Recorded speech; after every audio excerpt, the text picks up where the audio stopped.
sentence says it does Kushal Shabbos. Well, that's zero. He's talking about harvesting. No, like Rava, when it says that, Kushal Shabbos is not referring to the first part of the sentence. It's referring to something completely different. You're allowed to harvest during the day. And you're allowed to put it on this bayah on Shabbos. Two different halachas.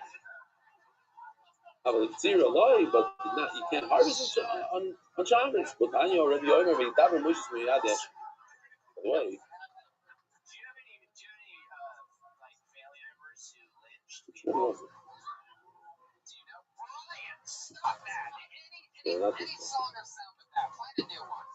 one. Right. Okay. Meidava Moshe Miyadesh, the famous pasuk. In other words, what's the chiddush? All the Yom Tovim that the Moshe Rabbeinu is talking about in the parsha are all from Moshe and from Hashem. So why does it say again? Meidava Moshe Miyadesh. We all know that the Kohen Talmud pushes off Shabbos and Tumah until the Kohen Pesach also. It's unbelievable. Learning a lot about Pesach. It says by both the Kohen Talmud from Pesach b'Mayado, b'Mayado b'Fidu Shabbos, b'Mayado b'Fidu b'Tumah. The word b'Mayado, I learned that it pushes off Shabbos, it pushes off Tumah. The Kohen is coming, it's okay, keep on going. Shakavanis and Tzibur Menai, now you know other communal Shabbanis. But then the Rabbi told me about Parim, right? How do you know it's the only piece of Shabbos and Tumah here? It's the first only piece of Shabbos. That all these kabbanis, the Shtei Lechem, and the Omer are like the Kohen Talmud that pushes up Shabbos. Let's think about it. He was talking about the priest put on his day off. It can't be. Why? Because Shtei Lechem in that Kohen. You don't put it on his day. The Kohanim eat it. So it can't be talking about that. It must be talking about harvesting. Or something else. It's talking about grinding and sifting. It's talking about tira, and Memela, it's talking about harvesting for the Omer. Because the Pesach Shabbos is the first that pushes off Shabbos. I say Omer la'ashkava. We're talking about not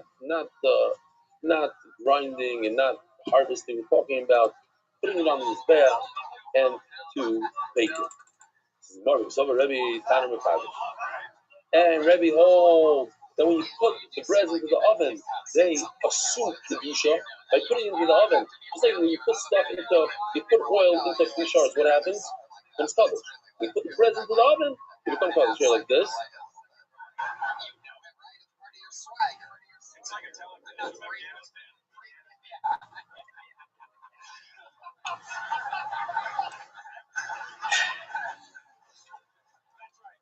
Just putting it in the oven makes it kaddish.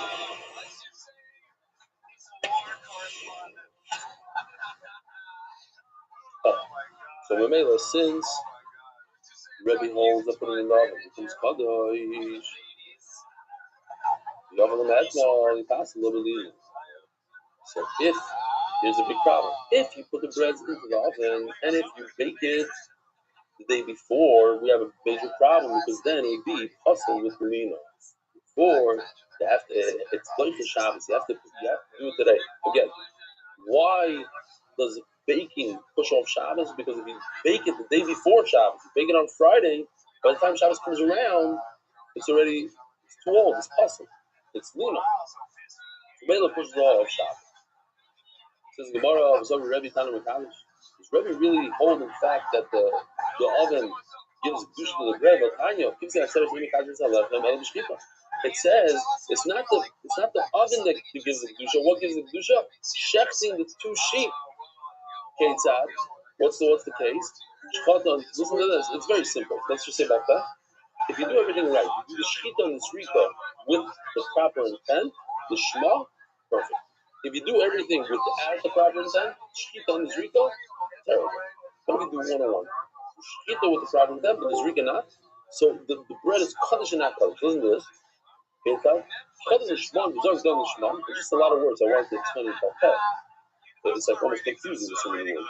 Shchata l'shma, you do the shchita l'shma. The zarg dam l'shma, you do the shchita l'shma. What's halacha? Chodesh halacha. Then that gives to the bread, not the oven. The shchita, the zrika. Shchata l'shma, the zarg dam l'shma, you did both not good. That's the cuts the opposite. Like Chodesh halacha, there's no kedusha. What if you did one and one? Shchata l'shma, the shchita was l'shma. The zarg dam l'shma, but the zrika was not. Oh, Kaddish very Kaddish. It's different. It's Kaddish and not Kaddish. What we see from here that the Tana is not Mekadosh. What's Mekadosh? The bread, the shechita is Mekadosh. Yeah, I don't know exactly. It has we let's go back here. The Mem Zayin on Gay. I should have looked it up. Huh? Yeah, no, we said it over there. It means it's Kaddish for certain things. Let's see. My cousin, I cousin any gomer, right? We had him a cousin. That the two breads are not kadosh. That it's kadosh, but the two breads are not. Rabbi Rothschild kadosh any niter. It's kadosh, but you just can't eat it. And my benayu, over there. My benayu, in the middle is together. And when you redeem it, does the kedusha occur to the money? Okay. Zok the Gemara. Rabbi Lazar, Rabbi Shimon Omer, Lo'olam Meni Kodesh Al Yishchoit L'Shmon V'Yizrok Damon L'Shmon. Rabbi Lazar says no. If you do half and half, there's nothing. You have to do both. You have to do Zrika and Shchita, L'Shma, and then the bread. Upon him, you see that it's the Shchita and not the other. Omer of Nachman Reitma Kukbu V'Lo Yudmu Kama. You're right. The Shchita gives it a kriyas. It tells you these two breads are connected to these two sheep. Now you can't change sheep, you can't change bread. You're connected. But what gives the kedusha to the bread is the oven. That's what gives the kedusha. Hadron Allah from Shmuel, Hadron Allah from Shmuel, Hadron Allah from says the Mishnah. Ve'idu menachos niknotzis b'shurei menachos. These are the menachos that when you take the knitza, you go like this, you take 3 fingers, you put that on the mizbeach, but all the rest you can eat. So here we have a list of the 10. Let's see if we recognize these, right? We spoke about them a lot. The Minchas Soilos, Minchas Machmas, Minchas Macheshes. The difference between Machmas and Macheshes is the same thing. Just one is a flat frying pan, one is a deep, so there's more oil in the deep. It's the same amount of oil, but it stays longer and makes it softer. Chalas and Rekikin, which is important for later on in the Gemara in 3 minutes, that the Chalas and Rekikin are kind of interchangeable. Minchas Akom, the Minchas of Goy, Minchas Nashim of women, Minchas Ha'omer is what we're discussing that a lot now. Minchas Choyte, the sinner, he has a carbonated of earth. That's another thing you could ask people. Somebody that doesn't do that, you know what I mean? Ask him, what's a Minchas Oil of the right? What's a Minchas Oil of the What does it mean? I gotta tell you guys. You know. You know that's the question I know. Minchas, you know what an Oil of the is? What does it mean? What, you saw the video? It was up and down? It means that if a person is wealthy, he brings an expensive carbon, it brings a sheep. If he's less wealthy, poor. If he's poor, he brings a bird. And if he's super duper poor, he brings flour. So, says the Mishnah, these are the menachos of the Shurim, the Kohanim get to eat the rest. We said it all. What's the Minchas Knois? That's the one I didn't say. That's the Mincha of the Seder. Interesting. Number 7 and number 10 is the same picture. Right? Let's see on the screen. Maybe it's better. It's literally the same thing. Oh, one is smiling and her. Oh, that her lips are different. What is going on? Okay. They're sisters. Rabbi Shimon Oimer, Minchas Chodesh Kohanim Nikmetzes. See, I couldn't see that. On my screen, I couldn't see the difference. It's small. But here you can see it now. If I zoom in, you can see the difference. Okay. Rabbi Shimon Oimer. Oh, wow, we just hit the hour point. Okay? Not great. Rabbi Shimon Oimer, Minchas Chodesh Kohanim Nikmetzes. The mincha of a sinner, of a kohen sinner. So the kohen's paralatzim, the shrine paralatzim, cannot eat the shirayim. You have to put it on the mizbeach. Let's just say this. Anytime that we talk about, and we had this twice already, but in a slightly different variation, there's always 10 menachos. As you see on the screen. Michael Mashman was counting the ones in the Mishnah. We know how to count. That's a repeating Yahweh. The Mashman on the low. Because Shimla hold that you can mix up number 4 and number 5. In other words, if you promise to bring the chales, you'd like to bring chales, or do 4 chales and 6 rikikin, or 2 rikikin and 8 chales. You can mix the 2. So Mamela now it's another number. It's its own carbon. There's one carbon is chales, one carbon is rikikin, and a third one is chales and rikikin. So mashmalan that you cannot do what Shimon says is only 10 on the list. Now 11. Rabbi Rothschild have a wonderful.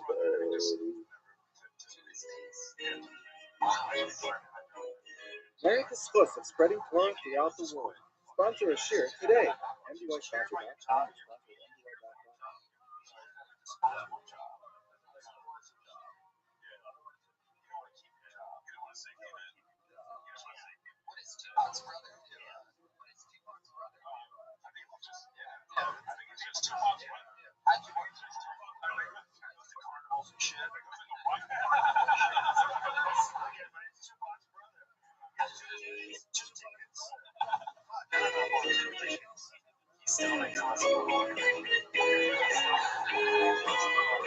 Good morning, Rabbi Isa.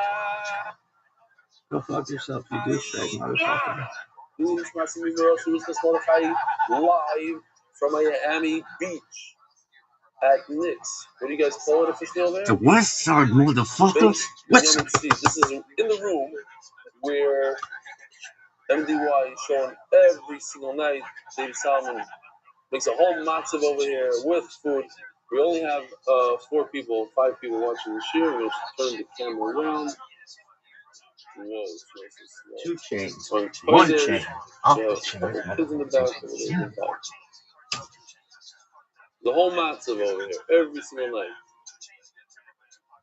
Behind me is a screen. You're going to be zoichel to see the screen. It's a phenomenal Samsung, top of the line.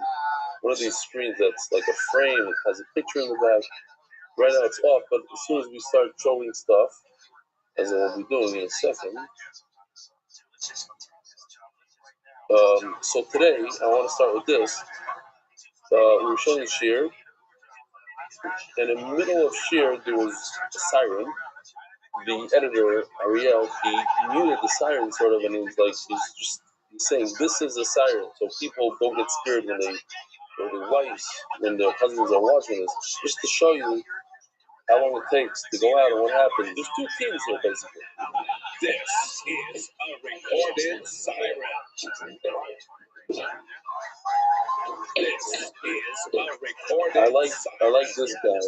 He's looking for stuff, and he's okay. This is a recorded siren. There was a follow-up in the Mamad also. Okay. What else do we have here? This is Rabbi Rothschild took his guys from Eula to the new and improved, brand new Matzah Bakery, the Power Park Matzah Bakery by Shimi.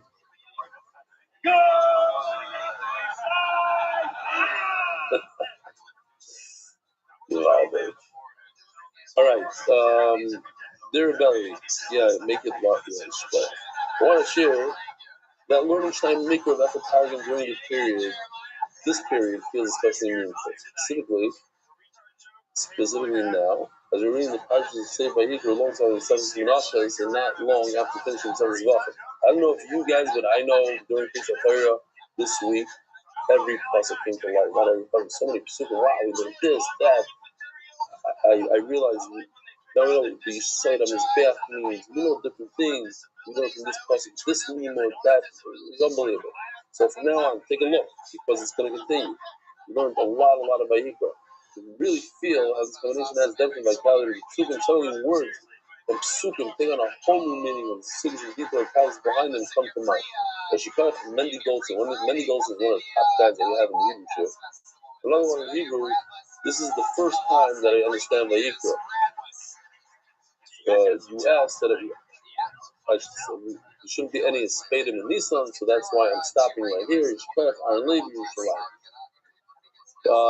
This is Yosh Markel. I met him last night for the first time in person. Heard a lot about him. We go through a very bad period in life.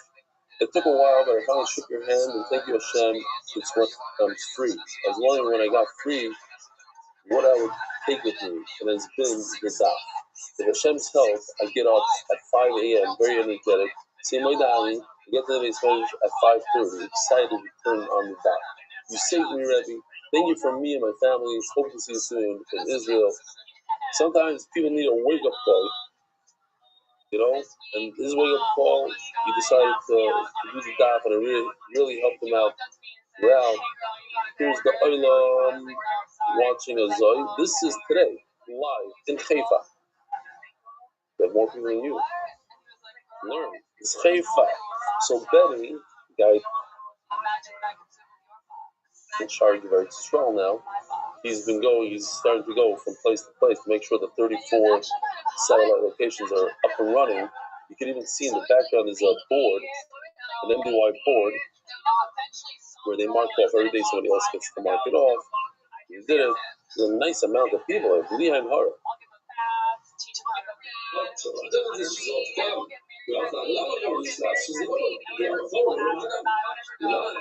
Nice ice cream.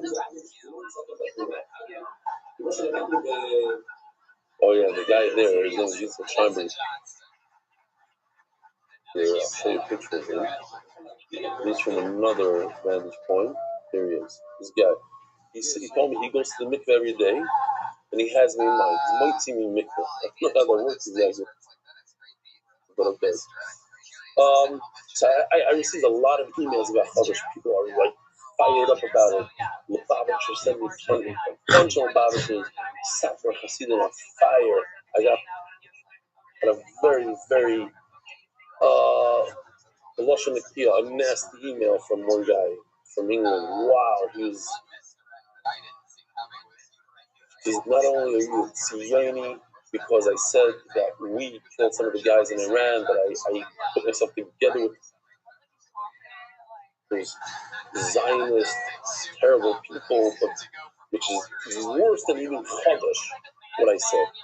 The kids are, but anyway, the head of Palestine might be more. I said in Shir, I don't know if I said it in the English Shir or the Hebrew Shir. I'm already confused. I think I said it today. I'll say it again. That, in my opinion, Cholav Stam is less of a problem than Chodesh and Yashin, whereas most people, a lot of people, I'm not going to mean you can't even find people that you follow Stam. It's not a thing anymore, but you could find people that eat Chodesh, but I'm just going to read a couple of these. The head of the whole Stam might be more problematic than the Bach Setter on Chodesh, he says. Have a wonderful siren for Shabbos, thank you for everything you do. You tell us this position of pays, Aryeh Hirschko is Gewaldig.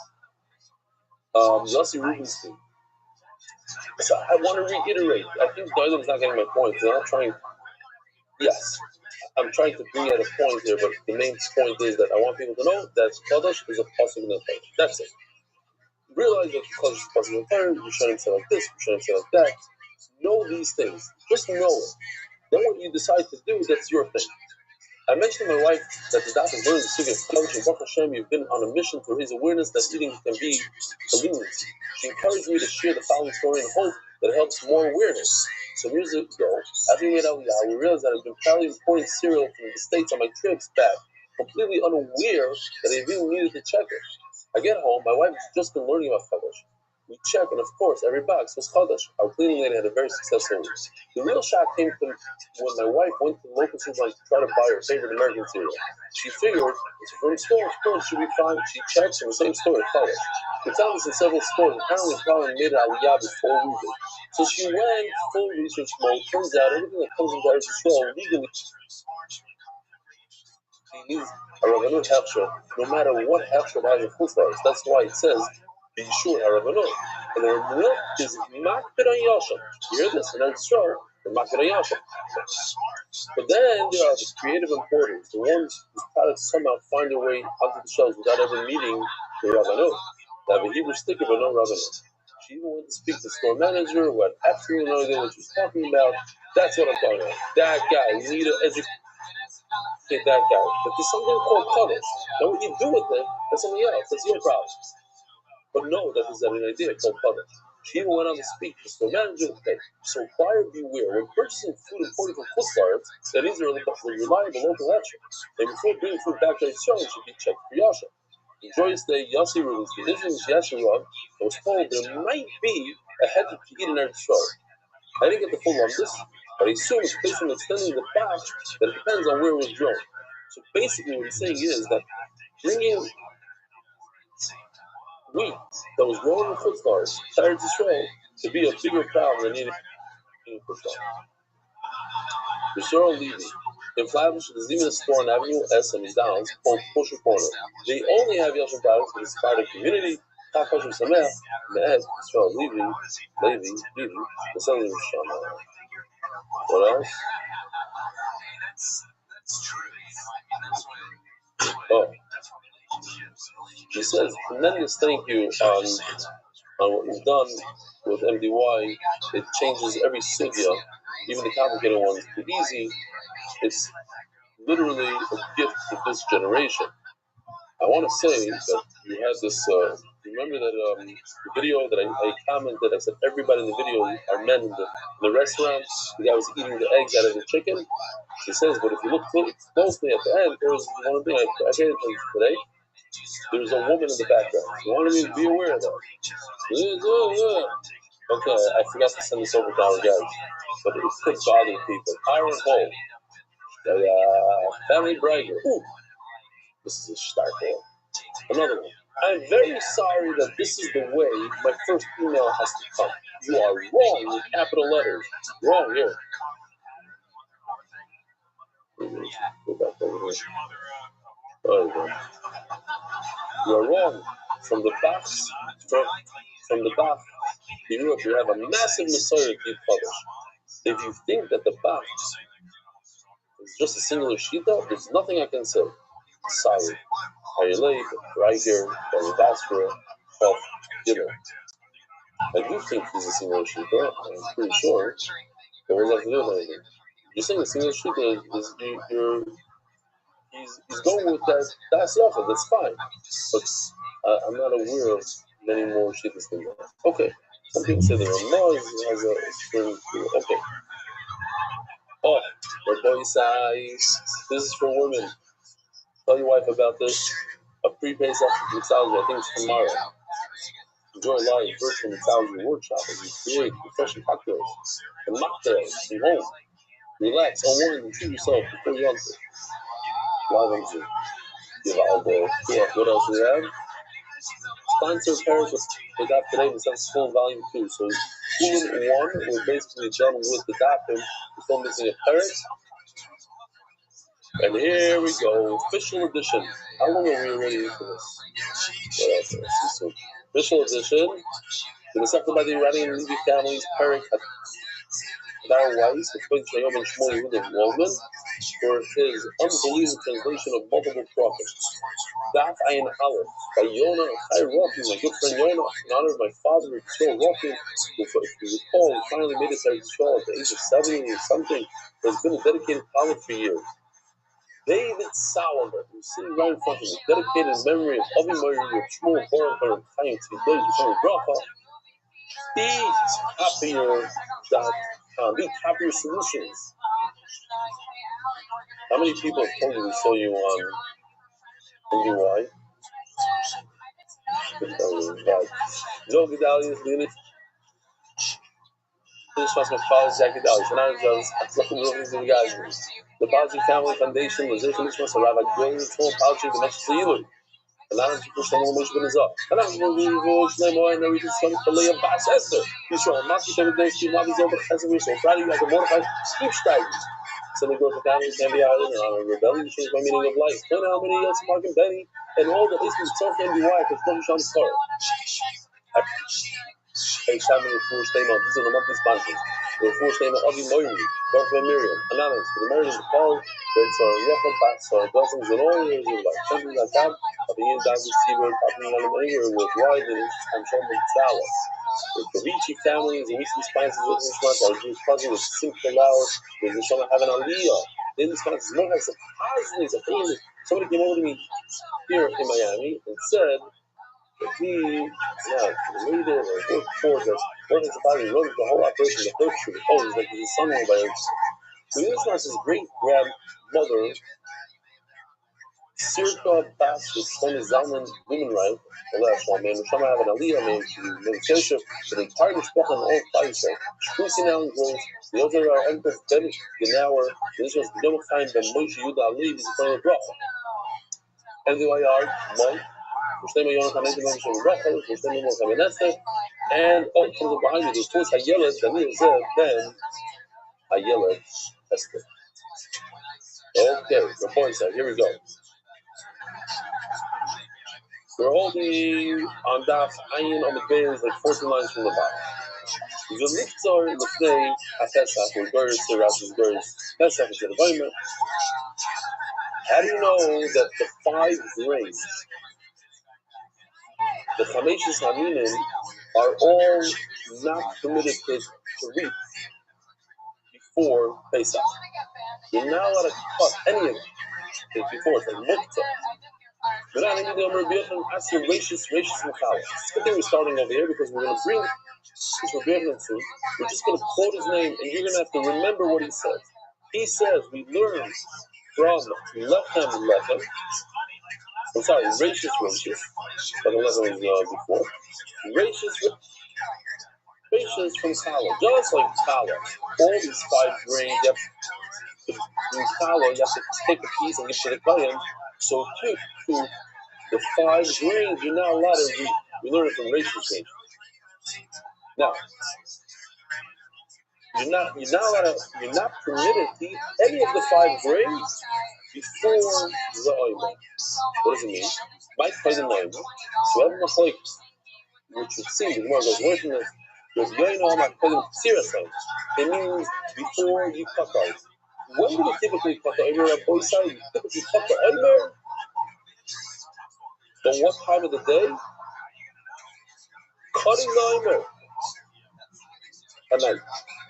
Right after Motzi Yotim. Right after cut. Then we bring the, so it's at night. But we're going to, you're not off. You're not off. Because the Gemara considers it sunrise. At night and sunrise are the same. You know why?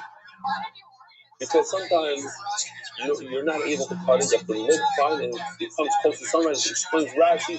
So we consider the sunrise. You guys said it. Oh, you're looking over there. Both of you have the new and improved official edition Gemara. He said, it says sunrise over there. Wow. Yeah. See, that's how even sunrise. The truth is, right, if you think about it, not reading from there, the Tzir should be done at night. It's considered sunrise. Rabbi Yossi Barzav the Omar Kodim Hava Simon. No. It's not sunrise. It's a few hours later when you bring the Omer. Okay. So now, Asur B'Chodosh L'Fnei HaOmer V'Litzah L'Fnei HaPesach. So in our mission, there's two times in the day. Chodosh is also before the Omer, and you cannot read before Pesach. Now the Gemara says,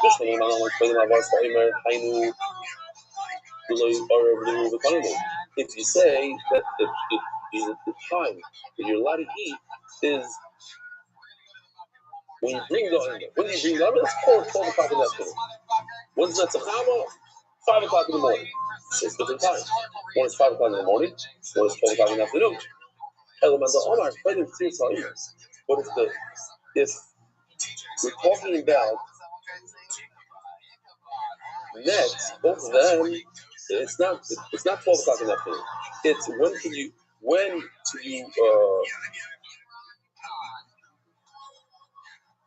can you eat? By night, not by Havas, not 12 o'clock in the afternoon, but 5 o'clock in the morning. Oh, so there's only one time of the day that these two halachas apply to. They're both at 5 o'clock in the morning.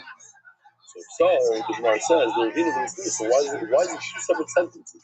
Why is it two statements? It should be one statement. What? It should say, Asurim b'chadash, you're not allowed to eat it, the liktor, and you're not allowed to reap it,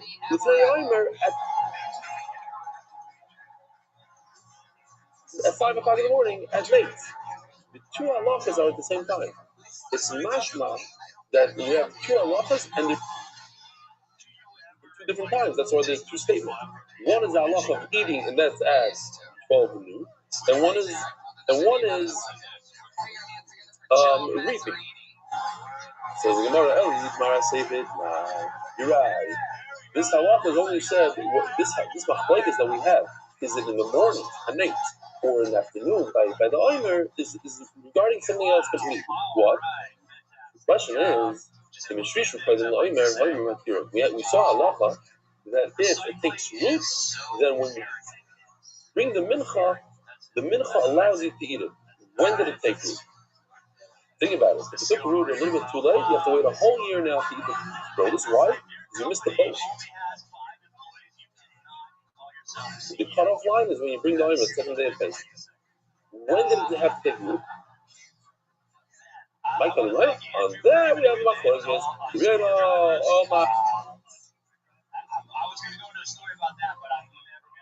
Alright, 12 o'clock in the afternoon.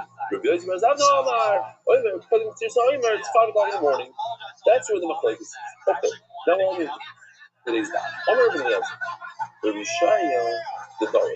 Rabbi Rothschild says, Rabbi Yoshia, let me say the names correctly. On Rabbi Rothschild, Rabbi Yoshia, the Torah. Rabbi Rothschild says to Rabbi Yoshia from his generation. Says Rashi. He's a famous Rabbi Yoshia that lived in a different generation. He's a Hana. He lived way before. It's important to know what we're talking about. So a great example would be when I was in yeshiva, when anybody said, Rabbi Chaim says this, what did it mean? It always meant it was time brisket. But things have changed a little bit. And today when somebody says Rabbi Chaim said, it can very well mean Rabbi Chaim Kanievsky. So there's the Rabbi Chaim of your generation, and there's the Rabbi Chaim of the previous generation. You gotta be careful. So we're saying, it's a Yosha the Darish. Yosha of his generation.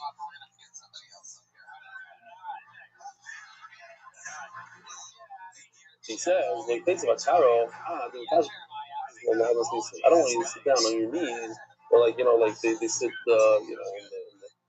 I don't know where, in the Middle East, they'll sit the Arabs sit a certain way.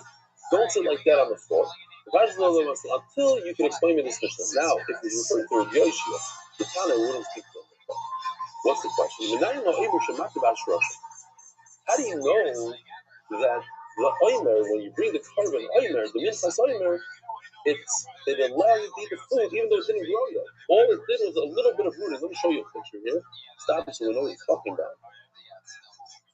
It's this guy all the way on the left, the second to the left. So first you put the seeds in, and then a little bit sprouts fruit.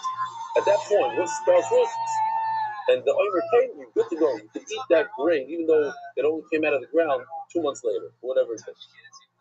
So the one is going to say, we're going through different stages here. It's very simple.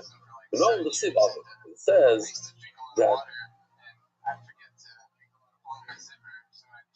you bring the omer from something that's completely right. So it's mashma, la machal, equals the lav omer. That means that there's things that are not 100% right. And that would mean the seeds. If you look at the screen, Wow. They're over here, they're on my own screen. Phenomenal screen. Visitors showing us something similar to this. Let me just enjoy it. Woo! See what it says. Wait a minute. Jump from the left, okay, all the way to the right. Oh, it says you're being the argument from the left, so obviously there's another stage that's before the left, and that would mean the ones that have roots. That's a problem. Because there's other things in between.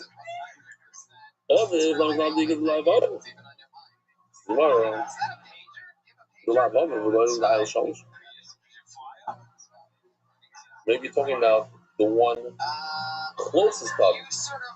Means bring the carbon from the oven. And also the one right next to it. How do you jump all the way to the end? Maybe it means the one that brought a faith. So we're going to continue going, and each time we bring another person, we're going to go down one more step, one more level, until we get to the tiny seed that has a little bit of root. It says in the Pasuk, from the time that you start using the sickle, something that it's not at that point. The lava chemish, the loyal shachas. Oh, so how do you go from chemish all the way to seed? Maybe it means the third from the right. Shachas. Inside Kabbalah, it says the concept that it's standing up. The lava Kabbalah is something that's less than that, which is the lava Kabbalah. It could be the loyal maga. So it's something not on this chart. Aga means that you can take it, bend it over. So it has enough that you can bend it over. Similarly, we had this by Pine Double that he gets a haircut when his hair is long basically every day. But if the hair could turn it over and touch its roots, then it's long from here also. When you can take a piece of, the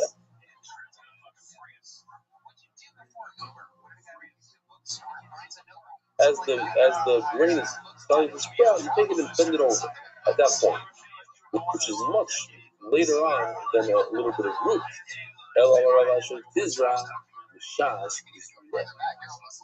Says Rava, Tizra means from the time that you planted. Or a couple of Rava,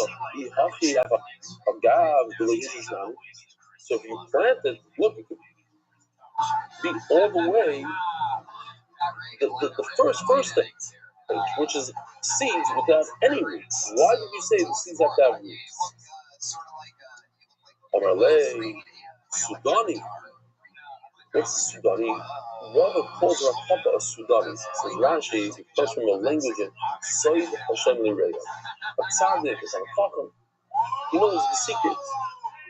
There was a guy this Friday night. I'm walking back from shul. Some of the boys in shul, they walked me home, and one of them says, "Rebbe, could I ask you a question?" He says, "Do you think there's going to be a Holocaust?" What do you mean? So much. And he said it was I said, "What are you asking me?"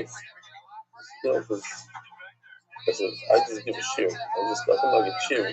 What do I know about a Holocaust?" He says, "No, but since you learn Torah all day, so you have, Hashem gives you certain secrets."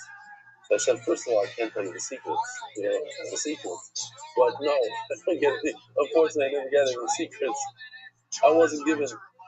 I'm just definitely not chill. Chill. I don't know if this is gonna be a Holocaust or not. I gave him a whole thing about that we should just focus on all the missing beliefs that we have. There's over 300, actually 600 missiles were aimed at Israel. 300 fell out of Israel. 300 made it into Israel. And very few of them made impact. And we saw the devastation that happened. 175 people were injured from 2 missiles. 115 from the one in Iraq, and the rest from the other one, 60 or so from the other one. So this missile has the capability of destroying many lives. And Baruch Hashem, we have to focus. And, the Baruch Hashem gave gave Chachma to the Jewish nation and able to shoot them down mid-air, in space. So each one is a nascent thing out there. You know how many times missiles control low Michelin people that you don't have to call, you don't have to say, what do you say? You don't have to say Dylan for it. Dylan was asking. Like I could think of at least 4 cases where just 2 days ago, four Palestinian women in next to Hebron. It was here. It's crazy. Okay, anyways, let's focus on that. Don't focus on Holocaust. Zaki Gemara. Oh, so he calls him a Sudani. You know the secrets of Hashem. That's all they say. You shouldn't be asking me this question. Since I should Israel. Oh, does anybody have to go to Myron? Mark, what's the story with Myron? Do we have people online? Like a number of people? Let me see. Hold on. Let me just see what he's saying. Okay. 17 people. 19 people. So I'm going to continue like that. I thought I'd post the Myron, but it's not the right thing to do right now. Okay. So he says, Amalei Sudani Basodiksi. So yes, there's a possible that says Asher Tizra means the plant, but we're not referring to the plant Asher Basada that it took root in the field. That's Basada means in the field. The way I know that's not just the seed, it's the seed with Shirash. So I learned that it's not Shachas, it's not Agam, it's not Shalish. So it must be the seed that has root.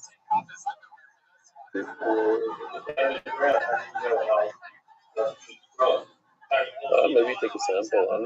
You know, if you're a farmer, you know, 3 days. I'm sure that, look it up. Look at ChatGPT right now. I'll tell you. From the time I put the seed in the ground and I water it, how long does it take it to? Oh, I think we do have shachas here. Check this out. Did I show it yesterday? Let me see this one. These shachas.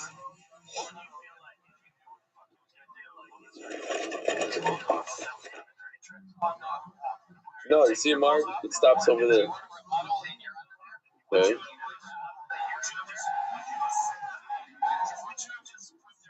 Shachas, here we go. This is the shachas.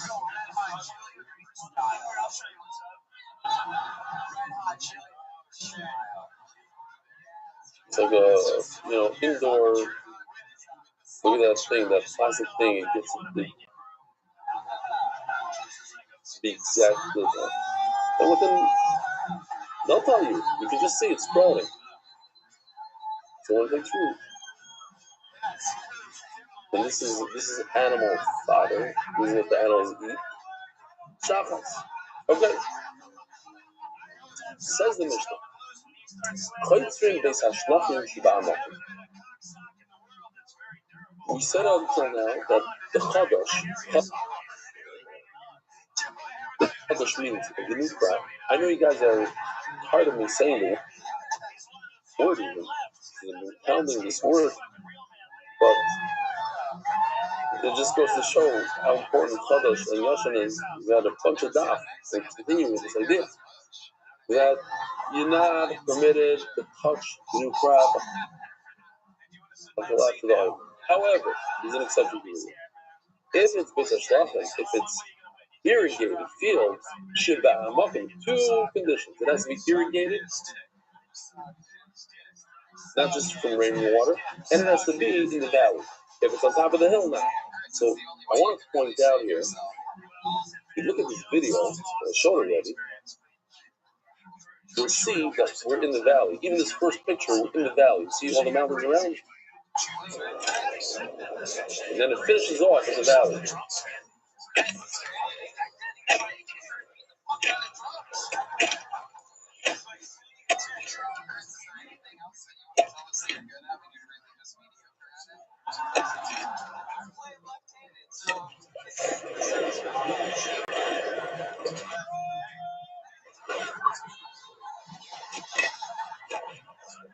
This is a place of stuff because you're irrigating your field. Great. So, says Rashi, it could be one of two things. Either the barley that comes from a field like that is not proper for the base of English, it's an inferior product, or because of the great monetary loss, we allow him to reap. Have a look, don't you? Relax, take it easy. Don't go. We allowed you to reap it, but doesn't mean that you can start piling it up. This actually, when I watched this video on the screen, it gave me a little bit of a headache. Maybe even on the small screen, it's a little bit bouncy. So I apologize.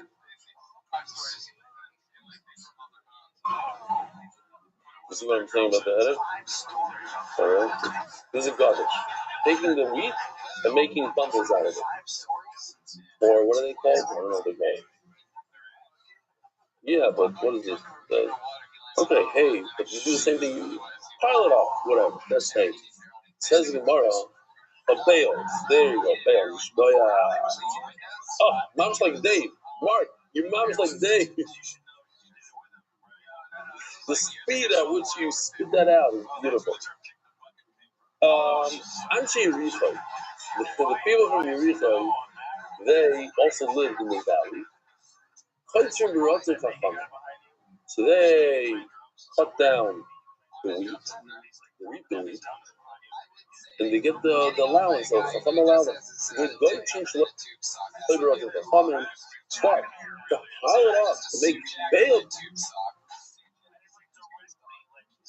out of it, no, that they did, and Chacham were not happy with them. The law needs to be other. The Lord's going to say this is a lashon of it. And Chacham didn't protest this whole proper word. Mecha. How do you say mecha in English? What does it say in your Gemara over there? Let's see how the official edition calls it.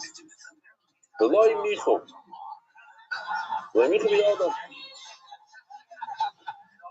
Didn't do it. Okay. So the Gemara.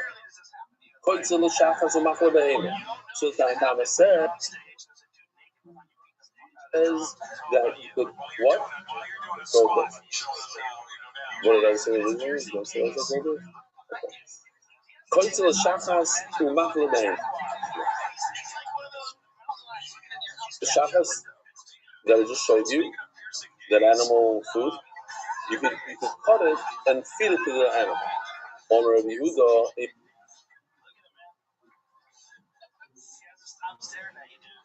this is a very important word to remember because Gemara is going to use this word later to show that Rabbi Yehuda wasn't arguing on the Tanakh. He's explaining. When Rabbi Yehuda throughout Shas says the word in Masai, comes to explain.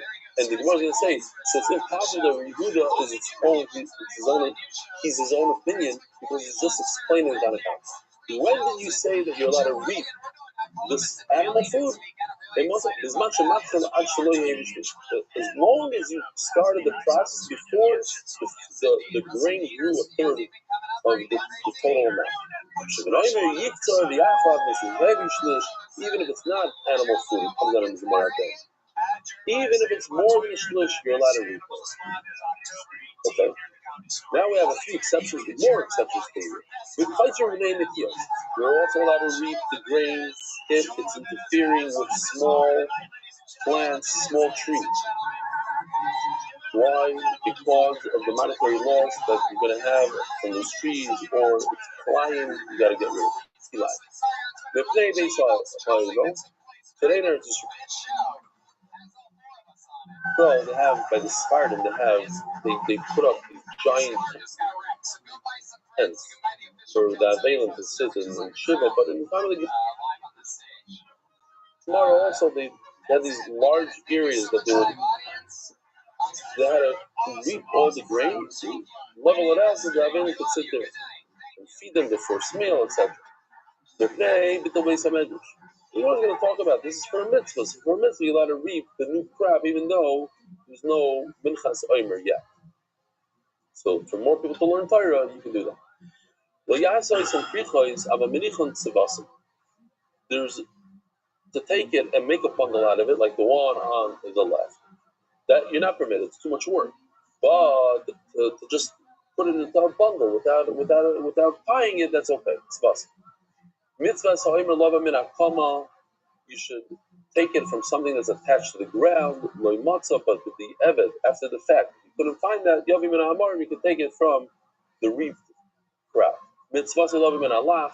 The mitzvah is to use moist barley, lip, motzi of a yavish. And if you couldn't find it, then it's, after the fact, you could use also the dry one. Does anybody remember that we learned in the Gemara that you're supposed to have moist produce? Does anybody remember? So I'll remind you this thing. Once you see this, you'll remember. The word caramel is a nutricon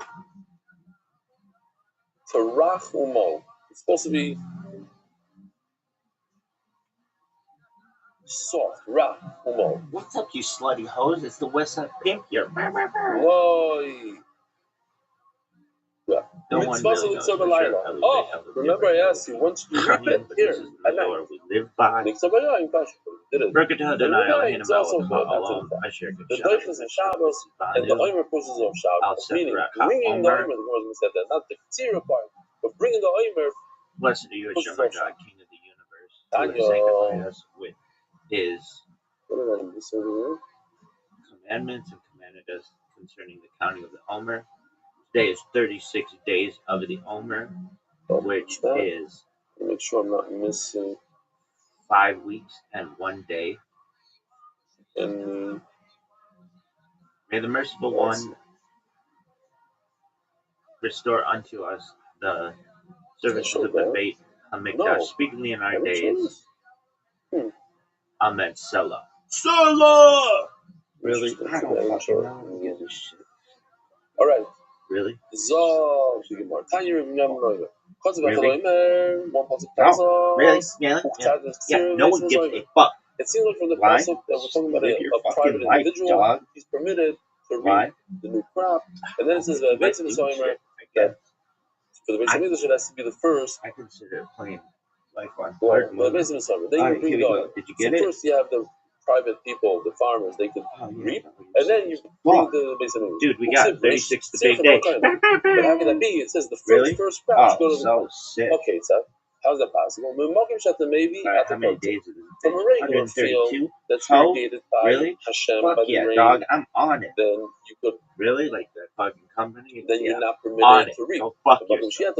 Alright, are you a done? field that you cannot bring a mincha. You can't bring it from water. This is an irrigated field and it's inferior produce. That from that, but the mission started off. Birth of the world. Creation of the world, birth of Adam and Eve. Really? Gemara will call you. Maybe the puzzle saying something else. 3761 creation of the world, birth of Adam and Eve. What type of grain do we 3761 bring creation of the for the world, mincha? Only 3761 creation. So maybe we're talking about Mokum Shiata, maybe, sorry, you mentioned maybe you have to call it. You're not permitted to reap barley. You have barley in your backyard. You have to wait the Beis Hamikdash to bring it as done. The mitzvah, you have to maybe. But let's say it's a reap. Other places, maybe you're permitted to reap.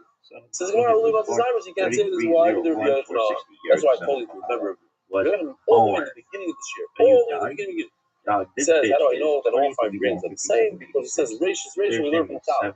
So here, all 5 grains are the same. You cannot read barley, you can't read Bradley. It says more actually read the places of the people from Yericho, they cut all the barley in their fields. Why? Because they lived in the valley and it was a base hashtacha. It was irrigated by man. The goyim shloim, but they made piles out of it. Nobody else. And the chacham weren't happy. But then when I did get it, who's the manoma that says that they protested and didn't protest? Really? The suburb is asking tomorrow. The suburb Yehuda Kisir Dan Shirita Rosen. Wait a minute, I have a problem. But Rabbi Yehuda himself doesn't hold that Chacham allowed them to reap it. Even though the Mishnah says that Chachamim allowed it, it's not so bashit. But Tanya, because it says she should learn also on Yericho, there are 6 things that the people from Yericho did. 3 and 3. There are three things that the people in Yericho did that Chacham were okay with, and three not. Really? These are the things that Chachamim were Really? okay with. Markivim the kolim kolayot. So first of all, what does it mean? It means you have a palm tree. Here in Florida, we have a lot of palm trees. It turns out that there are palm trees. The palm trees need to be fed certain things. They have certain requirements. So that they don't die. You could either give them some like liquid whatever, and that's okay. Even on the 14th day of Nisan, what's the 14th day of Nisan? Rabbi said that's Erev Pesach Mamish. We're coming up a week away. That and also, so they would take parts of the palm tree and put it like from another palm tree. What's the word in English that I'm looking for? Arkava. No, to take two trees and put them together. Grafting. That's what you said. Sorry, yeah, grafting. Thank you. Grafting. You take, but this is not also. Why is it not also? Because you're taking from a palm tree to a palm tree. You're just giving it to spread. You're taking one palm tree and putting it in another palm tree. That's a problem on Erev Pesach. So it's interesting here. If one thing comes out of this year, think about this. A halacha that not everybody knows. Erev Pesach is different than Erev Shabbos. Erev Shabbos, let's say you didn't take a haircut before Chatzos, you could take a haircut after Chatzos. You could do a melacha after Chatzos. Erev Pesach is problematic. Erev Pesach has halacha like Chalamayid, and you're not supposed to do melacha on Erev Pesach. You cannot take a haircut. If you forget to take a haircut Erev Pesach, you're not permitted to take one after Chatzos. It's a problem. Now, listen to this. Chassidin, I had the privilege and the honor to give a faher for Chassidin. And these are, I don't know how many people you can see in the video probably. Maybe, I don't know, 70, 80, who knows how many people that they know Shas cold. One of them, I'll point out in the video, is Rabbi Mendel Fenster. He learns an hour Bible and he's the top of the top. He's unbelievable. I call him the Belzer, the whole thing. So one of the questions that I asked, and you'll see it in the video, I asked them, so what tree produces fruit, but only the male version of the tree and not the female version, which is the opposite of typically, typically it's the female that produces, over here it's the male. What tree? So right away they start screaming, this one, they all know the global answer. pandemic. And they start, if you listen closely, you'll hear them screaming different dots. And one guy screams out, Menachas daf ayin al. And then I say, okay, who knows? And he says, the Taisus and Menachas daf ayin al. In seconds. I say, what does he say? And he thinks for a second, quotes the Lashon, and within that he gives a little shot. He says, so we'll see it here. I'll tell you what he says. Eze etz, like a zochlo, Musafero, it's not a give.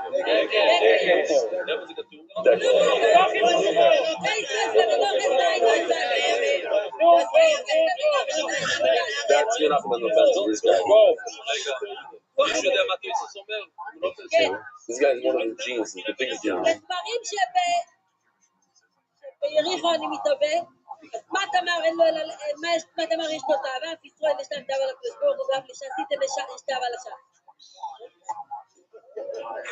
That's a genius.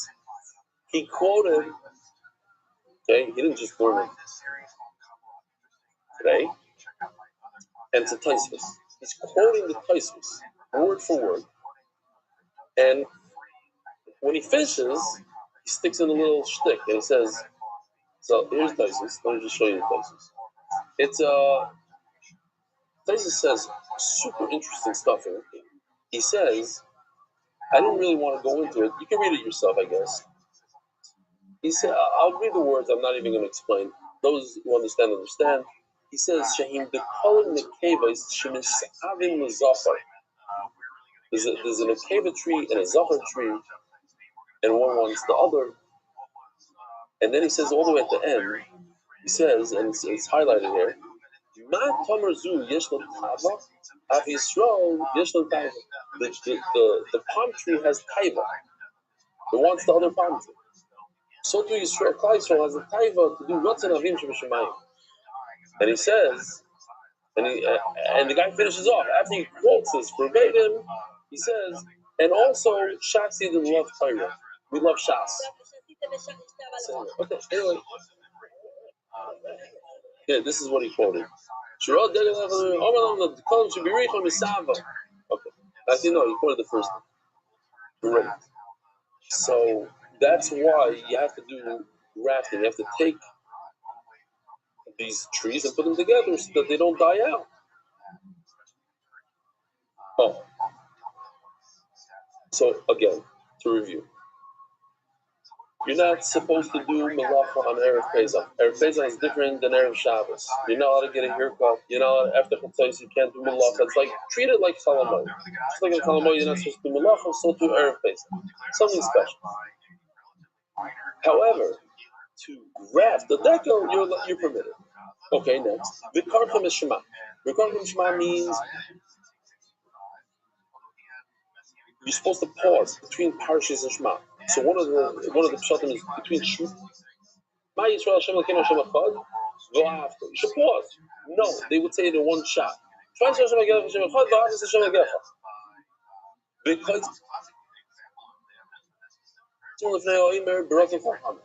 and they would read. This is our sugya. They would put the field before the Omer and Chacham would read. These are the ones that Chacham would agree to. They would make piles of tfuah before the Omer, and they would allow to use the branches. Let's say you had a boxer tree. How do you say boxer in English? Carrot, but this is boxer. Boxer. We don't have carrot. Boxer tree. They had a carrot tree or charav tree, and they only gave the actual tree, but without they were magdish. They said this centerpiece, what is the center called? Just the trunk, the whole trunk, thank you. The whole trunk should go, thank you, Rabbi Gray. Without you today I'll be completely lost. The whole trunk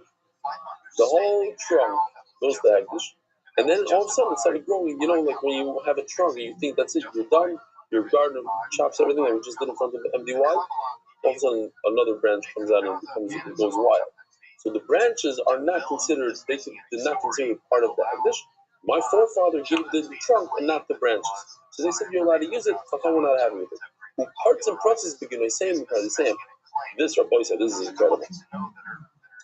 They would open up their fields and allow the poor people to eat the fruit that fell off on Shabbos. So you think they're doing a great thing, Chacham we're not happy with that. When parts of the branches are saying the Hachal, why Chacham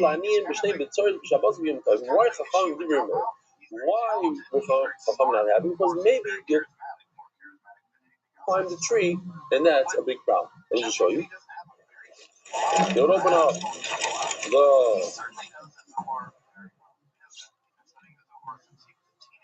they allowed the Aniyim to come in and take fruit that fell on Shabbos.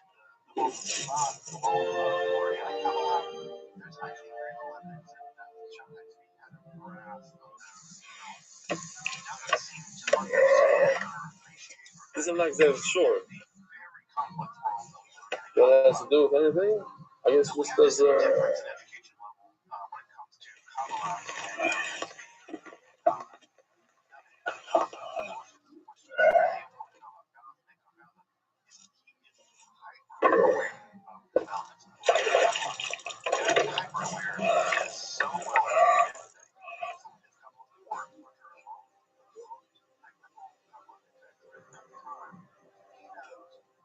okay, so Chacham didn't allow this. That's Rabbi Yehuda. What are we trying to show? Rabbi Yehuda holds that Chacham did not permit the tzira from the base of Shlachim, like the Mishnah says. He argues on that. If it's true that Chacham allowed to do the three things that we just mentioned, that Chacham said it's okay, then why only in Yericha? Anywhere. Hello. All 6 things Chacham did not allow. They did not let you reap the produce before the Omer in Yericha. But just what? What's 3 and 3 is not that they didn't allow any of it, but 3 they protested and 3 they didn't protest. What are the 3 that they protested? That they didn't protest? Markiv and the Kohen Kohen. The Kohen Shma, the Kohen Reduction from the Omer, which is actually 4. These 4 they didn't protest. The Eidah Shemichu B'Yadam, and what are the 3 that they protested? Makim Gamzir Shalagim. Parts and Shigma, who parts and parts are going to say the same, they laugh with the name, they tell you, Shabbos being parted, or the noise then pay off Allah Yara. So, not high enough from base. What's the noise in pay Allah Yara? Pay off is one of the gifts that we give to the poor, and that is when you have a whole field. We did a beautiful AI video for it. You're supposed to leave the corner of every field, the one corner you leave for the poor. You don't reap it. You let them take care of it. Now, there's no payoff on vegetables. On grain, yes, not on vegetables. Why? Because the halacha is you only give something that lasts a long time. But since vegetables, they rot, there's no pay. So the truth is, you shouldn't. Now I want to go back for a second over here, because what happened was over here on Amud Aleph, they gave the aniyim, they let them come in on Shabbos and take their fruit. You think it's a great thing. Now you can have a good heart and say, listen, this penis of Torah, what does Hashem want? Hashem really wants from me that I should give to the honor. I'm doing a great thing. I'm giving the poor people. Well, what's wrong with that? The answer is no. Sometimes you have to relax and say, what's the halacha over here? Yeah, you feel that you should give to the poor person who's hungry, etc. But the halacha is, on Shabbos, we don't give him from the food that fell off on Shabbos. Something similar over here. Don't be such a big tzaddik and give him the corner of the field when it comes to vegetables, because the halacha is you don't give it. And what could be wrong with that? What could go wrong? What could go wrong is that when you give payah to a poor person, they don't take trumas and maasros off it. Payah, there's no trumas and maasros. But over here, since it's not payah, why? Because it's vegetables. So you're going to give it to the poor person. It's not going to take trumas and maasros, and that's a problem. And Chacham said, no good. Let me just show you this video. It's a Gavalnik video. I'm trying to explain what payah is in AI.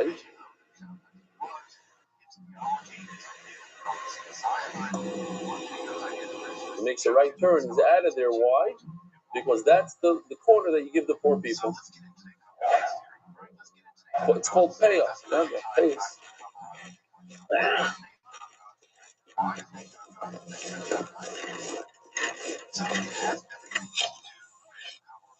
Now they taught us what payah is. They guys. Now they have to do a little joke.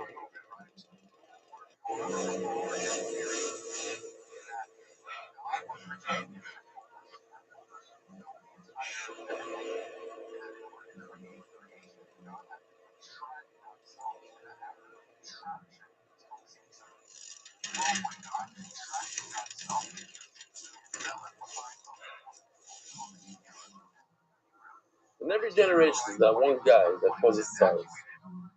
So it says the Gemara. Okay. So you see that what the Yehuda argued. The Yehuda is of the opinion that you're not supposed to reap if you have a field in a valley. Says the Gemara, not true. Why? I forgot to change it. Oh no, somebody change it for me. Thank you. Oh no, yeah. Kobe, now it's copy Kobe. Okay, great. If you look over here, there's 7 on the list. And what do we say? There's only 6 things that happen with the Yericha. What's the answer? we have to take out number 3. That Rabbi Yehuda, when he said his list of 7 things that are not good, he really said 6 things. And Mamela, he wasn't talking about Kaitri. He wasn't talking about they did allow you. That's why the Mishnah says you're permitted. We're okay with you reaping the fields because number 3, Kaitri is not in his list. But the 7 things on the list that are not permitted, number 3 is not on it. So at the end of the day, you only have 6 things. And everybody's in agreement that what? The Tzira, they allow you to reap the field.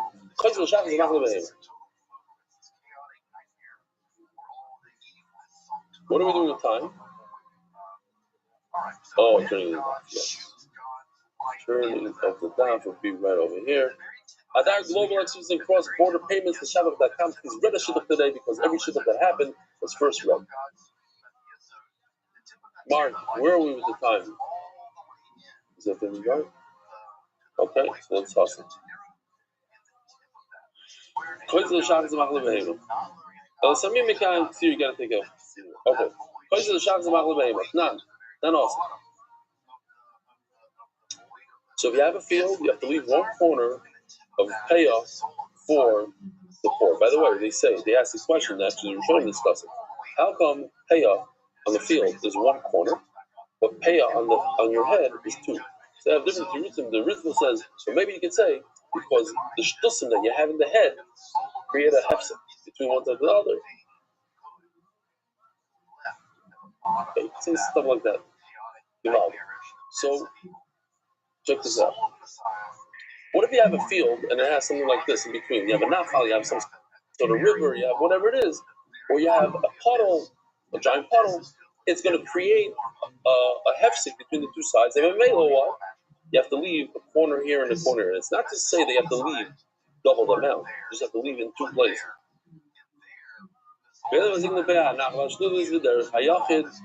If you have a private, or this is 16 amos wide, it's for the rabbin, or for the individual, it's narrow, it's only 4 amos wide. And as the shvila rabbin, shvila yachad, if it doesn't leave, it's even in the summer or in the winter when it rains. Or you have babur, it says over there. Bur. What does it say about you guys? Bur. Oh, yeah, because Rashi says, they bur, shebein shteis riyos, it's a fallow field. Danir means that it was plowed through the zeracha. Well, here's zeracha. Actually, we have near. The plowed middle, so it divides into fields. And you have zeracha. Something else was planted there. The koitzer l'shachas and mafsik divrei. This is super important for our. So when you reap the field, I don't like the word reap. What's it called? You take the tractor and cut down the wheat. What is it called? What's a better word? Harvest. Okay. Oh, that's better. When you harvest your field for the animal, for shachas, for animal, that creates a division in the field. Why? Because you're not doing tzira. That's not harvesting. When you harvest for an animal, it's not harvesting. So that non-harvesting is actually a hefsek. It would be harvesting. It would be tzira. It wouldn't. Here. That's why we need this video right here.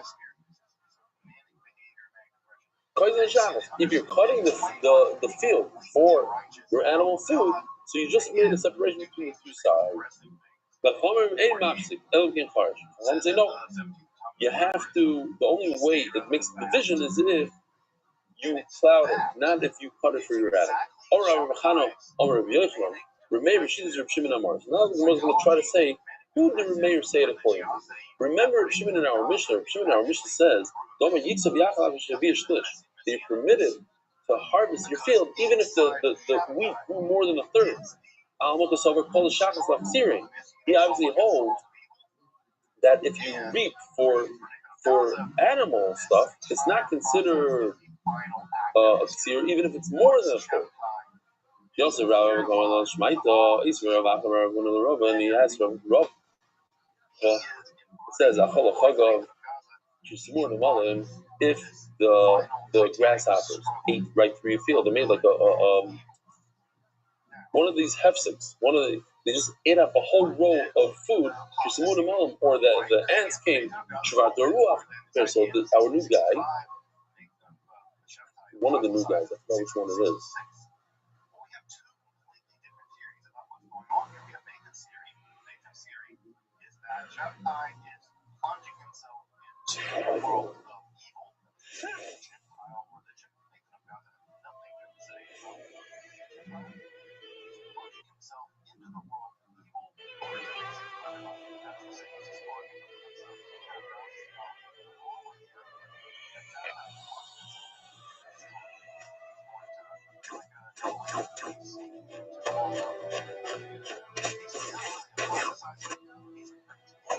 These are the three things that the Gemara says destroyed your field.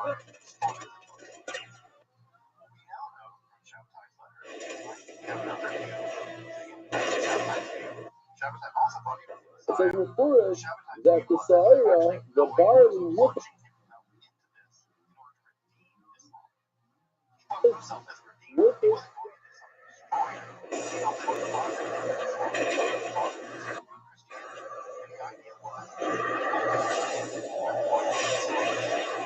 It's like a Disney, it's like a Pixar film over there, huh? What's the big fuss? It still counts as one field for pay. Oh, so one says that if the grasshoppers or the ants or the wind broke your field, everybody agrees that it's not considered a division of the field. What's the big deal? Everybody agrees it's not a division. Who could this be? Rabbi Meir. Okay, so now, if our Mishnah is talking about that we don't have a third, and that's why it's not considered a Ketzira, right? And if it's not a Ketzira, it's a Hefsek. It's counterintuitive a little bit. When it's not a Ketzira, like a harvest that humans do, then if it's something else, then it's a break in the field. So if it didn't bring a third, great. Brisa, and how to explain the brisa with the grasshoppers? The charashin, the charash lois, because it says over there that the grasshoppers are not enough for a break. Talking about it already brought up a shlish. It already brought a third. So that's how I explain the contradiction. The place where it's a break because it didn't bring the shlish. But it's not a break because it brought a shlish. Eli, this is not kishim shlish, but if our Mishnah is talking about that it already brought a third, so then how are you going to make a difference? How are you going to differentiate between the Bryce and the Mishnah that both brought a third?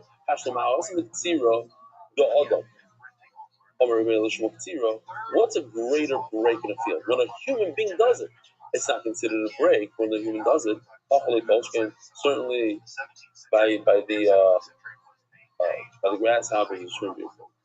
Ella Remeir B'Shidus Revida Amara. So it must be the Remeir goes and review the narration.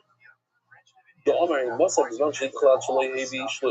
Rabbi Yehuda says that it says a Masai. I told you to remember the word in Masai. What is it? I'm talking about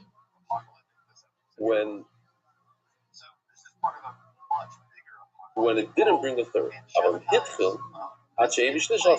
once it brought a third, then you can no longer harvest it before the owner. Says Gemara, wait a minute. He was talking about animal food. He wasn't talking about for human consumption. The cane, because if he was, then if so, there's three Tanai.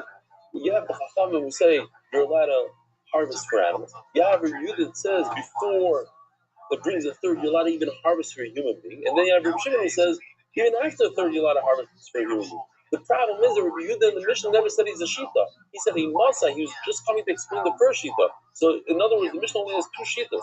The Chachamim and Rabbi Shimon. Rabbi Yehuda wasn't its own opinion.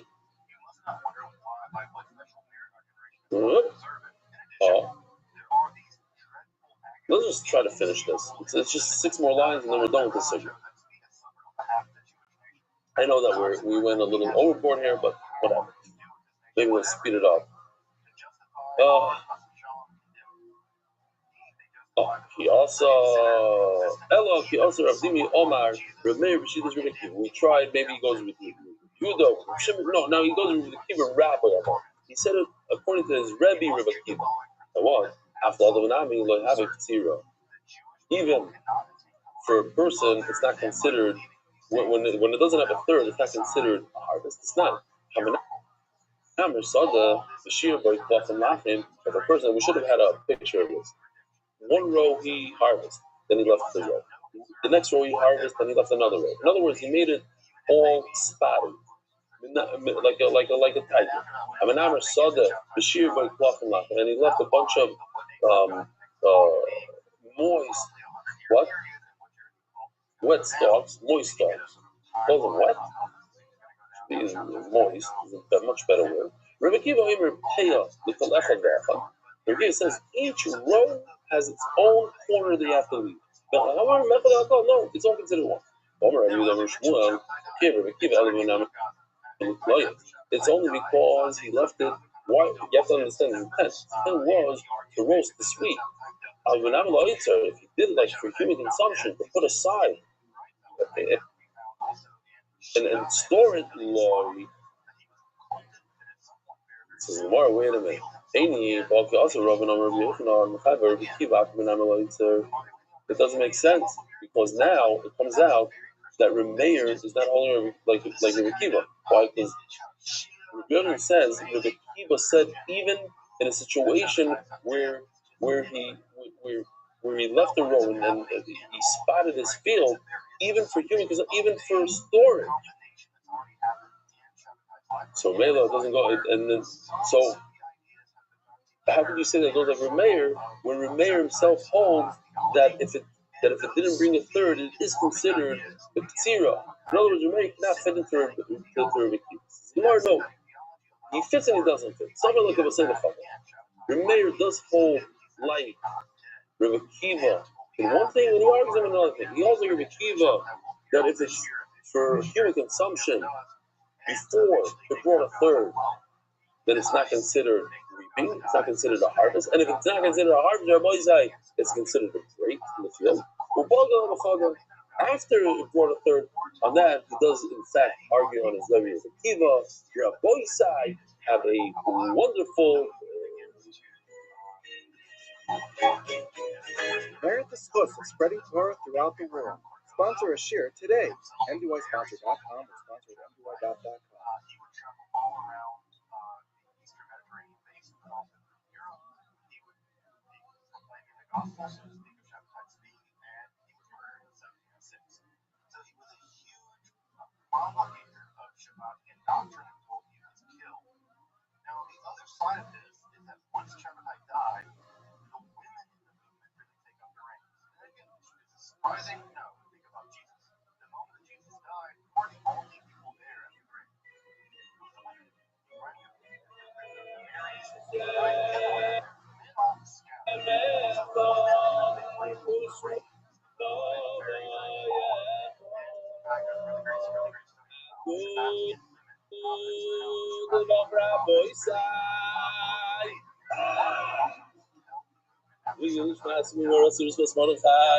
Live in Hollywood, Florida.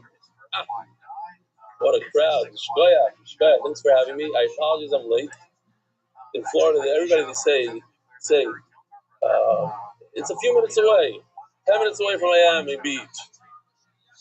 Almost an hour to get here. So I apologize. Next time we gotta waze it before. It's not the first time it happened to me here. I mean, different places. You go there, it's just, All right, so it's great to be here. For me, it's the middle of the night. Still, I'm only here for 2 days, 3 days.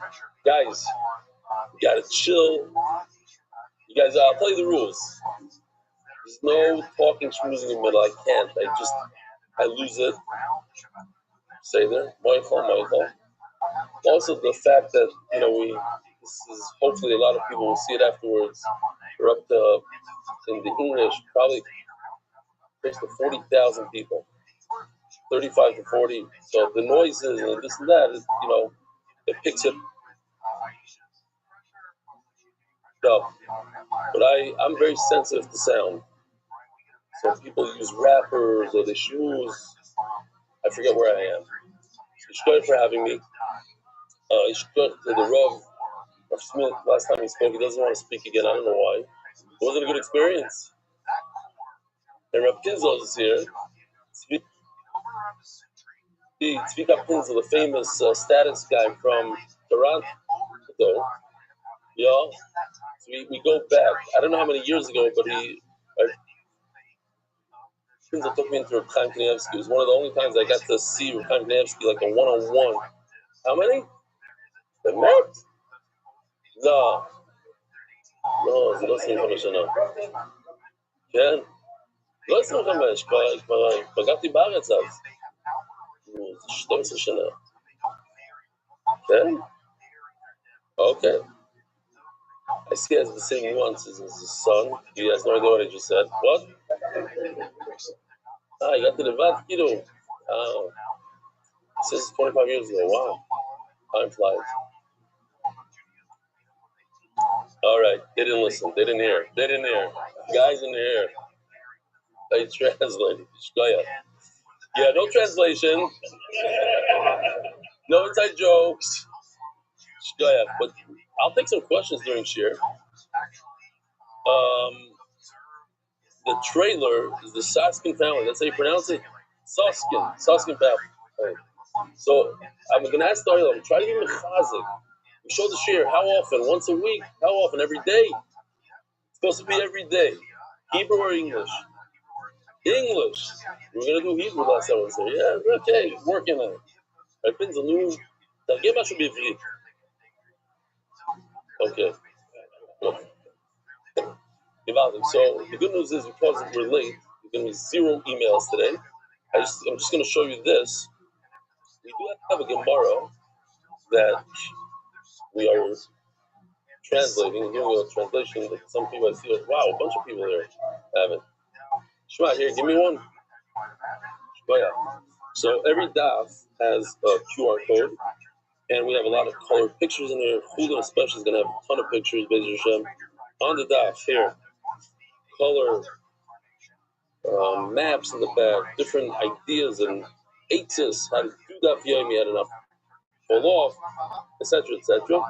Baruch Hashem, volume 1, we're all sold out in terms of the dafim. We have one paragraph. I'm just going to read off the last few dafim that were sold. Charles Tawil, Ari Blumenthal, Isaac Cement, Jamie Zulai, Ari Friedman, Victor Amar, D. Shai, Chaim Weissman, Aaron Korda, Shuli Furman, Shlomo Levinger. One parak in volume 1 is still available. I think it's like $5,000 or something. And the Masechta. We're still looking for sponsors for the Masechta. The actual Shas, we know it's the official Shas. And the Masechta, we had the Irani and Levi families. They did the last few Masechtas. And we're looking for a Masechta sponsor. Okay, Rabbi Sahib, here we go. Oh, I do have to do the sponsors. Masechta by the Irani and Levi families, Perik, Hadar Weiss, Floyd Shayob, and Shmuel Yehuda Waldman. There's his unbelievable translation of multiple drachim. How do you pronounce that word? No. If Rabbi Pinzel could say it, then I'll start saying it. Eli Eisenstein, the Yishmas, David Ben Naftali Hertz, Daf Ayin is by Dan Rubinoff, Benito Chaya Perel, Bas Yaakov Moshe Akoyev, Avram Shmuel Ben Aryeh Leib, and Daf Samach Tes was by Eli Eisenstein. David Salomon, dedicated memory of Avimori Masechta, Reb Shmuel, Baruch, Ben Chaim Tzvi Doiv, from the Bracha. The Masechta is sponsored by Joel Gedalis, the Nishmas, my father, Jack Gedalis, Anonymous, and some Brooklyn Gash, the College Family Foundation, the Nishmas, Rabbi Goyer, the College, the Bash Eloi, Anonymous, for Shlema, Moshe, Ben Zah, Anonymous, complete for Shlema, and Ruth Yom, Kalei Basester, Yisrael Malki, We're so proud of you. Happy Mordechai keep steiging. Sending Gross and family in Canvey Island, UK, in honor of rebellion, changed my meaning of life. Money Almani, Mark and Benny, and all those with Zorchi MDY, because Borgi Shalom Sfaro. Monthly sponsors are Simon, the first name of Mary Park by Miriam Anonymous for the merit of Hope and Sarah, and Rochabas Sarah, blessings in all areas of life. Centers.com, helping get them down with Tzibur, Papa and Yelam anywhere worldwide. Yiddish Time Shalom, Ben Tzalel, her Kovici family, Zechanishmas, our dear cousin, Reb Simcha Lauer, Beis Neshama, have an Aliyah. Daily sponsors, Anonymous, in memory of my grandfather's Yortzeit, Usher Richard Ben Eugene, Chaim Liebtag, celebration of our 50th wedding anniversary, Mazel Tov. By Dan Rubinoff, in memory of my Shver Avram Shmuel Ben Aryeh Leib, Alex Klein, 6th Yortzeit. So he also sponsored a daf, sponsored the day. I don't think it was the same. Hold on, let me go back for a second. The daf. Somebody else. Nina Chaim Peril. Okay. Mother? I have to find where we were. Okay, we're here. By Aaron Trauring, the memory of the yahrzeit of my father, Emmanuel Trauring, Yitzchok Ben Avram Yosef. Moshe Gadol, in memory of Avram Shol Ben Shlamit Salma. Mark Ashkenazi, who's on the line right now, is in my computer. He helps me do the share every day for the next 25 days. He's going to be on my computer 2 share a day. Unishmas, my grandfather, Rabbi Rothschild Ben Shlomo, all of Shlomo and his yahrzeit today. By Mark Ashkenazi, remember my dear cousin, the Aaron Gutterman, all of Shalom, Aaron Ben Yibal Chaim Toivim Yitzchok Kaufman on his yahrzeit today. Wow. Cousin and a grandfather. The art of the month, the first name of Yonatan Eitam Abishav Bracha, the first name of Mordechai Ben Esther, the Refuas Ayelet Daniel Ze'ev Ben Ayelet Esther. All right, here we go. We're both side. We're holding on Daf Samachas on Bays, like 10 lines from the bottom. Boy Reb Shimon Pazi. Got it? 11 lines from the bottom. Boy Reb Shimon Ben Pazi. Shiboiles Shehevio Shlish Kodim Loimer Va'akara. You have wheat that grew a third, and typically speaking in Shas, a third is considered, that's it.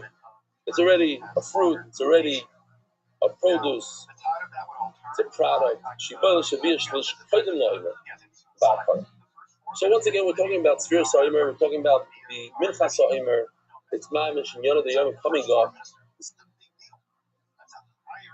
Second day of Pesach, we bring a carbon Oimer. That allows us to eat the old crop. Did anybody here go shmooze with people and chill about Chodesh and Yasham? Did you? And how many people did you speak to?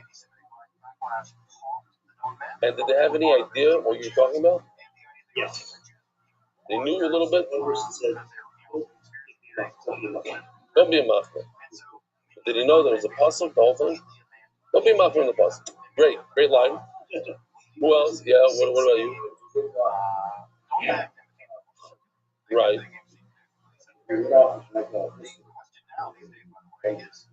Yeah, so did you speak to anybody about it? Yeah. And you told them? They didn't know what it was, right? What about you? I did some research. I made the sources and Oh. They into it. Hashem Those was against the whole process. also said in the stars another time you should grow. No, the Virgin Word says you should, doesn't apply. The foot is large. Look at it up again. The road did this. I had a question of all. Okay. Divaldi. So what's does it bring here that in Chutz La'aretz they didn't have? I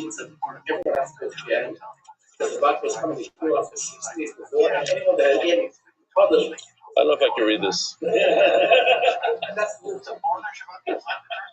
The call of Gehenna. Okay.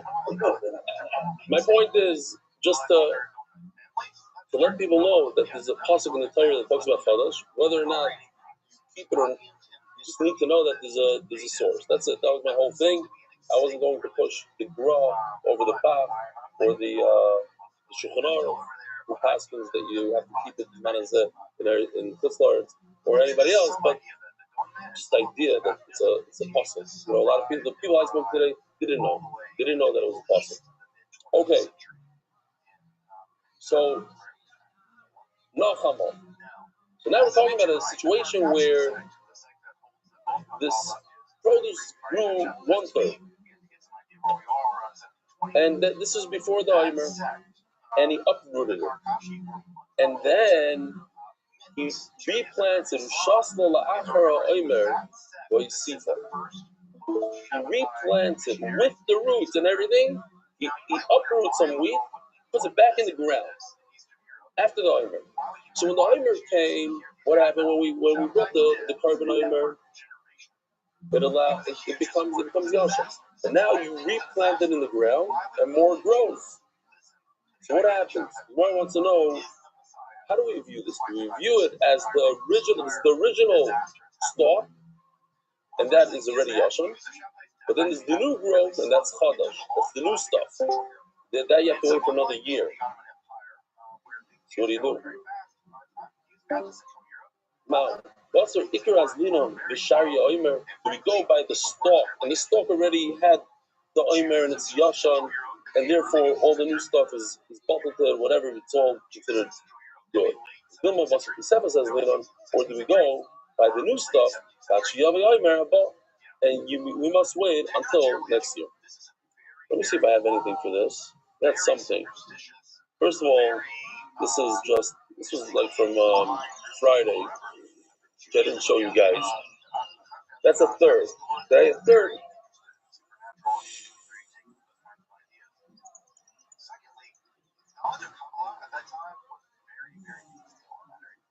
So a shlish. Okay. So the question is, do we go by the stalk, the original wheat that already is mutterteed, or since you replanted in the ground and new stuff grew out of that original wheat, do we go by the new crop, by whatever it is, the new grains that came out? I didn't want Basar they says Lino, but we do have something, but I don't want to ruin it for now. It's for the next sukkah. Perhaps you can bring a raya from this case. So let's talk a second about our kava, just real quick.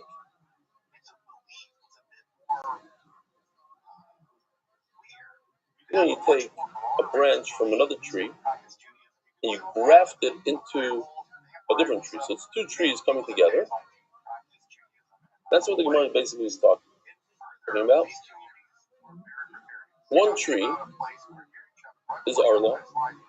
It's a younger tree. Let's say it's 2.5 years old. And it comes with fruit. That's a graft. Okay? So in our case, we take a tree that has fruit that's asserti, also banal, it's Arla. And you attach it to a tree that's multitude fruit. And on the branch, there's fruit. Also, even if you get 200 times the amount, the fruit grew 200 times. Let's say it started out with a little tiny dot, and it grew into a giant pomegranate, 200 times the size. Also, you're not allowed to eat it. So what do you see? You see that we go by the original. So you have that stalk, and the original stalk became mutter. So we're going to allow you to eat the rest of the fruit, even though you replanted it and more fruit grew on it. Why? Because I see from Arla,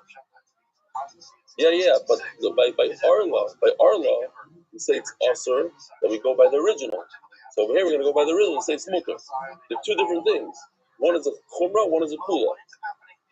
Good, Douglas paying attention.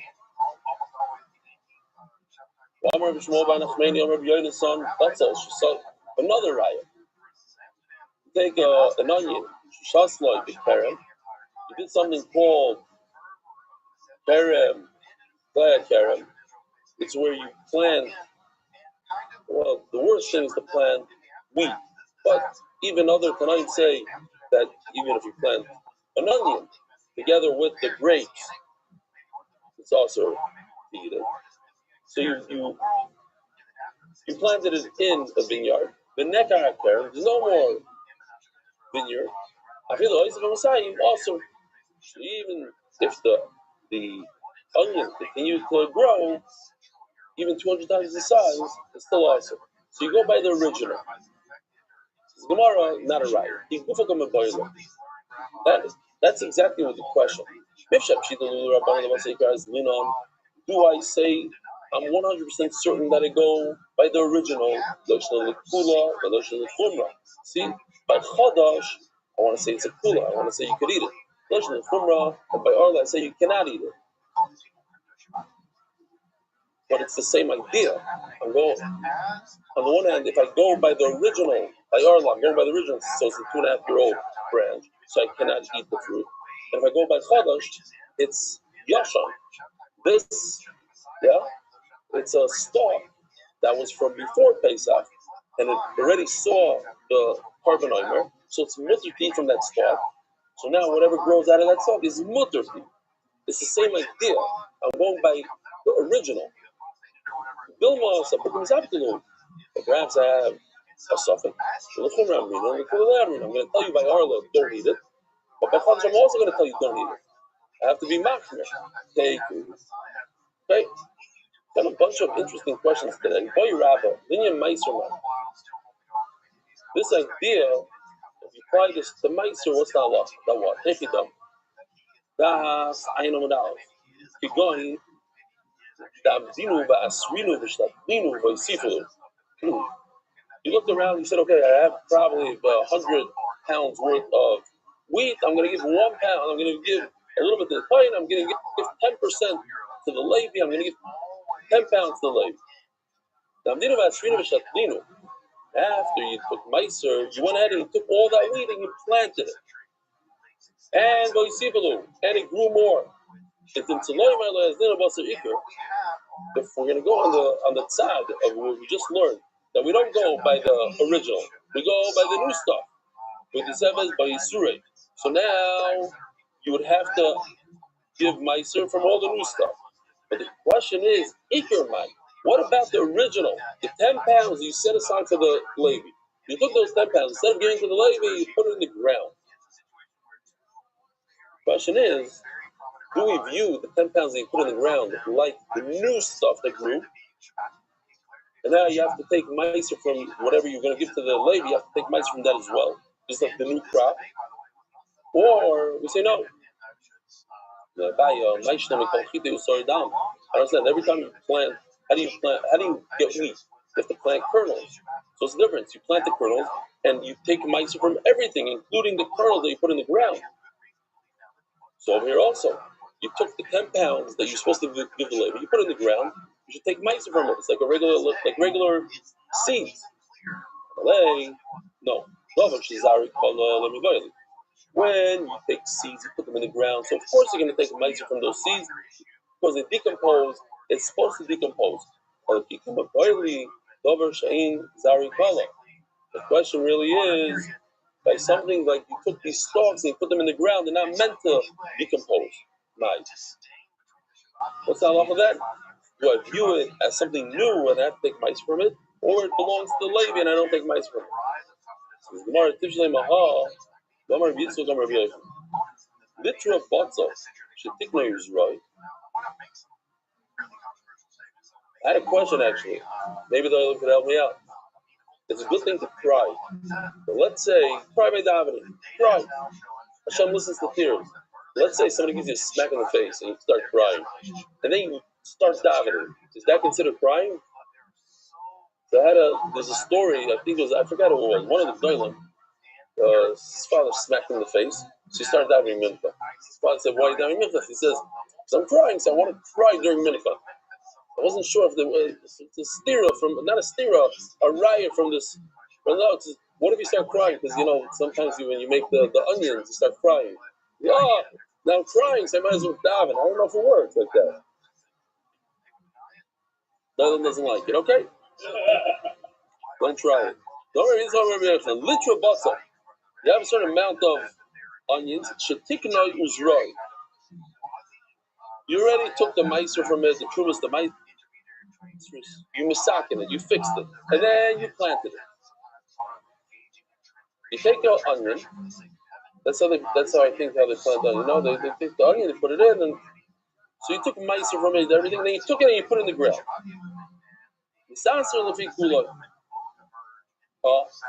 So you see that even though you planted it, you have to take meiser from the original. The original is considered as if it's brand new. So whatever you pull out of the ground, you take meiser from. 1 pound that you just took out of the ground, it was already there before. You already took meiser from it. No, once you put it in the ground, you start all over again. This is Gemara. Also, that's how you plant. That's how you plant onions. So once you plant onion, you put it in the ground. That's it. It's done. But who takes full stalks and puts them in the ground? I want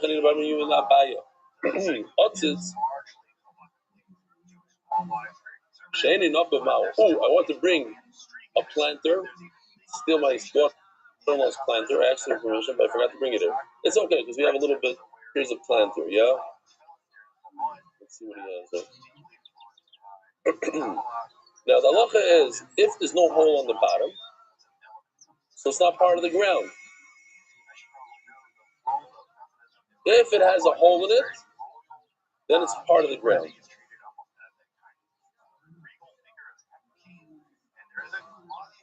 Big nafkamina.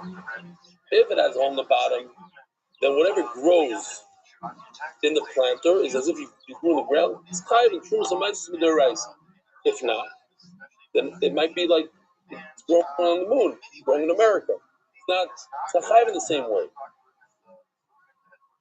And there's different halachas that actually we're going to touch some of the halachas. What about putting two species of fruit together? What if they're in a planter? Is that what it's called? Flower pot, a pot, some sort of pot. Okay. So, so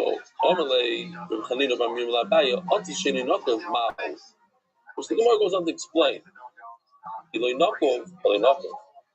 it doesn't have a hole in the bottom, so then the chiyuv would be only the Rabba. So says the Gemara, no. I had a great question. Maybe like in this video, where the guy, he first planted it, so it was any knuckle. It didn't really have a connection with the ground. Then he went ahead and he drilled a hole in the bottom. From that moment on, we're going to consider it as if it took root. That's Russia. It's rooted. And Mamela what? Oh. Now the question is, do I go from that point on and everything in the pot, meiser, etc., or not? Says Gemara, what is real? The pot you only planted once. It wasn't you did one and then another one. It was one seeding, but you made a hole in the bottom.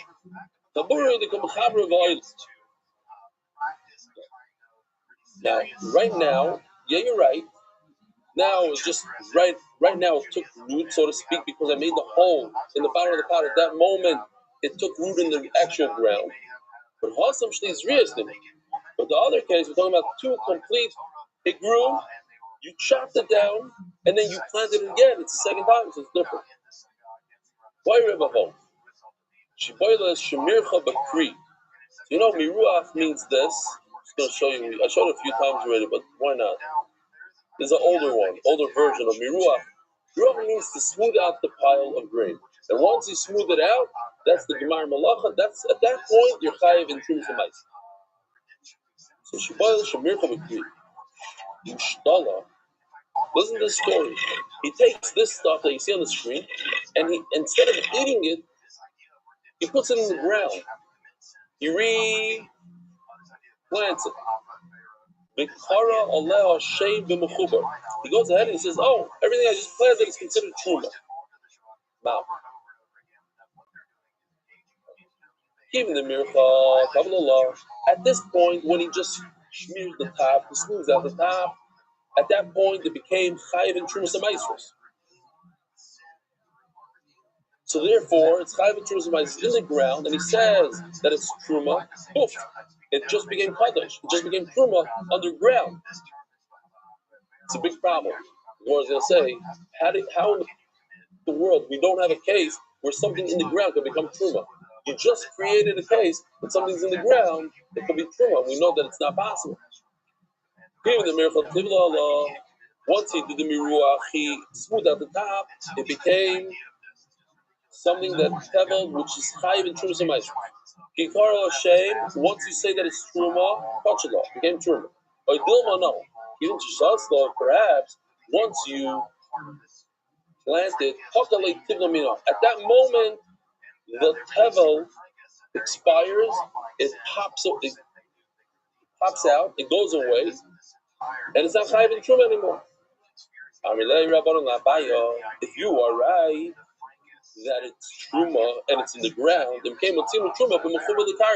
now I have a situation where produce in the ground is chayiv in truma.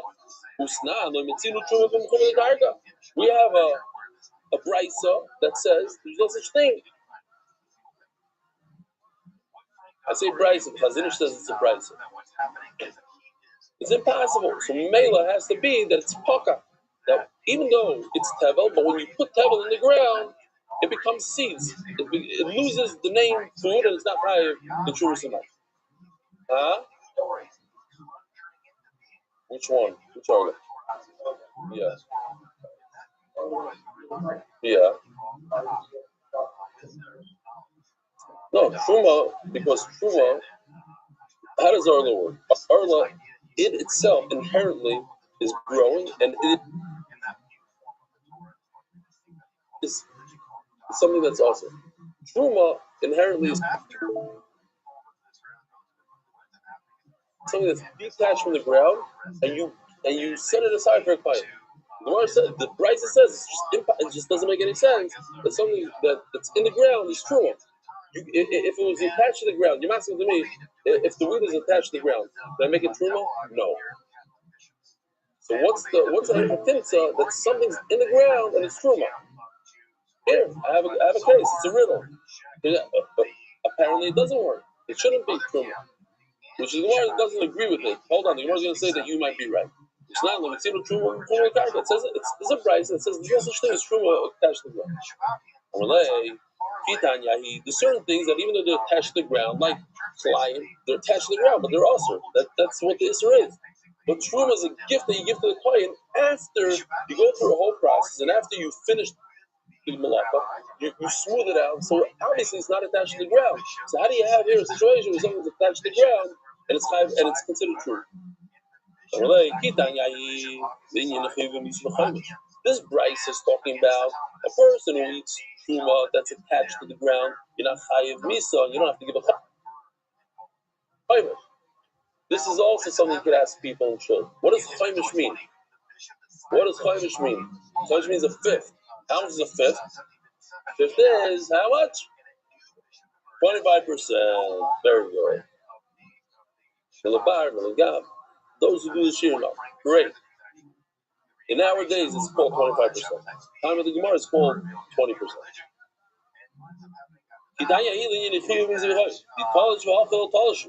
Because if you grab it out of the ground, you ate truma. Sorry, italish. If you take something off the ground, how did you eat it? There's only two ways you can eat something that's in the ground.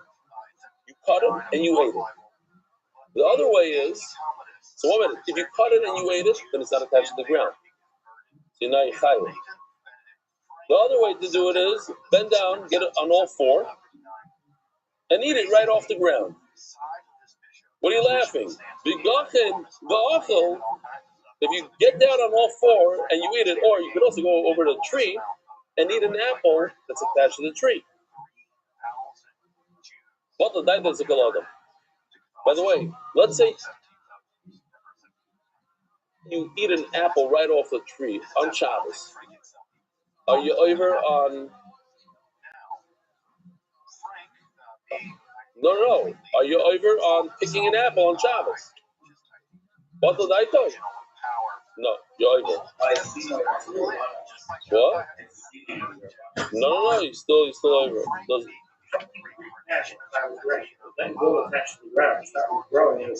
Why not? Isn't what? Isn't great? How do you always Oh, plant baby. wheat? Nachama. Something that how do you get seeds for grain? These are kernels, no? I'm not a farmer, neither are you. I see you don't know much.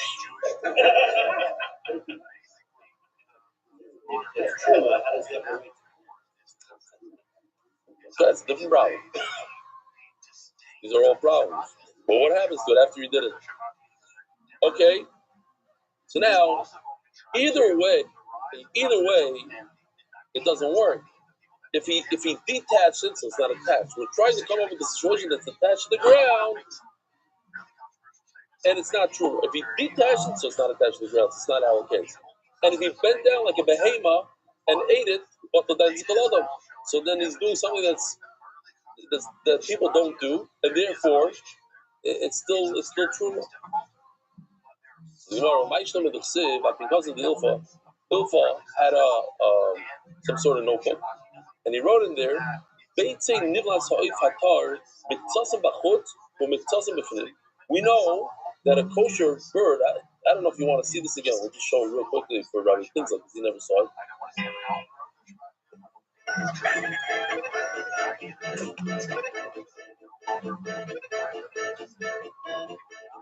That's back in the day. The beginning of it. This is the beginning of AI.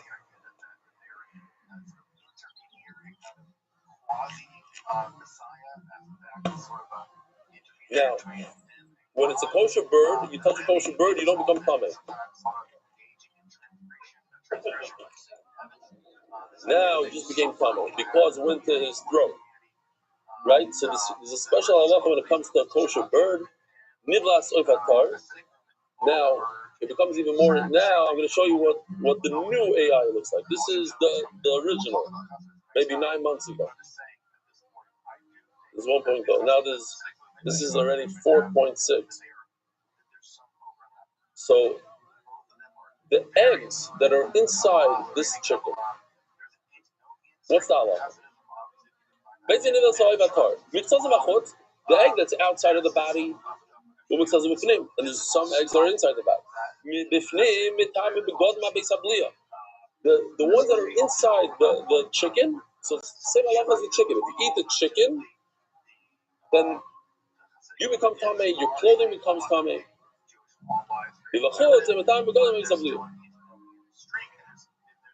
Oh, I'm going to show you about the video. So what do you see over here?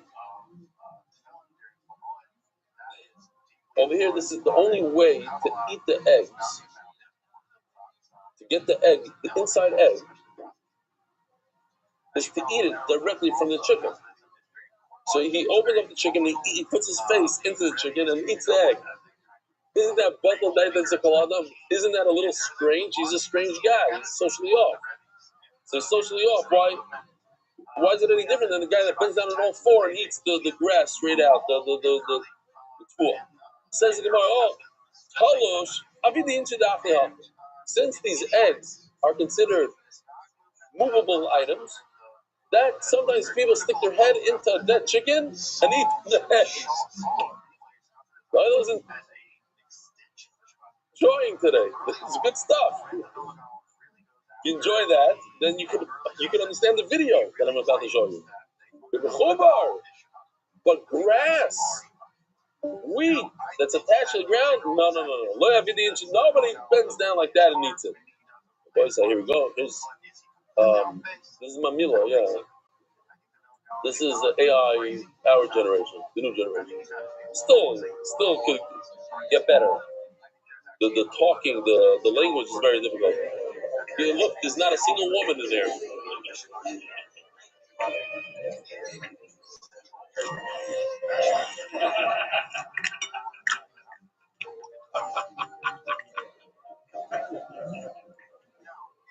I ask you to leave. It is not acceptable to eat in a mechubar.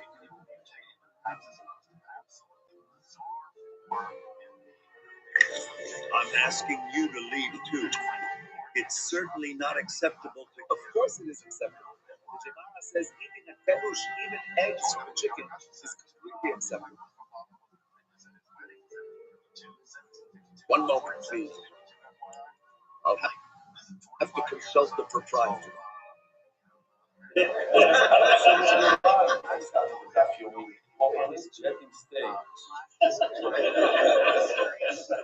Okay.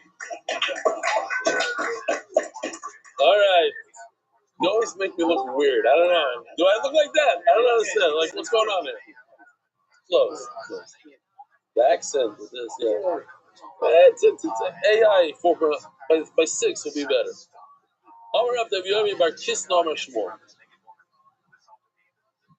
This is our last sugya before the easy Gemara. Omar after Yomi or Kisnomer.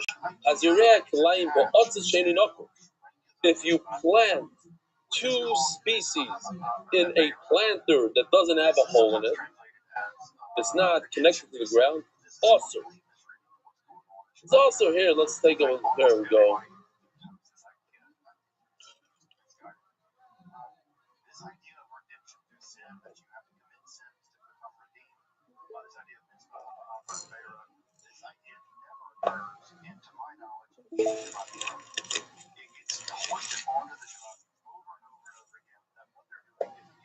Okay, wheat and tomato. Also, says Abaya, I don't understand the chiddush here. Omar Abaya, Bishlam Yashminu Loike Makas Marcus with the Rabbanon. Malchus, when Rabbanon give Malchus, if you do something that's similar to what it says in the Torah, they'll give you Malchus. It's called Malchus Marcus. It means that they put you in your place, they mechanach you. Doesn't mean that they'll give you 39, whatever the number is. 1, 2, but they give you a little patch and they say you don't do it like this. Now, if you're telling me that the halacha they were coming to tell you this halacha that you get Malchus Shapir, that's great. Now, they also just to tell me the idea that this is what you see on the screen is also. Michael Mashma, what kind of finish is that? Do the Rabbanan have his read that you tell me that this is considered planting with the Rabbanan? Tanina. This we learned already. If you try to take truma from a planter that doesn't have a hole in it, true. Well, it's truma midrabanan. The yams of Yitram. So you see that the Rabbanan hold that this is considered planting, and if they hold that it's considered planting, then you just planted flying and you deserve patch. So that must be the finish. The finish is that you get Malchus Marcus. Not that it's also, you get Malchus Marcus. Great. Okay, something like you Mishnah.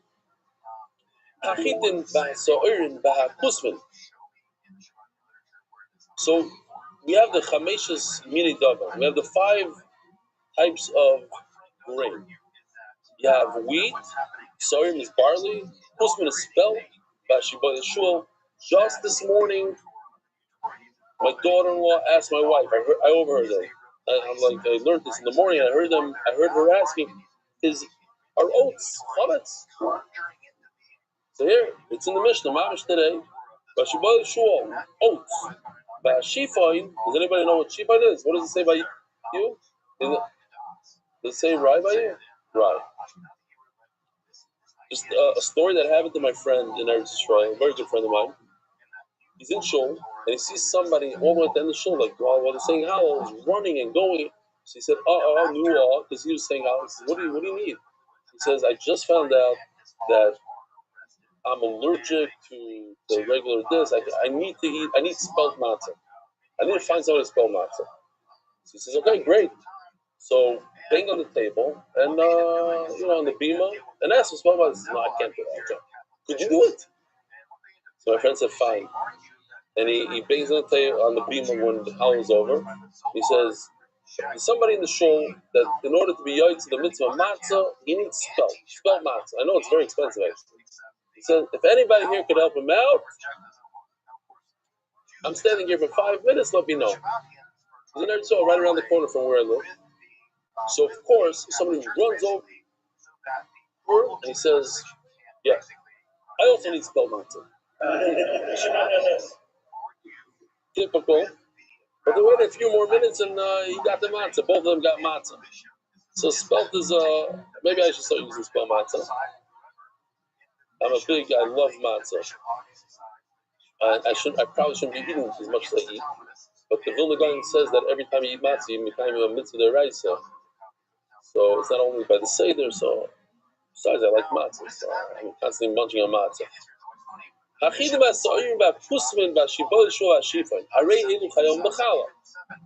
are all grains that if you make a dough out of it, you have to give some to the kohen. You have to give challah to the kohen. So in order to give challah, we said you have to give approximately 5 pounds, let's call it. 43 eggs, 2.2 kilo. So let's say you have, let me ask you something. It says, start from zemzeh. You read the Mishnah, start from zemzeh. So let's say you take wheat and you take rye. Do they combine? It says, with start from zemzeh, they combine with each other. So the answer is no. That combination doesn't. But there are other combinations that do. So we're going to have to see the Gemara.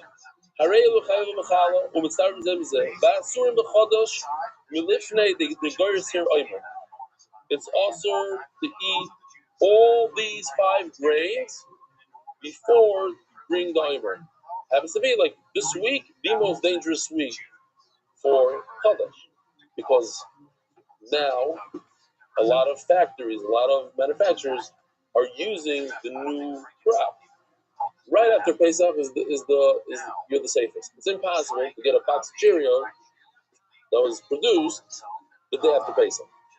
But once you start going down the line, a month, 2 months after, then it's very possible certain products they need to use the newest grain, like cereals or whatever. I forgot what it was. But there's certain things that they're very quicker than you expect.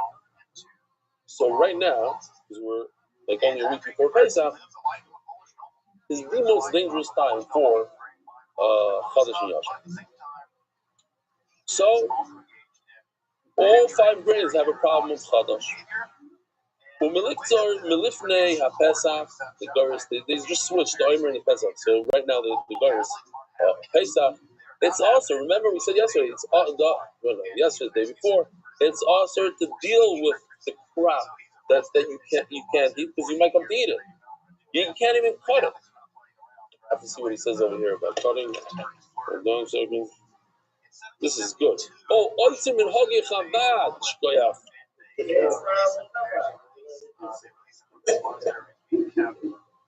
Habesh b'tchila hayimegel b'chodesh. B'machz nosem b'tchila t'shnas machmer b'chodesh. B'tchila gamru b'shem tov l'hachmer b'chodesh. You start being machmer. Okay, so right now you're good. I like this. This is what Shem Tov is machmer, but after the kids we have to look into this. Great.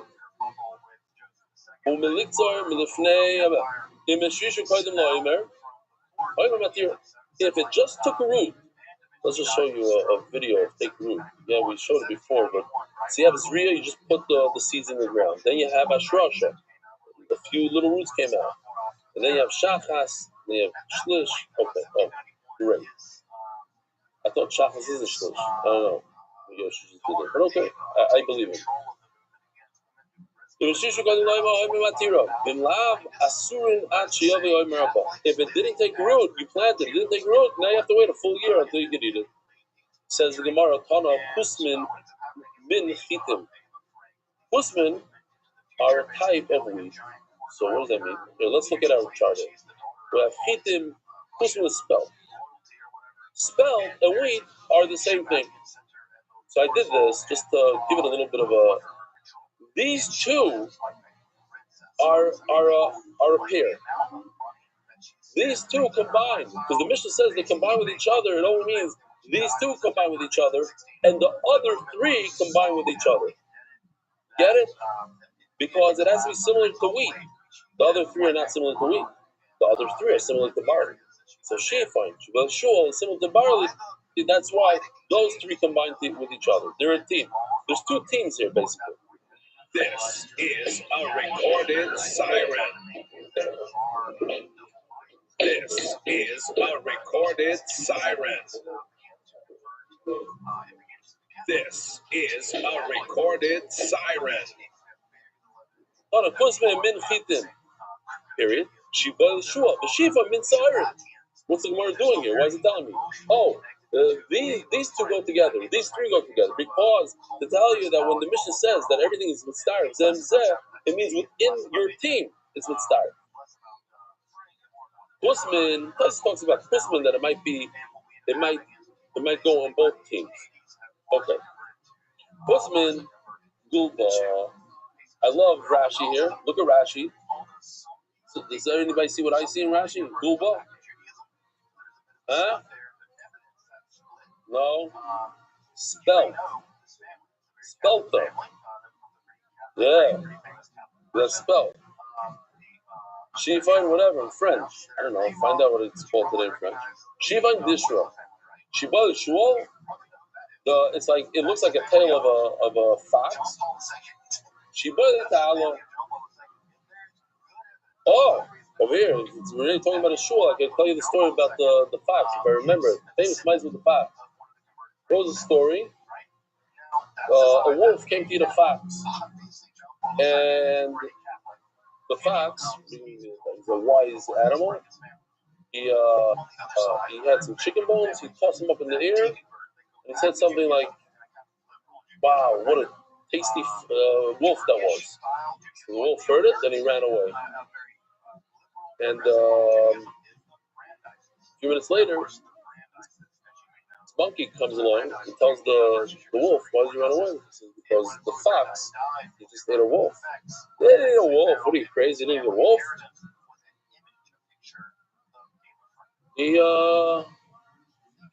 He just ate a chicken. Come, let's go back. So he says, bring me back to the fox. So the monkey says, you promise you're not going to eat? Yeah. So he jumps on his back and shows him where the fox is. And the fox sees the two of them coming. So the fox realizes it's not good. So he says, thank you, monkey, for bringing another Gishmaka wolf to eat. So the wolf turned around and ate the monkey, and that was the... So what do you see from the story? What's the story? The story is, don't mix into somebody else's problem. Don't try to... If two people are fighting, don't come along and help out. Because at the end of the day, it's only going to hurt you, and the other guy's going to be sick. Okay. Turning the dial. Turning the dial. Here we go.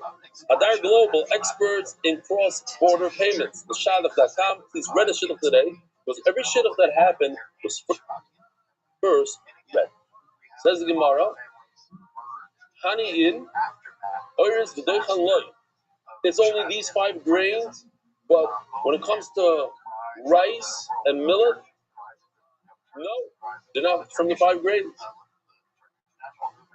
I like this one. I've said it a few times, but when the beginning of Shas by brachas, I was doing, not this time around, last time I was doing dirshu tests, and one of the questions they had in the test, and there was a tough one. What shitas are there in the bracha achroina of rice? What different opinions are there of what bracha achroina make on rice? Anybody know?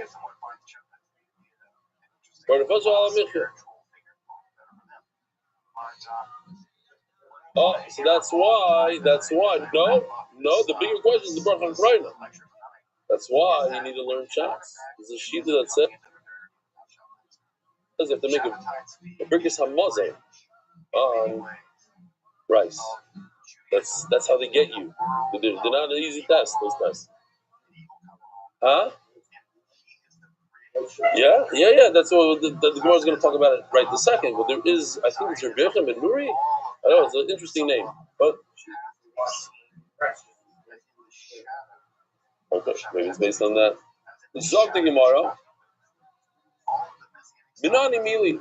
How do you know that rice and millet are not included? It's only the Chamisha Minim. Over Shlokish Asi Lachem Lachem Matzah. We learn from Matzah. It says Bechala.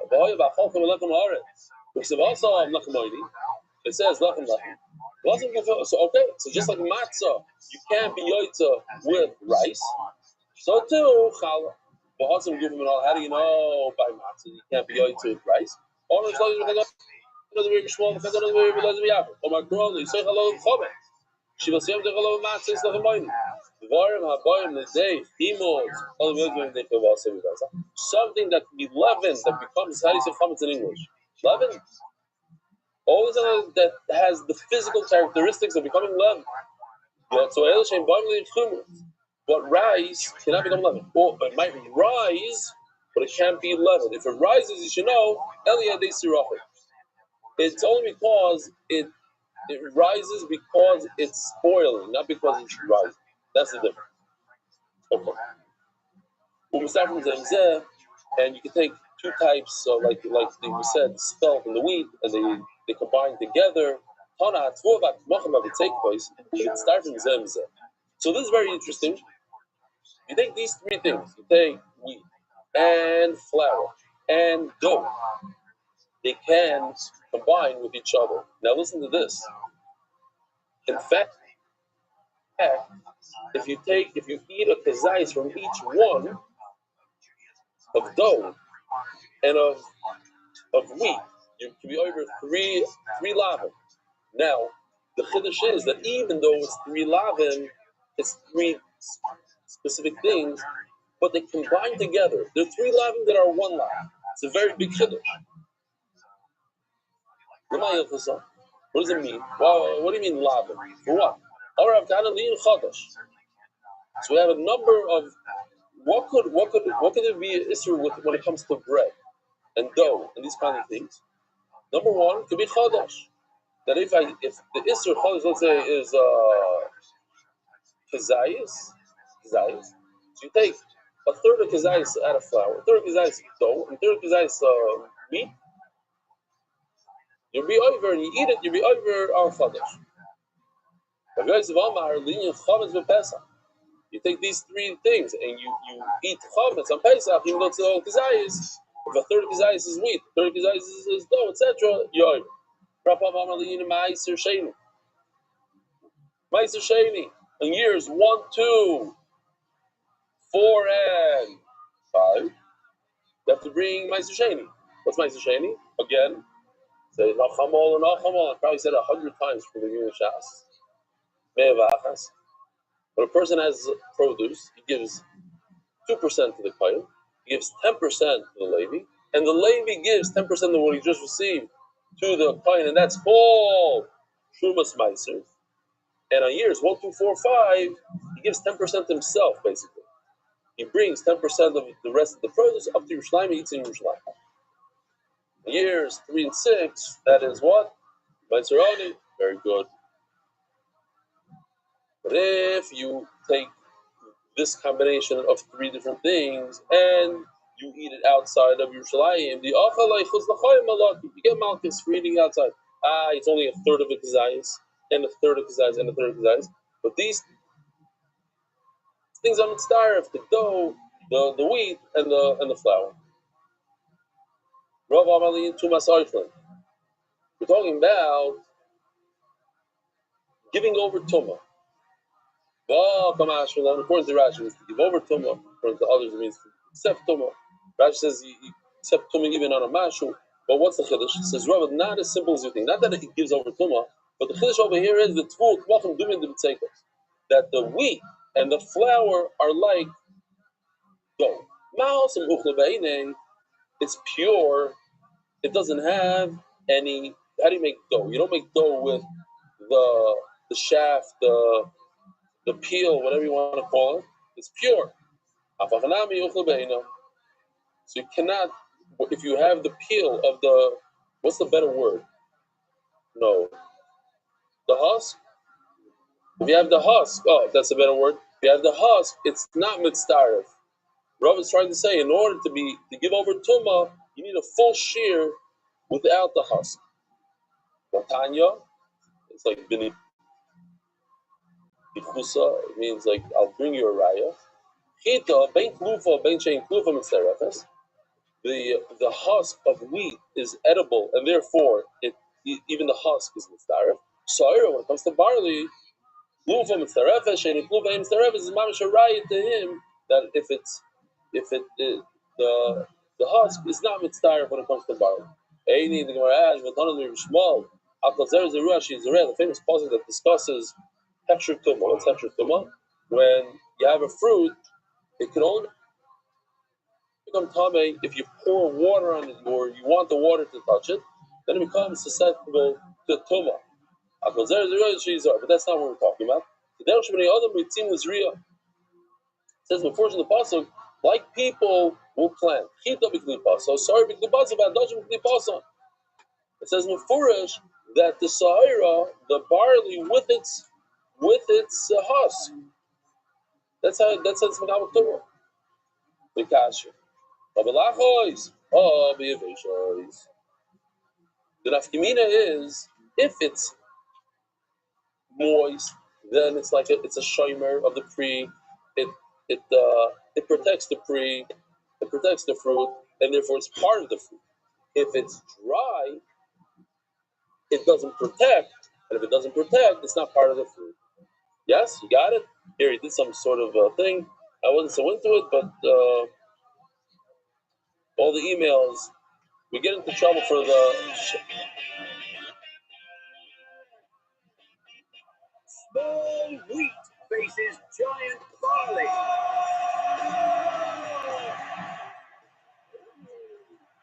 It looks like an unfair fight. Teaching violence to children, learn about it. It seems the wheat is going to lose, but wait.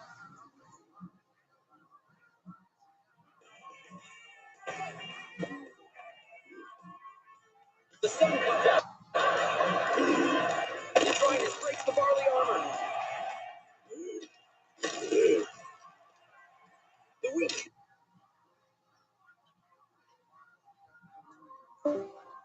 stays strong and wins against all odds.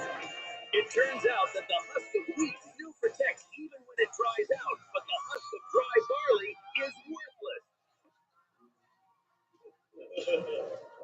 All right, I just understood the sugi better. Now what? If the husk is dry, then it doesn't protect. And if it doesn't protect, it's not part of it. That's by barley. Okay? But if it's moist, then it protects, so it is part of it. It says the Gemara, we learned in the Mishnah, right? How do we know that Chadash applies to the 5 grains? Did I skip? Oh yeah, because we're Goyris Oimer. That MDY Gemara doesn't say the word Oimer? It's terrible. Okay, no, it does say Pesach in my Gemara, but we're not Goyris. Okay, fine. We're not immediately, I'll say Pesach for you. We're not immediately. Omer Shlogish Atza Lechem Matzah. It's only the 5 grains, and that's the 5 grains applies to Chodesh, not rice and milk. The Litzar, Lifnei, Oimer.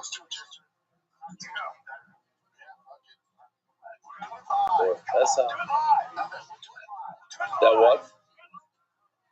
What we do, that it's also for you to reap the 5 grains, not only barley, because we would think it's only barley that you're not allowed to reap until you bring the oimer, which the oimer is out of barley. No, it's all 5 grains. You know what I mean?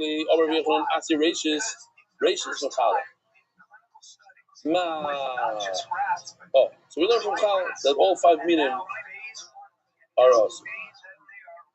My Kodim learner, what does it mean before those? Rabbi Yoina Omar, Kodim Tzir Soimer. Do you have a machlokes? How long are we going already?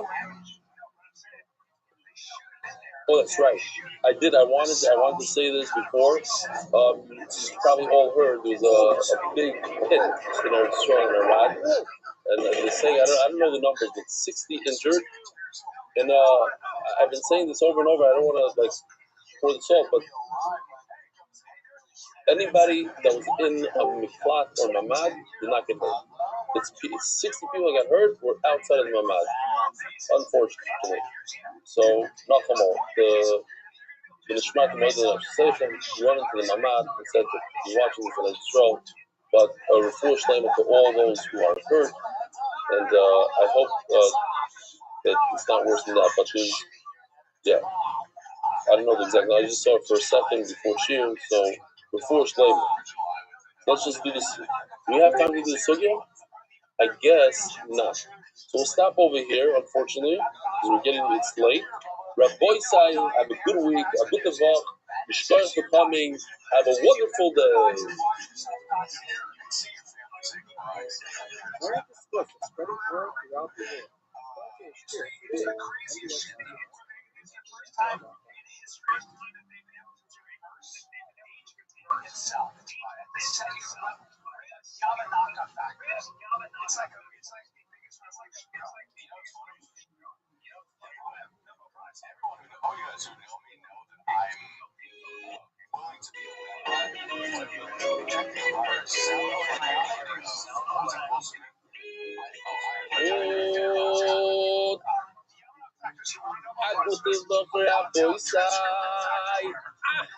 Sponsor a share today.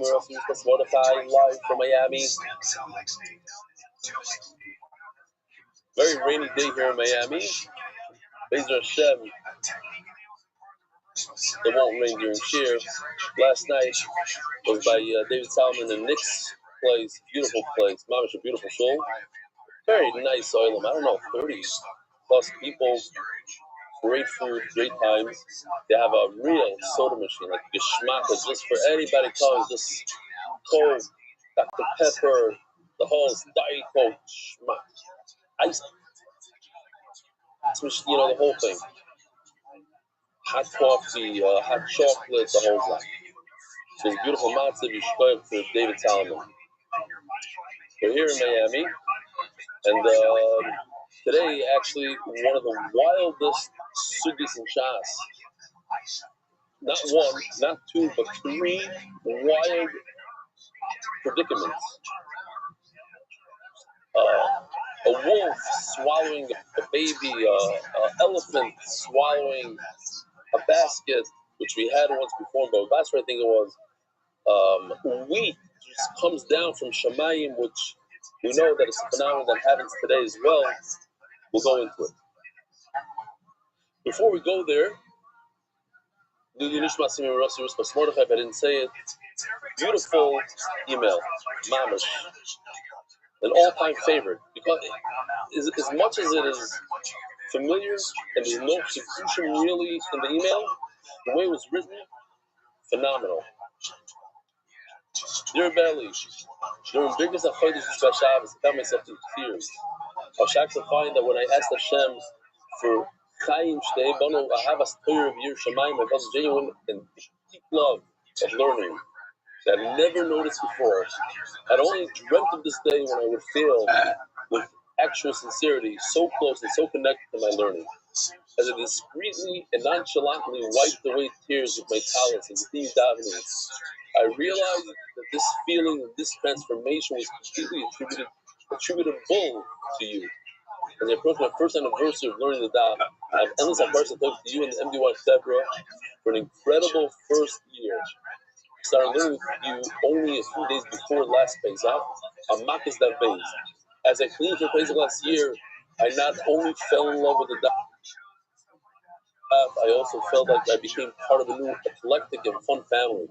Further, it cannot be understated how your share creates this positive association with learning. Even for those of us who forget most of what we learn each day, we never forget the positive association that you create with our learning. Lastly, the Mesiras Nefesh to give 3 shiurim on Erev Pesach was one of the first things that I experienced as part of your share. Wait, this year gets even better. Last year wasn't a 3-day yontif. It was one of the first things I experienced as part of your share. Your effort and dedication left a lasting impression on me. You should know that your commitment and endless hours of preparation are appreciated and internalized by all of your talmidim. Hashem should continue to give you care to continue to put in this effort in good health and Mir Hashem because of your hard work is solely for the benefit of Klal Yisrael and to make a Kiddush Hashem with endless affairs at time. Moshe Warga, Safe, New Jersey, Market. That thing is beautiful. Moshe, beautiful. Well written. Oh, we have a follow-up email from Gershi Rose, who I love very dearly, even though I think I was a little stark last night, but I love him very much. Thank you very much for reading out my email. I really appreciate the warmth, care, and passion with which it was delivered. Personally, I'm glad to hear you made it to American safely without the pressure of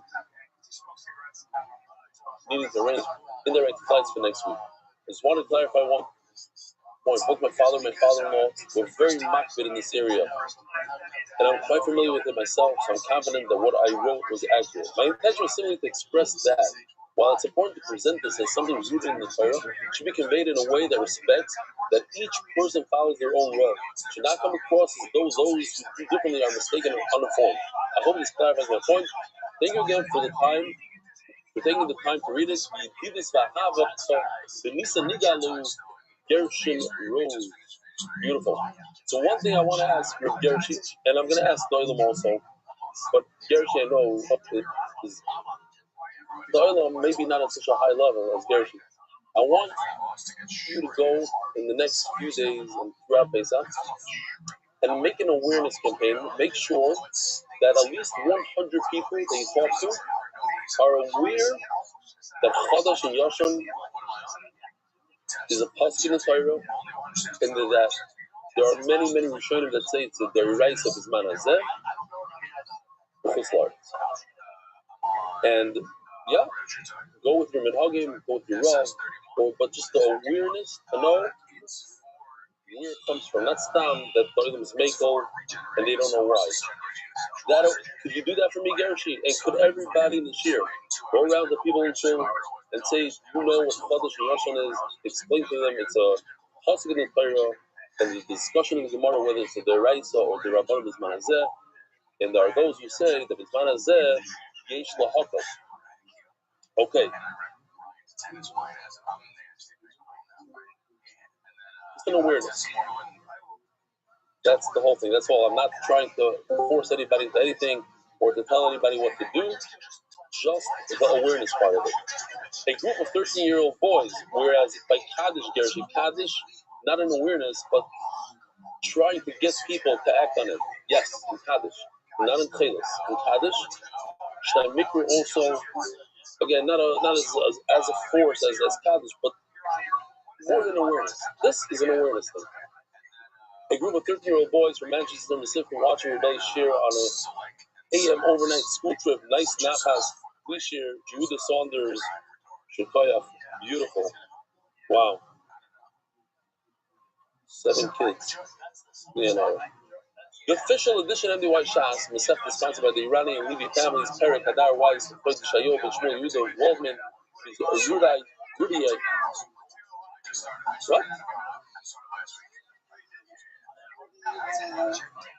She speaks Spanish and she speaks English, which I don't understand either of them. For his unbelievable translation of multiple Prokim,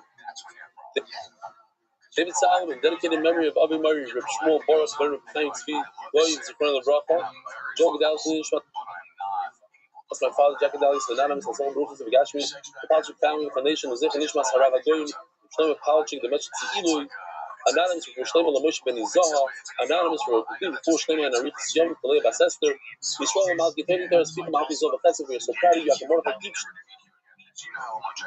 Tiger. Send the girls and family, Candy Island, UK, in honor of Eli. Change my meaning of life. Roini, Almoini, Yossi, Mark, and Benny, and all the Oiskim, Sophie, MDY, have been powerful, shouting, Sparrow.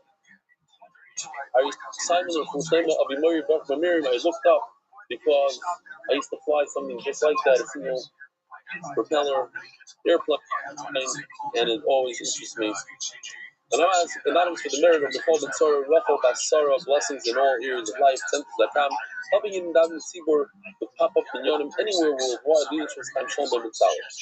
Weekly sponsors in honor of Moshe Fisher's Bar Mitzvah, Uncle Saul and Uncle Goody. Daily sponsor in honor of Ezra Lakeman.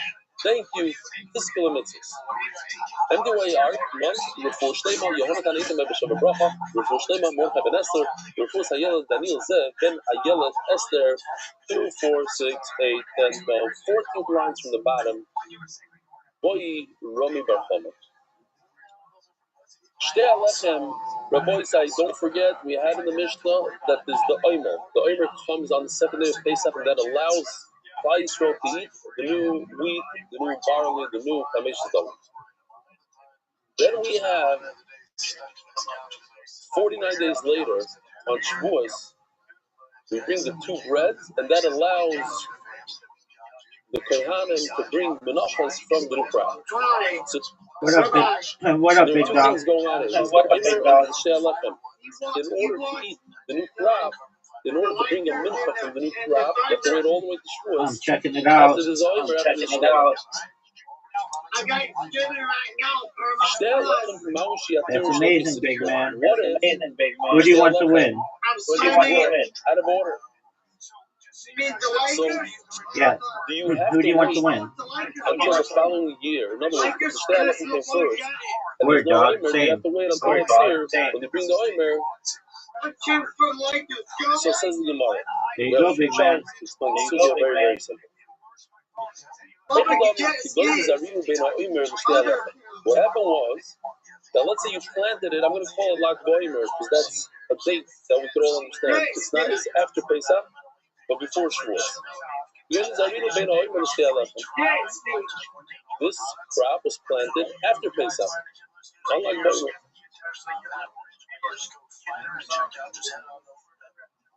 He's muted, big dog.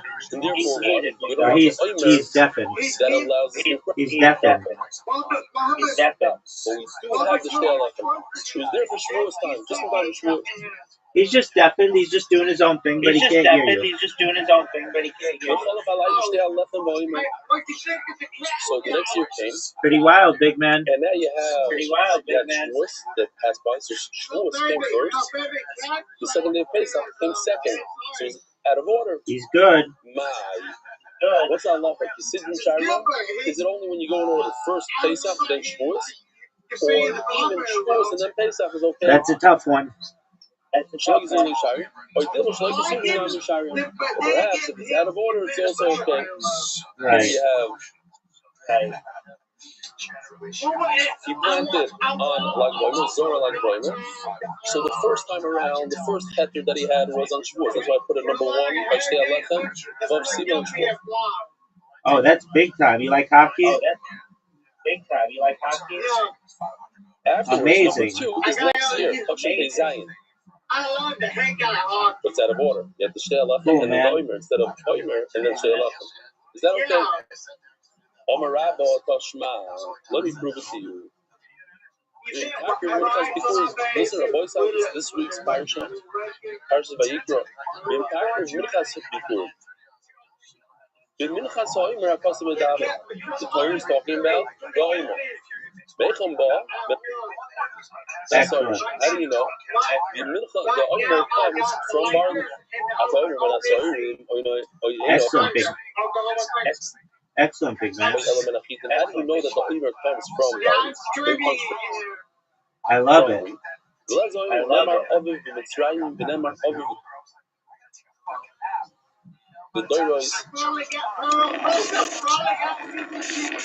You're amazing.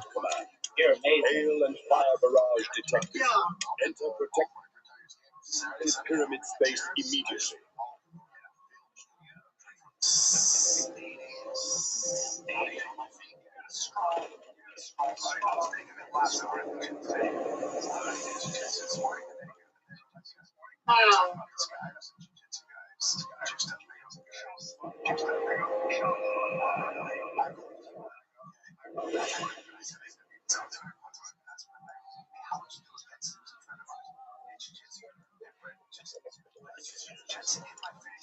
Is it over? Can we leave the wall now? No. There is still concern about hail fragments. It says by Mitzrayim that there was barley. Here's the pasuk.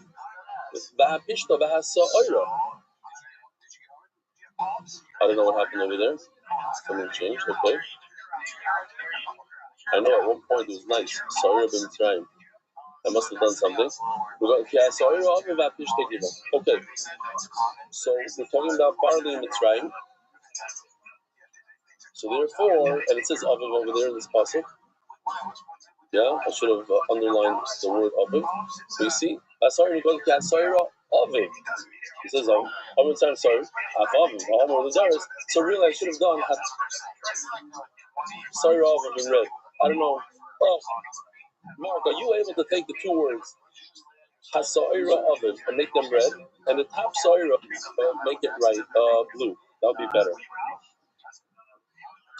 Then Marvin trying to Marvin the Doris. Marvin trying Saira, Aviv the Doris Saira. Ishmael. Okay, so that's really it. Now we're still trying to bring proof here. We're not there yet. When we get there, next word also Aviv, red. Rabbi Kiva Omer Matzinu Yochid Shemedi Chavasar Min Achitin V'Chavasar Min Asorim. We know by individual people they can bring a minchas chayte or even a saita. She brings from barley. The public also. Now here's the raya. Because when in the world does the public bring barley? If you tell me that the oimer comes from wheat, we don't find that the public bring shkoyach. Here it is. The only thing is, I'll be mayor to you now. If you notice, it's two shades of red. The red that you did and the red that I do. Mine is a little darker. But okay, I used to use that red, so it's good. We're going to move on. Shkoyach, Mark Ashkenazi, Erev Shabbos, Ruta Oilam. Here comes the proof. Rabbi say here it is.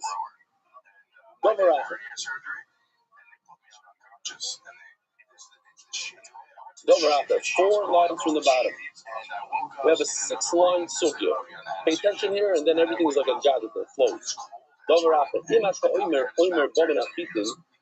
if you tell me, I want to prove to you that the oimer comes from chitim. Come, say hello to everybody. If you tell me that the oimer comes from wheat,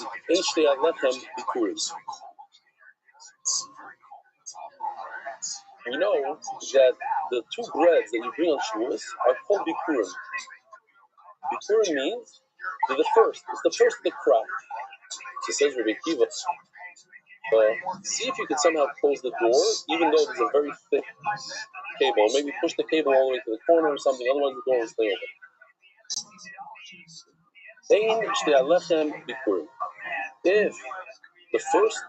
If the oimer, says Rabbi Kiva, is made out of wheat, so you already used wheat that year.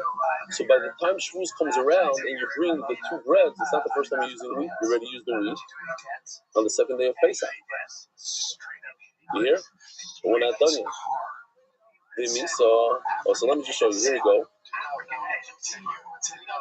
No, this is good. Let me just If you see on it's rudimentary. I just used something that Yoshi set up, but it's a little shvach. If the oimer was brought on Tezai Nisan, meaning the 2nd day of Pesach, and then the Shtei HaLechem was brought on Shavuos, we have a problem.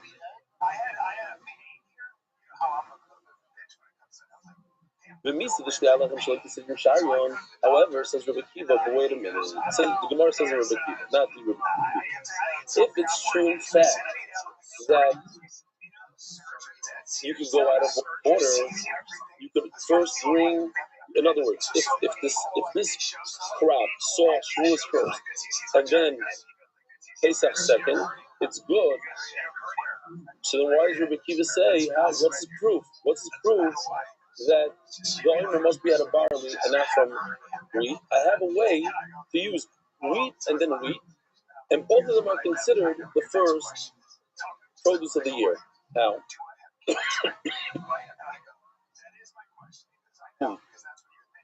Mishkachas law, I could find it. The makriv oimer mahanach the issues put in the Shtei HaLechem. let me just say about that.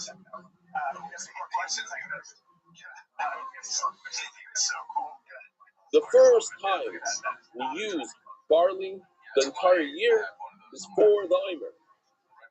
So that's a Bikurim. First time. First time we use wheat is on Shavuos for the two breads.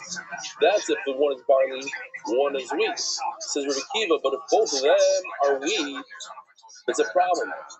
And you've never used, it's not Bikurim on Shavuos, because you already used wheat 49 days earlier. On the second day of Pesach, by the Omer, you used barley. Look who it is. Look who it is. So if you can use the Omer, you can use wheat for Take the your time. Omer. I saw you were in there earlier. I was in the middle of class. Use wheat again. It's not. It's okay. Well, see, you got a second account. This season. Yeah. So look what it says over here. Omer chiton. No. Because if you're allowed to use wheat, He got then a second account though. What the heck? You didn't say you would get one of those second accounts. Did he have to ask for permission from you? Let's say It somebody don't matter, Rabbi, God dang it. So somebody planted wheat on like boy, I'm just saying. I didn't know he got a second account. just missed the second day of Pesach. I didn't know he had that permission from me.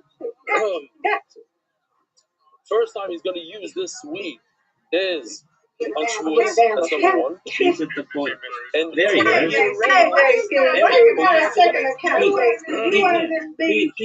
if you do it out of order. Then it's fine. Then it's the first time this one because I'm gonna be on my phone. I'm gonna catch a that this program is yeah. It says the Gemara. Yeah, so Now let's see inside. If it's true that you're telling what you thought that you could use, That's me too. And then Mr. Chris, how was work? So now I have Mr. Chris, how was work? It was good. I went line a situation where I have Bikurim. Did you go with your friend? On Shavuos, I had line dancing class. Yeah, I had line dancing class. Yeah. If you notice, just to make it easier, All right. the number one is purple, and the number two is Line purple. In other dancing words, class. Line dancing class. the purple, what he planted on Lag BaOmer. I didn't know if he was going to go or not. Came a bit late. It's stuff that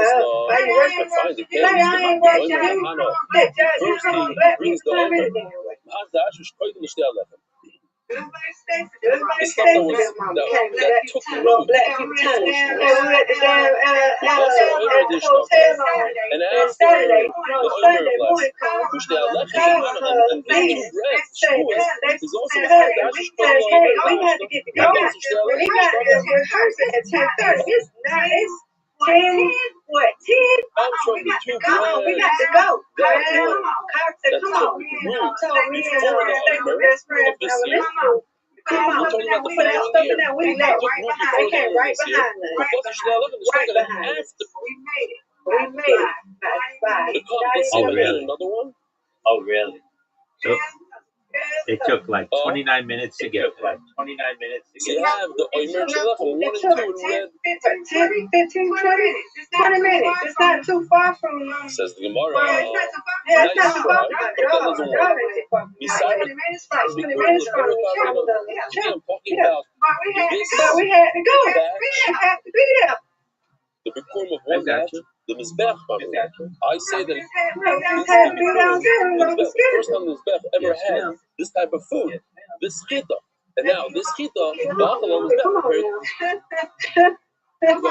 But the Mizbech already had. Come on.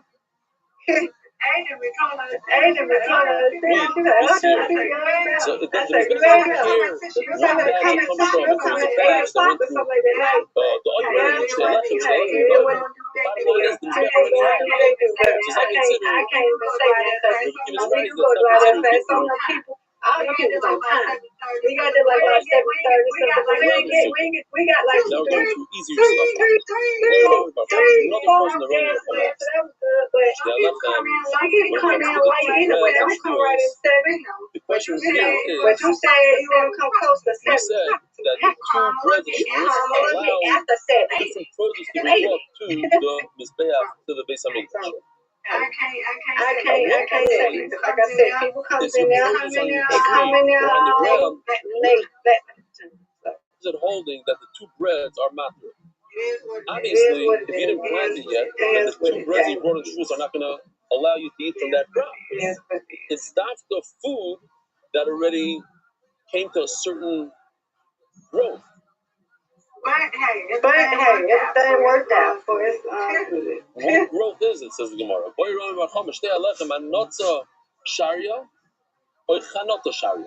So Rashi explains other places that hanotza means that the flower, we got to that go. grows, and you could actually, there's a mango tree here. I don't know if you can see it. So we can put our That stuff tree in right over there and put it in the car. has thousands of small little. But she already had left. Mama already had left all Okay, our so that's some sort of, that's already, pieces and stuff. And she went for something else. that's Like, oh my God, y'all, come on. My God, they made a list. sorry, I should have made a list. Like, we got to go. blooming, We got to etc. go. But there's different stages here. Let me show you what she did. Yep, that's what it was. But we made it on time. So I'm just glad for that. So That's good. hanotz is when this little flower falls off. Let's see if he did it. How was your day? It was good. I was able to schedule on Sunday at 1 p.m. Another podcast. So I'm doing one at 10 a.m. By the way, all this and was another done at 1 p.m. And by Yosh. I've been working on the bots. Riser and I watched Not the something we documentary found on last YouTube night, or anything like that. and then Zoo kept me up That's really So late, the Gemara and says which my one hours are is not considered that the food completely is full, made but hanotza or pretty chanotza? close. Or is it a small little Shoot, fruit don't even work. like Y'all, it didn't mango even tree? work, Rabbi. Shoot. You work, I guarantee you. That'll change. Yeah, Miss Aquarius. I've worked for 20 years of my life, and I made enough money so that I don't have to. It'd be cool if you got up on the No, tree. you just saying you don't work, so you got it good. Show us what So you can either work. I know you want to sleep, but Mom, you the work small sleep tiny whenever things. you feel like it. Shoot, I wish I could do that. That could work. Fruit. Well, you can do it tomorrow, and the next day, and the next day, and the next day. So that's a good Hanotza, thing hanotza, forward but to perhaps. I don't understand. Oh, yeah, it's good. I wish It's I just could do it. rooting. There's a root in the ground. I The can't seeds wait in the ground, you don't see it. You just took a root. That's That's considered as if it already grew. 43 years young. I wish I could just chill out like my auntie. If it has some sort of hanotza or It's good to get out and work. It's good to get out and sometimes, you know, I instead of saw being at home. where a Maisa Shaya, there was a tremendous wind that came That's through Los Angeles, and it tore a tree. Some people say, I'm like, I'm not doing all that. Some pros and cons. and people They were was like, yeah. Okay. Sometimes you just don't want to be at home sometimes all day. Miss Aquarius, did you hear about hantavirus? They came to discover that the trees Talking about the cruise ship, right? Yeah, I already know. Georgia people got Oh, it. there you go. what's the word I'm looking for? Well, I seen it on the news, but I also this man Don Vacation, he be cruising outside, but he on the other side of the street, he told us about it. by the residents. Now, naturally, Do you think that the city does it's a better going to be job locked down? because they come and they have a whole truck system and this and they come, they work. It's gonna be Rabbi. The ones that are taking care of like people, some people forget the orders and Keep away from discover people. that the ones that It do be a lot now. Let's be a lot now. Look what we got as a president. they learned how to I want y'all to look who got a president. with less water, Just look. the roots were stronger. That's all I'm gonna tell you. They say perhaps you could say a muscle. The kids that grew up today, the kids that grew up in Corona, the kids that are destroying the world, I'm just saying. and That the damn man wanted to take their damn fucking constant planes. bombings in the shelters. Miss Aquarius is turned up tonight. Yesterday, I think was one of the most listened they ever had. Even My for auntie Chapter said, run in and out told her, the shelters all night long. very,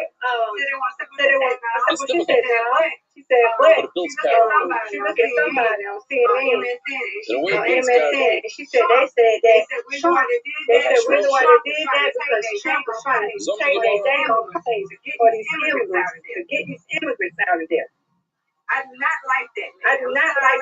I'm sorry.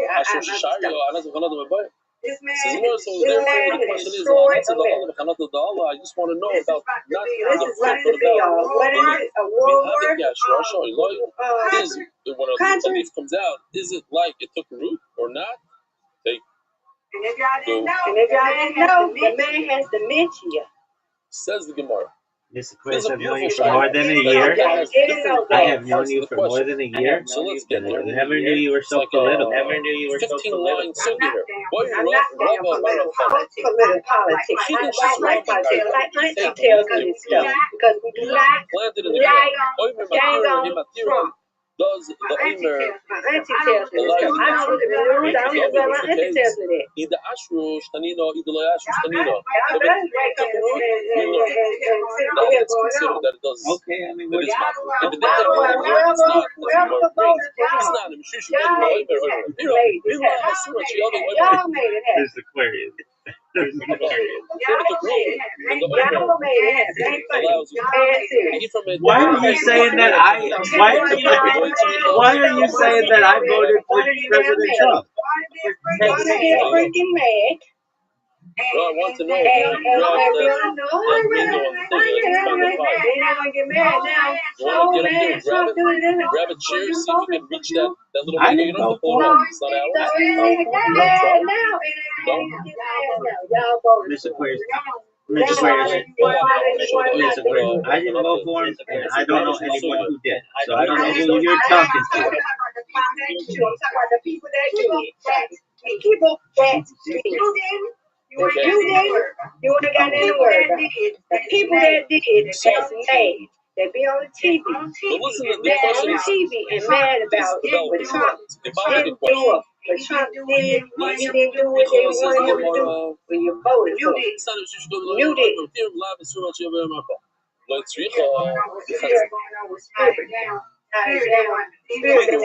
want to take their damn money. Says the Gemara. There are 17,000 people is unemployed. Grab a chair, see if that's. Now they got to I start. I don't know what. Some of them don't want to work. Some of them want to. I got to learn what to follow. One of them, wasn't that one of them? I need something like that. She said she was in Spain. She said, well, I got to talk to my husband. I don't know if I'm going to be on the airline or not. I got to talk to him. I'm in Spain. I don't know. You know what I'm saying? It looks like she has to go all the way to DF. She has to go all the way to DF. From Spain. So it's a lot for people. All right, here's the final I follow today. His name is Stephen. I think he's the person for the stuff. He was a spirit. He was a spirit. Right dependent on whatnot. So this is the Hanata of a mango. He was a spirit. Flight attendant. And he saying that he filed for unemployment because he's from Davis. Lives in Nevada. He said that he was he said a lot of people want to get to do Delta, but he said he didn't do a little bit iffy with Delta. And you put it right into the ground. Yeah. Some people doing rallies. Did he I don't understand about Did he say why he was iffy about Delta? Did he say why he was iffy about Delta? In the box? Or inside the door? I was trying to get ready. I like to say you finally for unemployment. Canceling completely. But He said he has to be careful. He said he has to be careful because he's in the environment too. He said he doesn't want to keep. He don't want to. Beautiful. He said he don't want to I mean, keep it is. back and forth, back and forth. He said he would like to be just where he at. He said all his community. He said he got cat. He said where he feels now, he don't want to keep. He don't want to keep. He said he don't want to keep. He know if he has somebody to really watch his cats like that, he said that he'll remove it. He said he just don't want to remove it. He don't want to remove it. So. What else is there? I feel for these people, man. At least 3 different I things. feel for these employees. I don't feel for the passengers. I'll tell you why I don't feel for these passengers. Again, you took Tell the you why I don't bullet feel for as these passengers. is, Tell you what. and you put it into the ground. They should have just, you know what I'm saying? I understand. You caught it and you planted it. I am Right before the second day of Pesach. Well, also, and then come the second day of Pesach. Can you eat? They knew about that. Also, question number one is, Spirit could have gave them a hand from the state of hey. You're thinking about shutting down. They gave them a little bit of notice. You're hungry, so you dig it up. Whatever. So they can go and be like, okay, let's do a plan. That was not good. Let's figure out what we're gonna do. You know what I'm saying? I mean, I feel for the passengers. I mean, didn't lose the Shem food by putting it into the ground. Now, I don't know about the passengers. Do you feel for the passengers or do you feel for Everybody. If you're paying for a flight and you're excited to see your family or go on a trip or whatever, and then all of a sudden, and then I feel to them as well. They're the obvious. It's gone. It's finished. And therefore, the Omer is not. They got to start over. Ain't no passenger. They could have gave them another. Another question is this: I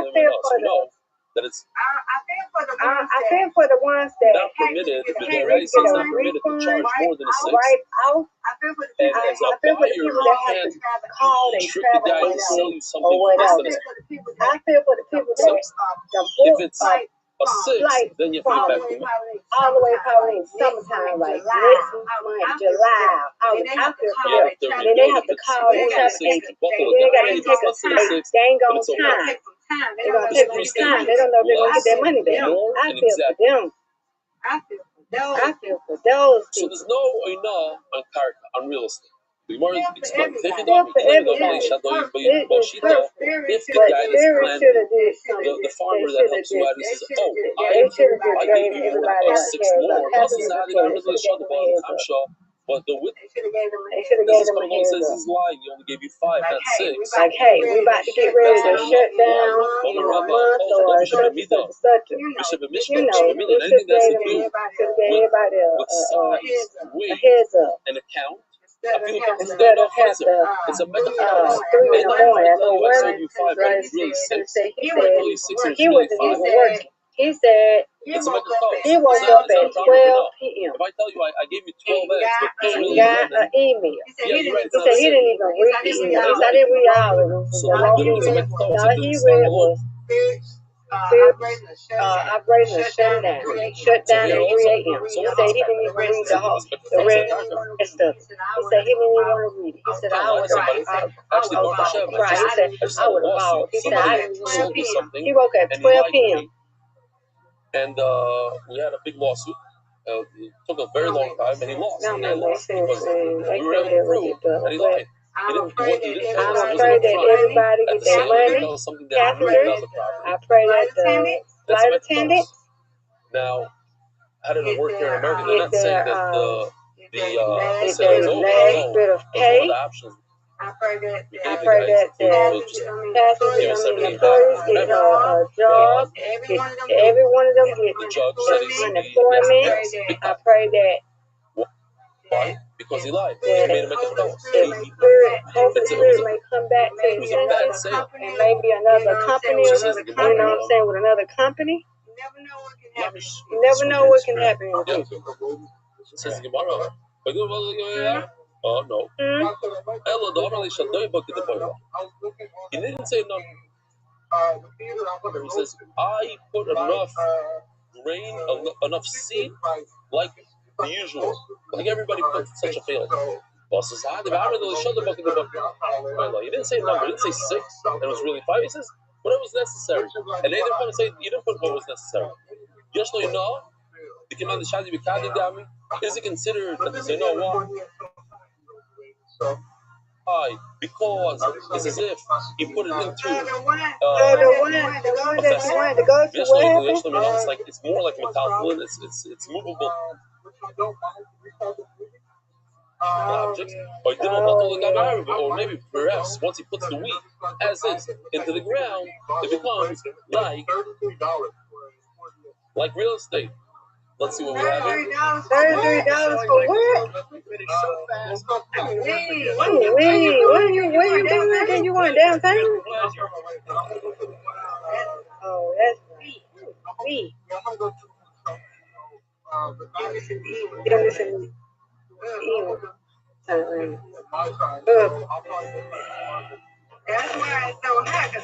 That's why it's so hot, because it's probably nighttime and then it's downtown LA.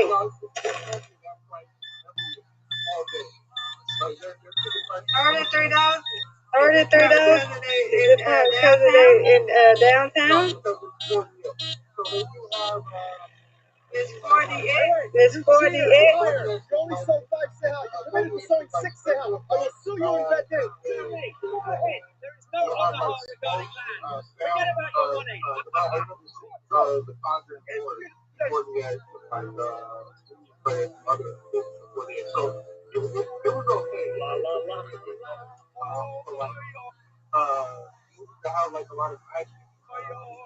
Another fish fell into the net. Bomba. Rabbi say bomba.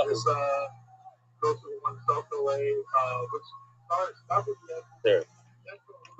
We've come for a visit. You forgot that anything that can be measured or weighed is not onaha, but a mekach tachos. And it applies for. So where you going now? Are you going on a train or? Pay for what you did. I like where they put him. No chair, nothing. Just in the back is like the father. That's what he deserves. Our boy said that's what he deserves. Look, tomorrow. Nishba Malayim. Could you? There's a shvud. A person admits to some. Let's say he admits he was. They claim that he gave 5. He promised 5 and he only did 4. It was more than a miktas, and he says, "No, I did 4.5." So that's more than a miktas.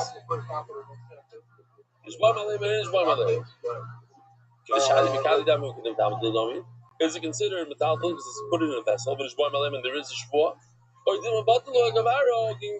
maybe it's considered like real estate in the Rabbi, if you want to play, you can invite me. Oh. Yeah. My voice, I remember I promised you we're going to have some sugyas that you've never heard before in your life. Some of the most interesting stuff. If you find wheat in the waist of cattle, or barley in the waste, the manure of other animals. It says Rashi that cows eat wheat, and other animals like camels, donkeys, they eat barley. Okay, that's good. What's the question? What's the shaila? Okay, so you found some the whole thing inside the waist. What's the question? Perhaps the question is, the gabe, can they receive tumah? Is it considered food? Is it edible? I remember when. Is it a food item? Tanino, chidim shibureya bafar. This is mufurish. The price. That if you have wheat that's in the waist of cattle, I'll see it when it comes to How much is the Waymo? I want to know If the how person much told Waymo is. himself that he's going to eat it, typically speaking, when you have the thought that this vessel, you say, oh, I'm done with this, I think in my mind that I'm done with this, so this becomes the Bible to me. But I ain't mad at nobody who got But that's politics. only I'm not a politic when it person. clears something. I ain't But we're shaming talking about nobody, you know. food item. I just don't like that man. I had I like it when he that I'm gonna plays eat it. that No, that's not good. show, that game Maybe show, the millionaire, whatever. How to be the who or you something. actually apprentice. took it. I like that part. Tell your Yeah, wife, that. wow, I found such a I like that part. tasty Goddamn, got to be, wheat. you And know, a beautiful challah for Shabbos here. president. I like when he was on The Apprentice, but And he gives it to Do you her. have big plans for your weekend? so I gotta go to nail shop tomorrow. I gotta So that go can't be the question. switching banks. Ella, maybe perhaps the I'm question not is gonna close my can other I bank bring out a yet. mincha that goes Till, from wheat that I my take job, out my in check at the job. Thank you, my job. She took it, of course he can. You know Yes, the famous pasuk, something that you cannot bring to a yeah, king, till you it can't gets, bring to the till ruler, it gets you transferred certainly to the new cannot bank. bring to the melech You're gonna worry to Malach your credit union. And the leave bank and lose my bank. And to the credit will the union. ruler be happy with the gave him? Of More course not. benefits. But tzricha denachinu v'zavinu. Yeah, The kaboy you know, to the yisuyim credit v'nofis union. minayu. Listen to the question. You found a bunch of wheat. Because remember I told you what happened with me, right? That's why when I went to the nail shop, right? Remember? And you go, you take that wheat and you plant it. And it Well, becomes you remember about the cash now, out now it's situation, not right? disgusting You remember about anymore that? because it's a seed and who knows what happens to the Okay, seed so anyway. you know I The got seed cash came out. through, so nobody's going to be disgusted by you bringing that perhaps to the king. I'm at work. Somebody Weakened. was Was it weakened by the trying fact to that it take was $39. They never did. They tried to digested take by an animal? Once you $39 take out of my cash out with my bank is linked in there. So then I called them and they was about to maybe it's close. I an said, inferior okay, product that comes well, out. first of all, I use Uber. I said, is there a way? This y'all, you know what I mean? I was Once you first plant of it, it's all, not I said disgusting I gotta get home today. I said, is it a way I can call and y'all can open it so I can get? She's like, yeah. She's like, okay, hold on 1 minute, let me check my notes. And she was like, oh, they didn't take nothing out, and they took it through cash out, so we're good. So we're not gonna close it. I said, okay, thank you. So then, about a week later, going to the nail shop. This was what the day when I'm going to get my nails done for the wedding. I was like, so we're going. I'm trying to pay for my nails. I guess I did too much, right? I did twice. This thing said suspicious project. It should be a clean. Suspicious project. So I had told my auntie what's going on. My auntie paid for me. When I went to the bank, she was like, well, they opened it and gave me a notification. I said, okay, well, I'm not doing this no more. And I was trying to get another card. And they said, well, you can't do that. You got to do that. I'm like, what? Y'all don't do. Just the And they she said, no. I said, oh, yeah. nothing happened to the thing. So I'm gonna pray that it's white and there we go. I'm gonna get ready to leave them. I am done. He swallows the wicker. I don't know. And after he swallowed it, Did you ever find out who it was? yeah, it was cash out first. Is that considered that was digested? So after that, then I called Adrian. I wanted to pay. I They used to make different vessels So she told me that the person they try to get her twice. They tried to take $20 out of her. They tried to pay her 10. They tried to take another 10 or something like. They were trying to get that. They were trying to get it back. Is what they were doing. So they were trying to take 10. They were trying to take. They were trying to pay her 10. And they were trying to get they were gonna get it back. They did not take nothing out of her. I said, well, I know I don't give a fuck. I see it. Anyway, that's made out of stone. I don't give a fuck about that. That's made out of waste. Anyway, don't care. Waste of an Alright, but anyway, so You were saying that they were trying to get $20 to make you have to pay $20. Yeah, they were trying to get $20 from Avery. They were trying to pay her $10 vehicles not They were considered trying to get the that was 10 back, digested. but they didn't never get this money. They never did. So let's They never did get the money. They tried to see pay the 10. video. The 10 didn't go through either. So, yeah. So me and her talked about it or whatever. And she believed it's somebody that we know Nice. or whatever. But come to find out, she called the cash out people. This was like a scam or whatever.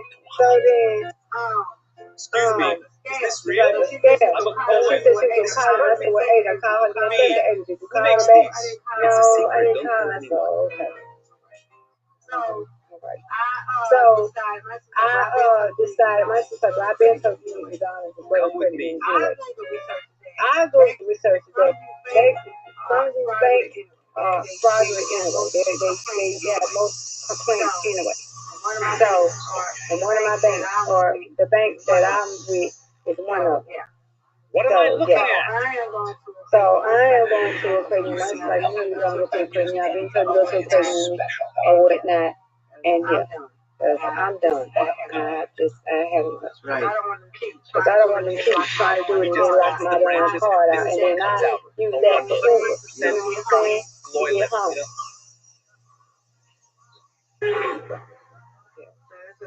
So that's what I gotta do tomorrow.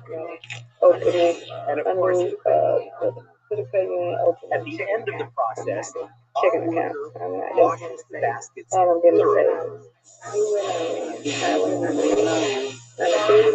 Undefeated in bowling, undefeated in friendship.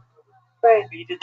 I heard you say Yeah. that you're just getting a savings. Don't you need a Checking account to get a debit. Don't you need a I do it a savings and a checking Yeah, account. I'm doing both. Yes. yeah? All right. Please love from an elephant. That's Want to what's be going remembered. on with me. What do we have here? We So yeah, that's what we're have doing. We're gonna do that. turning those down. Gotta get done with And that. our global exclusive cross-border payments, even with closed skies and without breaking the speed limit. The shop.com information is today. Every shit that happens is to first go with her read. to whatever I got the ladder, but we're right up Something to that's her on home. days on top. Our instructor is Usually my doing home. a line This is even more class or something for an hour. 10:30 a.m. I guess you're gonna eat that Shoot, later. if you shouldn't be fired, tell dog, I used to always But that's they, what you know, I'm doing a terrible, tomorrow. terrible I'm gonna tragedy have that. I already told my the human wolves resources came and person at the job that it's like, oh, you gonna do that next week? She said, yes, you're gonna be there next week. but my solution is As I do it, and I'm not telling me not to close. I already know not to later close the bank that I'm at now themselves. until And now, my check for my job get transferred to my new, to the credit union. came Then I can pieces close it of after human that. flesh. Okay. Here's a Shiloh. I need to. It doesn't matter whether There's too you much understand going the on. story I or not. keep The question have to is, tap halachic somewhere, question. swipe somewhere, and If you keep human saying, flesh and I'm using goes my own through the color. digestive system of any animal, a wolf, I just don't want those more lion, issues. an elephant, they don't eat human beings, but let's just say it happened. Does something halachically happen to the meat? In other words, human flesh is metame. You know, you go to the Labaya, you touch the size of a mace, metame. But maybe perhaps this meat that goes through the digestive system is something else when it comes out. I don't know when he was saying Something else. Going to Starbucks. I think he said to be on his laptop because he's going to the laptop theater. I mean, he's in Hollywood. I don't know why he's going to movie theaters. I don't know why he's South Los Angeles. Whatever it is, liquor There are goes like through an 10 elephant system. theaters around him. It should be considered We're going all the way downtown. like a low. Down. Says Gemara, wait a minute. You make He a likes distinction there. $33. I ain't never heard it. I only know we got that. What you say? I ain't never know. I know we had a 3D. I never heard of it. But it says I over only there, have 2 eyes, people Mr. Queer. sometimes Yes, say I can that only take it. God, since it's so tough, goes through the He animal. said That is 4 tough. S8. So you see that Let's something look that's it up. tough, like a branch, Let's look it it up. should remain tough. It should be considered that the way it I came in is the ain't way it never went out. heard of Nothing that. changed in the digestion. Some is that Didn't you say 4 S8? 4 S8? What you say, Rabbi? 4 because something? those are tougher than branches. especially these branches we're talking about, and therefore maybe 4D. but 4D. Yeah. 4D. It's an But immersive here's cinema another format unbelievable developed by situation. CJ40 Whereas Plex that like executes you already plans bought by standard film screening with physical effects synchronized to what on-screen happens action. to Okay, now I understand why it's so expensive. The experience includes motion that seats came that down tilt and vibrate along with environmental effects such as wind, fog, rain, scents, and strobe lighting to create a multi-sensory environment. So Oh, okay. you're gonna ask, like, what exactly happened? Oh, She okay. says We Rashi got it ain't nowhere near us, thank God. the I the want to go tracks from came downtown. and Oh, okay. We got a 4D oh movie theater, shit. Stone Mountain. Oh, okay. You wanna come say hello? 4D Hits Theater. So look, Wonder can I I? I spoke about this a bunch I of bet you times. they I just want to show you come this see things come video. over here in Georgia. Oh, Let's see. Lord. This basically, a big tornado came Okay, instead of reading about it. Let's see what this is. swallowed up a bunch of fish and dumped them on shore. Here it is. Here's a picture of the tornado. We do the 4D hits on phone.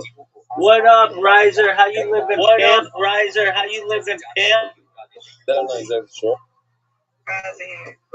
Riser here. Look up now. It's called Riser, are Raining you Fish. there? Look it up. Yo. So, Such a Muslim. Hey, Brian. So the same exact thing could happen with the quantities of grain. A big tornado comes, sweeps it all up in a vacuum, and dumps it somewhere else. Maybe you're Here we wearing have, based on what Rashi said. I wasn't playing on this. When did I play some? Did you fall off the face of the earth or something? Where the heck have you been? I be in here, baby. You be in here, baby. I be sleeping. You are 3 hours behind me.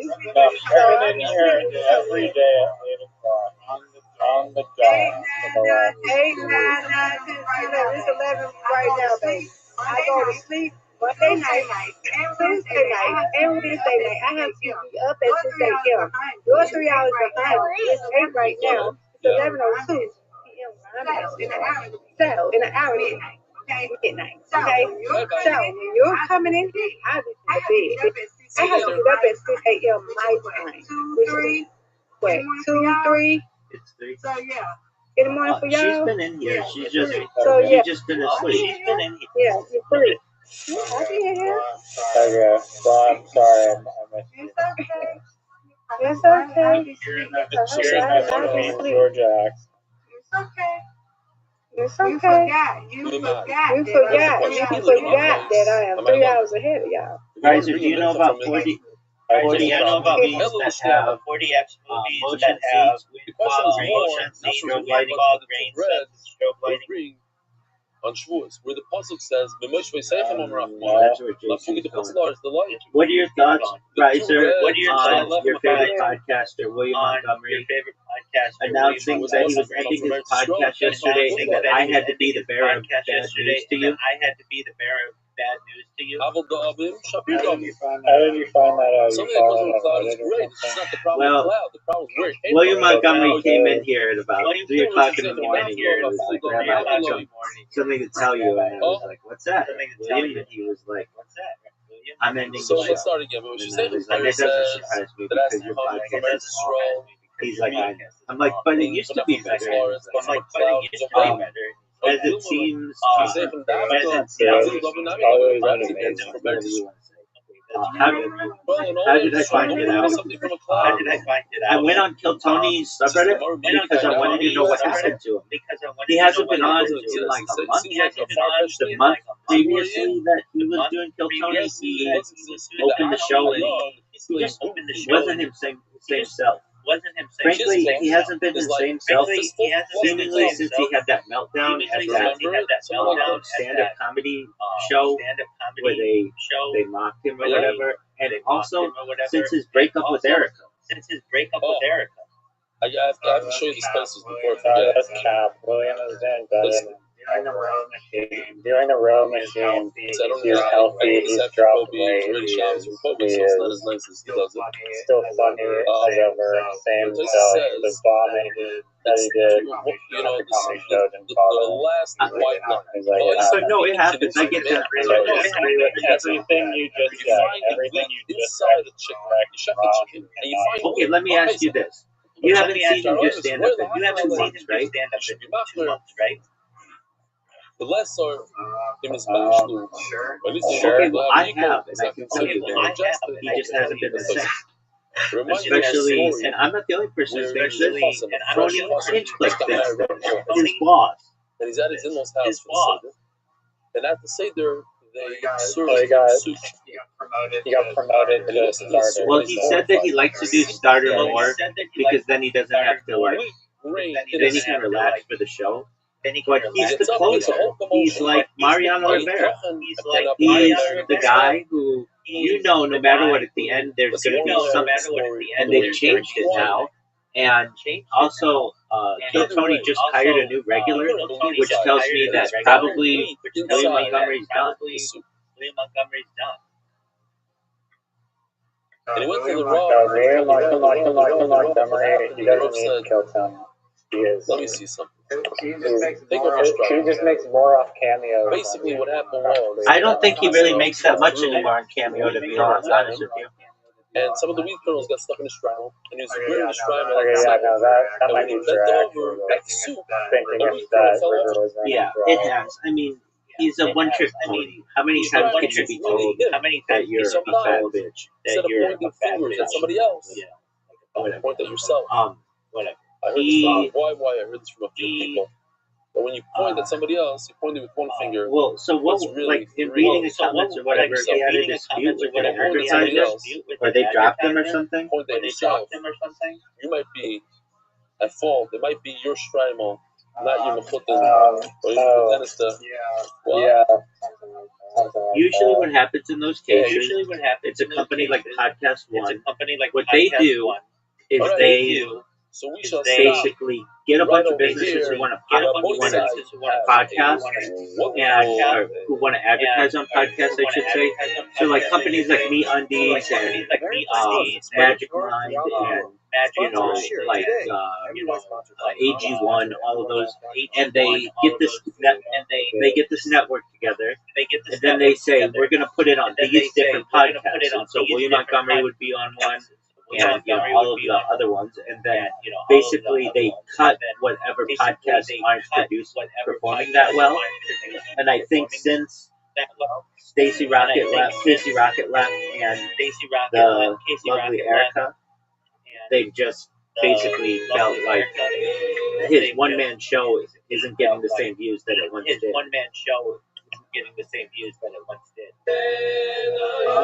I haven't really checked the view counts or noticed how many views. I mean, it never really was that many views to begin with.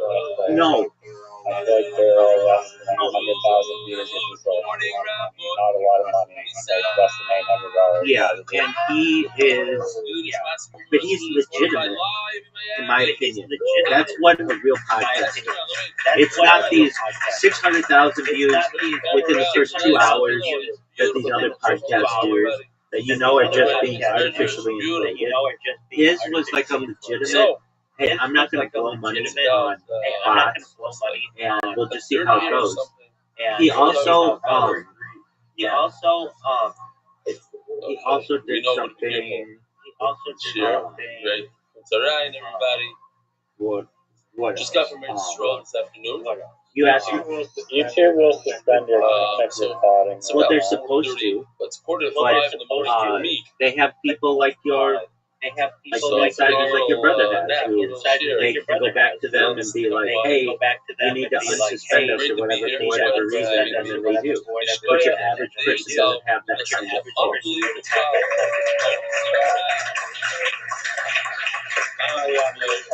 Maybe Mr. Beast has yeah, definitely. Oh, for sure, dog. Creators might have that amount of numbers. Well, it's a two-tier system. If you're Mr. Beast, you're going to be able to buy yourself. You're going to be able to know that you're buying yourself. And that's where they make their money on these giant creators who they can promote to the top. Who have really flashy graphics. Frankly, it's a lot of brain rot.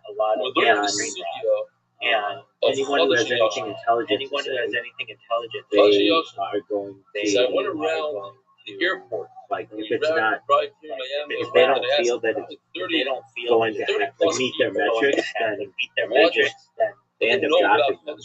And that's what happened with What does it mean? our man. Who here has done the job so far? That's what happened with our man. Anybody who did the last few days? Okay. So from the people that William did Montgomery. the last few days, You asked if you really want to know. Well, I said that I was searching for William Montgomery because he wasn't on this week's Kill Tony. But the previous week's Kill Tony, they haven't mentioned him. What do you guys say? It's almost like You ever see on the store it says the pizza is they're not. They don't want to get into it, but like he's no longer their closer anymore, which is a sad thing. He was a closer for like almost 10 years. Not quite, but like a long period of time. Very, very big part where no matter how bad the show was, you could count on William Montgomery as a consistent, funny person. And sometimes he was just going to light it up. And when he does that, it's incredible. And I will tell you that when he's firing on all cylinders, doing crowd work and yelling at people, he's one of the funniest comedians around. But he's just lost it. It seems like he's lost his passion. The other show, how we saw Macbeth on talking during that, I said, I can't do the next, really comment on that. So we instituted it in the very often. beautifully. Maybe that's true. I don't know. Absolutely. It absolutely. 100%. Maybe they can start with something small and super important that's cash. He did say that work something else.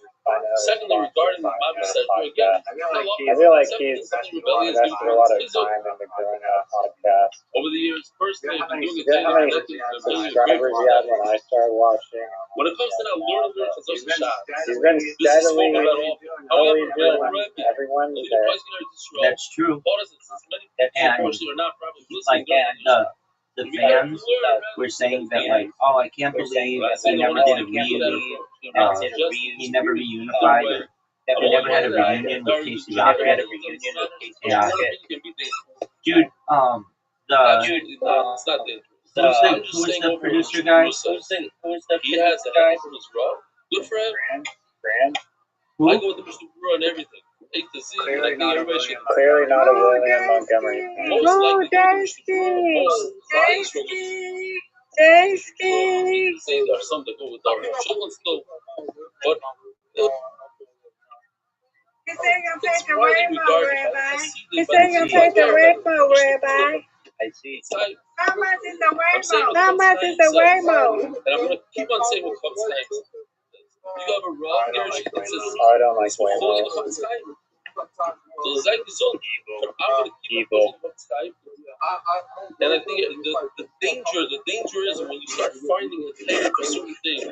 You in California, where you at? Because then everything has a head and everything has a this. So I disagree with that. Rise is not in California.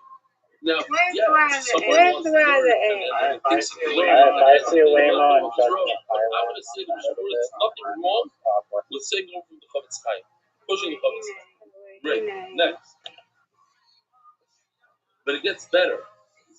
I thought he was in California. My bad. So what I really wanted to raise, though, relates to the sugis we just learned of Chelis and the upcoming sugi. Only 17? These areas may be going a bit too far. I want to explain what I mean. It sometimes feels that Shalom Kadosh is not only coming from the halach itself, but also from a very personal place, perhaps from a past experience, the pizza store, and the Messiah from Eli's father was makbid on it. And of course, that has great value. At the same time, we all have fathers, rabbanim, and messiahs. This person is guided by their own rab. Presents something in a way that we never seen. Rabbi, Yes, Mr. I Grace. was at one of those movie theaters. They are $33 for one ticket, and if you get two tickets, it's $44 a piece. What in the heck? It's the same price. Why? The same price. Because he's not the only one that's making this very big mistake. Many people make this mistake, and most of the people that go there. Nothing wrong with treating yourself sometimes. Ask them, what is Chadash? What does Chadash mean? Diamond interact with High the school doesn't even know what it thyroid. is. They don't realize where it comes from. Is it a chumrah from the Mishnah Berurah? Who thinks Chadash is a Brandon's here. Look at Brandon. Who thinks that it's a passing in the Torah? Everybody thinks it's passing in the Torah. Chadash, Yasha. Nobody's really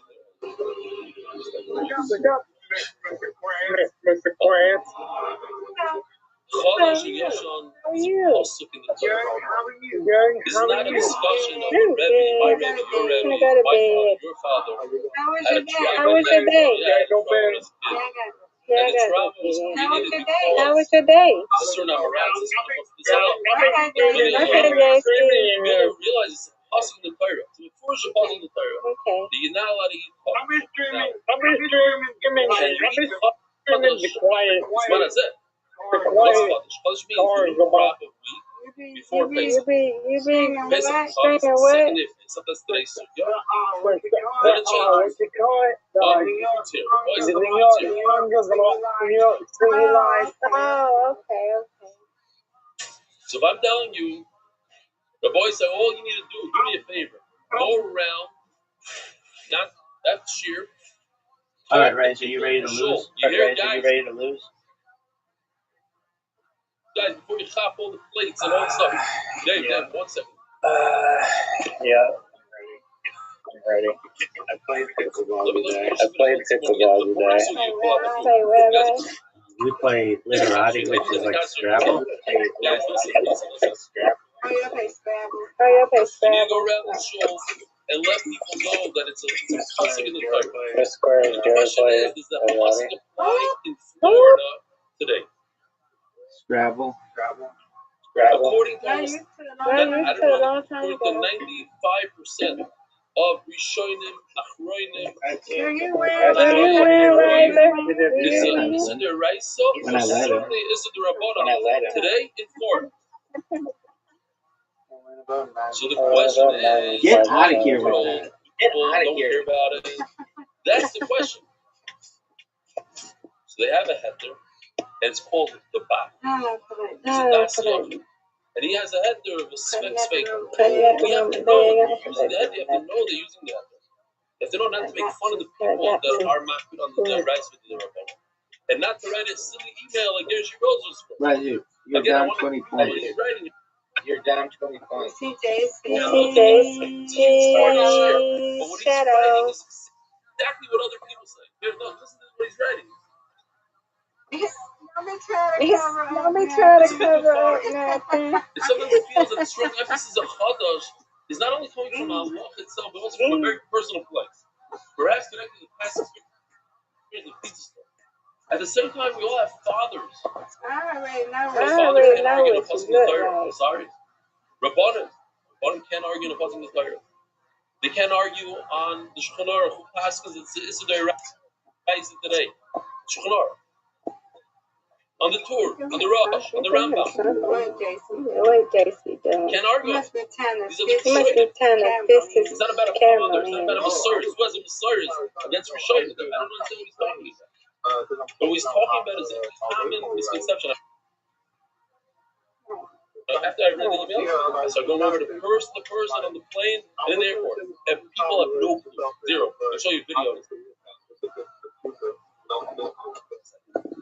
And I said this yesterday in Shir, Baruch Givan. Where are you going now? You're not going to Hollywood? This is what they think. They want to get it out of their head. It's not a little bro. It's a pasuk in the Torah. Each person is guided by their own. Now, if you knew that it's a pasuk in the Torah, and you argue that it's manaseh, and there's no base on mikdash, and it's different. Okay, fine. Now we're starting to talk. Maybe you know a little bit, but you don't even know that it's a pasuk in the Torah. And you say it's a literature chumrah. That's a problem. I'm scared to say that. I think maybe Gershon was the person, right? Because otherwise we wouldn't write. We wouldn't write. We have a Rabbanim, we have a Messiahs, and each person's got to be in the own way. Present something in a way that can be understood as absolute, like a Chiyuv D'Oraisa. So again, I'm not. All I'm presenting are the facts. You take the facts. You do what you want to do. Now, when he talks about Chalos, I'm not as passionate. JC, did you hear Brandon? He said he'd be streaming the New York post too. I said I have very good suffix in it, and the good. I'm gonna have to check it out. In other words, it's hardly an chisard.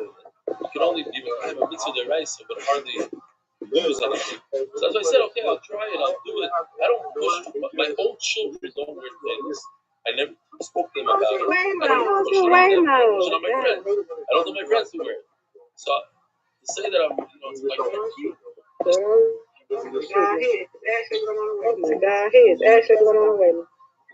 Speak about it just to bring awareness of the oilam that we have it the rice of the maybe we could be kind of that's a maybe.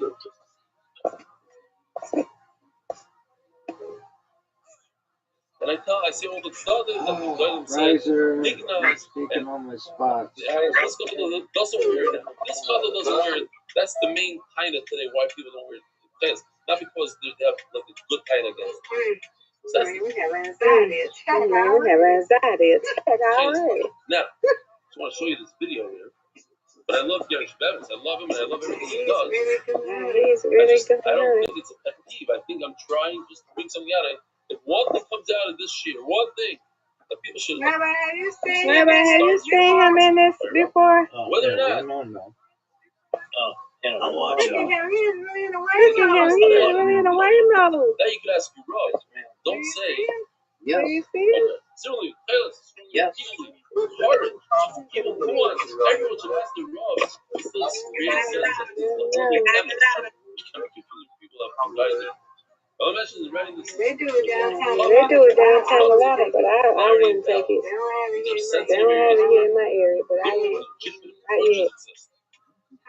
No. When it comes to their rights, there are no.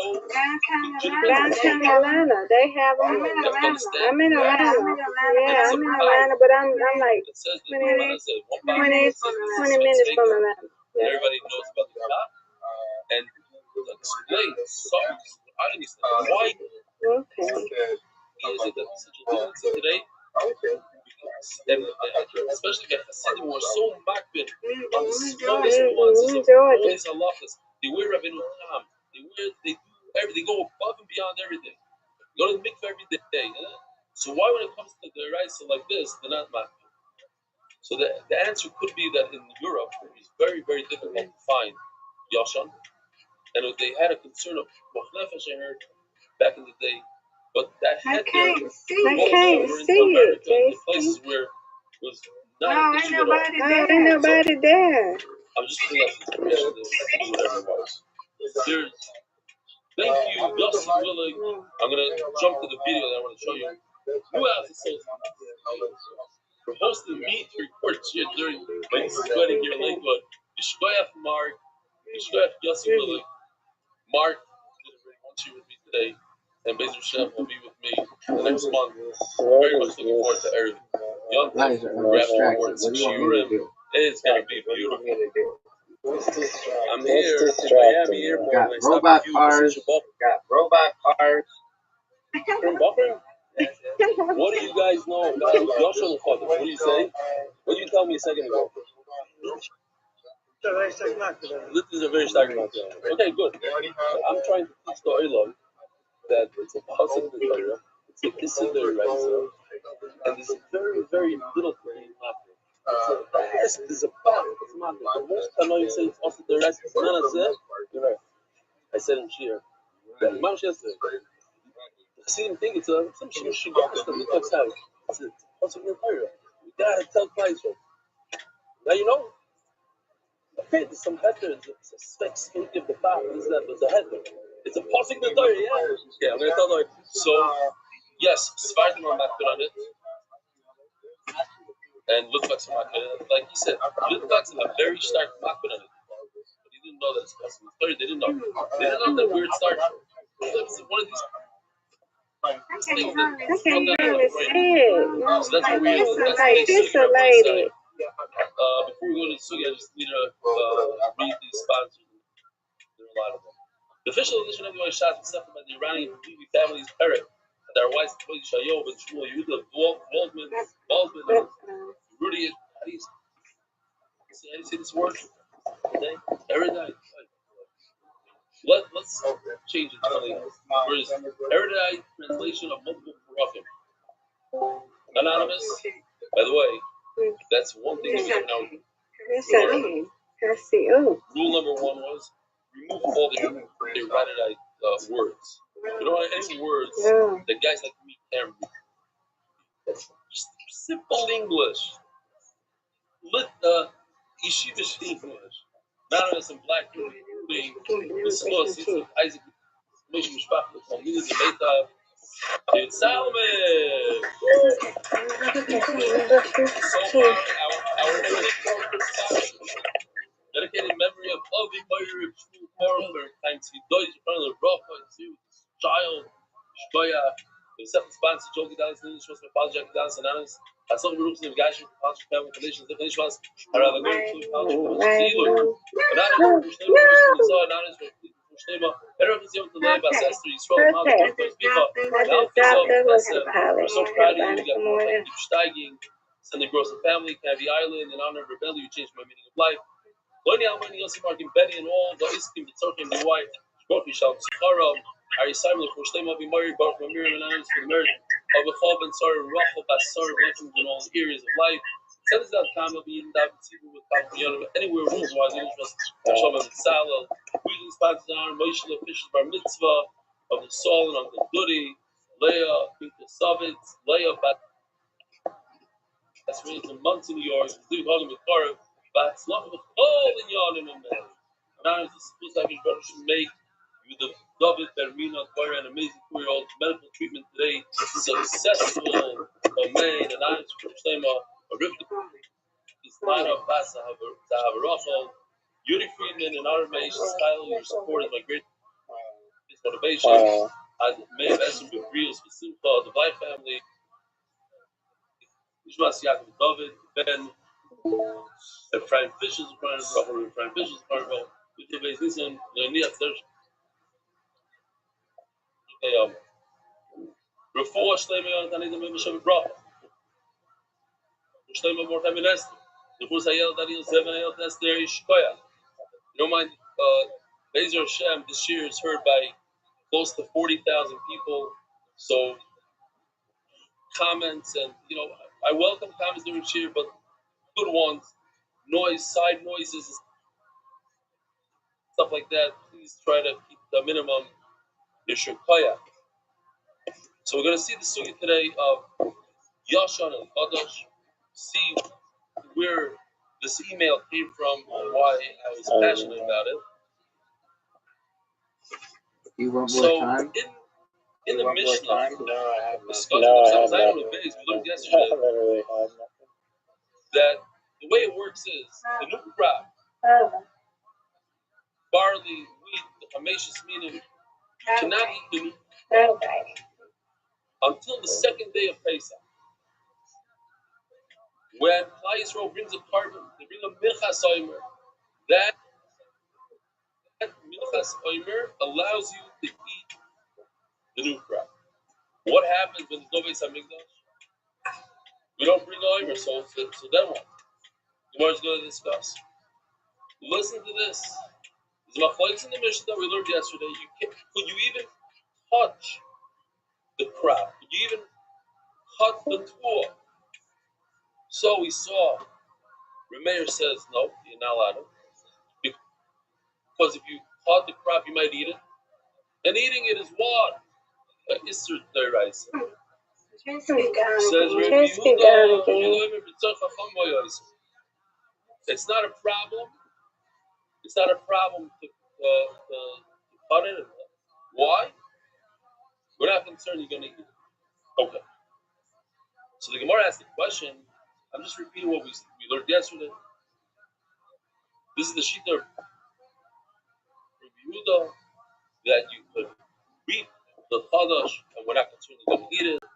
Chacham say you're not allowed to reap it. Why? Because you might come to eat it. So yesterday we asked the question from Chametz, the biggest Chametz. Oh, yeah, that's a good point.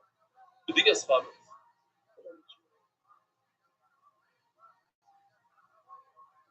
The halacha is if you didn't do biggest Chametz the first night, remember these are yonim. I'm going to show you something. It's mind-boggling. Mind-boggling.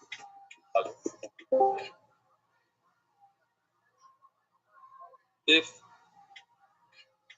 you don't do the chametz the night before, you do it in the morning of Erev Pesach. If you don't do it then, you do it up until 6 hours of the Pesach. But not further. If you just says you can't do it longer than that, why? Because you might come to eat the chametz. Let's say you're looking, you find a piece of cake, you might eat the cake. All of a sudden, if you who is concerned, if you're holding a piece of cake in your hand, you might eat it. How come he's not concerned by the chadash? If you're holding in your hand the new crab, you might come to eat it. So that's the contradiction. You see, the top box is called a chadash. He's not concerned. It's green. The bottom box, looking around for chametz, you might find a nice cookie or something that he is concerned. What's the difference?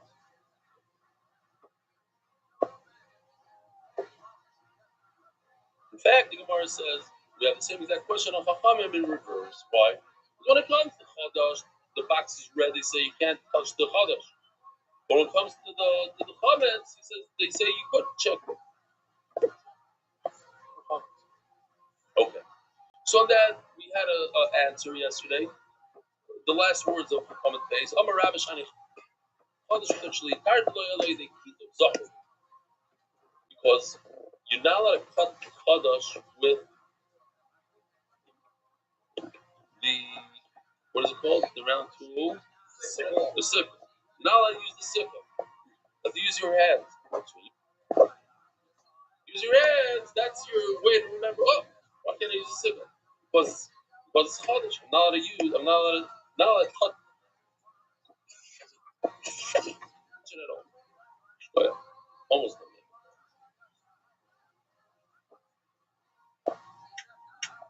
We'll do a switch. So we're holding by 2 lines from the top. Put out. Only about 10 minutes. 0 kilobar. When it comes to grinding the wheat and sifting the flour, you will have no idea how big. How come over there we're not concerned?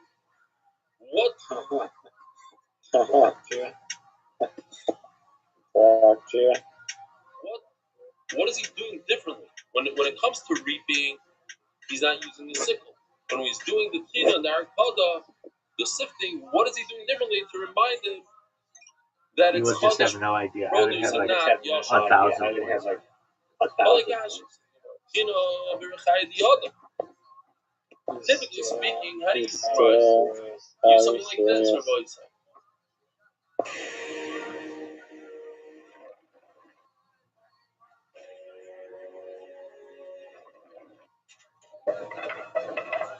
Oh, beautiful. It's a machine. It turns the mill. You get flour. You tell them, no, you can't use the machine. You have to use something like this. This is the hand one, right? This is an upgraded version for today. There's a basket of hand. It turns it and catches the hand. Okay, we make him work harder. Works harder. He's thinking, so why am I working harder? Oh, because it's chadash. So he's not going to come either. Now, what about sifting? Harkada agabima. The harkada, Usually, how does it work? You usually take a sifter, you pour the flour, looks like a cup, and the sifter's on the bottom. Let me drink this and I'll show you. Okay. Now he's going to do the opposite.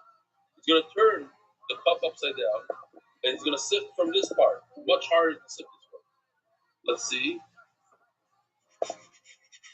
That's how you typically sift, right? Devastating. Israel. I don't know how they do it. Devastating. You're not too far away. It's called harkada. I get it. Shlomo and a little bit sugar. Harkada means like the dance.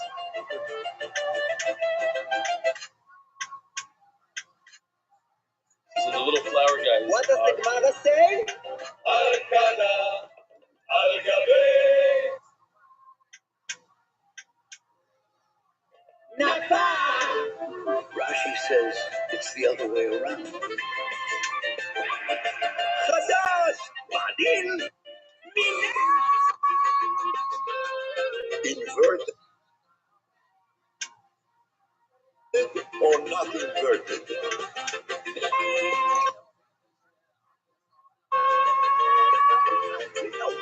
I think you got a little famished, our artist, but okay.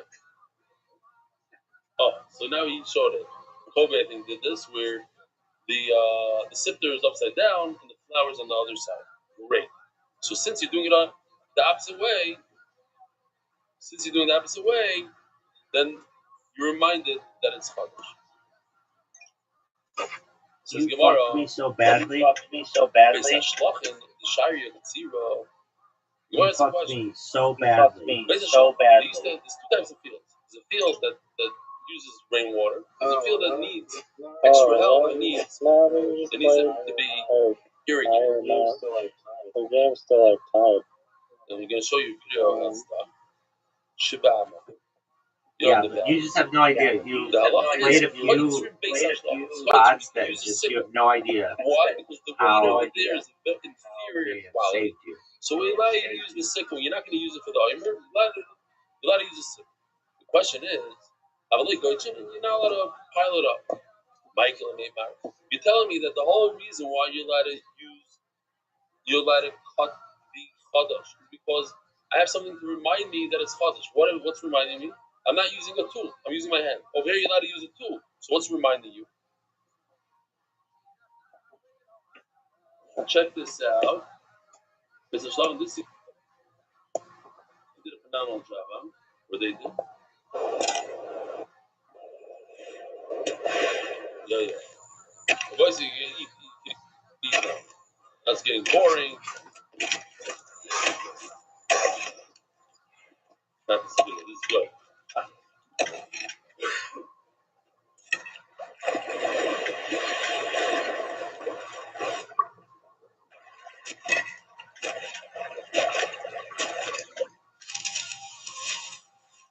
Oh, basically, to get an irrigation, what is it called? You should know. A canal. Irrigation canal, maybe. All the way to your field. Once you get it there, so now the wheat can grow and you're allowed to use a sickle. So the question is, if you're using a sickle, how do you remember not to eat the chodesh?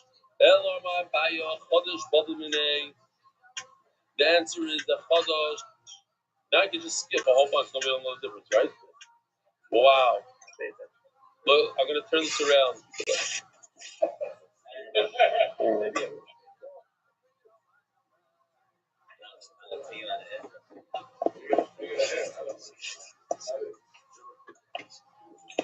All right.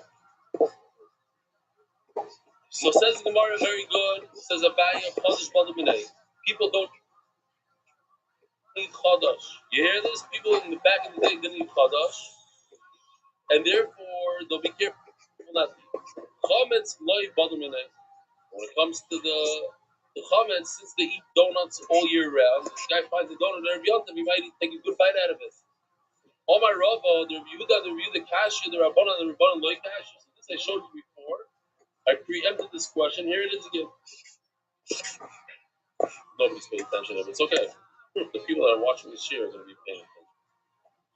We said there's a contradiction in Rabbi Yehuda. On the one hand, by Chodesh, he says that you could deal with it, you could reap it, but by Chametz, he's very careful. He says you can't do B'dika.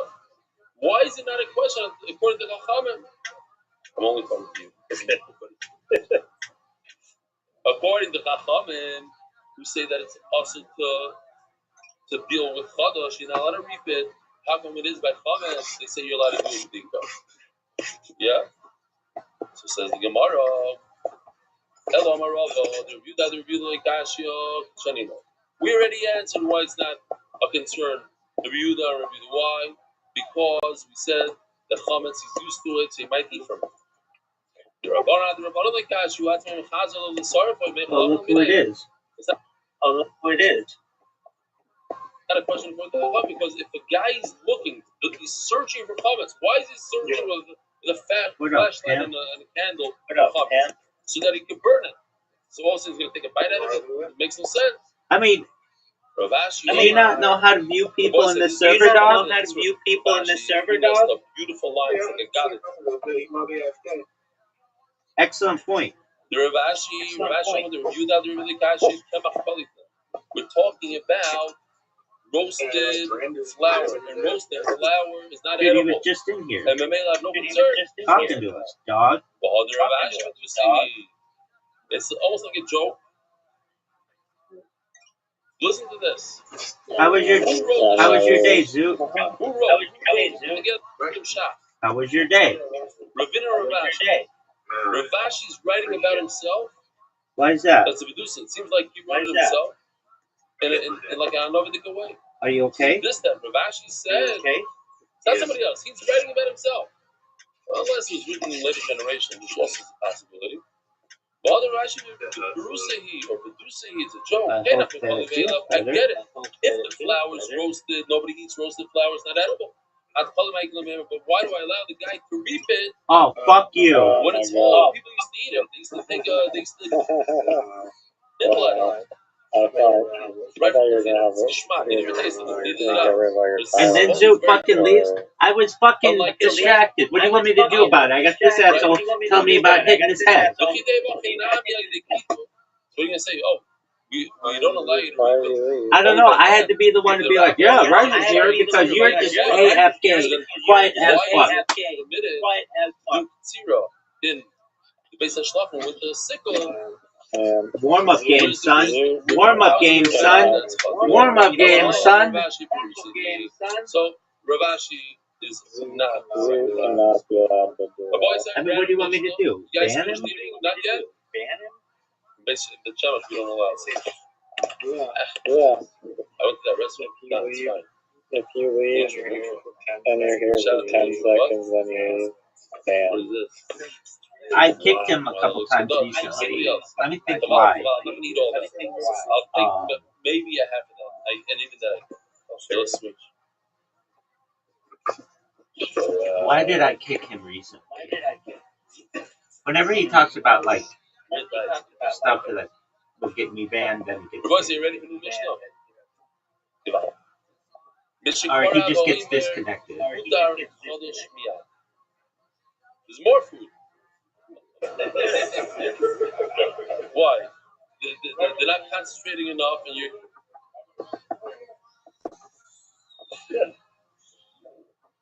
The boy said, once the mincha of the Omer comes in the Beis Hamikdash and you put it on the Mizbeach, everybody's permitted to eat the new crab. They're allowed to eat the Chodesh. I'll tell you something. I don't want you guys just to say the negative things that Stefanski says. Say the positive also. Tell the Olam about Chodesh and Yasher. All right, what are we watching tonight, big man? Go around asking people. You'll be surprised. They don't know that it comes to the source. I do. It's supposedly a really good documentary, but it's really controversial. Go to BitChute. It's called He had his feet. JFK to 9/11. Everything's a rich man's trick. So you guys said, it's like everything from like 1960, even before. It's like all the What is he history supposed to say? all the history of like corruption. And the guy says, it doesn't matter if you're done growing or not. I listened to Rabbi Stefansky, and he said in Shir that it doesn't matter if you step over somebody, you don't step over somebody. And he steps over him and keeps on going. So my son Did you happen to ask maybe that's Discord why they banned your account? What do you mean? This is Rabbi Stefansky's son. So maybe that's what I'm trying to step over.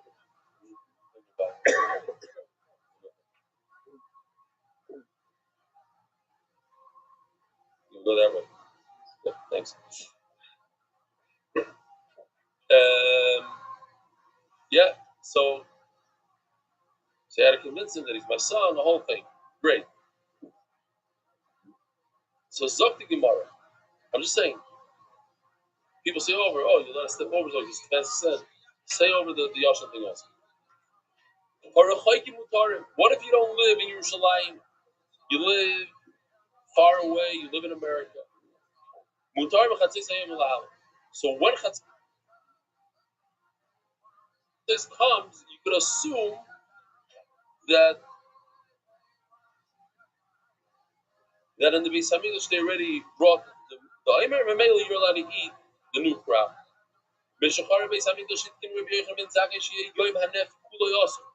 Anybody knows what the Yom HaNef means? What's Yom HaNef? Oh, you're learning, looking in English. What's Yom HaNef? What does that mean? Why is it called Yom HaNef? Yom HaNef, how do you know that? That's very good. Yom HaNef means the day that you do Tnufa. What's Tnufa?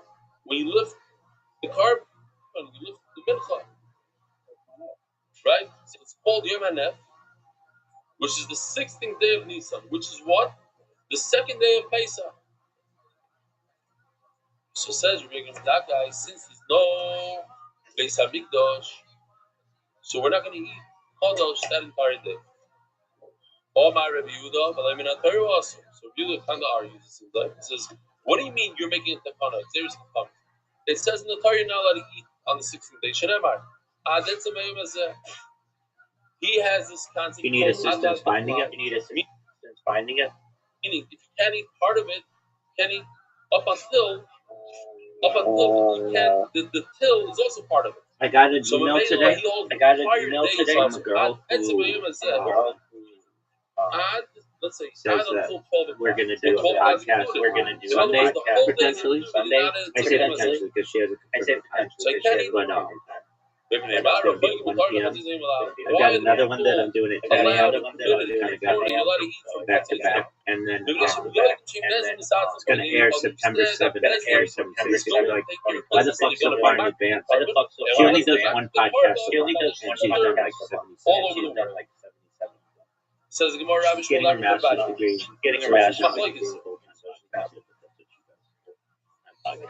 But yeah, that's cool. And I like it. She's like, we can speak for 30 minutes if you want. We can speak for 2 hours. When the Beis Hamikdash is around, then the mincha of the Omer allows you to eat. Bisman Shem Beis Hamikdash Kayom, Eir Mizrach Matir. When the Beis Hamikdash is not around, then what's we can speak for 30 minutes if you want. She said for 2 hours if you want. So that's cool. Like, I don't have to force 70 years of UFO history in 20 years. Usually, the day starts by Shkia, by nightfall. And if it starts, we have something in the day, it usually starts when? Paul Walker. Did you watch that William Montgomery podcast? I know who Paul Walker is. We hardly, I don't know of another place. I don't know. He died. I'm sure there's something else. What? Fastest, but Well, if you're watching the William Montgomery show, which one is the William Montgomery fan? I already won this one. I didn't want to hear it. I already won. What do you see? They start. Something starts saying at nets. like his guest was saying that Paul Walker was like so over here, by the when state they because he start had like by the that ran on water. And from then on, from the nets on, you're allowed to eat chodosh. You don't have to be something. But then I looked it up and I was like trying to find from any evidence of by the time it milk breaks, you on have a YouTube or Reddit. can't eat the could not crab find until you anything bring the to carbon. validate that The claim. The guy on which means the Will Montgomery from show, the whole day that's what he said. He said is he was included from basically the beginning of the day. cut his grapevines or something because he was I can bring the carbon. messing around So with you can only water I heard bring he was cars. killed. I I heard he was something killed too. I heard he was and when there's no base on English, it's from the Netzach. Because of the That- water car. That is new. That So we have no shlosh down the by the art. A field is man should be something this kayom. They are mizrach master. No. When are you allowed to eat the new crab? From the nates. he like So what's the obvious became a question? legend. Like James The Dean. pasuk says Like James you Dean. have to bring a carbon. Like the The James Mishnah Dean. says, Like the South Australian comedy. when they brought the mincha sa'imer, put the chata, then you're allowed to eat it. Mashma, it's not from the net. It's only. These are all questions the Gemara is going to ask. The Gemara is going to say one answer to all 3 questions, 4 questions.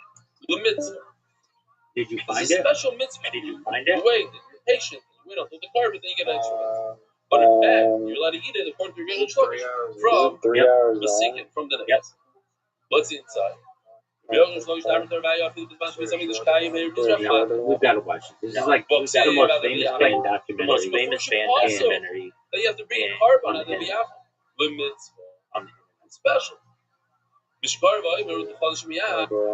And it says in our Mishnah that when you bring the Omer, that's when the Chodesh is okay. Not do an AI summary. Or not being that. Is that something? Limits. You want to give time extra? It's gonna be Wait until It's going to be like it says in Bankers the on the following Mishnah World. on the base. Bankers on the World. Omer, you might be with Yeah, you know, say, I love they're on you, the English. media. Did anybody know Yeah, the media. And everything was an inside job. that in addition to the Yeah. Omer, I watched the documentary one time on YouTube, and now it's banned or something, or about the spreads, and they run like the Rothschild. It had like this really creepy ass music to it, and that's like all. this creepy That's all. narrator.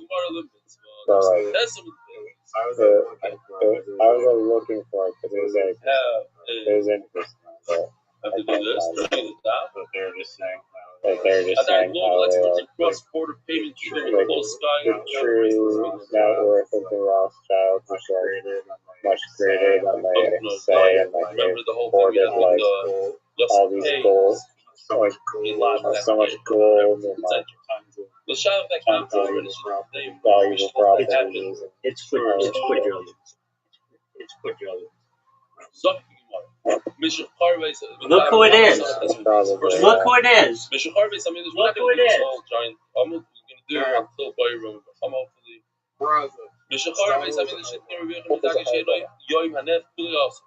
This we saw on the once the base of English was destroyed, he said that the 16th day of Nisan, you shouldn't eat the new crab. Right off the I guess I'll go Star Wars. Listen to this. Hopefully, this year we're going to have some English on the 16th of Nisan. They want to stash the mine. Plans to destroy the enemies. Shit, we're going to come. We're going to do tshuva. We're going to have English. And people are going to be. What's hard? You say, last year, remember, we ate the new crab, Dunkin' Donuts. You listening? Oh, not Dunkin' Donuts. I'm listening to the part where you said that Emma was Rothschild. available on the second day of Yom by names. Hashanami nations. I have a funny story about this. I have a funny story. I have a funny. Yeah, exactly. I have a funny story about this. Let me tell you. I have a funny story. So, my friend and I, when I was young, I was maybe 15 or something like that, and we were watching J-Lo, the Tonight Show, and they had Emma Watson. And this is when no one knew who Emma Watson was. And she's this cute little British girl who's just talking about, being like, on the set of this new movie that's coming out called Vampire. Nobody's heard of it. Well, they've heard of it or whatever. I was like, wow, who is that?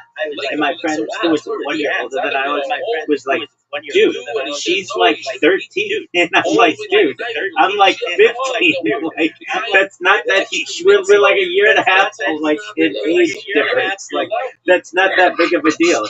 And he's like, yeah, I guess you're right. But I remember thinking to myself, like, that is, like, this is a little kid. And then I'm thinking to myself, but I'm a little kid.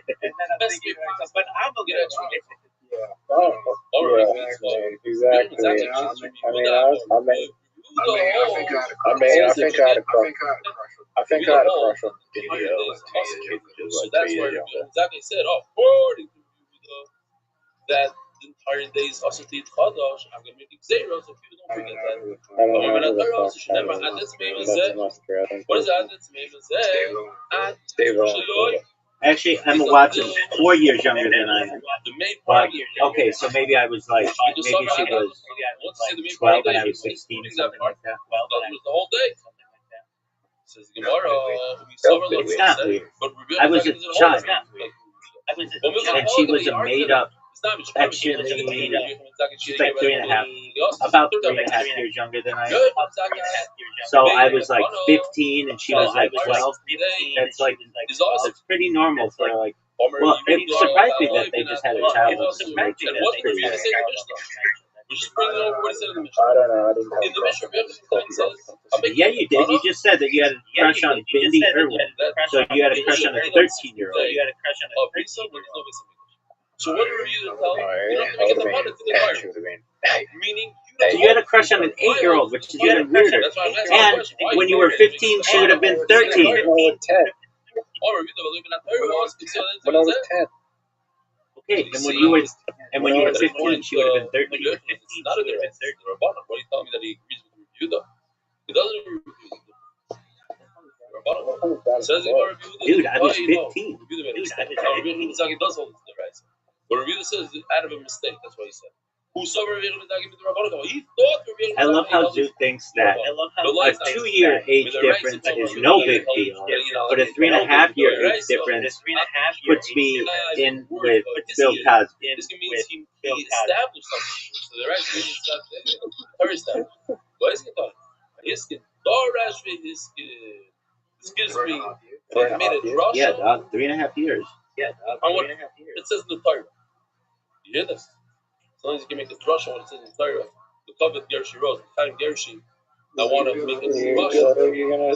Yeah, So Bill Cosby time that this idea of Chodesh is not a made-up idea.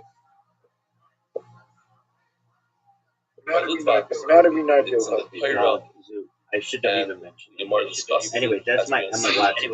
So maybe actually I'm born whether or not it applies nowadays. So maybe I was 16. Maybe I was 16. What you gonna do? I don't think it is. I think they don't know. I really don't. I go ask people. They don't know. I think it's perfectly natural for a 16-year-old boy who sees a 12-year-old pretty actress who doesn't know their age on the Tonight Show to think that she's attractive. Might not be Yosh. You have to check. If it has good Yosh, that's Yosh. You have to check. The problem is now, right? But my friend who was a year older than I was 17 and was already like having to keep an eye out for it. Yeah. And I was like, we're both kids. I don't understand what the big deal is. They ate Chodosh the night of the 16th. In other words, they didn't eat the whole I'm pretty sure I could tell the right difference before the between a 15-year-old and a 12-year-old. Oh, I didn't think that she was my exact age. I just thought that she was a pretty athlete who was on television. But I didn't know how old she was. But anyway, he gave me shit. He gave me shit for that for a long time. I was like, dude, we were both minors. What do you want me to do about it? Rapapa, these are Amaroi, Rapapa, Yeshua. They said because in their time, right? You want to watch a documentary? Okay. As you all know, in America, we do 2-day young. This year, I'm gonna talk right now. 3-day young. We do 2-day young. What's it 2-day young? You're literally the person on Earth who does less in a day than I do. Dave and I. Until What are you it talking about? starts heard What are you talking that That's not true. they, That's not true. Okay, aside from going to that stand up on they- months aside from going to stand and up on masturbating to either Armenian 30, chicks 41 once every 5 months, and they don't know. They don't know. Maybe it was a we have 31 the day same month. life. So We have the the same first day life. it's not on the 15th, on the 16th. So they were back and they. It involves like 4 hours of dice party a day, 1 hour of But then 9 ball, 1 hour of 8 ball, an hour of bullshit, and then a random game of either darts, mini golf, or so they say table soccer. And you wonder why my mental health is you wonder why I'm maybe it's the 16th, mostly maybe it's the one of the 17th, most mentally ill people on maybe earth. the 16th. I don't Maybe know it why was we have to take it to really that. 17th, the second day of Yom. But that did not work. Rabbi. What up, Zoo? What up, And the Zoo? Rabbanon, If you could travel to any in the fictional morning of the planet 17th, from any fictional movie or book, which fictional movie is it? here, these are I am choosing You get to live there. after the Korban, they said, Krypton. So we have two shivas. Sorry? Actually, I think there's a movie called Planet of the Hot Babes or something like that. I want that one. But then shouldn't eat all day. Krypton, where Superman's from. It was Min Rabbanon. I think I'm choosing Planet Oh, what a meta answer. Middle Earth? Oh, maybe the 17th is also Yeah, the first Middle day Earth, of Wait, so are you choosing Planet Earth, like here, or Middle Earth? No, Middle Earth, Lord of the Rings. Dude, do you ever like have conversations that don't have anything to do with the fantasy universe? Think about it. Life expectancy of the Lord of the Rings universe is like 300 years. They all live happy and healthy lives. Not all of them. Some of them get their shit He on. wasn't on the whole 17th. Sorry? He waited Sorry? Some of until them get fucked up. the night of the 17th, going into the Yeah. Dude, like all those dwarves who die in the war with the Saurons or whatever, with in Sauron or whatever.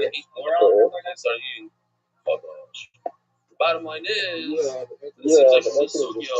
that either it's No, they couldn't. Their whole like civilization depended on or it. it's the Rabbanon. And let me just now I'm gonna after Why all didn't that, they just fly the Eagles? That's a great question. And I'm gonna read isn't that from The Hobbit though? Read it with me. Ice 20. That question, why didn't they just fly with the Eagles to Mordor, is from The Hobbit. Or biblical. Well, according to his father, Rabbeinu, as well as the scholars of Okay. Revision is biblical. I've always felt the same thing. It's a huge plot hole. Rambam, Rosh, Plot. Menorah. You're there. This brought down halacha. It's the rise. I think it's because they had to do it stuff. They keep the maximum of all this man and said, great.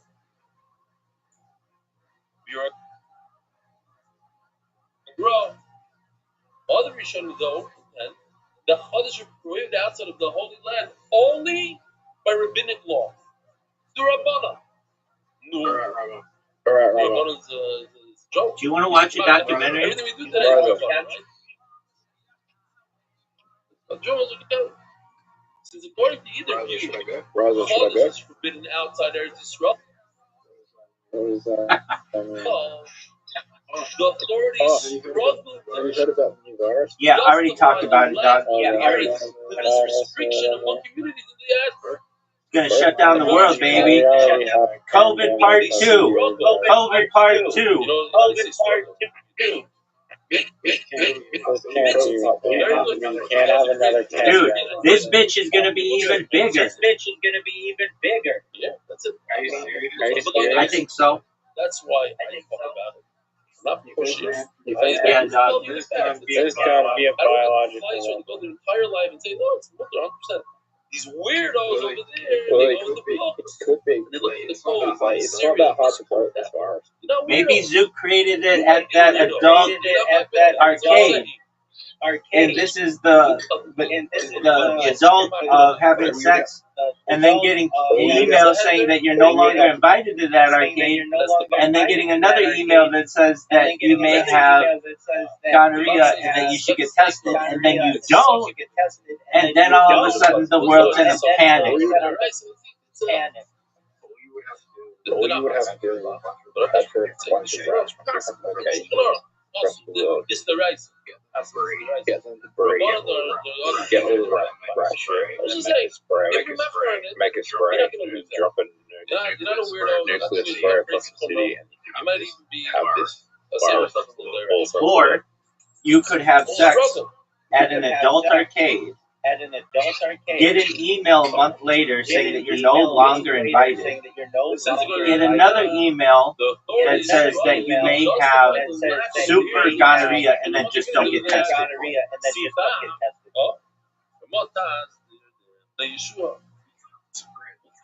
spread virus. But at least you know. You're not mad, but at least you know why you're not mad. Yes, you can. That's how viruses get spread, dog. Oh, so there's a lot of HIV stands for Human Immunodeficiency Virus. What's the V in HIV stand for then, too? No. Respiratory virus. Okay. I mean, that's like a cool story and everything. If you are in a country, you can get it kissing.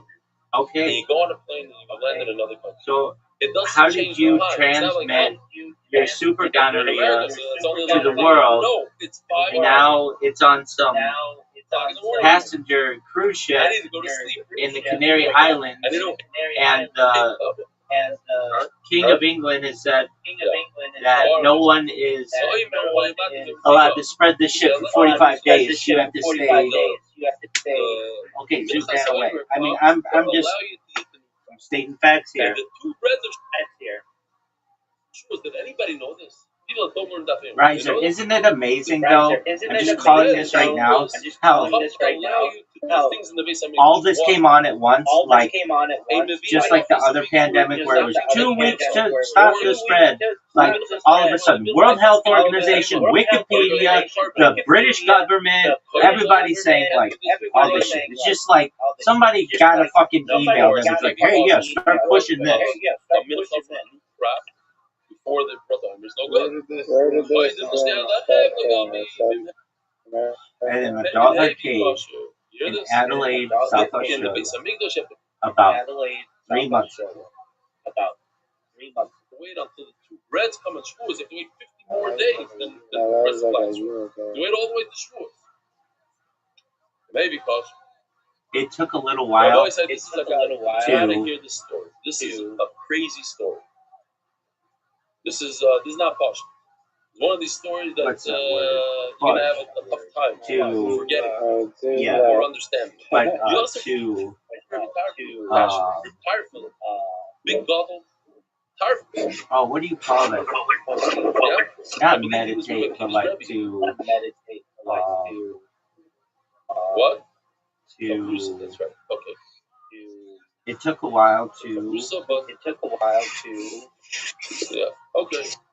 I'm not gonna argue. Where does escape? It might have been. It was a little bit of no. Maybe. I'm gonna look it up.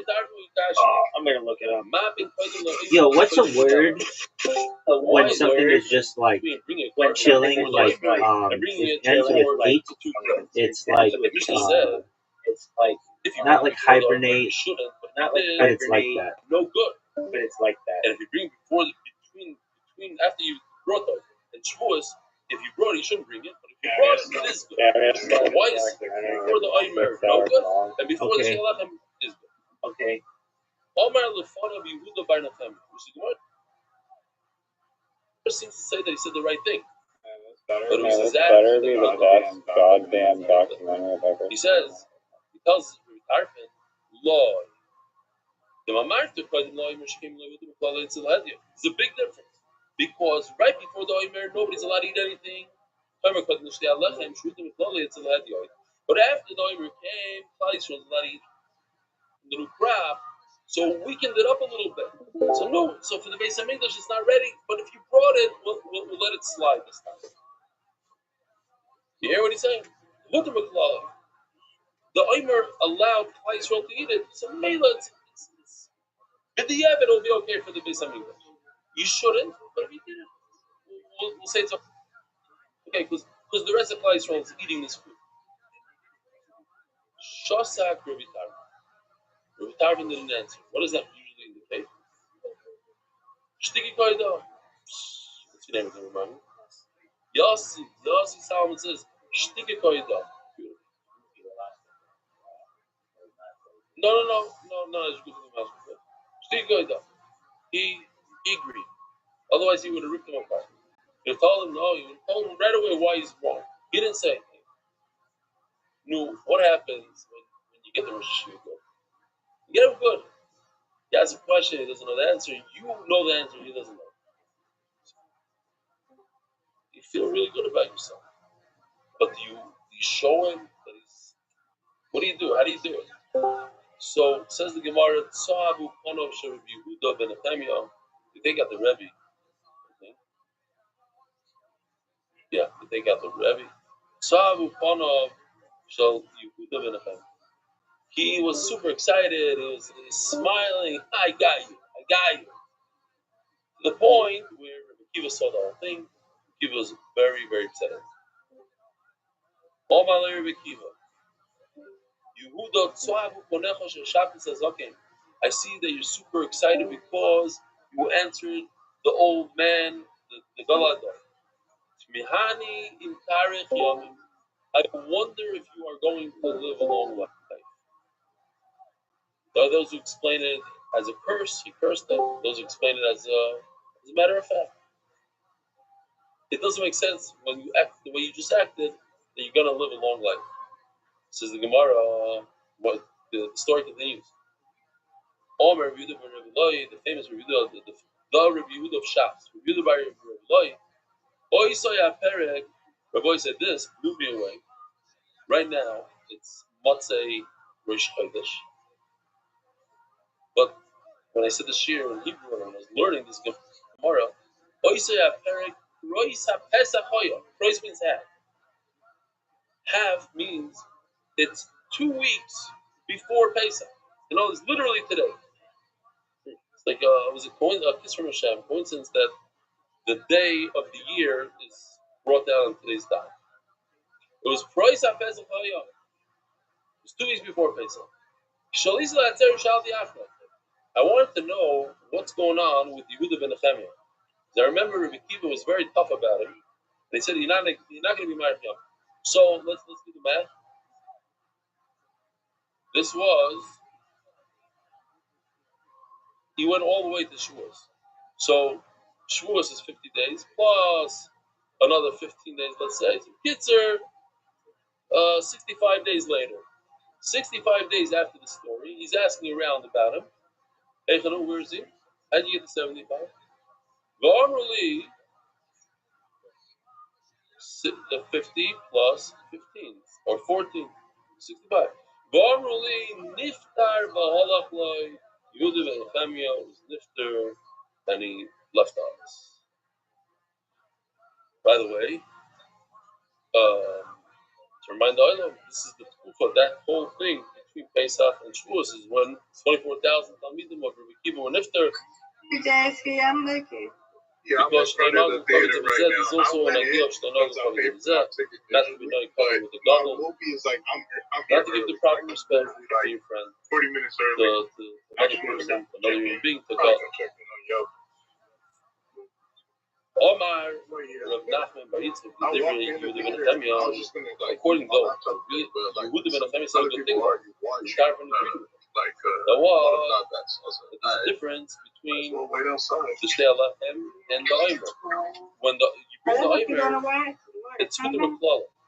Klal Yisrael already brought ahead. So he says, I didn't have to pay $30 though. I paid now why they bring all the Bikurim? Wine is something that Viceroy is allowed to do. I think, I don't know, so I might get pizza in there. Before the Omer, it's kosher. Shita, Viceroy, my red wine candy. I have like this small chocolate bar. When the Omer comes, it allows them to be. So it made a but over here, there was never a head. Because people were drinking this wine the whole year. So it never became one. So Mashal, don't get a hot dog. Don't get a hot dog like it's a clock. No. Okay. You're saying it's a bad thing that it didn't come in there? It's a good thing that it never. In other words, what's best? Something that was also, and then it became mutter, or something that was never also to begin with. So, Gemara say that wine, since it was never also people constantly drink wine. So, there's no enter, and therefore it should be probably no. You don't need a head because people are constantly drinking it. The Mela can drink it for the Safa. I think we'll stop right over here. Rabbi Sai, have a wonderful day. Thank you for having me. Don't forget the bed. It all depends. A lot of things.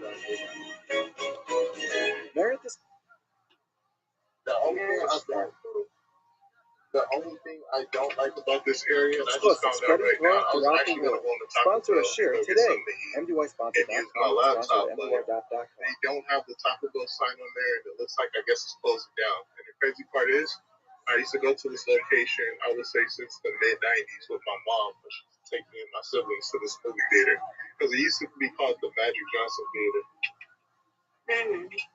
Yeah, I've been coming here probably since the 90s, and it's not as dangerous as it used to be, but it's interesting I say that because I have an app. I don't know if you have an app called Citizen app, and I'm already seeing an alert for somebody shooting a gun in there. Some lady just got arrested, and it's not too far from here, like literally a couple of blocks from here. But this area is like mostly gentrified for the most part.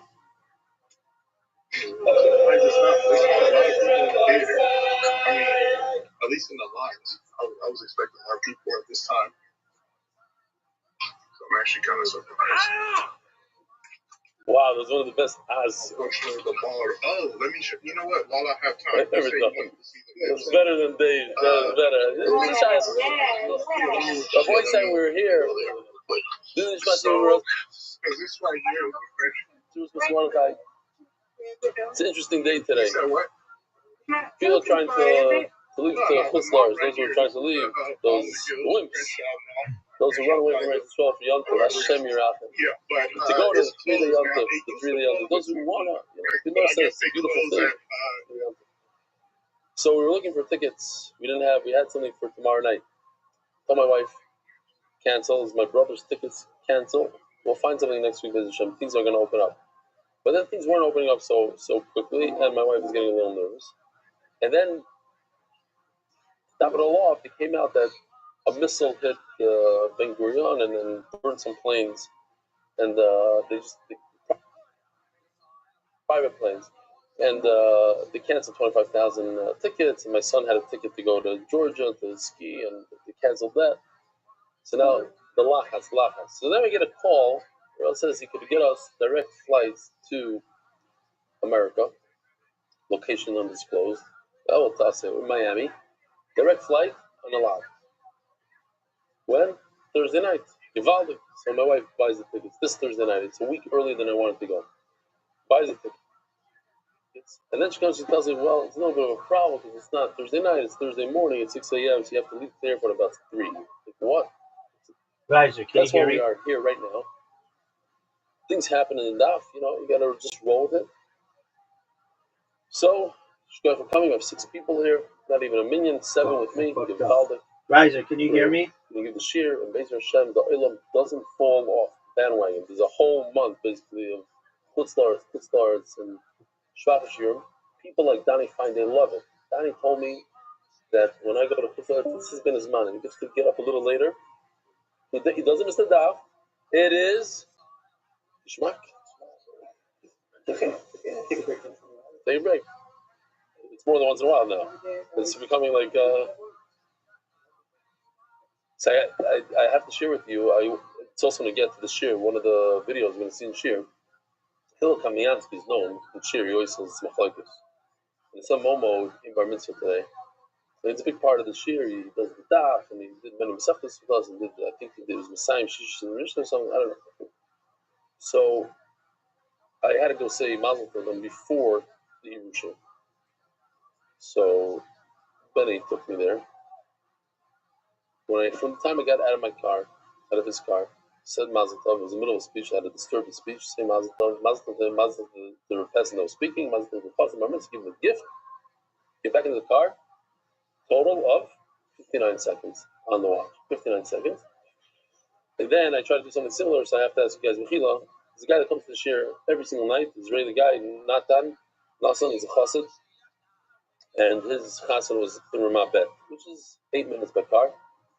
So, when right after shir, I jumped in the car, ran over there.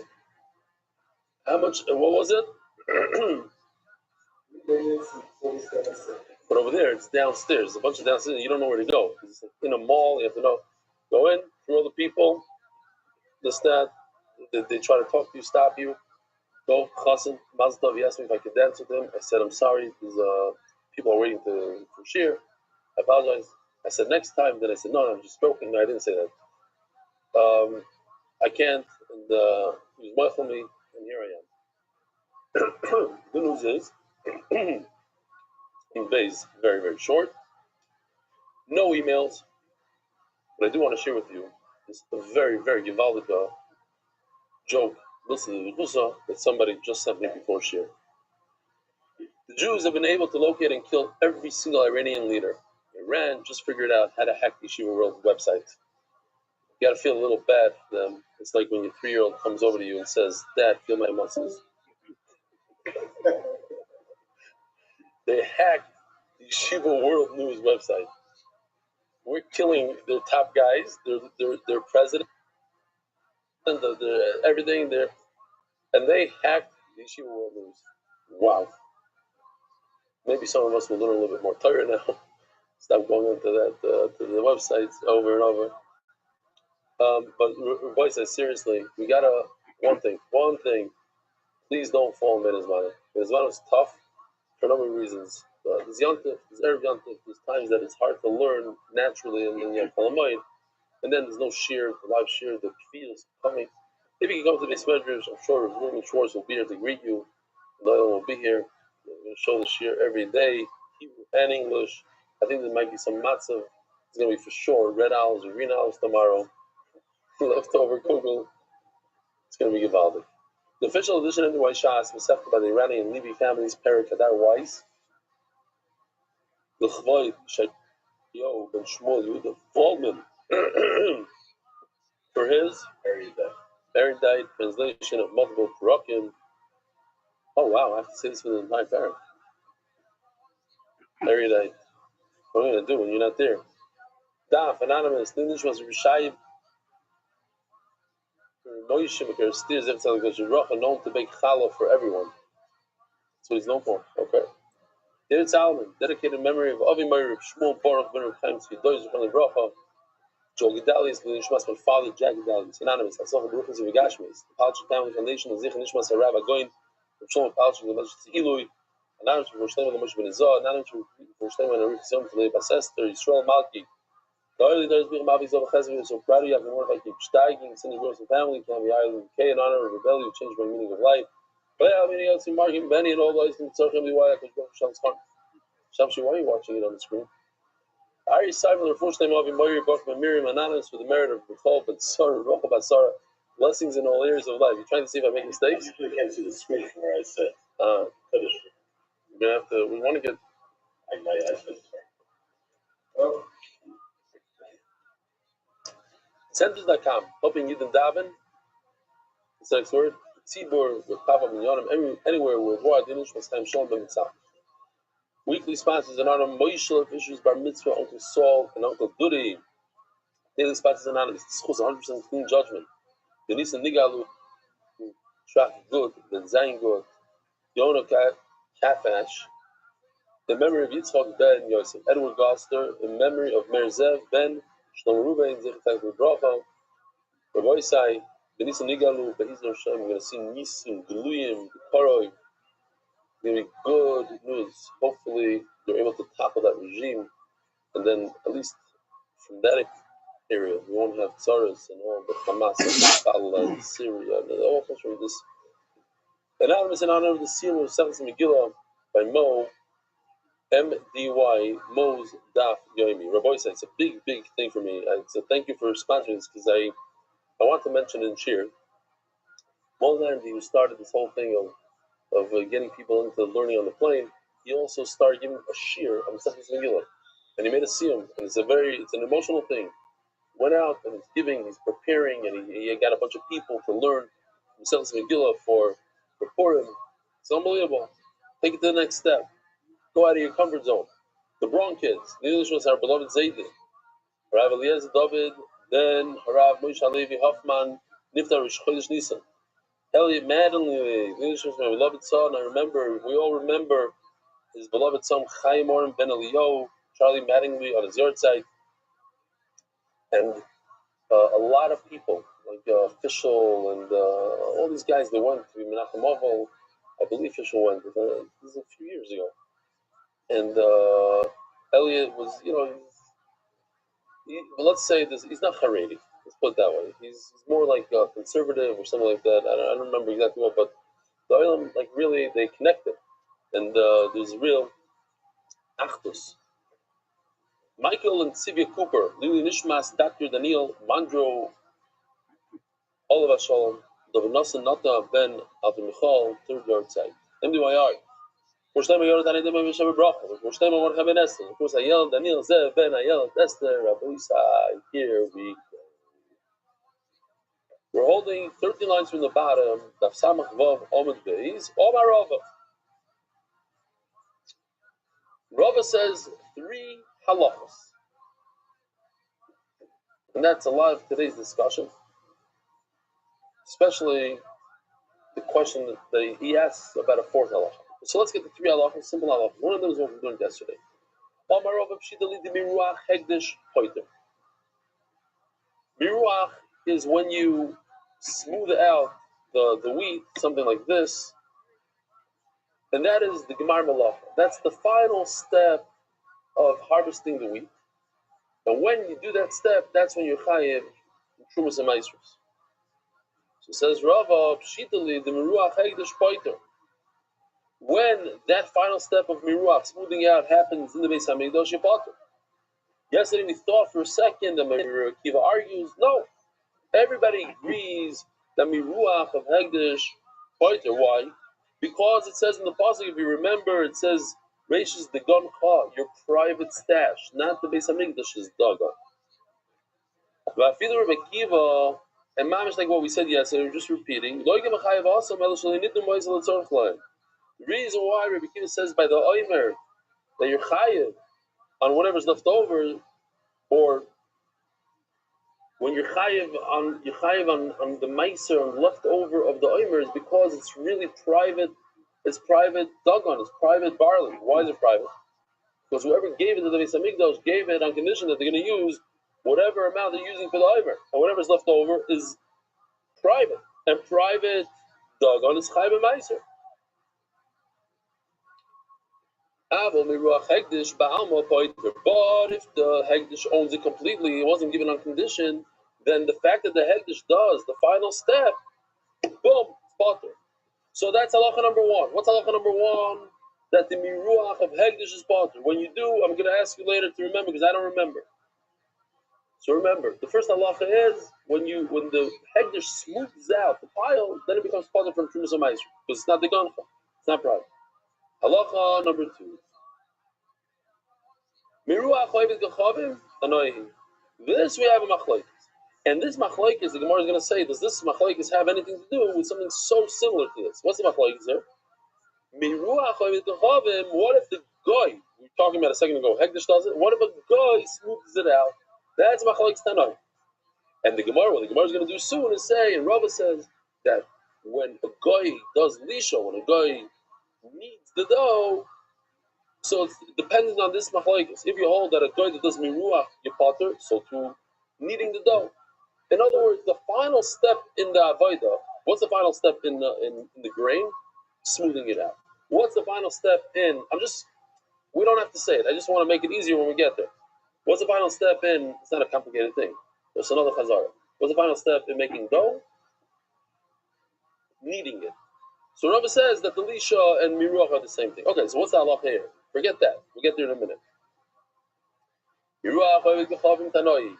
If a non-Jew smooths out the grain,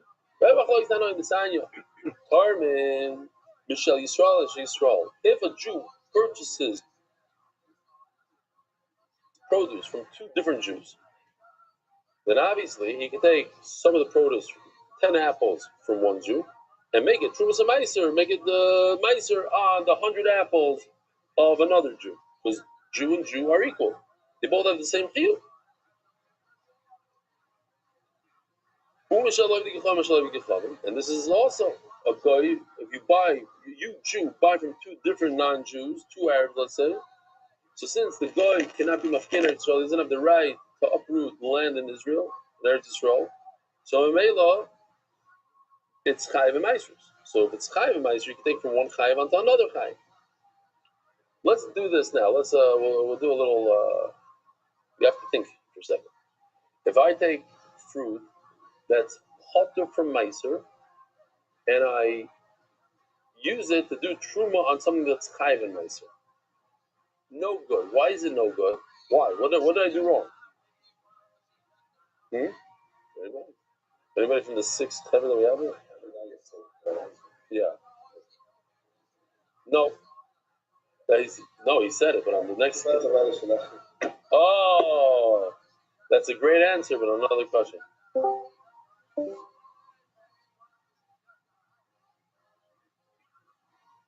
Excellent. You gotta say something. It's a great answer. Another question. So good. If you think about it, the answer is so posh. It's potter. This is like taking a table, a piece of wood, and saying this should be truma on fruit. It doesn't work. It's not in the same category. It's potter. So this potter you can't make it truma meiser. You can't take a computer and make a computer meiser on fruit. What if you do the opposite? You take something that's chayiv in trumas and meisers, and you use it to do trumas and meisers on something that's potter.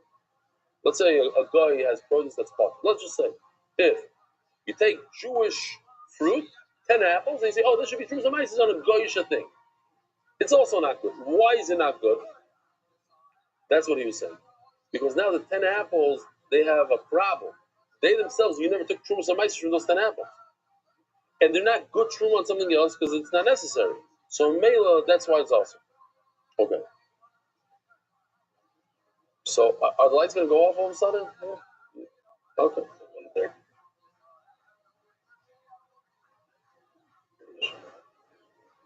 Did? No. I have to say, as I remember stuff, I called up Dave like an hour before share. I actually texted him. I said, unfortunately, I just found out that I have a flight. I have to leave my house at 3 a.m. So I think I have to give shir right after my room. Are you available? Should I ask Remy or Gary? He said, my whole life, this is the message he sent me back in Hebrew. My whole life surrounds Daf Yomi. Whatever it takes, whatever I need to do, I'll be there with a lot of love and appreciation. Those are his words. With love and appreciation. Shkoyach Dave, your mom said tzaddik. I will say this. Maybe the editors, if they hear it. We're in the middle of shir, and we got a warning. The warning is that you have like a 9-minute window. Like in about 9 minutes, they saw that missiles left Iran, and they have to travel through the atmosphere, and they're going to land. We'll tell you where and when. Baruch Hashem, there's no siren here but Shemesh. But the boom, the explosion that everybody in this room heard was literally like as if it happened in this neighborhood, but it wasn't. It's miles and miles away. The explosion was unbelievable, and everybody in the basement heard it. So I'm wondering if the זה ממש נשמע כמו במה. אני מקווה ששמעו את זה. ותביא את הדקה הזאת לאריאל, תגיד לו איפה למצוא את זה, שיראה את זה לאמריקאים. I don't hear it, I didn't hear the boom. זה בום בבום, שאנחנו שמענו, לא יודע. Really? They heard it live. Okay. I don't know if it's going to come out on the sound. Maybe Ariel can find it on some of the microphones that pick up sound. The one that picks up Ari Simon, maybe. I need a song for that. That was a joke. Yeah. Right. What about this? I guess not. Okay. So says the Gemara. So you take non-Jewish produce and you take mice from non-Jews. And a kusi from a kusi. This is a chiddush. You can take the non-Jewish produce and use it for meiser on the Jewish produce. Why? Because the miruach of a guy doesn't give him a way out. It doesn't give him a way out. Because the guy smeared it doesn't mean he's chayav. Then I don't care. Oh, you see, this is the man that says that a guy is chayav. Which is interesting, and then we're going to see that, in fact, the guy should be potter, but the only concern, that's all the way at the end of the sugya, we're concerned that you're going to do shtick. You have a lot of produce. Jews like to do shtick. They find the way out of everything. So you have 1 million pounds of wheat. You just give it to one guy, you sell it to him for 5, like Makiris comments. He smears it this way and that way. Okay, potter for mine. I just saved 10%. So says the Gemara.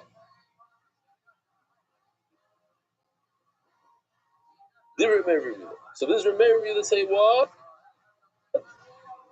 That a guy is not potter. Guy is chayav. Rabbi Yossi, Rabbi Shimon, Torah Yisrael, Yisrael. Rabbi Yossi is going to say that a guy is potter. You can go from a guy to kusim shel kusim shel avdikhavim. You can't go from chayiv to potter because a guy is potter. V'shel kusim. Or the kusim is potter. You can't go from potter.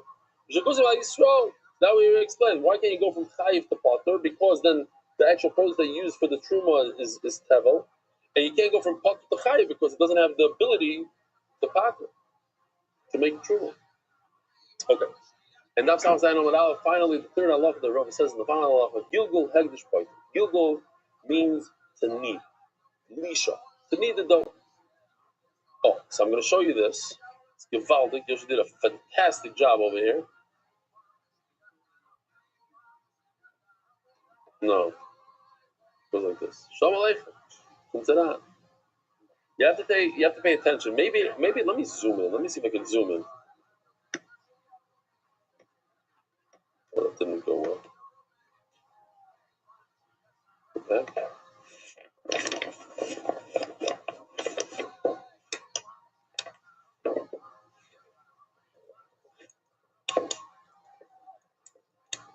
Okay, so she didn't need the dough. What did she do? She mixed in the ingredients, but she didn't need it. So at this point, is this dough chayiv in challah? Not yet. So now we'll go to the next thing. Now she made it hegdish, so it became red. And then she was pointed. She redeemed it. She took all the pusha from the dough, from the I shouldn't say dough, from the flour, from the ingredient, and she put it into money. So now it's no longer hegdish. Now here's a question. Rabbi said, now that you saw that, if she goes ahead and kneads the dough, is she chayiv in challah or not chayiv in challah? You say what? What do you say, Svara? Svara, don't guess. Svara. No. She did. Hold on. She didn't do the lisha. The lisha's coming up now. Here. Now she did lisha, but the lisha, the lisha happened when it was back in her possession. It took a break. It took a ben azmanim. Yeah, it was hers. Went to the Beis HaMikdash for a minute. came back to her, but she did the lisha, she did the kneading. Therefore, it's chayav and chala. Let's keep on going to the next case. She did the lisha when it was her, so now it's chayav and chala. Well, the fact that you go ahead and you give it to the Beis too bad. You're chayav and chala. She did the same thing. She was magdashit, and then she's poided. She's chayav and chala. Those fingers are perfect for her whole style. Now, here's a case where she's potter. Why? Because she didn't do lisha, she didn't do the kneading. She's just putting ingredients in. She gave it to the Beis Hamikdash and she didn't redeem it. The Gizber went ahead and took it, and he did the kneading. I see you're liking this, Donnie. It's halacha. Potter. Why? Because over here the kneading happened in the Beis Hamikdash. That's from the scary sound. That's how she. Okay, so let's see inside. That's right. Guess where this Mishnah is in Masechtas Chala? It's not. It says in the Mishnah, Isha Isasa actually Gilgala, if she donated her ingredients to the Beis Hamikdash before she needed it, Ubadata, and she redeemed it, Chayeves, because now it's back in her possession, and then she did the lisha in her possession, is Chayev Chal. What happens if Mishik Gilgal Ubadata, she was magdashit after the kneading, so once she needed it, it's Chayev and Chala, and then she redeemed it, Chayev, she's Chayev Chal. Hegdish actually Gilgala, if she was magdashit before she was able to need it, the Gilgala Gizbar, that and then the Gizbar, everything we saw inside, Mamish, the videos right in front of our face. Tura, why she fought the Shibistas Chavah, so is Tura because when there was a Chi of Kala, when they did the kneading, it was in the possession of the Beis Hamikdash and Yipah. Here comes the question. Now that we know this the three, Shabsh, what are the three things? We have the Miruach of Hegdish. Miruach of Hegdish, we said, is 100% potter. Then we had the Miruach of a Goy, we said it's Machlokes. Then we had the Lisha of a woman, but basically the Lisha of Hegdish is 100% potter from Chala. We didn't say whether or not when a non-Jew does Lisha, does he create a put? Here's the non-Jew doing Lisha. I guess this is better for Americans, you understand? Wonder Bread, yeah? This guy, no, he's very, I don't know.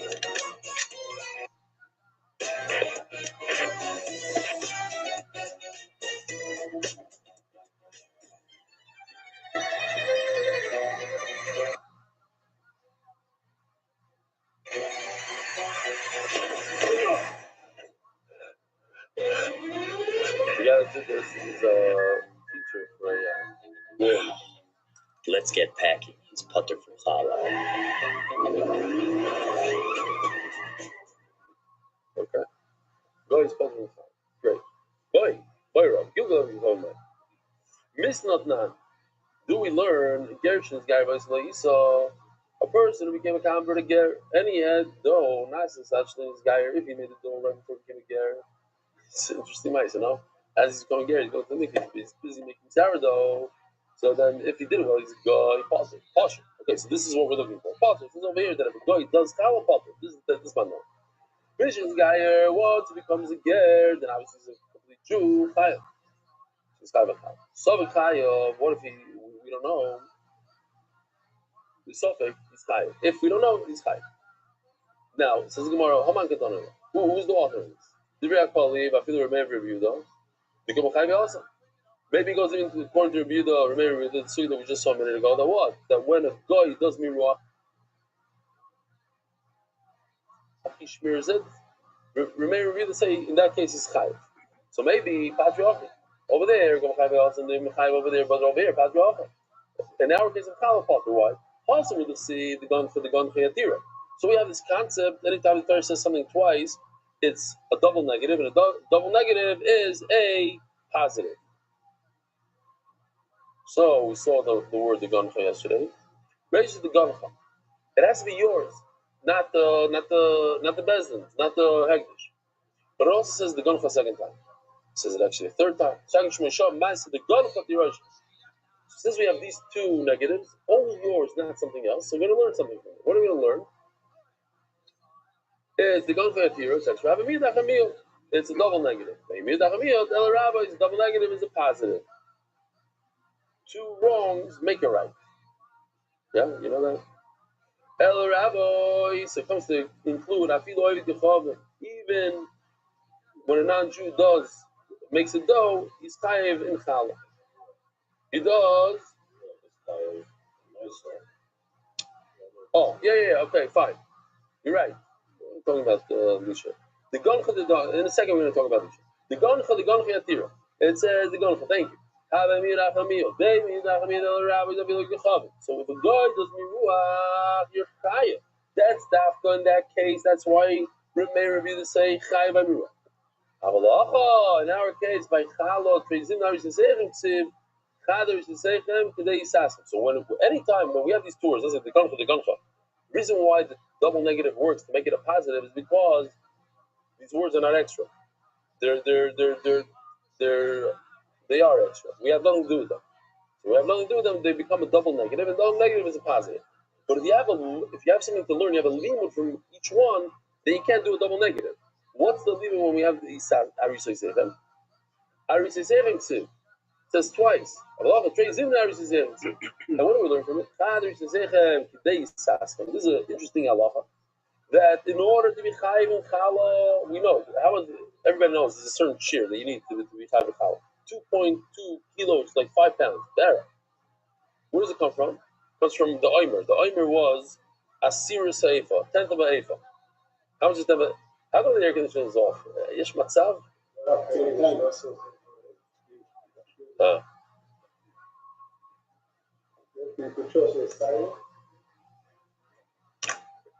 Nothing now. Yeah, no. We never had to go Milshire, right? I shouldn't. Thinking when it went off, in the Hebrew share, like it'd be so thin and right before you leave. It's good for ratings, no? Right, in the house. Donnie sells a lot of houses during the sirens. Yeah. While he's selling a house, you gotta sell it. Oh.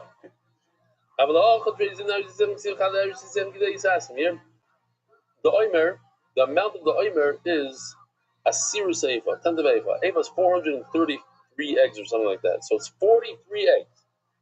0.3. That 0.3 is a whole neither. Oh, shmak, thank you. Kind of fashion.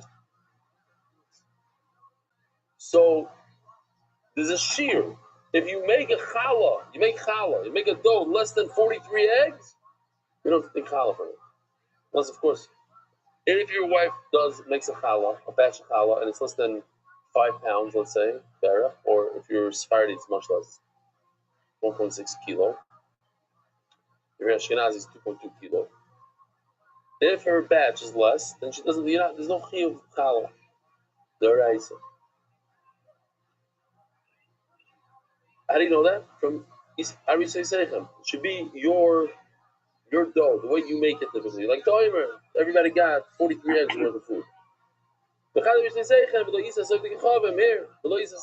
we learn from here that the dough of a guy is potter. You ask me, is the dough of a guy potter or chayiv here potter? According to this man down. Or Dilma, Rabbi Yezer, Rabbi Shimon, Katan and all the Kapatri, I remember Rabbi Yehuda, Gamri Rashis Masa. Perhaps Rabbi Yehuda, once they learn from Dagon, the Goncha, that the Miruch of Goyim is Chayav, the Meister, so they're going to learn a Gzer Shava also to this, to the Lisho, to the Gilgul, that you're also Chayav.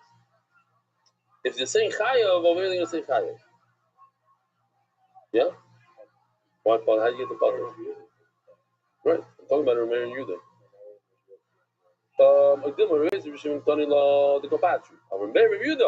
I'm saying Rabbi Yehuda, Gamri, Rashis, Masa. Rabbi Yehuda learned this Yerusha, the Chai. Just a quick word here. The Hasidim like to say by Rashis Seichem, Rashis Arisa Zeichem. That when you want to give a donation, you want to give a gift or a matana, a nedava. Like when we had a piece of English, we come give an oila, give a nedava. We talk about all the minchas nedava. You want to give a nedava to Rabbi Rothschild. The best one to give, the best one, Rashis Arisa Zeichem, your bed. Less sleep. I'm looking at you. Less sleep in Benes Man.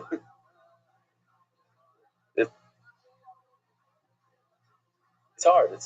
You want to sleep those 8 hours, the 9 hours, the 10 hours. Give 15 minutes. Why I'm getting up early? And another nikuda that we all have to work on this. That the moment we jump out of bed, a lot of us go straight to the phone.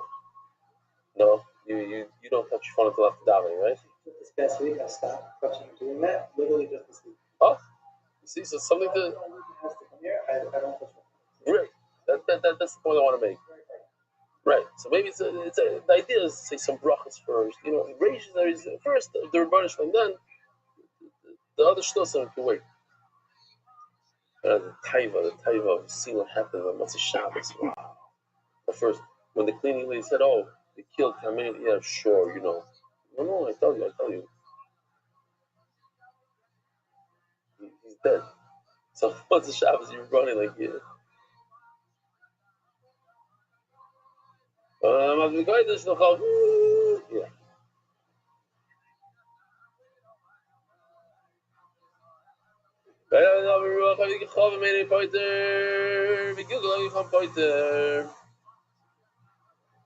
Ma? Omerova. Thank you. Omerova. Hold on, Omerova. Sorry. Omerova? Oh, yeah. How could you skip this? This is so beautiful. He's doing the things at the same time. Look at that. He's up there doing the words. Dave. Come on. Omerova. So let me ask you something, Dave. If you're already doing the words, why can't you just do the cameras every morning? Omerova. Yerava the Efzi the Chelma. I hope I get a vision in my dream.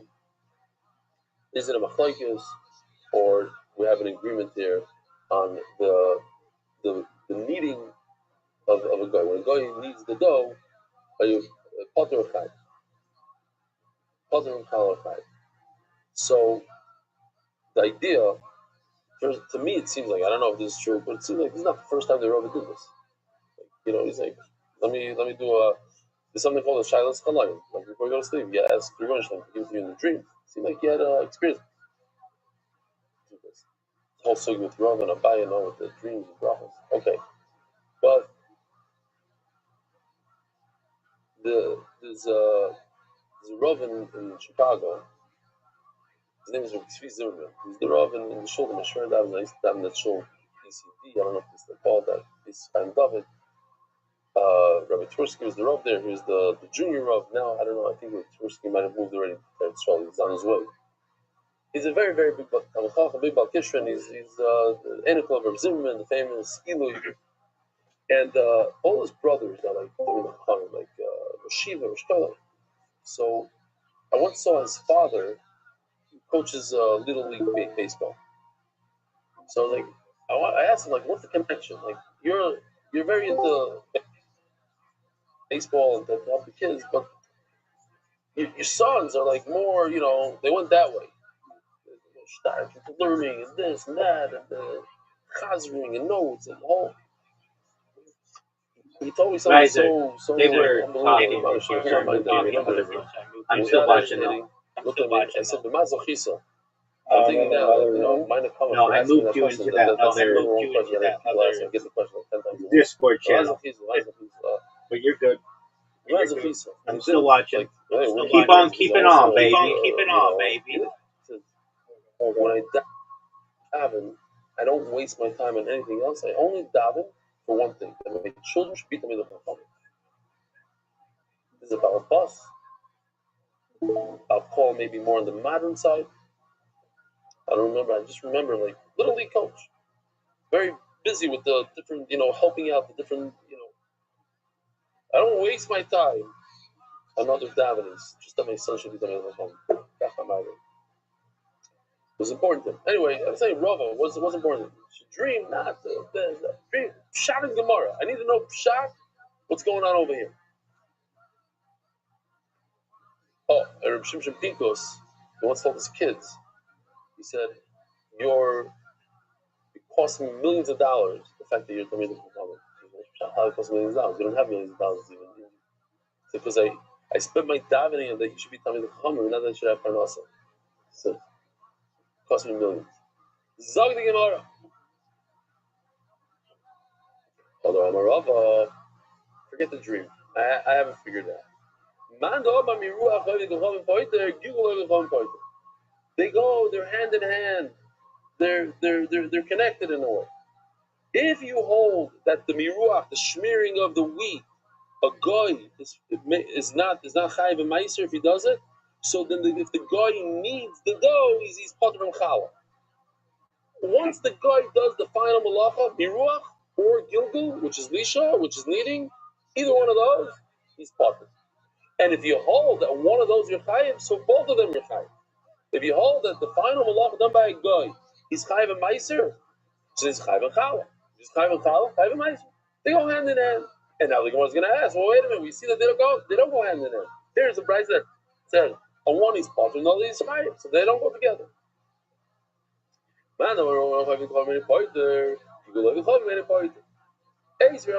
so as for Papa, let me just make sure I didn't miss anything. What's that? I forgot to show over there. And then we have, you know what I didn't show? I really wanted to show the Americans. I never showed this video. Let me show this video. This is Miruach. Rabbi Rothschild. We're still talking about Miruach. You show it. I don't think I showed it.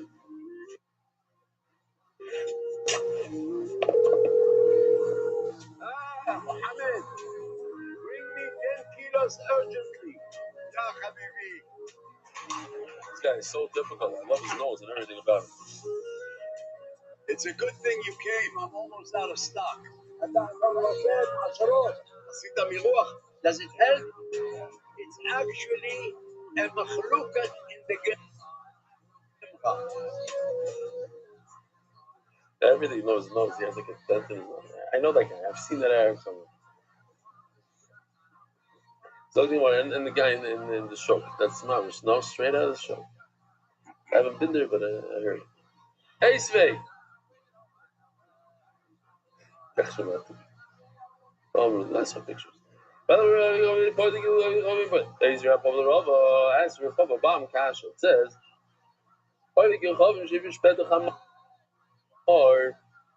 there's a big mitzvah to do. Petach Hamar, the island is very busy and getting donkeys and being shutim and donkey. Look at this. You hear the bracha for the first time. Unbelievable. Look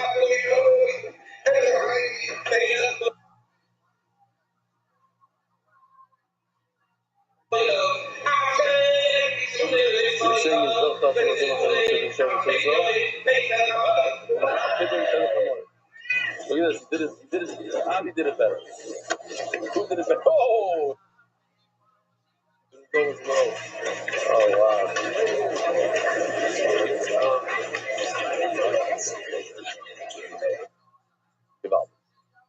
Okay. So as Rapapa, he decided to set aside a sheep for the donkey, to redeem the donkey. If you have a newborn donkey, you have to redeem it with a sheep, b'chala, or he decided to be a big tzaddik and be mafresh chala with the anointing sheep father. I said maybe the shot is, why would a guy do petach hamar? Because he's in the business of petach. You know the guy. There's a guy that made a lot of money. He said, "I'll buy your affairs before Rosh Hashanah." Like he was the tashler. You give him $100. He said, "What affairs? Rosh Hashanah is more. You have to give him more." And so like, I'll buy your affairs, and people actually gave him money. So this guy is into the petach hamar business. He's petach hamar, the whole thing. Chala. He's gonna be mafresh chala. Mondino, so we let him know Shubater. You don't have to. The chalas and the chalas is zarim. It's nothing. Your chala is not a kaddish. It's not like truma. You could eat it. Uben chamor goes by everybody. You're allowed to work this animal. You're allowed to shear its wool. But it's mashma. That's all chala. That chamor. All truma asura. But when it comes to truma of a guy, that would be awesome. The problem is you just said challah is mutter. So you said challah and truma would be the same. So if truma is asur, challah would be asur. You just said challah is mutter, or Yisrael is allowed to eat it. You know about truma, that the kohen gets truma from the challah. He gets the challah. Get bagels, pizza, the whole thing.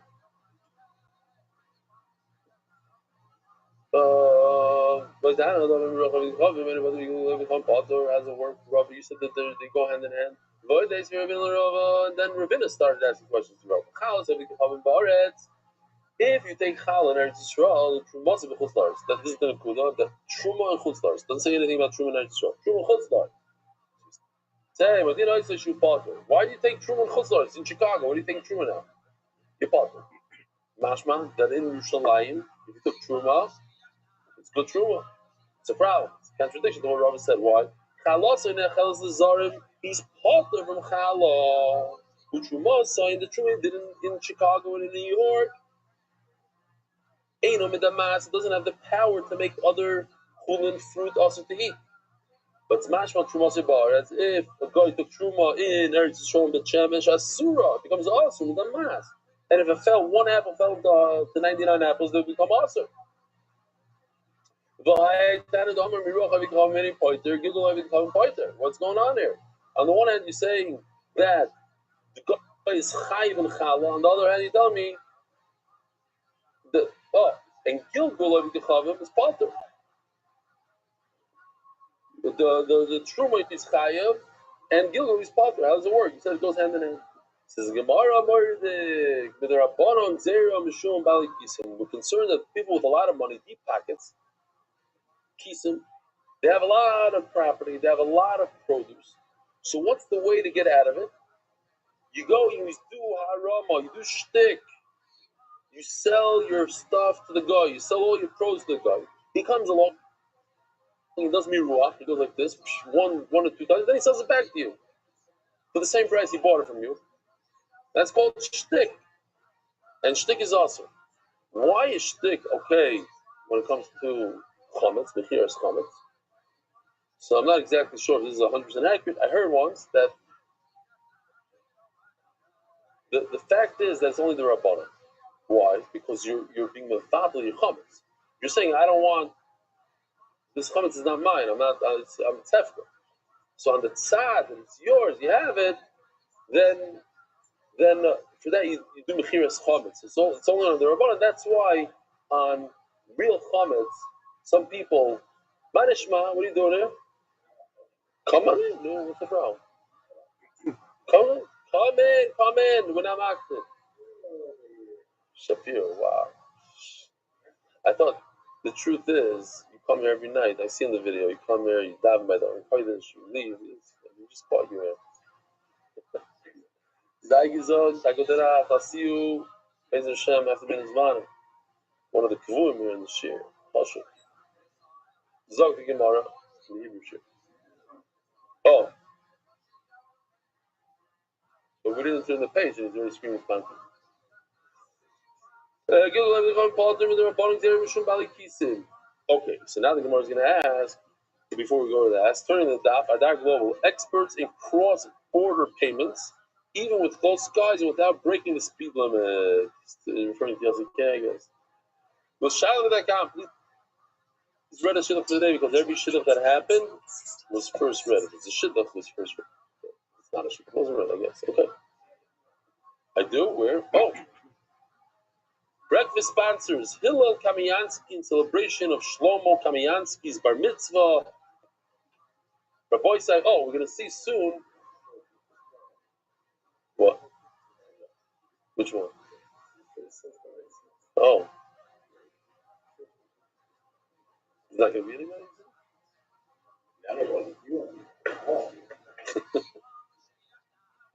But we got a video for it. We did a nice video for it. You'll see in a second. Okay.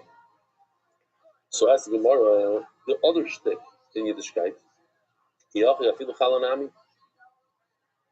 what? I don't understand. If you have a bakery, you just sell it to the guy, and the guy is going to do the kneading, and then you potter from challah. You save a lot also. Says Gemara, no, that's not a concern. That little bit. Remember before we said, in order to be chayv and challah, how many eggs worth do you need to do? 43. But in pounds, how much? Right around 5 pounds. So you do 42 eggs. If you do 42 eggs at a time, you're not chayv and challah unless you put it in the freezer. We said, remember, the freezer is a kli, so if you put it into one drawer, one kli, it's mitzaref. You do 42 eggs plus 42 eggs, and now you have the 84 eggs. That's already chayv and challah. Upon him,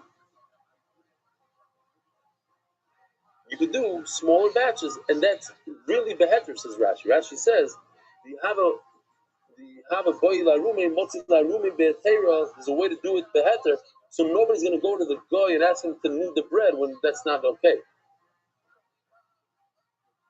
You have a real way to do it. If you have a heter way to do it and a non-heter, even though the heter way might be harder and not as what's the word? Pragmatic is the word. No, that's not the word. It's a word. Oh, for the wrong place. It's a word for the wrong place. Like this thing. Okay.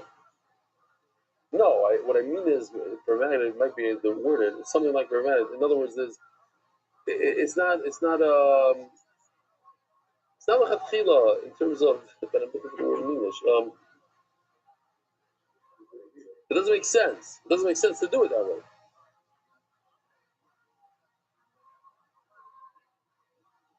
It's much better just to get it going and do some kneading. But nevertheless, people do the harder way, the heter way. V'oid means just 42 plus. What? Yeah.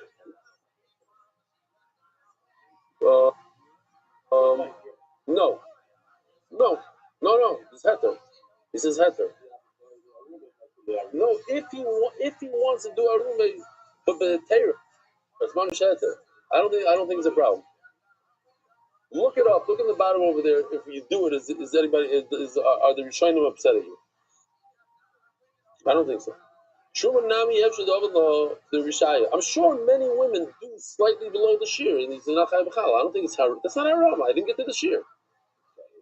No, living a lifestyle for putting in. No, that's not a game. That's what I say. It's bad. That's bad. It's not a game. No. One thing I see for sure, it's the spot that's goyim. It's the makom is goyim. He became tough also. Ruined. I forgot other people are watching this. No. The only reason he's making fun is because he knows he's not going to watch the share. And nobody can WhatsApp him that people make fun. Okay. Right there, we love him. Zog tomorrow. No, that's him, no? That's him. Truma, now we have to do Rishayo. Oh, and to get out of Truma, now I can do shtick. What's a shtick? I can do Rabbi Shai. Don't Rabbi Shai. So I can do shtick. Harama. It's cheating.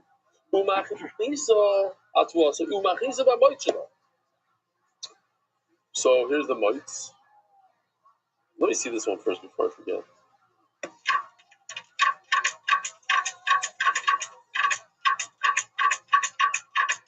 I don't know what it is. Mites. Here, hold on a second. This is mites. Mites is the shaft. It's the peel or whatever you want to call it. There's the grain inside, and then you have the. So if you bring it into your house with the shaft, that's animal food. And animal food is not chayav in truma. What are you going to do afterwards? Okay, you're going to leave it as is. Be a potter.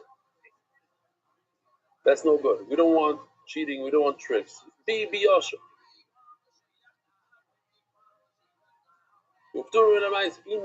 Oh, this is the famous one. The ayallah derech gagois v'derech kapifi. Guys, there's a halacha that tells us. In order to be chayav in trumas ha'maisros, you have to bring it in through the front door. If you bring it through the bag, you bring it through a skylight, through the roof. It says over here, potter. So have a great way to get out of it. This is sticky. And you bring it into the house through the roof. Oh, so over here we have a special video. We covered the bar mitzvah. We covered moma. He went all out for Momo. I'm not sure. Oh, because he's a part of the shir. Momo himself does a lot of himself. Did a lot of himself. His father's huge. Pay attention to the logo now on the wall.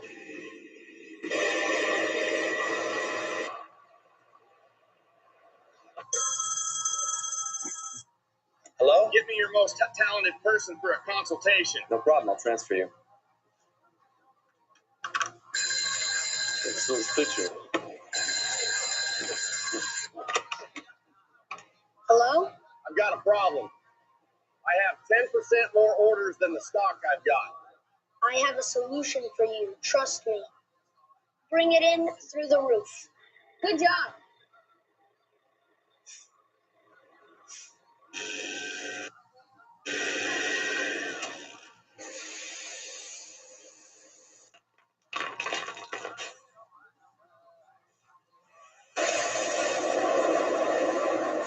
He said through the roof. It's through the roof. Momo, what do you mean through the roof? Is it not a machluket?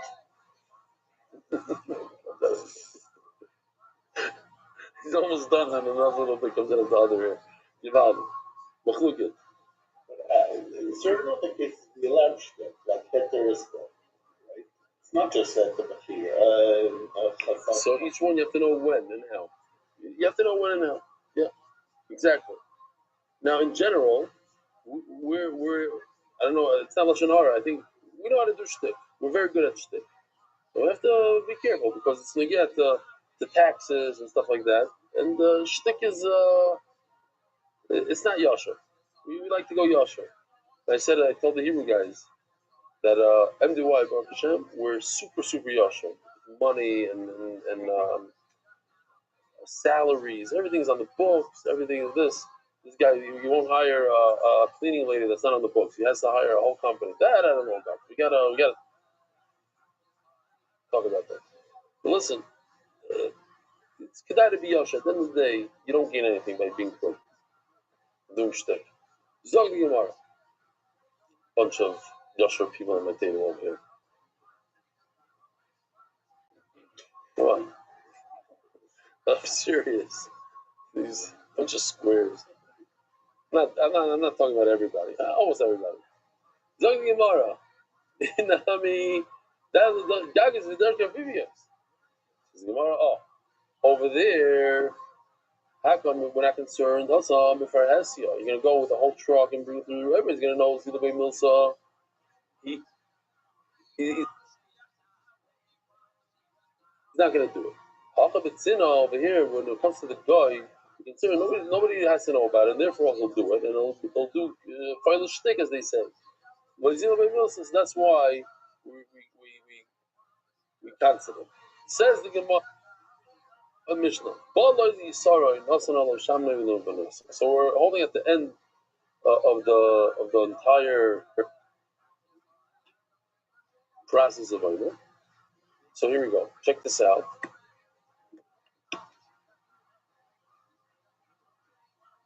Oh, since I already did cheers, it's going to be trouble. First, as you remember, they pour the oil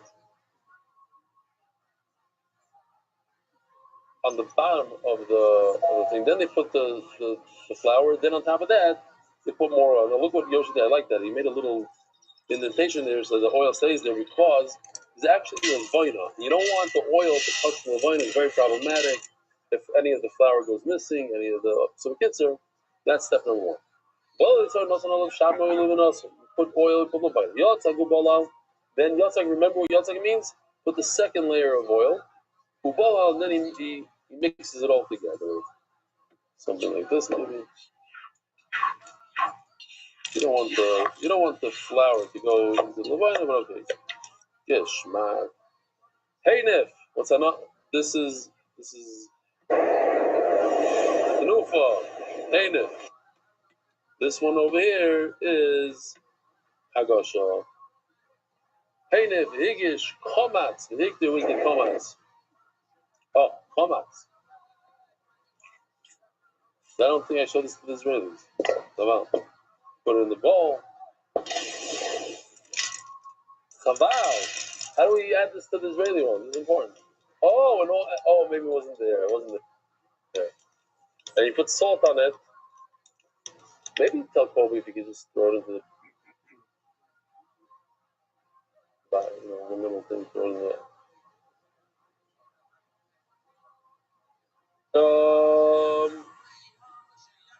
Tell him it's chart 34. After we did, boom. Look at the salt in the background over there. Aruta Historia. Okay.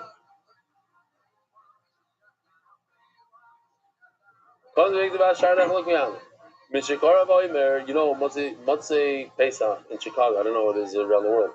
Dunkin' Donuts is like flying. It's like the number one Dunkin' Donuts, I think, profit-wise in the world or something. One of the top. Because they have the kosher, non-kosher, but that. How do they have the product ready? As soon as Abdullah, boom, they're ready fresh donuts. Now they're non-Jews, so it's different. How do you have in Yerushalayim all this product ready when the pasuk says? So check out this pasuk. We got to talk about this again because a lot of people make fun of me for saying this. They don't.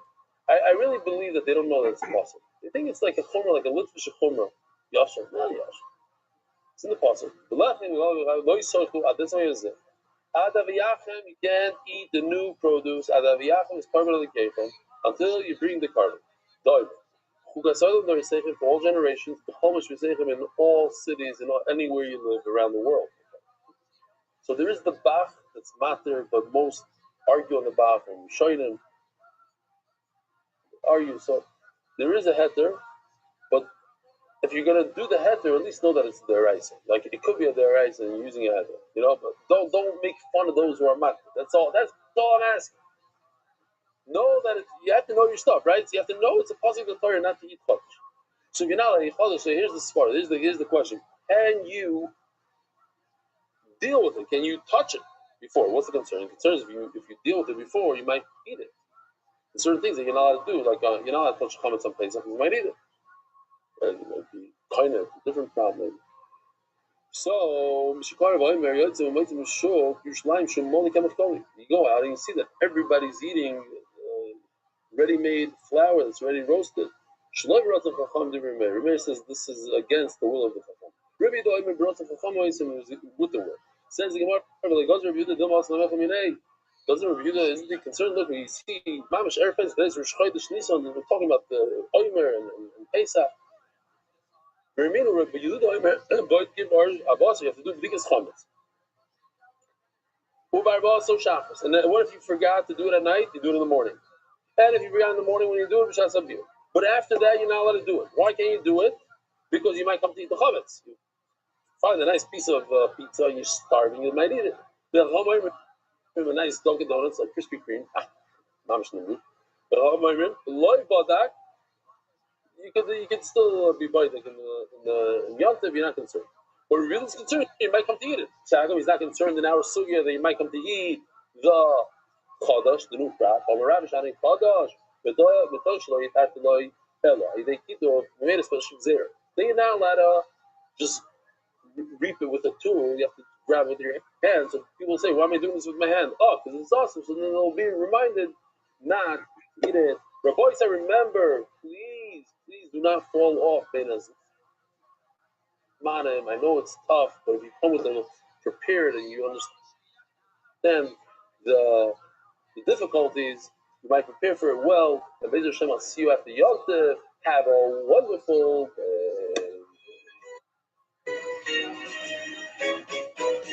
Merit the schus of spreading Torah throughout the world. Sponsor a share today. MDYsponsor.com. Sponsor at MDY.com.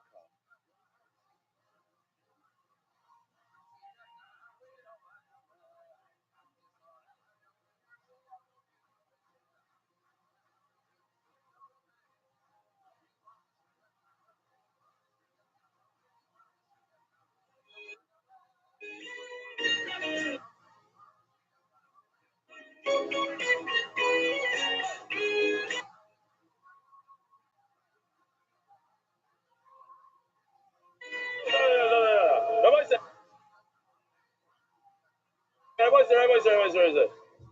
You heard those bombs last night? You heard that people got killed last night?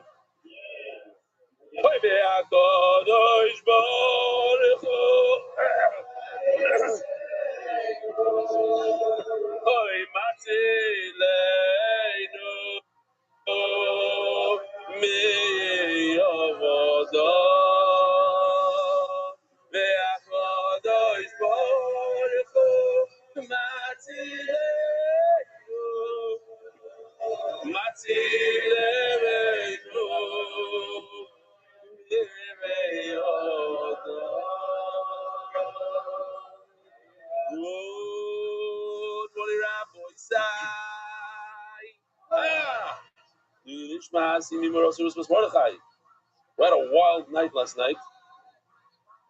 Into the mamad, out of the mamad, back into the mamad. This is some of the video that was taken by people that didn't go to the mamad.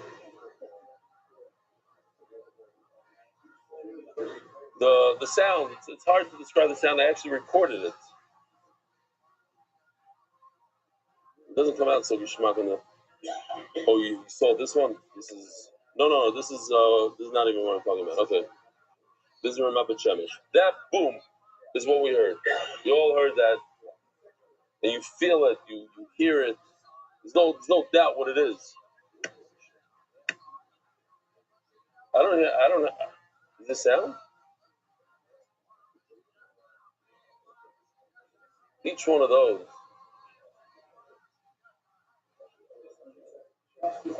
Cluster bar. Now this, Rabbi Isai, is wild. Put on some volume, please.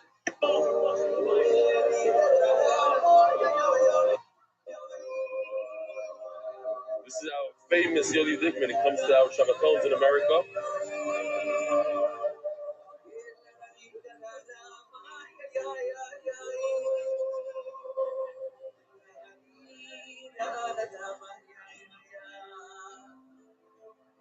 Oh, big bomb in the background.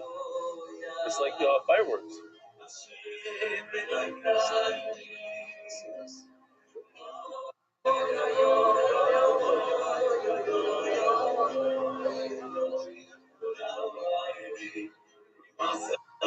He keeps on turning around to see if he's going to get.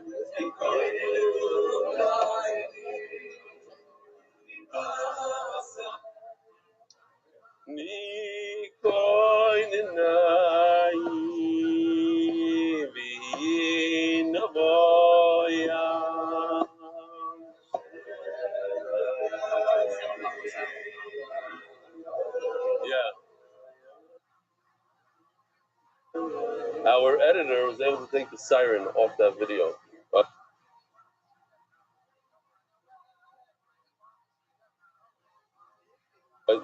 Mark did it?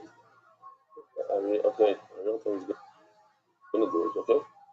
Yeah, because it's a little, when you're watching, somebody's watching a cheerleader, and all of a sudden the wife hears the siren in the background. Why did he put this in? Okay. How's the sound? Oh, I believe this was written in Hebrew. I'm going to try to do what best I can. I saw there's a few Googles here. I don't know if it's a brother to share this probably, but I work as a delivery driver during the day while my main business is MDY. That's what I'm involved in. Day and night locks. I'm a locksmith. Just a hobby, my spirit time. Last night in the middle of DAF, around 9:30, my phone started vibrating, but as usually ignored.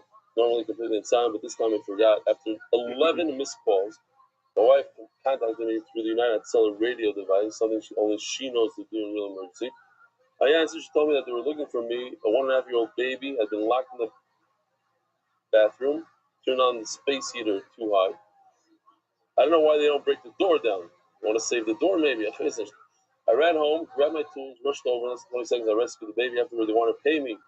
Very strict facetious family, but I told them that since this was during Hashem's hour, from 9 to 10 at night, which is dedicated to him, that time doesn't belong to me, and I cannot take money. Instead, I ran back to continue the share. As I was leaving, the father asked me what he could do to repay me for the mitzvah. The baby was extremely red, drenched from intense heat. I told him to call 073-295-1551 and join Daf Yomi with Rabbi Stefanski. Even if you're learning in Koil all day, you need to bring this kind of atmosphere into your home. not allowed to go with the screen, will be expelled from his community. Right there on the spot, he called and joined the shir live by phone and promised to do it every day. So I say, unfortunately, now there's another thing here, another story. There's an older single man. This guy runs the Teifa. Teifa. An older single man. Rabbi Rothschild, this is Mamash Amoifus. There's an older single man who got married last week. He became engaged at that phase of Menachos after committing to learn the daf for 40 consecutive days. Hear this? No need to go up north to Kvarim. Just accept by yourself to learn 40 consecutive days. And this works for men. We haven't tried it out with women yet. Brothers has been waiting for a second. Also, another guy got engaged 40 straight days. Mamish, 2 mices over here. It's not even a joke. Ask Rabbi Willard. Mamish works. Just coming, just looking at the chair. One of the prisoners of MDY Faith. I enjoy the share, especially the AIR, which makes it more come alive. As we approach Pesach, I got 2 of these emails yesterday from 2 different, same exact idea. I was thinking how amazing it would be to have beautiful MDY art of the story of Tzias Mitzrayim and the 10 Makos. I would print them in large color posters and pass them around by the Seder. Maybe the editors would consider putting this together, thinking in advance. Another person said maybe you could do, you're supposed to Chayav Veras Sasa Kidiyas Mitzrayim, maybe you could do a Chayav Atzador Yotzi Mitzrayim kind of video. What's this? This is your brother. Brother. We were like connecting, talking right after. This is Yoshi's brother. This is Yoshi's brother. Yoshi's brother's seller over there. And I'm talking to him. And he's like, oh, my brother is kind of connected to the Daf Yomi. So, who's your brother? Yoshi. Yoshi! All the AI, everything you see comes from this family right here. Every single one of the Weiss brothers are amazing. So, full circle, I'm here, and Yoshi is a crazy connection. So, oh, it's important though. But once they got 2 emails like this, then how could the moon be that size on Tes Zion Nissan?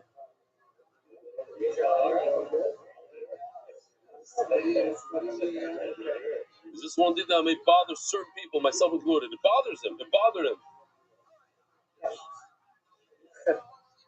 Then the second guy that wrote an email wanted to know if it bothered me that it bothers him, because the way I said it over in the shir last night, it seemed like I wasn't being so sincere about reading that email. I was doing that with different Magid Shir since Baruch of Beis. Sally fell out of his vacuum, moved to Jackson, New Jersey. My schedule shifted, and I find the time to do it until late that night.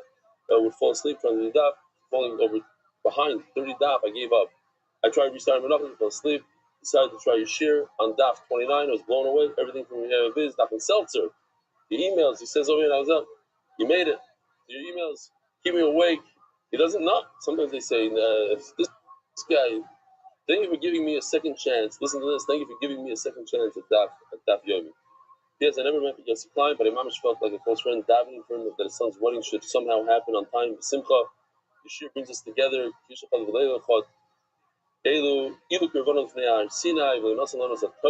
the emails and singing before the shir dayenu. Full of chupeles, shenos anos atayra b'koroy b'schus atayra l'aptus. Son of Yisrael, uvnei ways of V'chiro, Meir Engel. Our song Divrei Hashem is a fitting tribute to the Rebbe of countless thousands of Yidden, thirsting for meaning that can be found in Daf and Gemara you teach, and the tremendous atmosphere creating Klal Yisrael. Divrei Hashem, taste how sweet it is. Yitzi Waldner and Meir Engel. Yitzi sent a video I showed maybe if I remember. We'll do a little bit of this. Start off the shir.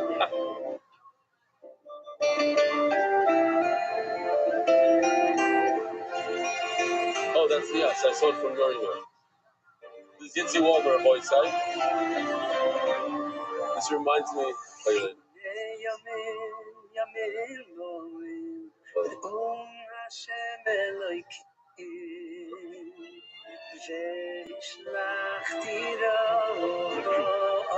They're very good voices.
We gotta learn. Very nice song. Very nice song. Very nice. Okay. Rabbi, here we go. Oh, sponsors. Thanks for reminding me. Official edition of the White Shots. I don't know if we ever got such a late start. 7:30. We're sponsored by the Iranian Levy families. We're looking for sponsor for the Masechta. We're looking for one perek, and we have 2 daf left on the first volume. 2 daf left for sponsorship. Beis Hashem, it's going to be gone, and from the perek also. Perek Hadar Weiss, the Chvoid Shayo ben Shmuel Yehuda Waldman for his Rudite. What? Mazeh. You guys don't even know how to do it. Erudite, for his erudite translation of multiple parokim. Daf, Yosef Stern, Lidnishmas Nisin Ze'ev ben Nochum Yitzchok Zitzal Gebrocho. David Salomon dedicated memory of Avi Murray, Reb Shmuel Baruch ben Reb Chaim Tzvi Doizer Gebrocho. Joel Gedalius Lidnishmas, my father Jack Gedalius Anonymous, that's all Rufus Begashmis. The Palchik Family Foundation, Zichanishmas Harav Agoin, Shlomo Palchik, the Meshach Seilui. Anonymous for Shlomo, Moshe Ben Izor, anonymous for Shlomo, and the Rixion, for Lebas Esther, Yisrael Malki, for the Picham, Apisav Chesed. So proud of you, Yaakov Mordechai, keep steiging. So the girls and family can be island, can honor Rebelli, who changed my meaning of life. Plenty of money, Yossi, Mark, and Benny, and all the ways can be talking the wife, who's finished on Schara. Are you Simon for Shlomo, Avi Moiri, Baruch, and Miriam, anonymous for the merit of Michal ben Sarah and Rachel Basara. Blessings in all areas of life. Anonymous. These are medical sponsors for the merit of Shlomo. Both lives only need or for Shlomo. Centers.com, Abiyim Dam Tzibor, anywhere worldwide. Weekly sponsors in honor of Moshe Fisher's Bar Mitzvah, Uncle Saul, and Uncle Goody. Daily sponsors, Nosa Cat. Marry my grandmother, Libayeta Basford Nicola Levy, on her 7th yahrzeit. Baruch and Leah Epstein, in honor of Eli Epstein's 12th birthday and his perseverance in learning the Daf. Daronovs, in honor of our beloved Grandma Sheila Schwartz, on her 86th birthday. Mazel Tov. Moshe Zucker, Mazel Tov to Yitzchok and Dasi on your Chasanot, Skuduvin is Bais Nam Yisrael. Anonymous from Shleimo, the Chol Choli Am Yisrael, for the safety of all our soldiers. MDYR. Before Shleimo, Yonatan Eitam Ebishev Bracha. For Shleimo, Mordechai ben Esther. For Ayelet, Daniel Zeh ben Ayelet Esther. We're holding on the last line of Daf Samachay and Veis. Rabbi Yehuda ben Seira Omer. What are we discussing here? The Baitoisim, they decided that you start Spiris Omer, which is Mamish coming up. Rabbi say 2 weeks. Start Spiris Omer only on a Sunday, not on a Monday, not on a Tuesday. Started on a Sunday because it says in the pasuk Mimochras HaShabbos. We're trying to prove many proofs, 8, 9, 10, who knows, that we started the day, right on Motzei, the first day of Pesach. Rabbi Yehuda ben Seira Omer, so we're going to do a Chazara recap. Gemara is going to do a whole recap of what we learned yesterday, so don't worry about it. We're going to have all these shittas clear, and then we're going to go into a Mishnah, which is basically Agadata, and then the Agadata continues until the end of the Masechta.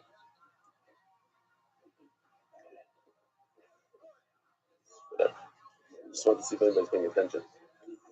Yeah, so Zok the Gemara. Rabbi Yehuda ben Seira Omer. This is the second Rabbi Yehuda ben Seira. We had a shittas Rabbi Yehuda ben Seira. I'll remind you in a little bit. Here he comes and he says that now we are in the second brisa, because the Gemara divides the 2 brisas. Rabbi Yehuda ben Seira Omer Ein Tzar. You don't have to come on to all these pshatim. Harei Oimer, this is actually a very simple one. We had it. This Balach, it says, you shall count for yourself. Sfirat Lu Bezdin of Samach Vavam and Alvan Tav. Lach means that there's human intervention here, that the Bezdin caused the counting to start. You have to Shabbos Bereshit. This comes to exclude a Sunday, Shesfiros of Chalada, the whole world does the same Sunday. There's no special Oisnan for the Sunday. So it must be that we start counting right after the first day of Yom Tov. Has to be right after Yom Tov, not on Sunday. I thought maybe no. It doesn't say which Sunday. It says it should be on a Sunday. According to you, it means Sunday. Which Sunday? The Sunday. You how do you explain that it's the Sunday in Pesach? Where did it say that? It says Machos Shabbos. If it's after Yom Tov, okay, I get it. But after on a Sunday, the day after Shabbos, there's many Shabbos in the year. I'm pointing out this next word, va'oid, because the Gemara is going to say, why does he have to come on to a second scar? Because we're going to slug up the first one. The Gemara is going to go through all these rayas, and each one either gets a check or an X, and we go weiter. So 4 out of all these are good. This va'oid is good. This stays. Va'oid. Never Shabbos l'mato. Never Shabbos l'malo. It says Shabbos by the Shtei Alechem. Say we had this yesterday also. Nothing new here. Very shortly moved in. We have the Shtei Alechem. Never Shabbos l'malo, and it says Shabbos by the oim. Ma'ala halon regel utchilas regel. Just like by Shavuos, you have to count these weeks, and at the end of a full week of counting, boom, right afterwards, you bring the Shtei Alechem. Afkan regel, utchilas regel. So too, you have a regel, you have a yontif, you're counting, you do a yontif, and immediately after yontif, there's a oimer. Because of this also, Rabbi Rothschild is not going to be slugged up. We have a contradiction in the Pesukim. One pasuk says you should eat matzah for 6 days. The other one says you should eat matzah for 7 days.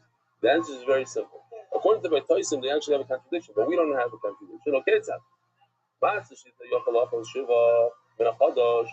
You know that if you make matzah from the new crab, which is the chodesh crab, you can't eat it on the first day of Yom Tov. Why? Because you didn't bring the omer. The omer is the matzah. The omer allows you to eat from the new crab. So therefore, you have matzah that's only edible for 6 days. In other words, there's matzah that you can eat exactly 6 days. According to Bat Toisim, there's matzah that you can eat only for 3 days. There's matzah you can eat only for 1 day. If you start counting Sfiras HaOmer at the end of Pesach, on the Sunday that's towards the end of Pesach, that's not 6 days. Why does the Torah say 6 days? Because every single year there's matzah that you can eat for exactly 6 days. From the new crop. The matzah from the old crop, you can eat for 7 days. That's why one pasuk says 7, one pasuk says 6. There's no pasuk that says 5, 4, 3, 2, 1. Why? According to the Taisim, you should need. There should be a pasuk that you eat matzah for 4 days. Next. So this is, we're going off a little bit.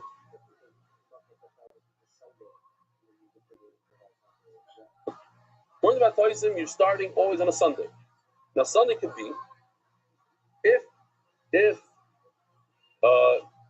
Yom Tov falls out on a Monday, so now you only start Sfira on the following Sunday. So you cannot eat matzah from the new crop until the following Sunday. So in that situation, you're eating matzah for 2 days. That's it. Whatever it is, 1 day, 2 days, do the math. Now, Yom HaViyachim this proof. I found this in the archives. Someone saved me. You remember this? Look at it. Look at the simcha. We have 3 things going on here. We have Tzira, Sfira, and Avah. The good news is that, like, it's almost the same thing from both sides. It's like it runs through.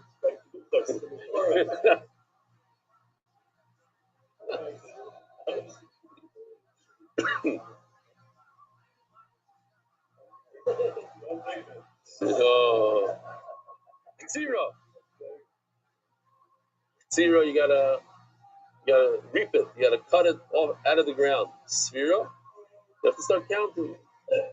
Start counting the shvuos. And then Hava, you bring it to the Beis Hamikdash.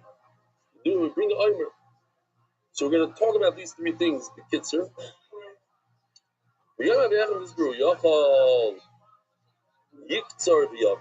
Maybe skip this middle thing of Sphira. Just cut it on the second day of Pesach.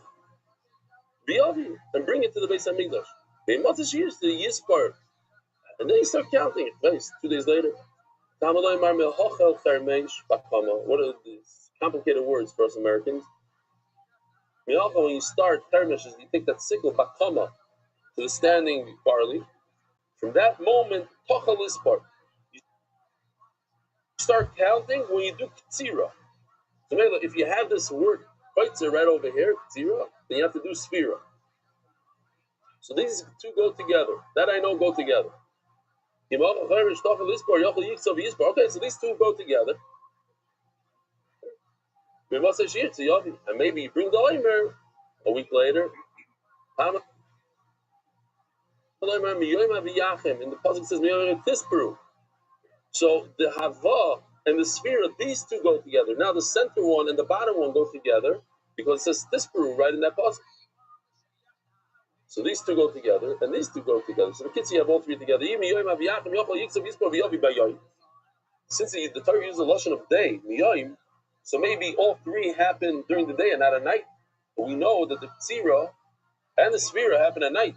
Go right away, right Motzi the first moment. You need Tmimim, as Mar's going to say, so you need full days. Tmimois. They have to be complete, full 7 weeks.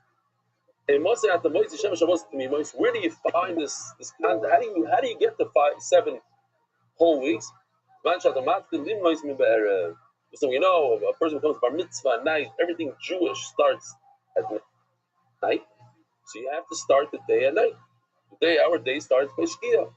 By what? Who's bar mitzvah? Today? Whoa, what a kiss from Hashem. Joel was invited. Where's that old wall that you were supposed to do it? Send them there. That's the. It's unbelievable. The chasen is like it's a chasen of bar mitzvah. Bar mitzvah is a halbatzar. A chasen, or agreement told me that the chasen Kal loved it. It's unbelievable. It's intimate. The room, I have to say, is better for this side. No, a lot bigger than this. No, just the men's side. About this side, the men's side.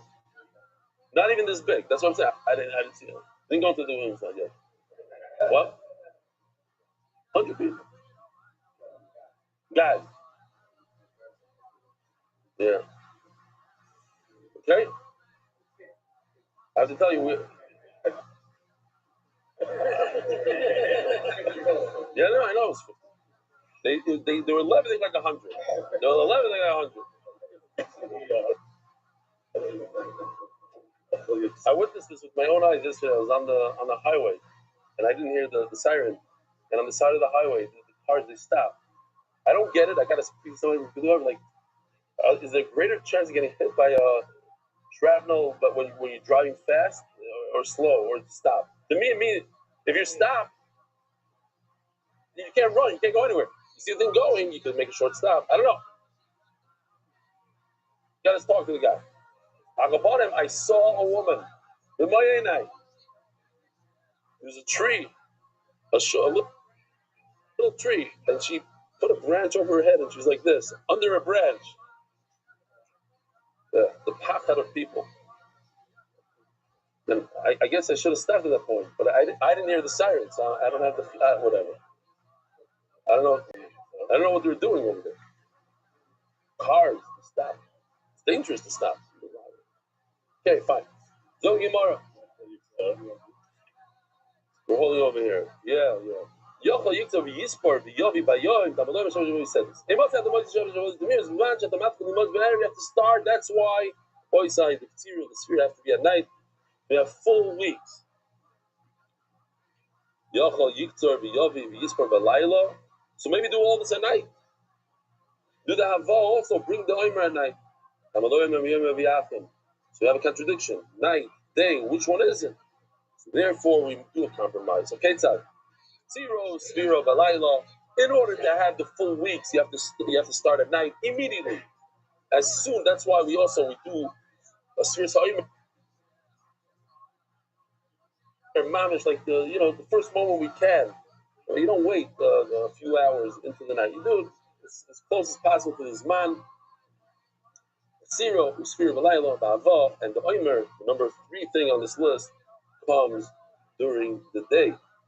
There's a lot of Rishonim that say that I don't want to mix people up, because we know that if you miss a day, a full day, so you don't then you're counting. But the Rishonim that say that this Tmima, with the bracha, right, with the bracha. The Rishonim say that the every day is a individual unit. It's a tamid. And if you miss one, that's nothing to do with the next. It's like that for Yomi. You miss a dot, you keep on going. Each one is that's what Rabbi Schoenberg. Yeah. Okay. Oh, that's right. Shalom Aleichem, Rav guest. You're on the guest table. I'm going to pick you first. Please learn to show. Shalom Aleichem. What's your name? Oh, from?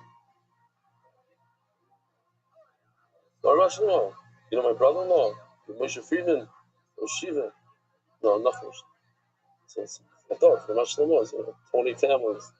Okay. Very nice. Shalom Aleichem. Welcome. What, you drove in from Yerushalayim? Wow. Shema. Thank you. Who else is a guest there? We're looking for guests. You see the whole table over there is empty. The dollars not flying in. It's like because Rebelli brought his son and we were so desperate. Huh? That when I came, there were people waiting. I don't know what they're doing. I thought they were waiting for guests. Those people. Shoitrim, v'shoiftim. My favorite word. All right. Oh, Rabbi, I want to remind the Olam, we're coming up on Pesach, and we do this annual magbit. If anybody wants to be mishtatev, to give to the Avreitim. We have very much of Avreitim who will add a lot to the shir on a daily basis, and you can be Mekayim, the big mitzvah of supporting Torah. There are people that they really live a life of dachkas. We're trying. We're actually working on increasing. They shouldn't have the typical dachkas that okay, we are more generous than a regular kollel, but we want to be even more generous. But especially for Pesach, last year we gave them a huge package of suits and hats and an electric sponger machine, the Tinko, and all things. This year we're going to give them a nice amount of cash. We're just going to give them cash, do whatever you want. For some of them, or etc. So, suit form, hat. So, I don't know about the big hat. I thought it's a halachic problem on Shabbos for oil. So I said they all have to go with but they didn't appreciate it. Like we don't want the little rims. Okay, so you know what? Just money and Shalom Yisrael. Okay. Omarava, Hulu Isnu Pirfa. So look at this. I found this. There's a mistake here, but that's the problem when you handwrite. This is like all the shitas, and like I'm going to show it to you a little bit better. But one thing that was super interesting, I noticed that there was it got wet over here. So I went into the shear. No, it's a little late for that. We're watching Dr. Look at this. It's not even a joke. Yes, sir. Yes, sir. Where was the picture? I put it in there somewhere. Maybe it's So look over here. You see, this is the chart. And here they are, cleaning up the mess. Now, because I was on everybody, I was on the same table. Every Sheni V'Chamishi had another spoon. Look at her face. Oh, no, not again. But it's pretty nice, guys. Like, no, don't worry about it. Don't worry. All right, so anyway, what do we have here? I'm sorry, but Rabbi, you're making that name. I'm not mad at you at all. I've never been mad at you. Who knows what?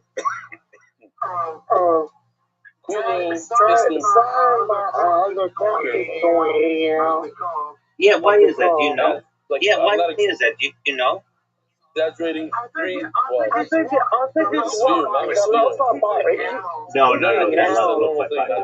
No, that love by five. So. No, it could be three. That could be. Yeah, that's what I mean. That could be. I'm trying to, I was screen-trying NBC, and somehow, wow. Okay, that could be it. That could be it. The Rabbi says it's 5 times in shots. Only Rabbi. Is it, what kind of device is it? Okay, what besides this one? YouTube TV. No, I understand that. What kind of, are you, okay, so, here's what I want you to do. Go to your Chrome settings. Very, very simple. I'll show you what he says. Just understand these words. Yeah, and go to, this is type in the search. This is Brisa Kamaisa. This is what we had yesterday. See, Brisa number 1 on top. Acceleration. So type in ACCEL. On the left side, Kirpa. On the bottom, thumbs up. And then And you see that's what we did enable today. hardware acceleration or enable graphics acceleration? The last two, like just like the first price, the last two are okay. ACCEL. But we're also the last two are okay. And do you see enable hardware acceleration or enable graphics acceleration? That's okay. Shimon Elazar we just saw is okay. The one with the matzah is 7 days, 6 days. So let's see if we can get through this. It means I make a mistake. Which one am I looking for? Oh, Brandon A. The one with Pokemon. Oh, it's just not trying another place. Let me turn my phone off. If there's something here, you'll let me know. The one with Pokemon.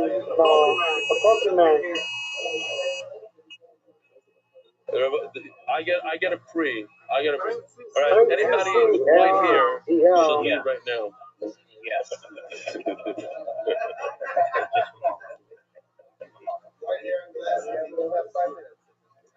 Yeah. Yesterday I was in a place where there was a hatra like that, and everybody started getting ready, and there was two sirens in one place. All right. It's not loading. Weiter. Okay, do you see in the Chrome setting? Are you using on that device that keeps leaving and coming back? Are you using the Discord app or the browser? We're gonna get The browser. Okay, and are you using Chrome? Fast. Don't. Okay, go to the settings. Type in ACCEL. Quicker than everybody got into the mamad. Close the door. 10 seconds later, boom. And do you see anything that says enable graphics acceleration or enable hardware acceleration? A couple, they were on the way to the mamad. So they're trying to get into the mamad. Elderly couple. Okay, delete ACCEL and type in hardware. HARDWARE. Besides the 2 Tanoim at the end of the first. Maybe Mastisa Kamaisa, the first Braisa. Maybe Mastisa Basraisa. And in the final Braisa, the lesson of Pircha, they don't have a Pircha. They say a Maisa. HARDWARE. A shtickle tire or something. So everybody said shtickle tire. There's one person more of an Amaretz. They said Shema Yisrael. That's not doing anything. No. Okay, I'm gonna spell it again. Everything here, people said they have a Pircha. Besides this one person's shtickle tire. That guy. Does anything show up when you just type in hard? HARD. Even the Rabbanon, even the Rabbi Yochanan and Zakkai, Dilma Kedabayo, Domer Abayo. Let's see. Let's just see Rabbi Yochanan and Zakkai. No, sir. Okay, that's fine. Rabbi Yochanan says very simple. We have a contradiction in the graphics. GRAGRA. Start should count 50 days, and the other public says it should count 7 weeks. Seven times 7 weeks. Now 7 Shabbos with me. You start on a Sunday. like the B'Toisim. And the other post, the Commission is whenever you start Okay. on a Monday, You you know start what? 50 The days. Chrome. And this is the Mela must Go to your browser bar where you means type that in an address. On a Shabbos. That's why you have Sheva Shabbos. You start actually in Like where you would type in But Google, the type in Chrome, fill out a middle of the week. She says that's not good rayas as a bio. Why? Because we know that the Yeah. is we know that there's a mitzvah. and then Count days the and colon, count weeks. the colon, which is two dots. It's not coming from two different things, two different. No, the Torah is saying count Sheva Shabbos. There's a mitzvah to count weeks. In fact, there's a whole machlokes how you count then you count days and then weeks. You know what, Brandon? I'm just you going to count send it to weeks you. and then days. And so some people right. Some people they count. One sheet is you count 1, 2, 3, 4, 5, 6, 7, which is a week. Shem Shavuot Echad. So and Brandon, then you continue. I'm going to send you a message of what to type in there. You don't do every day. Shehem Shavuot Echad v'shalosh yom. Only on when you get to the week. On the one that has the meerkats. Go check your messages and type what I sent you. It's Chrome //flags.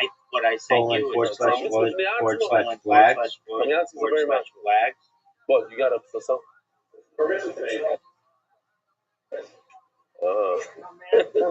Okay, you found it?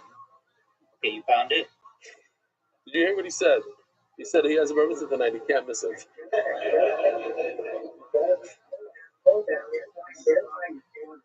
This chart? It's just the beginning. Okay. Brandon, did you find it? So this is like 2 in 1. Yeah. The Gemara says the same pure on both. Okay, and this is, and then remember, this Rabbi Eliezer is the same thing that Rabbi Yehuda ben Meseir says at the second time. There's 2 Rabbi Yehuda ben Meseir. And this is the easy one. It says, is that mine again? Yeah, it's mine. My phone didn't go on. Okay, it's gone. Oh. So, this for love. You're going to remember this. Rabbi said, Pesach is going to be this year, a year when they overturned the whole regime, Pesach, and it's going to be mamish, a simple day of the Klal Yisrael. And until we get there, the people in America might not understand, but we do live under stress. Our children live under shtickle trauma, and we need to die. We need to remember. Go to the Chrome flags. Did you do that? Or Lord's Parsi, I don't even know what that is. I guess it's a thing. I guess it's a thing. I never even heard of it. So, Rabbi Eliezer says this malach that the Bezdin should do a sphira. Oh, Benny, you can let more people in. I'm going to send you the instructions again. Because a couple people left. These are more in depth. You want to, once you're in Chrome flags, you want to search for override software rendering list. Oh, so Nachamal, what did he say this malach? The Bezdin. Wait a minute. But who told you? Very nice. Bezdin doesn't. But don't forget there's 2 Yom Tovim on Pesach. It's a sandwich. There's Yom Tov in the beginning. Okay, and type in override, override. It's also Yom Tov. You tell me Shabbos. Shabbos means Yom Tov. Very good, but it's 2 Yom Tovim. Okay. And then you see it says override software rendering list. And the Zayin moves from Aleph. I don't know if you noticed it. It goes from Aleph. Okay, change the setting from default to disabled. Yeshua, who says that. Okay, just now like, change it to enable. The day before there's a moilad, and then right the next day is and then click relaunch at the bottom. First day of Yom Tov, and then immediately afterwards, just like in Rosh Chodesh, you start the next day. Yeah, relaunch or restart, and then try it again, and it shouldn't kick you out. Same miracle. Mendy, you look like this one you didn't get 100%. I didn't look at you, but I see that there's no shaking in the. Just understand what he's saying. Now, don't go deep into all of them because some of them I don't understand myself. So, this one I'm okay. It says just like there's a moilad. Look at the moon, and the next day you do a Rosh Chodesh. Alright, you look at the Yom Tif, and the next day you start counting Sfir Zayim. Who says the first one? Maybe it's the last one. Start the last one, you go by. So, the purifier. Same purifier, though. Okay? Then we under Let me just read the words. Let me know if you're still having issues, okay? Well,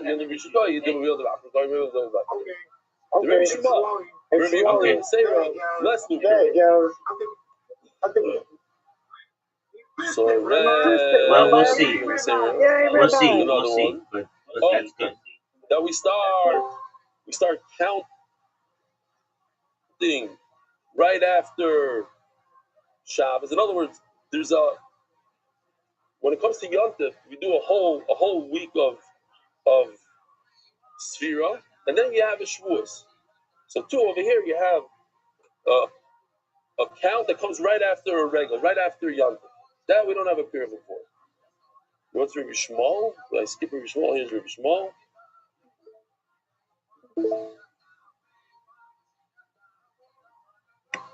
Something similar we said yesterday. What's the exact nafkamina? I don't know exactly. What was it? Havi Omer of Pesach, Havi Shtei Alechem Batseres. That there's a Yom Tov, and right afterwards we do our thing. Let's look careful.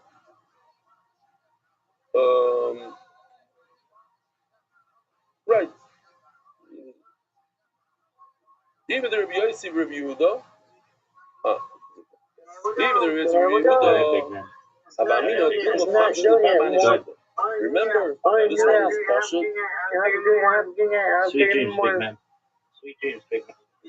Yesterday, at the end of yesterday, comes out and says it's a big title. I know you. I love it. Where it says 4, 1, 2, 3, 4. That's the Sunday comes out on the 4th day of Pesach. So now you can start counting through Sunday there. It comes out the Shavuos is 54 days after the Leil HaSeder. You too. Problem. This is why is that a problem? Havamina Dilma Kamshin Barmane Shita. I counted exactly 50 days. 50 days from when I start counting. Who told you it has to be 50 days after the Leil HaSeder? I did what the Torah told me to do. I counted. I start counting from a Sunday. If Sunday happens to be 4 days after Leil HaSeder, so great, it's 54 days. Sometimes 55 days. Now this is the review of the second one.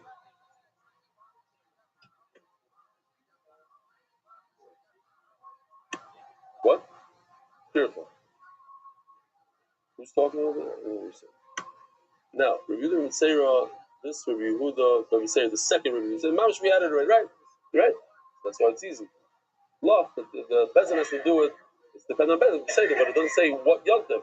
There's 2 Yom Tovim that you start counting after Bezin decides it's Yom Tov. But Bezin decides the first day is Yom Tov, the last day is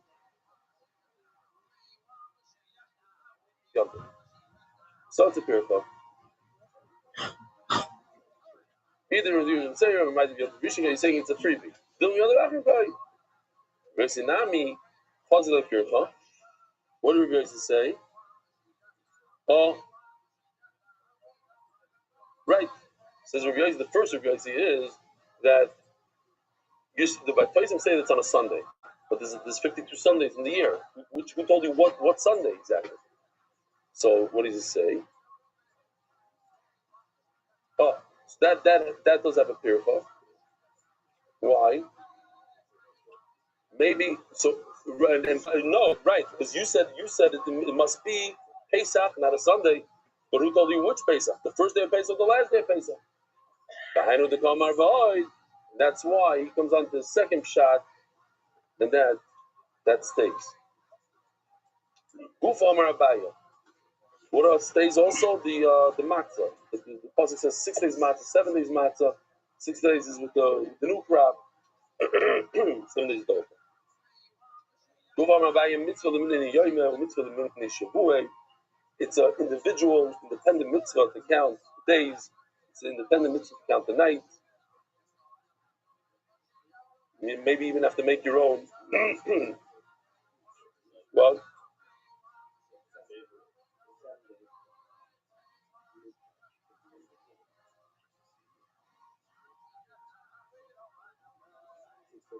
six days with the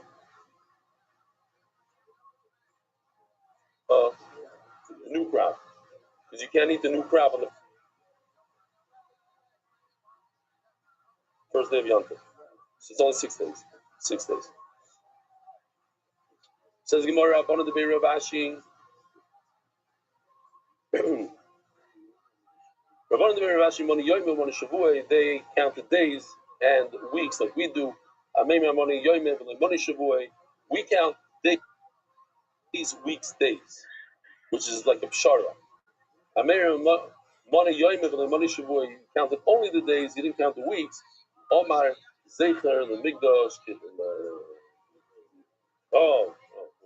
Omar Zecher, the Migdash, says this is a Zecher to the Migdash. Wow, it's mamish.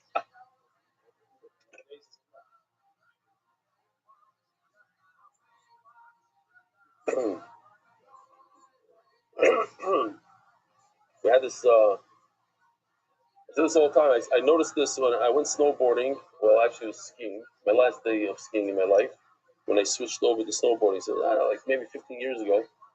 So they rushed me to the I needed stitches. They rushed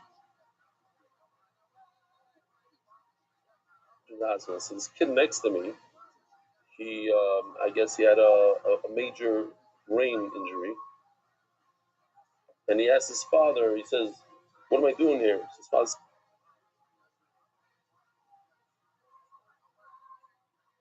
says, "You hit a tree." He says, "I need to go to the bathroom." He says, "You just went to the bathroom." He says, "How long has it been?" He says, a few hours. 30 seconds go by. He says, "What am I doing here?" He says, "No, you hit a tree." He says, "I have to go to the bathroom." He says, "You just went to the bathroom." He says, "How long?" And this went on and on. The same 4 questions in a row.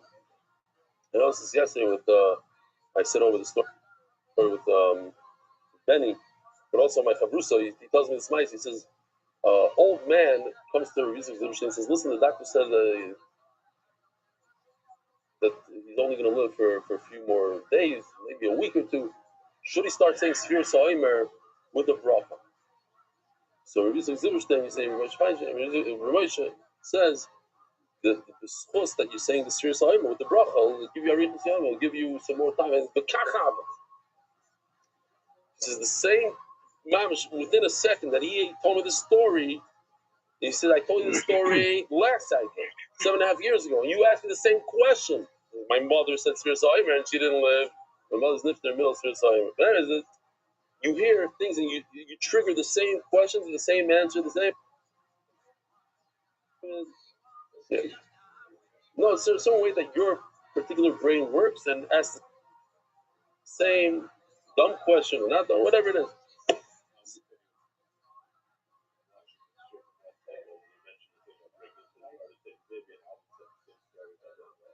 Really? Oh, you hear that? Taki is watching. I don't want to tell people to watch.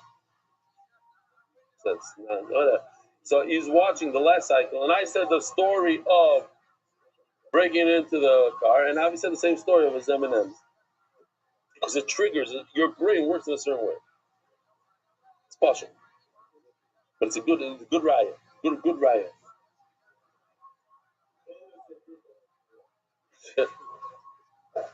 Next cycle, I'm going to go through the whole thing, and Shashi's going to say, and then he will walk with this, and it's like he goes in, "It's through, we're going to snow, the cool place." Our boy said, "We got to move here." Oh, wow, look at what time it is. All right. Katsuru going to sue the cool boys. They took this, and they put it, I'm just doing fast, little pieces. This actually has an addition. They reap the barley and they put it into boxes. Here, beautiful. Look at this, beautiful. And they would put it in front of the fire as so, like this. Look how beautiful this kli is. Mamish, like the Gemara says, it's made out of copper, has tiny holes on the bottom. Today, what? Yeah. So we'll see. The pasuk says, look at the pasuk. You think you know the pasuk? Of it, holy bo'age, mitzvah to roast it. You gotta beat it down, but not like with a real hard stick, with something soft, maybe something like this. Rashi says like something from cabbage, not mamish like that. You don't want to smush it. The snu velabo, if you put it into this copper thing, and it had holes in it. You were showing that the fire, the heat should go through it. Then he put it. This one right over here. No, not this one. Oh, I don't know. Oh, this one. Oh, yeah, this one. It's the wrong header. Okay. Then the wind comes and blows it away. The snow rechayim shell groises. This is interesting because it's different than what we thought. You put in a special grinder that the larger pieces come out. Put in with the shaft and the silus is actually larger pieces. The first large pieces that come out. Rechayim shell groises. If you weren't here yesterday, when I first learned the sugya, and I remember this from last time, and what are these 13 sifters? 13 sifters. Ari, what's the 13 sifters? How does it work? Right, but wrong. That's what I would think. Says Rashi, you go from the larger to the smaller, larger to smaller. You keep on going back and forth. Seems like there's only two sizes. Interesting. I also thought it's 13 levels. As I state, it's a Gemara later on. Huh? Yeah, it's to make it, but how do you do it? Large, small. You keep on by that's. I'm not a sifter, but that. And what do you do with the rest? You have 3 saw over there. So what do? You give it. You poida. You redeem it and let other people eat it. You have to take chal off it, but you don't have to give meiser.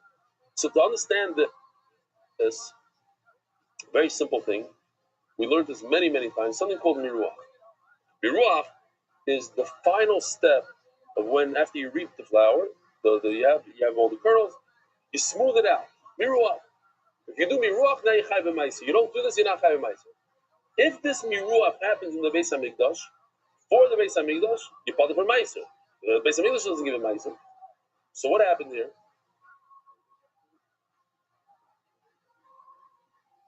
It's too late. Beis Hamikdash did miruach. There's never miruach after this. Who did it? The Kehanim of the Beis Hamikdash. Now, you have a certain amount. You have a very large amount that you bring to the Beis Hamikdash. And only a fine amount of that, the small amount goes to the Imer. Who did the miruach? The Beis Hamikdash. So you have a machlokes here, but the miruach wasn't really done for 80% of it. 80% was done for no reason. It's not a Beis Hamikdash miruach, maybe. So that's what Rabbi Kiva says. Rabbi Kiva says Rabbi Kiva that it's not true. You are chayav meiser. It's not considered the Beis Hamikdash. The Gemara is going to explain. Torah Banim Aviv ze Aviv. The first kernels, that's Aviv. Chol beish v'lam sheyisrom mahavim moisev be'esh. Kedekayim by Mrs. Kali. You take it like a marshmallow. And in Park City, I saw a mother with her children around. They have these fancy fires, brick, beautiful stone, in these ski resorts, and the fire's coming out of it. It's a man-made fire, no gas. And she's sitting and then she's doing marshmallows. Like, why would she do like this shot? Like it does, like you're ruining it. Like if the marshmallow falls in, it's not meant to marshmallow. It's not your backyard barbecue.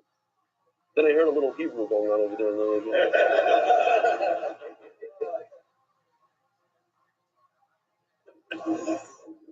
No, and then she didn't have. She was oblivious. She's not a marshmallow. She's gonna make it.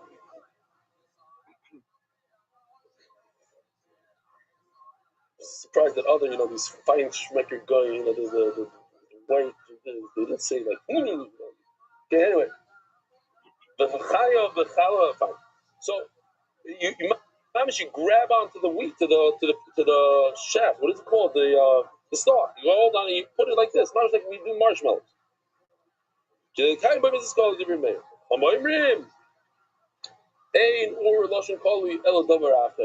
not true. It's not. You don't hold on to the stalk. You put it in a kli. Like something shiny, basically referring to this pot right over here. Okay, so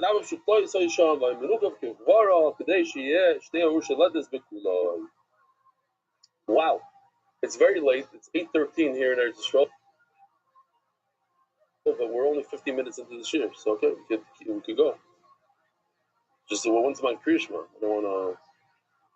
Turning to the daf, our global happy clients all year, not just this month. The shadach.com. Please read a shidduch today, because every shidduch that happened was first read. Rabbi says seriously, you got to read some shidduchim. Not a joke.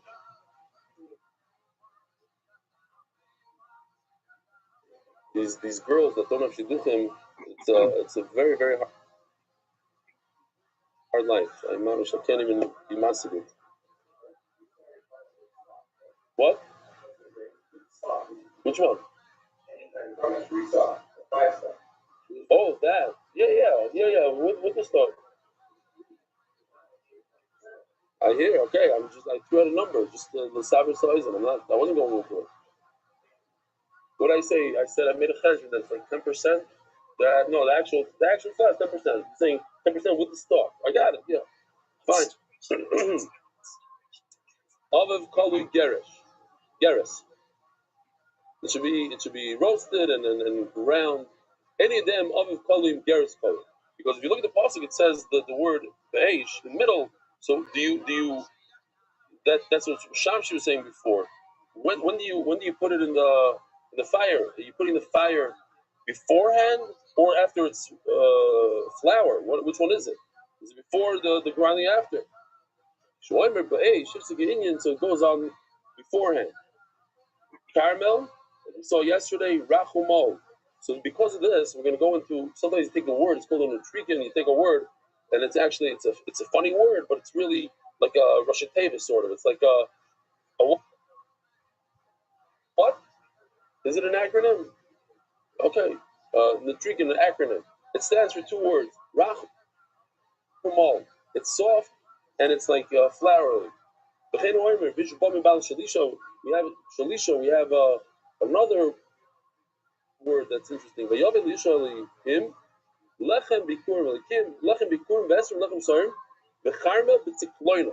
heard of the word tzikloin, which means like the husk? So what does it mean? Here, it's a funny, not this word. Where's the tzikloin word? Here, tzikloin. I also did one back in the day. Okay, let's see which one is better, mine or Yoshi's.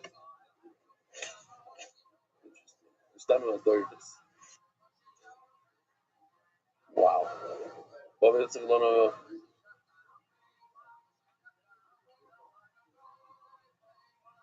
Sometimes Pasha things are. It's not meant to read. It's just meant to confuse you a little bit, and you understand. This word means a bunch of stuff. Vayomer, pain, ba'am, v'yochelu, ba, v'yotik lanu, v'chalnu. He gave us bread and we ate. V'nova hayan was great. Vayomer. It's also ba'avim. It's a pasuk in Mishlais. It's a mashal. It's a hara. It's a mashal to a woman who's a noyefes. So it says nisa v'nisitim. She tells the man, "V'nala, let's get up on the bed. V'nismach will be happy. V'nischarte be'avim, will sin with love." So that the word nis'alsa contains all those words. I think he did it over here. It's very cool background and stuff. V'omer. Maybe each letter should have been read or something. Okay. V'omer knaf renonim nelasa. We had that bird by Yuchni. He laid an egg and it 60 villages drowned. So it says noisa oilav in ischado. What's the loss of noisa oilav in ischado? Carried its egg, went up, and I said this ma'isa because I was sitting there in shock with many other people. We're in the Tanachizu, looking at the ostrich. All of a sudden, the egg comes out, this big. We just witnessed an ostrich lay an egg. And then the ostrich turns around, looks at the egg, and makes a giant hole in it and starts eating it. Yeah. So this is not, it carried this egg and went up to a place that's safe. And it's hot. And put the egg there. The famous pasuk by Bilam, the donkey says to Bilam, Ki yara derech lenegdi. What does the word yara mean? Where do you see this word? So it means, Yorei saw you feared me, the malach Ra, so she saw the malach Notza and she moved to the side. This is like, I don't know, I guess it's deliberate. It's from our new guy. This Zetz is like something like, it's close to one of those bombs that we heard last night.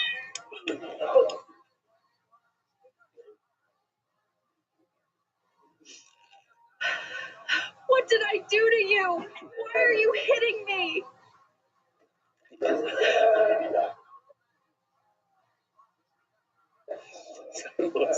It's Chamor from Shishis, maybe, I don't know. The Chamor goes. We have another 4 minutes. Goodbye.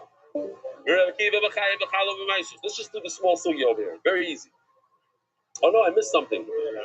The Beit Rabbi Shmuel taught of Carmel the same word, the same. This is how it all started, but it's different. He learns Carmel is Carmole, not Rachumol. Carmole, that it's completely ripened. Rabbi Kiva says that the leftover Omer Yechayev Meisers. He says when Hekdesh does the final smearing, how do you say Miruach in English? Smoothing out, thank you. That doesn't allow you to be part for Meiser. Why? Meiser Shalish Soyan Halalu Meyo Isimboy, what do you do with the leftover from the Omer Nivda? You redeem it, the Nechel Adam, and it's for everybody. V'chayu b'chalu potum in a Meiser. Real Kiva, B'chayu b'chalu Meiser. That's our Mishnah. Same thing. Kiva says you are Chay. Amrullah, they asked him a question. When you redeem any kind of flour, any kind of grain from the Beis Hamikdash, Shachai v'chalu potum in a Meiser. Me said the Miruach Hekdesh Pointer, but if Rabbi Kiva holds that the Miruach doesn't help, Mike Armelay, what do they help? By bringing a raya from when you go to the Gizbar. He's going to argue that also. It's the same exact case.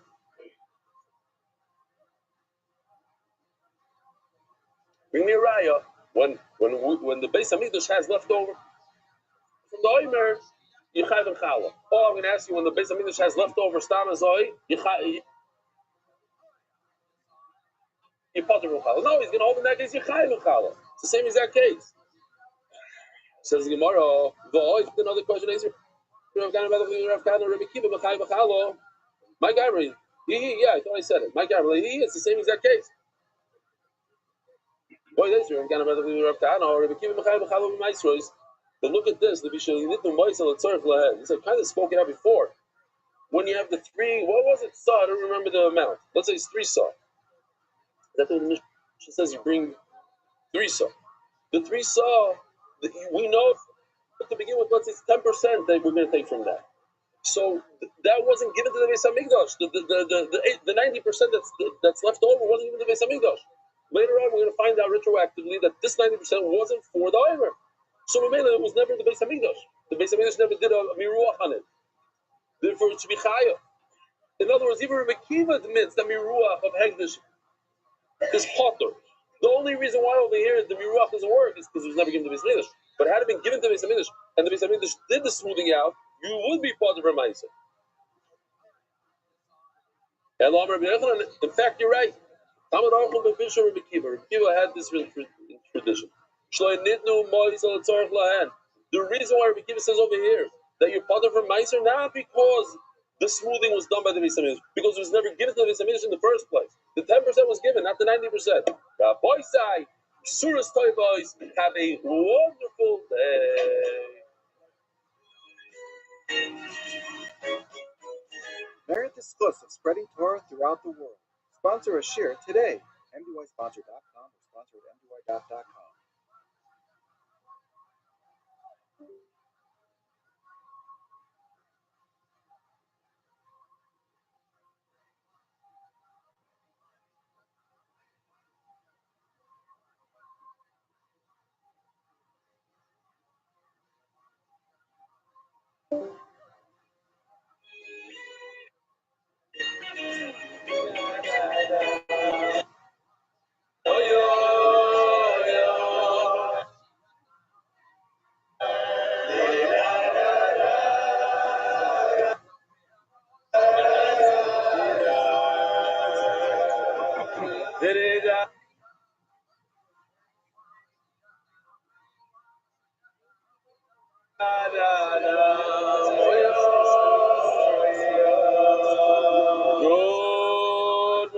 boys.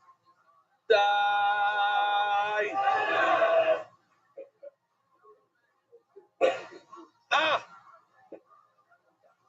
I always say, because of what's going on, we have different rules we go by. So in the Hebrew Shir, we ask the children to sit outside.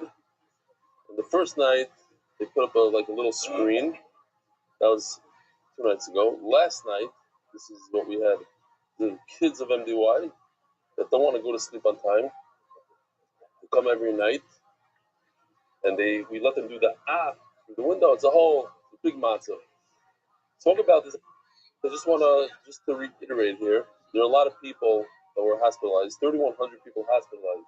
3,200 actually, and this from 2 days ago. Many of them are from running to the shelters. Many, and that was a terrible story where a girl ran. She ran to the street and she got killed. Well, it's not a guy fell off his motorcycle from fear, and he also died. He slipped. The siren went off. It's a scary thing. I just started learning Parshas Vayikra for this year, and I just wanted to thank you for making it so gishmak. It used to be a very much unrelatable and abstract. I would just quickly read through the Pesuk and Rashi, but now after learning Zvachim and Menachos with MDY, it's mamish a pleasure. Every pasuk is so tangible.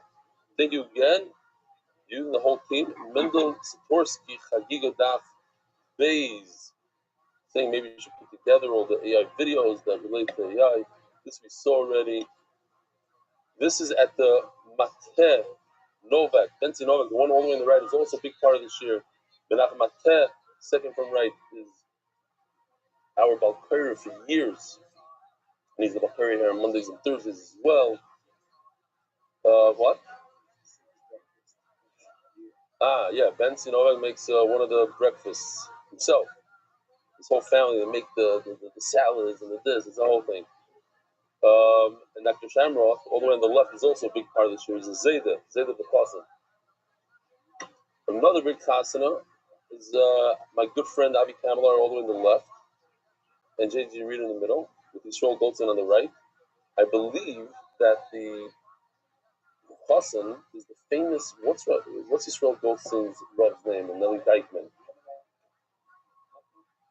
No, the one, the very Eisenberger. So I think his son is so he's now Mechutin with Eisenberger. Very shaped, it's a very long beard. The Chayv Rebelli Shnita just wanted to say hi. B'yedidus, Aberenner. Now it depends who it comes from. This means a lot. Yes. You got my message. Good. God Hashem. Yes. Son is in the house. Aberenner. Shortest emails, best emails. Aaron Toiber, Shalom Rebelli. I just want to share with you and listeners to share incredible miracle that happened to me. So don't think this is a bomb. Although, by the way, I need to update the Americans. Yesterday there were more missiles than all the days before. So it actually they went up a little bit, and some of them are very, very loud and powerful here in Bet Shemesh. Like it sounds like there's impact. Like one of them was so loud that there was one at midday. And they have videos of it. It's crazy how loud it is. And then the shattered where? Oh, it's there in the Shidra. Here in the Shidra. It's right across from our house. Right across from the basement. I didn't know. I thought they were showing it in a. Oh, so you were in the Mamad in that building. Shdeira is right there. It's the shopping center across the street from our houses. So right here's the MDY across the street. Wow. A projectile fell into the Biyana base medrash. Into the base medrash, right through the roof, landed on the floor in the base medrash. And a giant, you saw the missile that fell in Tzvat, the size of a bus. And that was just like the fuel tank or something of this thing. The size, like, I want to say like 7-8 feet in diameter or something. Something crazy. Yeah. So it's not a joke. This is the second base medrash that was hit. The one with the nine people that were killed was also a shul. Went right through the shul. But yeah, base medrash, boom. I want to share with you and listeners. So this is something else. Sometime ago, I started learning this shir in Zoom at 7:10 in the morning, and Baruch Hashem, it gives a completely different meaning to my entire day. Because of this shir, I also began waking up early instead of much later time. I wake up every day. Last Thursday, after finishing watching the shir, I took the battery, so the shir caused him to get up earlier than usual. Last Thursday, after finishing watching the shir, I took the battery of my electric bike. I guess he lives in Israel, this person, because it was written in Hebrew, which I charge in my living room every night. And at the moment I stepped out of the door, the battery exploded in my hand, and the large fire broke out in the stairwell. By miracle, I was not injured. I immediately closed the door to my apartment and called the fire department. But at the same time, I'm taking my family out to the balcony. If I stayed asleep like I used to before I started participating in the shir, the entire house would have burned. I don't want to think about what could have happened to my family. This gave me tremendous physics, how much Hashem is happy with my fire learning and how happy he is that I joined the DY. Ashrecha Rebelli, may we hear good news. Aaron Toiber. These are I do this for the Israelis because they argued with me how many people actually went to the hospital. So where it says 3369, there's only 57,000 sirens. 57,000 sirens. 13,500 were we attacked them. 13,500 since the beginning. This is all since the beginning. 480 ballistic missiles. Pre-Pesach, Mixology Night, Joy, Virtual Mixology Workshop. This is for women. Register. Founder of Bar Simcha. Join an interactive Zoom workshop and learn cocktail techniques. You need this for the Seder, Rabbi said. Finally. MDY Morocco trip, Rabbi say, sit back and enjoy.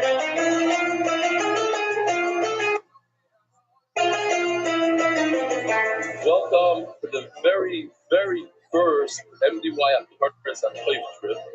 Give a Paris Atoyev to all those who work really hard and tirelessly to support MDY. Looking forward to the next 3 days with the Olam. And if it goes well, we'll have to do this every year, Rabbi Say. Rucham Aboy, our second annual appreciation trip. I feel like all of you are a huge part of MDY, and your why MDY is what it is. We also have some very big news. MDY Morocco donor appreciation trip.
Snowboarding down the mountain.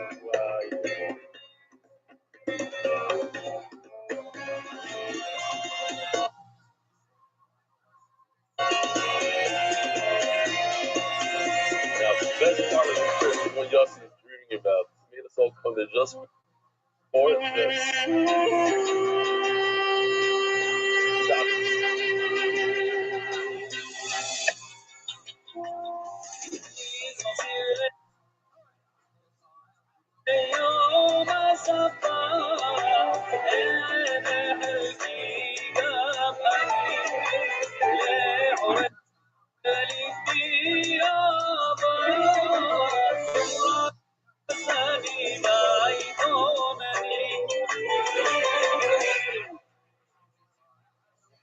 By invitation only.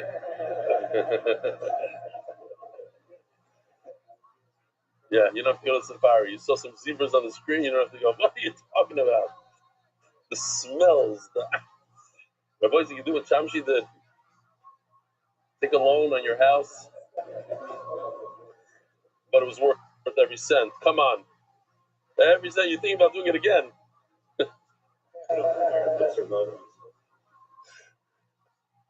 $30,000 buys you in. Rabbi Sai, somebody bought a parak yesterday, so we only have one parak left in the first volume of Chulin. We have, I think, 8 daf left in the first volume of Chulin. It's going, Baruch Hashem. Official edition Shas, the Masechta, by the Iranian Levi families, the parak, by Meyer and Chaya Rift official, Nishmas Imri Menachem, by Yusad Moribah, Menachem ben Rabbi Yehuda Moshe Zechtel, goes Rabbi Alexander. The daf by Moshe Hoffman, the Nishmas Perel Bashmol, Moshe, Dortzai Chokasador. That's not the whole Anyamin. It's sponsored by David Salam, dedicated in memory of Avi Mori, Rishon Baruch, time to Doid Ton and Bracha. Joe Gedal's Nishmas, my father, Jack Gedalius, anonymous, that's the Baruch of Gashmi, the Palchik Family Foundation, Zikh Nishmas, Harav Agoy, Rishon Palchik, the Meshitzi Ilui. Anonymous, Refush Nemo, the Moshe Ben Izah. Anonymous, Refush Nemo, and Aritzion, Peleo, Bas Esther. Yisrael Malki Tovi Tois Pit Malki Zov Chesed. We are so proud of you. Mordechai, keep steiging.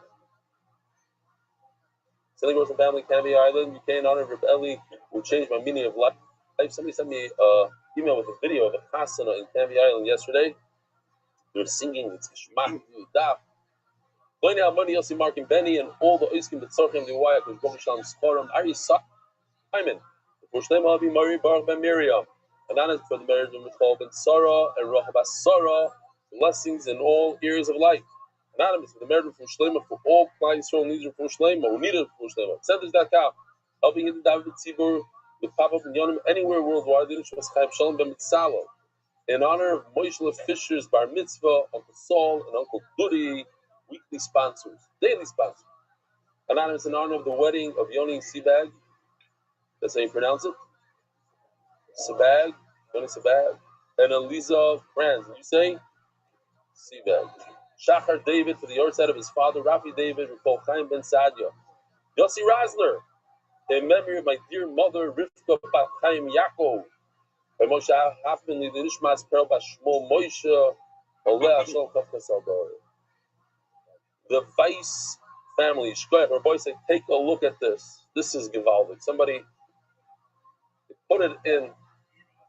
Thank you. Finally, somebody helping me out. And in this merit, may all find their basher quickly and with joy. Amen. Anonymous in honor of Dove Harris and his London Hebrew, who are actually in the USA and Canada. Huh? They did it on the appreciation trip. America. Anonymous, for my daughter's surgery to go well today. Alizachaya Blima Bas Nachama Bracha. Anyway, our month. You just gave a guy a heart attack, by the way. Besides, he's only stopping this year. There are 4 Shleima Mordechai. You can't, everybody turn off your phones, because when it goes off like that, people get nervous. 4 Shleima Mordechai Ben Esther. Of course, Ayel Daniel said, Ben Ayel Esther. Avoisa, Yishmakadaf today. We have some Agadita, easier sugyas. We're holding 5 lines from the bottom. Yesterday, we said the story of Mordechai from the Megillah, Mordechai Tzaddik. He was able to, what's the word I'm looking for? Decipher. This, you like the word? It means to decipher. Of decipher. Sie waren einem so like sein Hand auf der Dach. Der andere auf der Zrift hat gesagt, das Dumme, sie meint, God ist Zriffen, ja? Okay, so hat das geziffert. Keiner hat das nicht verstanden, nein. So anyway, so God is Zriffen. He saw, now, let me ask you something. If you were there and a guy that's deaf or mute, I should say he's mute, not deaf, he's mute, he puts his hand on the computer and puts his hand on Yossi's beard, So you'd say a bearded computer. Like what's the big chachma of it? Here, he put his hand on a roof and he put his hand on the tree. So I think we can see in the Gemara it's a nice answer to that. But anyway, we're going with this idea that it's not so funny. Regular people couldn't figure it out. Why should we pay attention to that? Yeah, but the Gemara brings 3 stories like that. How he chap what other people didn't chap. In all 3 stories, nobody's paying attention. We're trying to say that he's a chacham, that he's part of Sanhedrin. He's there. Let's see if it fits in what you're saying. So it says the Gemara, Hanu Shalish Nashim, the 3 women, the Aisu Shalish Kirim, they went to the Beis Hamikdash with birds. A cane is a pair of birds. Ken, and you bring birds for. Usually, if a woman comes, she's a Yoledes or a Zava, or it could also be an Adava. And Chot the Amral is Zivasi. She said straight out, for my Ziva, she's a Zava. A woman sees Dam at a certain time, like it's after Dam Nida, there's other days, 11 days of Ziva. She brought for a Ziva. B'chad Amr Liyamasi. My ocean. B'chad Amr Nasi. The Aina is also, it's a period of time. So the simple meaning is Zivasi Zava Mamish. Brought for Ziva. So Mamela, she would bring 1 bird as a Chatos, 1 bird as an Oila. Liyamasi Mamish. She was just describing the flow, such a large flow, like an ocean. Loinasi. It has to do with Ziva. The Kul Chad is Chad Oila. One bird is a Chados, 1 bird is Oila. No. Shema Bezoib Sikna. Maybe she's saying that she was saved from blood loss. She was going to die. Hemorrhaging. Shema B'yam Sikna. Maybe she was drowning. Nothing to do with Ziva. She was drowning. She was saved. In other words, she's bringing a dava. She's not bringing a chatas and oila. She's bringing just an oila for as an adava, as a thank you to Hashem. Shema B'yam Sikna. In the Yerushalmi it says B'zoib Sikna. Maybe she was attacked by a zaev. By a wolf. Shema Beino Signal, maybe she had a danger in her eye. The Kulu Oilos Nino.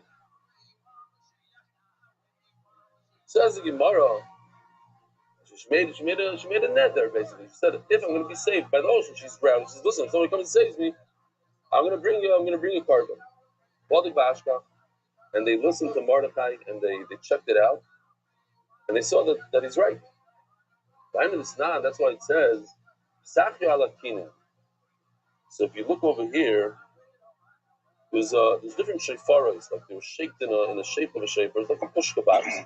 And 2 of them, one of them is called Kinim and Gozloila, they have different names. So Psachia, who's Mordechai and Tzaddik, is in charge of the Kinim. Why? Mordechai, he knows how to decipher things and explain them. In other words, people come and they put money in the pushka, and they come in different. The Chinese come, this one comes, the French, the Spanish. Nobody understands what they're saying. It sounds like ziva, but really he means it's a nether. So you have to understand why they put money in the pushka. What to do with the money? Am I using the money for oil or for a chatas? What am I doing here?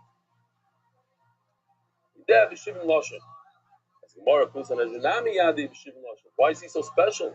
In order to be in the Sanhedrin, even the 23, forget the 71, even the 23, you need to know 70 languages. Because a number of years ago, people got together, they wanted to make a Sanhedrin, they come together, they want to make Korbanos, they want to make a Sanhedrin. They found Tamid Chachamim that wanted to be in the Sanhedrin. So one of the issues that they had is that in the Sanhedrin, you have to know 70 languages.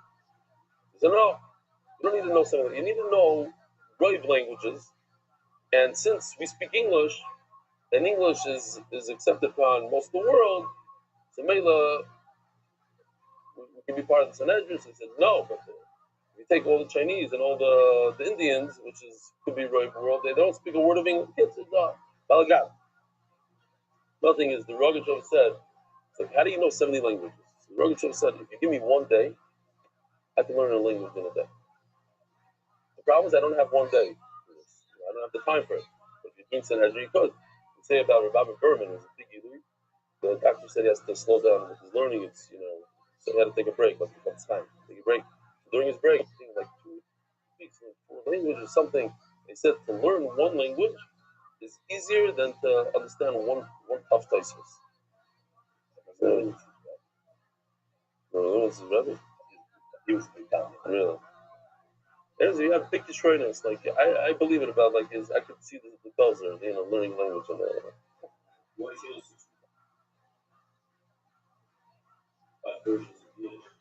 oh. This is where everyone agrees. Yeah, this is what you're saying. Yeah, that everybody. I got some emails afterwards. I got some hate mail over it. This is where everybody agrees that what that's Mordechai different.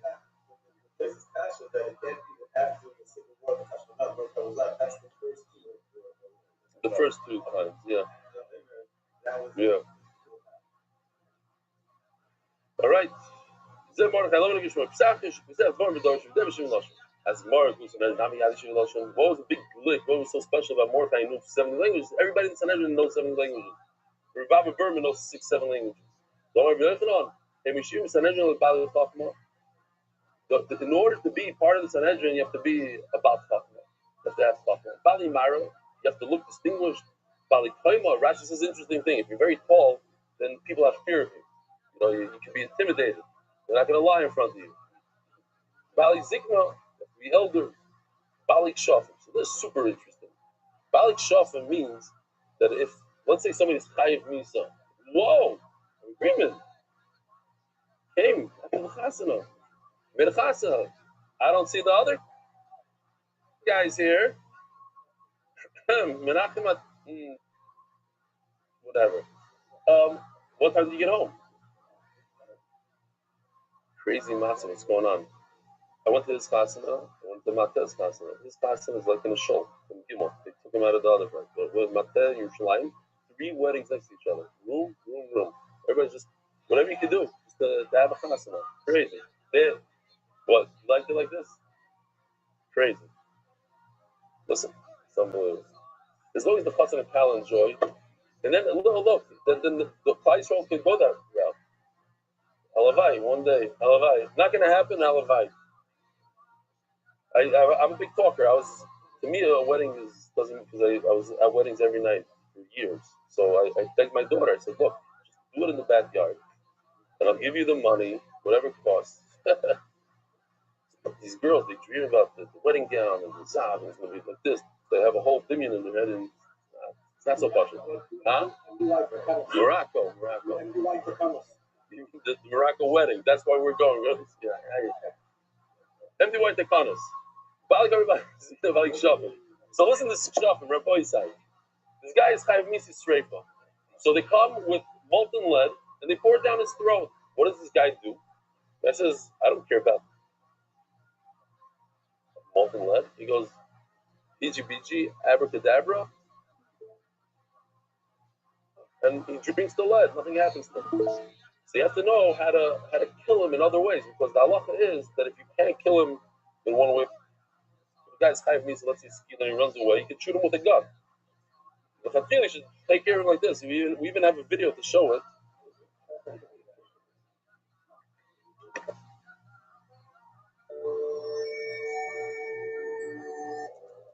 You are guilty. We hereby sentence you to death by lead pouring. Sure, you can pour whatever you want down my throat.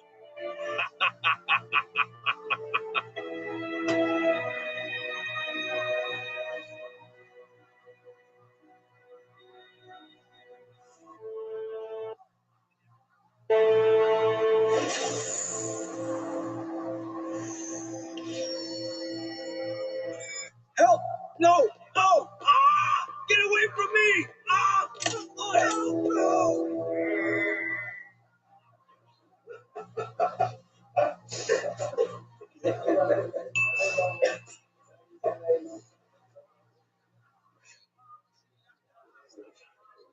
No! No. Your thing doesn't my brain calm down.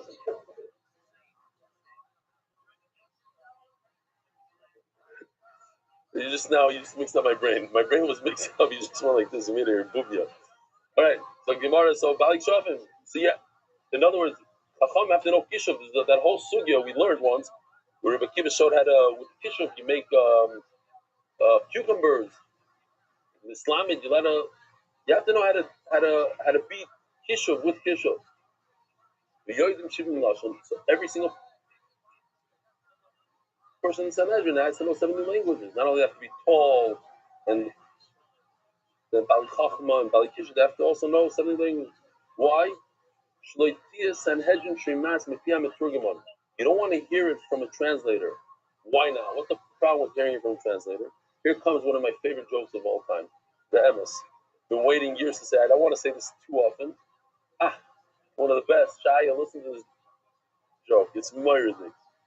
Some people like it, some people, I love this joke. This Spanish-speaking person stole millions of dollars. And the sheriff in Texas, the sheriff caught him. And he brings him into the interrogation room and says, listen, you better tell me where you put the loot. So he says, no habla inglés.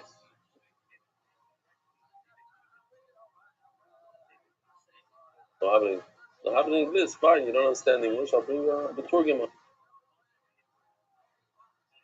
I'll bring a translator.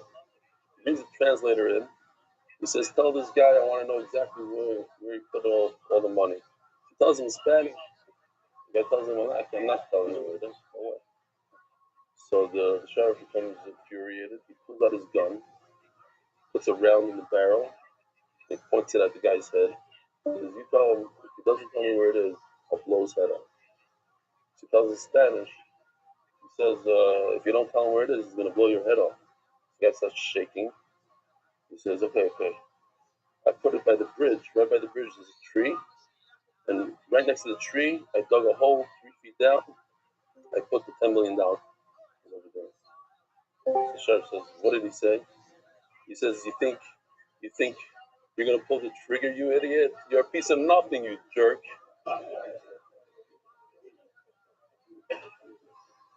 Yeah. Some people it takes them 3 minutes to chop. Does it make sense why I like it? I just love that joke. It's such a geschmacker joke. The Maturgaman, you can't trust the Maturgaman. He's going to say, you have to be exact. And sometimes it's just a little, you have to go. Lost in translation. Say the Nelson Mandela hero. That I used to. That's not my favorite. This is Shai is good. It was good, but not the best. Not top. You know why I like it so much.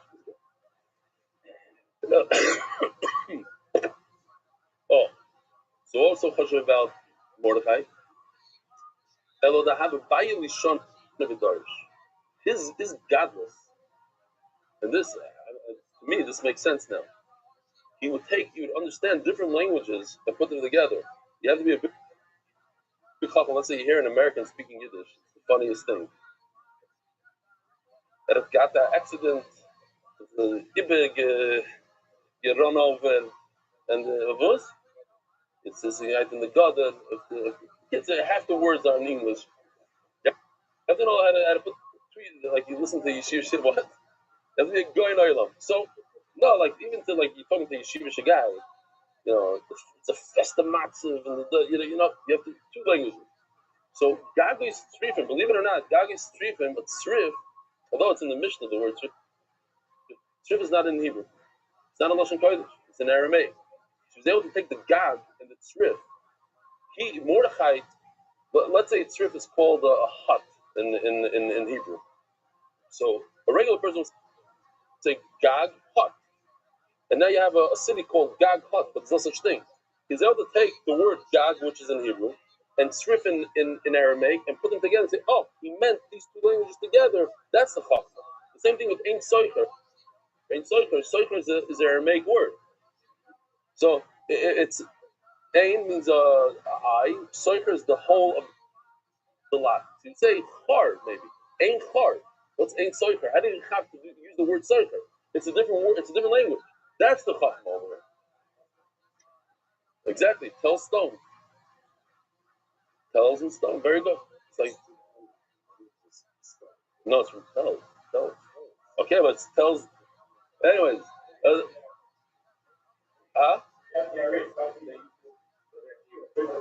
the voice, Tat African. Anybody want to see a video of that? Tat African. That's why he's called the Bilshon in I think Daniel. Nehemiah. So we all saw the video, so we're kind of familiar with this, but it comes from this Mishnah. What's the process of the Omer?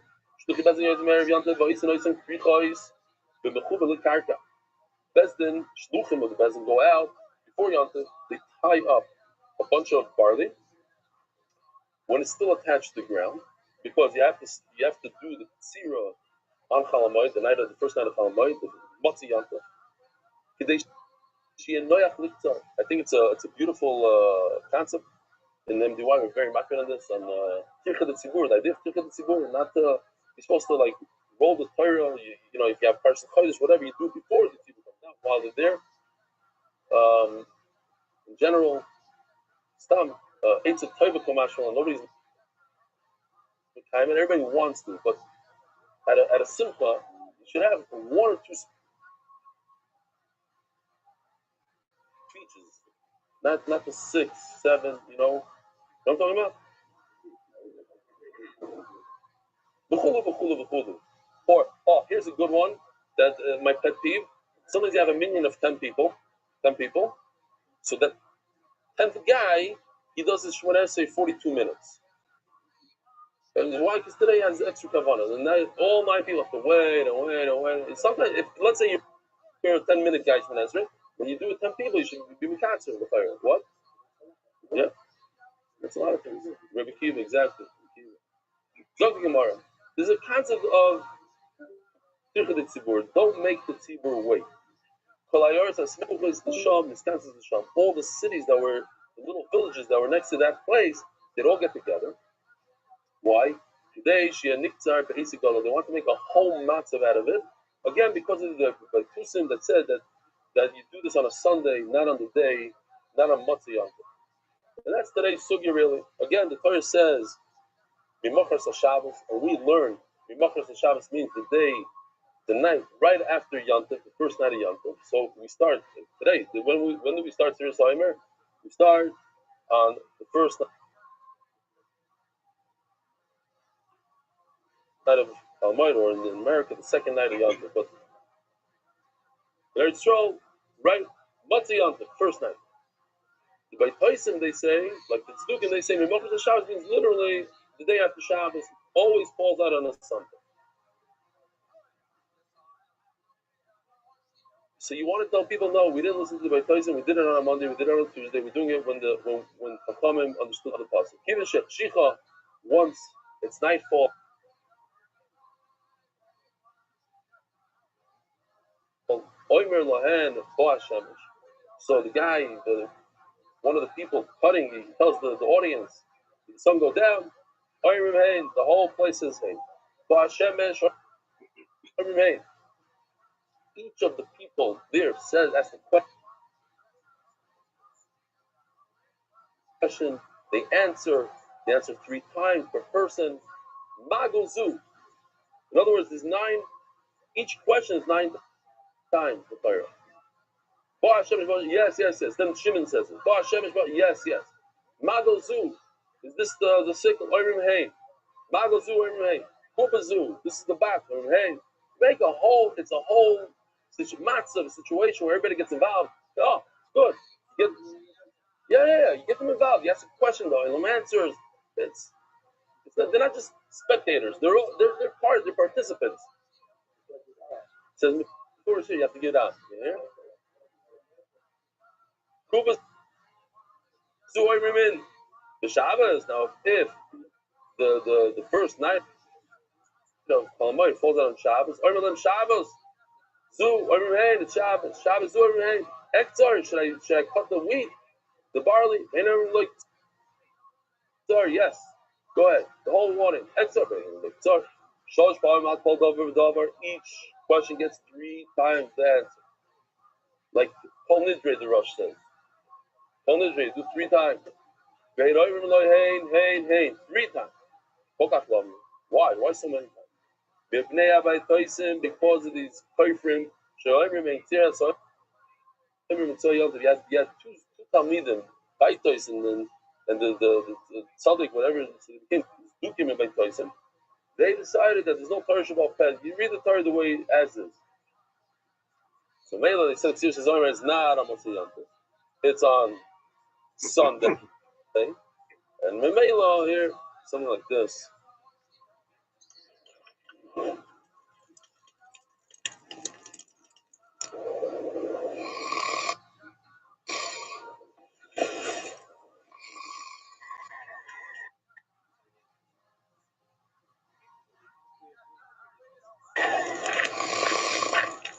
What happened? Where is everyone going? We are going to harvest the Omer.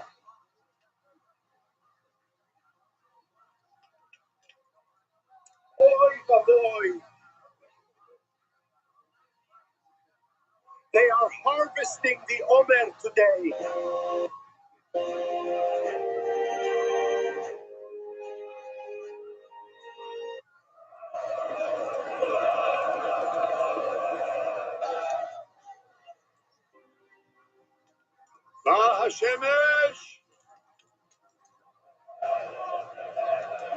Wow, so many people came to our Omer harvest. All these people came because of me. That's what happens when you have many friends. Was yesterday Shabbat?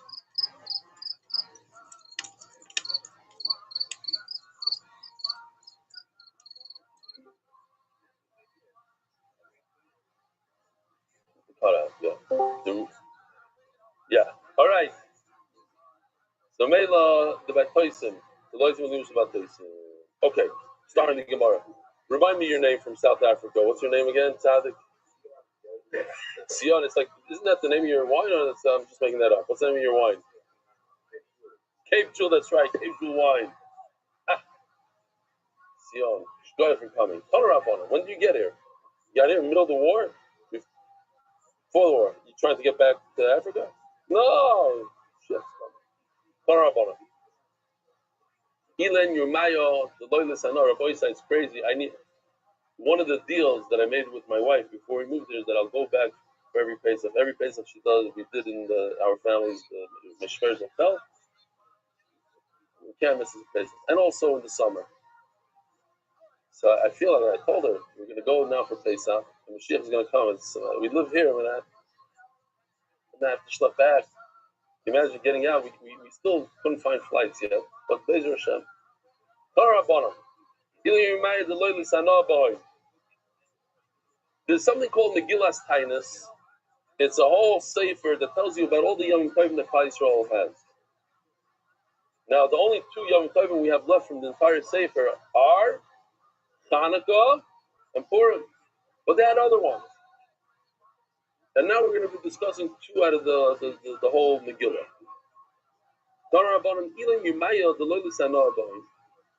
You shouldn't fast.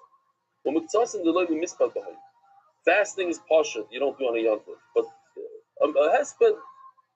hesped nunu.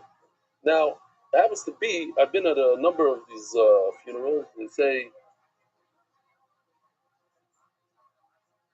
it's like Lahavdil by Khomeini.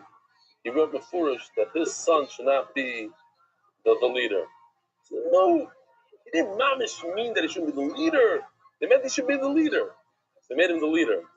Had he known that he was going to be assassinated and Iran is in such turmoil, Mustama would have said, put this Meshuggah in there. The Nifta didn't really mean there shouldn't be any Spadim. He Mustama meant no Spadim, but the Chizik for sure he could do. So now we're going to do different Chizik. It's like, Nish Shabbos Geret. What a tzaddik, what a godlador. Unbelievable. Yeah. So on certain days you don't do a spade, and that's why I'm asking Taka, those emails that you send, the hesped emails, it should be for chizuk, not a hesped. When Mama's starting now, Rosh Chodesh, here, listen to this, Mama's in 2 days from now. Meresh Yarcha de Nisan at Manya Bay. Why is it such a yafta? From Rosh Chodesh till the 8th day of Nisan, man, it's unbelievable. It's from Hashem within a few days. From Rosh Chodesh till the 8th day, this is when we figured out the halach and tamid. We beat the tzdukim. We beat them. So because we beat them, it was so important to beat them. We made a yontif out of it, and it's such a yontif that you don't even delay the misbah. You don't even give a hesped. There's too much greatness. No hesped, meaning certainly you can't fast. You can't do two things. You can't fast and you can't give a hesped. There's a weaker kind of yontif where you can't fast. You could give a hesped. You can't fast. That's the next one. Now, Marishar the Nisan, sorry, but from the 8th day of Nisan, that Soif Mayada, until the end of Yontif, of Chagid Shavuaya. That's when we slugged up the whole thing of Shavuos. That's our suit. Then the Batoisim said that Shavuos is always on a Sunday. Why? If you think about it, if you start counting the 49 days on a Sunday, it always falls out on a Sunday, the Batoisim said. You always start only on a Sunday. So 49 days later means Shavuos is going to be on a Sunday. Shavuos on the 50th day, it's always on a Sunday. So we slugged up Shavuos and we made the Loyal Mispad. So Rashi, if you look at Rashi takes out the word the Loyal Mispad because that's a little heavy. He puts in the Loyal Sana. He says, no, it's not a. We're not that strong. Over here, it's a kindness. Now we have to understand why in the first one when we beat them with the Talmud, we said, it's such a huge yontif, you shouldn't fast and also no espedim. Over here, it's a little weaker. We beat them on Shavuos. That let's not get carried away. You couldn't give a hesped, you shouldn't fast. So says Rashi, Avol Misbat Shari, you're allowed to do a kindness when we beat them for Shavuos. Our so have simply Seiro. It's not as happy. It's not such a big win like the Talmud. Why? They came up with a dumb halacha that it should be on a Sunday and without any good proof. The Talmud were much stronger. It was harder to beat them. So because the harder it is, the harder the fight, the greater the simcha, and that's why there's no hesed. So he takes again the loy but he takes it out. He puts in no kindness. So what's going on? So the more explains. From Rosh Chodesh and 8 days into Nisan, we fixed into the Talmud problem. So maybe Talmud. They were saying that an individual could bring the Talmud. My daughters, why? They had a pasuk. You in the individual doesn't say tasu, taseh. Individual could bring a Talmud. The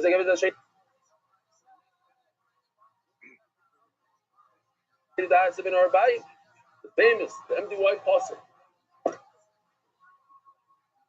doing the daf every day. They took that pasuk and they did something terrible. But the individual could bring a Talmud. My hadruba. So what was the answer? That's karbini lachmili shai tishmeru. No. It's a public thing. You take the Talmud from the money that we collect for the Matzah Shepherd. Metman Yibei, Batsoif Muyadik, the Toys of Chagad Shuvai, the Levin Misman. And so what was the big simcha from the 8th day of Nisan until the end of Yontif? That show you Batsoif Moimer Matzeres Achar Shabbos. This is the sugi now that the Batsoif said that we start spiritual Omer on a Sunday. So Rabbi Yochanan said, let me go argue with them. Let me debate them. Shoitim. This is one of my favorite words in Lashon Kodesh. Shoitim. How do you know this? Like Rashi says, they didn't have a good taina, so nobody knew how to answer. One old man said still sim Balmar. Moshe Rabbeinu of Yisrael, Moshe Rabbeinu love. He didn't have a pasuk. In other words, he just had some logic. And this logic you could slug up. Moshe Rabbeinu loved Yidden. And he knows that Shavuos was only one day. He said, let's make it a double day. Now, you could say, that's why I called them Shoitim. Who wants a 2-day Yontif? This Chas V'Shalom. We all want a 2-day Yontif. Now, 3-day Yontif is a different story. Which the famous Maisa, Akash Baruch Hu came to the Americans. He said, how many days Yontif you want? 1 or 2? So they said, well, what's Yontif? Yontif, he said, meat and wine. Well, take 2 days. They went to the Israelis and said, how many days Yontif you want? He said, what do you do? He said, you can't afford meat. Why? 1 day. Going back to the Americans, how many days Purim do you want? He said, what's Purim? Purim, people come to your doors, they're knocking your doors, they think it's done. So 1 day. 1 day is enough. 1 day. They went back there to Israel. What are you doing? Purim? Collect money.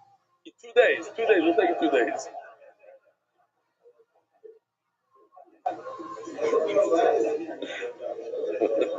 I wonder why.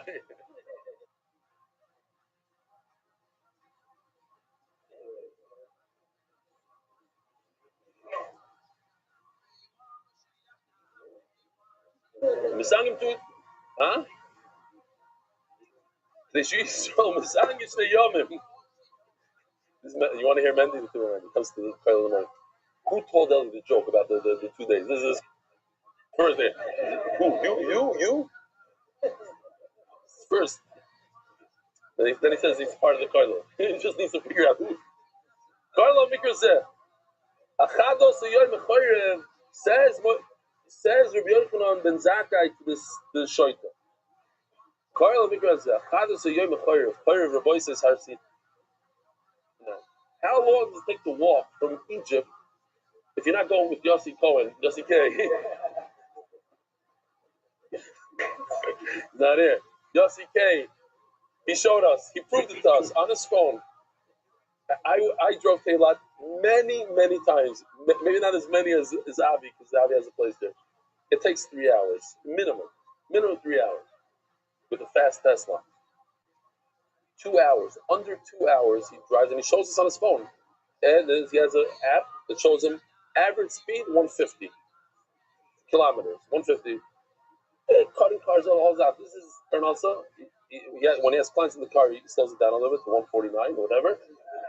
But to get there, because he has to get them there, and on the way back he flies and he makes it to Shir. He showed us. He said, I'm leaving Eilat now. I'm going to be there at 7:30. Save me a seat. Okay, now he's in England. I'll upon him. To go from Egypt, that's Egypt. Tava is Egypt.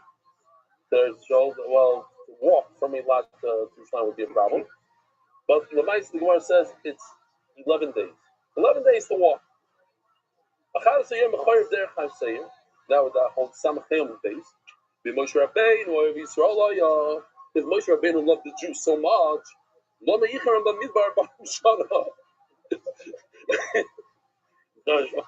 funny. Instead of 11 days, 40 years. Took him 40 years to get here. It's like instead of Yossi K, you get Rebbe Stefanski to drive you. It's like, okay. Those who don't know, now listen. There's a more the Garashi here. What's going on? The Rabbi Zakkai said is so silly. It says Rashi, when somebody tells you stupidity, you answer them like a shoyta. Also, you don't start saying lumdis and kavachoimers and memetzinus like the Gemara is going to say now. You tell them anek sil kivalto whatever. What's the lashon over there? That's the lashon. Mamish like that. Anek sil kivalto. A guy tells you shtosim. Yeah, it's shtosim. Oh, Moshe Rabbeinu loves Jews. No, I'll prove to you he doesn't love Jews. Yeah.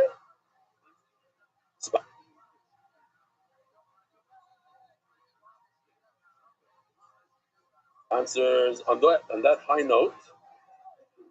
Adar Global, happy clients all year, not just this month. L'shadach.com, please read a shidduch today because every shidduch that happened was first read. Oh my Lord, Rebbe B'kachat training. No, seriously, that's your answer. Omarloi Shoite. L'Tia Torah Shteimu Shalanu Kesicha B'Tela Shalachem. I hope I don't call my Chavus that name, but he told me that he noticed that it's one of my favorite words. He's right. Shoite! It's Lashon Chiva by me. We, yeah, I called you that once. The Torah Shlema Shalano Yasicha V'Teil Shalachem. What you're saying, you don't have any right from the Torah. You start to say throwing both stars.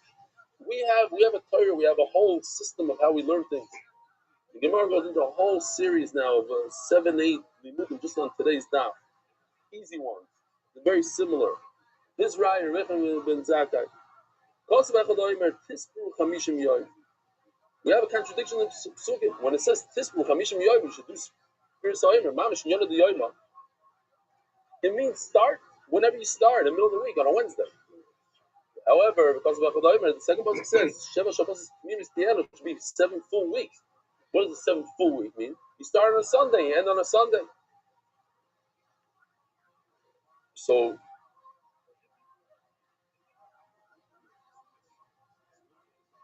because Sheva Shabbos is Tmimis. Because Sheva Shabbos is Tmimis Tianu. Okay, so what do you do? If it starts on a Sunday, you have 7 full weeks. If Yonah falls out on a Tuesday, on a Wednesday, so you don't have full weeks. So you have this book, Hamishim Yom, you just go from there. These are all Simonim had to remember all these Pshatim in the Gemara, Rabbi Shmuel Ma'amer, Rabbi Yehuda Lamata Sim. Second Raya, Rabbi Lezer Oimer. You know, I don't have to come on to you, Rabbi Yehuda Oimer is encouraged. This barlof, Shiva Shavuos, this barlof, you shall count. What does you mean? Spiritually, it's human beings that are counting. You take out these words, Yonah Shabbos Bereshis. Shabbos Bereshis means Sunday. Yeah, the whole sugya. Shabbos Bereshis. Nobody counts a Sunday. You ever paid attention? That there's no argument in the world, even in the Himalayas, whatever, in China, in Morocco, there's 7 days of the week, which correlate to nothing. There's nothing in this world that's doing 7 days. Sunday, Monday, what is that? That has nothing to do with the sun and the moon. Nothing to do with anything. The only thing it has to do with is Sheshis and Meverations. That's it. And the whole world accepted it. And the whole world says today is Sunday. It's a very interesting thing. Where did it start from? Why? So, Yotze Shabbos Bereshis V'Yosef Chol everybody knows how to count from Sunday. So why does it take this Spurloch? Spurloch is something that has to do with Bezin. Has decided when Rosh Chodesh is, when the first day of Yom Tov is, and immediately you're counting. Rabbi Shmuel, another pshat. How do we know we're right? Omer Torah B'nei Yomim, the Kaddish Chodesh. You should count 29 days. There's a Moilad, and then right the next day is Rosh Chodesh. So you're counting, you're doing something, and then you have Rosh Chodesh.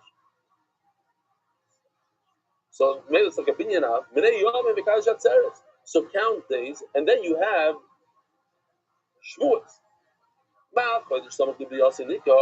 When it comes to Rosh Chodesh, you could tell from the day before the Moilad that tomorrow is going to be Rosh Chodesh. Someone could be also. They cares. So it comes. You start counting right after Yom Tov. You know that it's coming here tomorrow. We're going to start counting. Why? Because today's Yom Tov. Not because it's a Sunday. But according to you, by placing that always starts on a Sunday. How do you tell it from the day before? There's nothing special about it. Rabbi Shmuel Oimer, another Raya, Omer Torah Ovei, Omer B'Pesach, Shtei Alach, and Matzeret. We're going to learn from the Oimer and the Shtei Alach, very similar, right? The Oimer, what's so similar? The Oimer allows us to eat from the new crop, the Chodesh crop.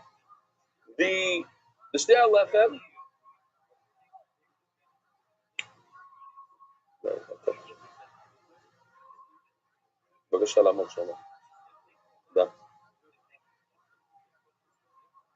the Shtei Alechem is the 2 breads that come on Shavuos, and that allows you to bring the menachos.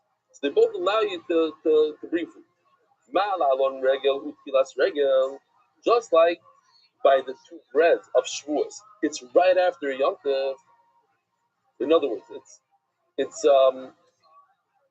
right after 7 weeks of counting. All of a sudden, you have the two breads, Ukilas Regel, Afkan Regel, Ukilas Regel. So too, the Omer is right after you have a Pesach, you start a Sphira. Rabbi Yehuda say Omer Nemer Shabbos Lemalo, V'Nemer Shabbos Lemata. Again, we have the Omer and we have Shtela. Mala Allah by the two breads, Regel. No, this is that shot. Sorry, let's go back. Mala Allah Regel, Ukilas Regel. There's the two lechem comes right after. No, it is after the Sphira. So you start a Yom Tov after the Sphira. So two over here you have Afkan Regel. Pesach stop. No, I went back for a second. Afkan Regel. You finished. No, I just went back one line. You went back. I'm just explaining again. You finish Pesach. You start Sphira Soimer. You finish the sphere over there of the Sphira Soimer. You do the two breads. You finish Pesach. You do bring Oimer. Similar. Again, we're going to compare the Omer to the Shtela. It's the day after the 7th week.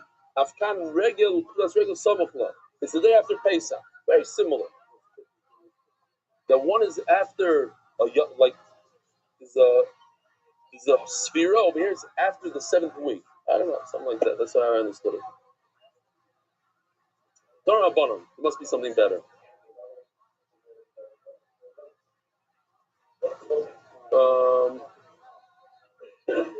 Count and then a chag. What's the first row? Is there never Shabbos Lamala, never Shabbos Lamata? Samuchla, it's the day after the 7th week. And the first one is what? Count. And over here, and then Pesach Memela, what has the, but the Pesach is not counting. It's also right after, I don't know exactly. Okay. Torah Rabbanon. Uspartin Lochem. Lochem means you shall count. It's very important. Sphira Soimer, each and every one, every single person should do Sphira Soimer. I asked last night, and then Benny reminded me that I asked the same question. It wasn't like I asked. Does anybody know somebody that missed the first day? What are your thoughts? It's pretty cool. I did too. Believe it or not, I wanted to look at no, so Benny answered the same answer that he answered last time without realizing that I asked the same question, and he answered the same answer. And I told him, he says, yeah, I know somebody that this one could play as a podcast, or it could play as it had a narrator, it gave me explanations. Don't forget today's the first day. So there are some things I when he said slightly disagree with, like he said the first day, so if it's considered counting, it's great. the big takeaways that I got. I said that last time you asked the question, and I said the story. You asked the same question last time. That's how his brains work. That autopsy picture of Kennedy I was triggered by his eyes are open. I don't remember. It never made sense to me if he was shot from the front. But then, now knowing that wasn't Kennedy, it was just one cop, so he tipped it and looked like him. It was really interesting. The G. Gordon Liddy, as the shooter of J.D. Tippett, was really interesting to me because I'd always heard that, but I never heard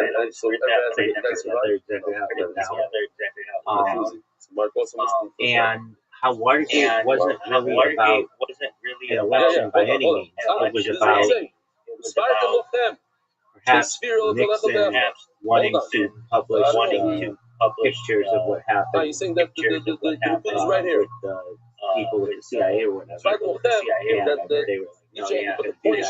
And so they used the same people who basically pulled off everything with Kennedy to be the plumbers, or what they called the plumbers. And that was always a question that I had. Why would these same guys who had something to do with Kennedy assassination have something to do with Nixon Watergate scandal? Oh, because they were basically told like, hey, we got pictures of you in Dallas, Texas, November 22nd, 1983. And if you don't go in there and get these pictures, we are going Maybe you should do it on FB basically public. Now, do I think that's exactly how it went down? I think there are other forces involved with all of this, but that was all really interesting to me, and I see why this is such a popular documentary in terms of what if Pesach started 3 like days before the Sunday? So non-mainstream, now you're not counting and why you can't find it on YouTube anymore, after and why it's considered so controversial from a documentary point of view. The fact that they have a narrator throughout the whole thing that's telling me the story, that they're using facts, that they're not jumping to conclusions, that there aren't major periods of just silence, that's how, from a documentary point of view, this is the best, most engaging documentary. Like that's like 3+ hours long. That we've watched some documentaries that are like an hour and 10 minutes long, and I'm not focused on them at all because they have a lot of silence in them. They just expect you to like take in the environment or whatever. Like I get it. If I see a picture of something, I get it. Like I don't need to look at it for like 10 seconds, and then a landscape shot, and then like 4 more clips or something. I get it. I know what you're talking about. So overall, I'm glad we watched it. It's allegedly like one of the great non-mainstream videos of the last 25 years. Did I know everything that was in it? No. And it made me think about some things.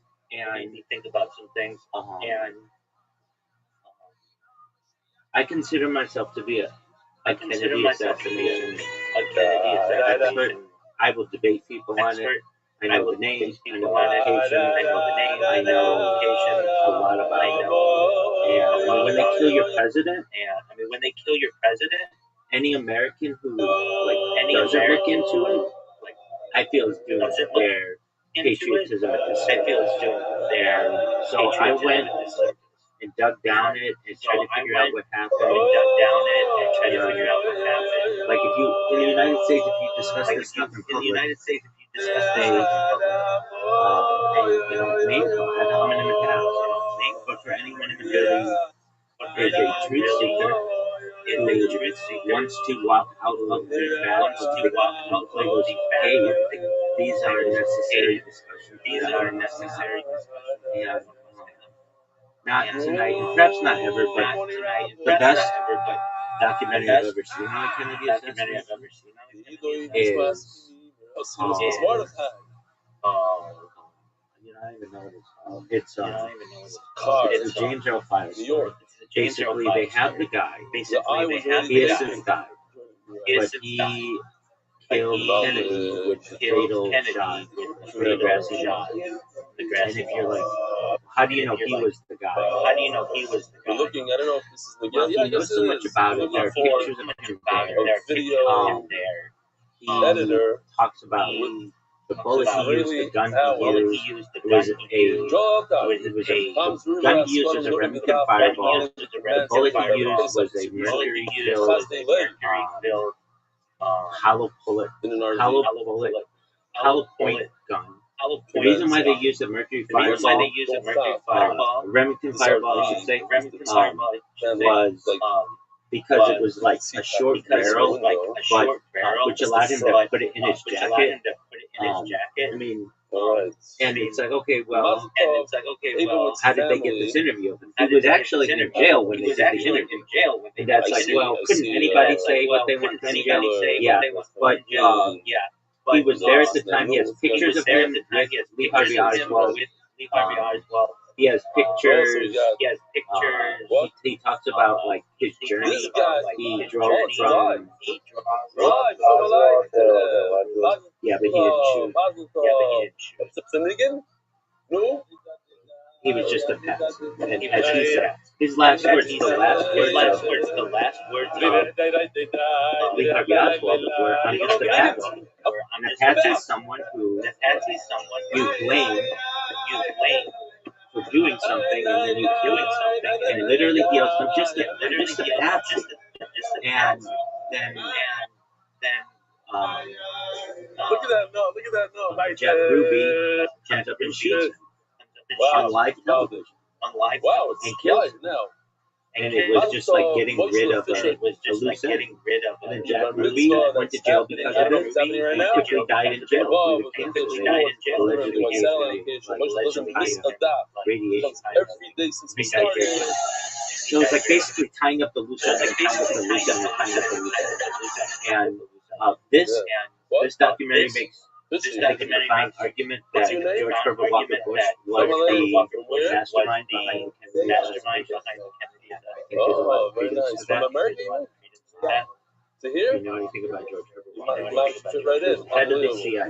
Head of the CIA. When they asked him, where were you on the day of the Kennedy assassination? He says, I don't remember. And like I can tell you exactly where I was on 9/11. Anybody who tells you anybody can tell you their location on a given day when they find out something like important in history. It's called the flashbulb memory. And so for him to not be able to say that is quite curious. And then people have since done digging up in newspaper articles, and George Herbert Walker Bush the night before was published in the newspaper to be speaking at the local lodge in Dallas, which is questionable in itself. And there's a picture of him standing outside the Dallas police station that looks a lot like him. And the CIA is just incredibly corrupt, incredibly against the interests of the American. There's nothing you can really do about it. It's basically an open secret that they conduct.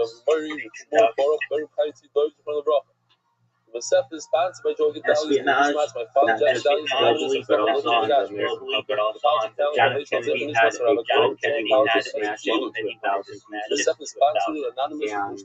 I see why. Not only was he killed over it, his brother was killed over it, allegedly his son was killed over it.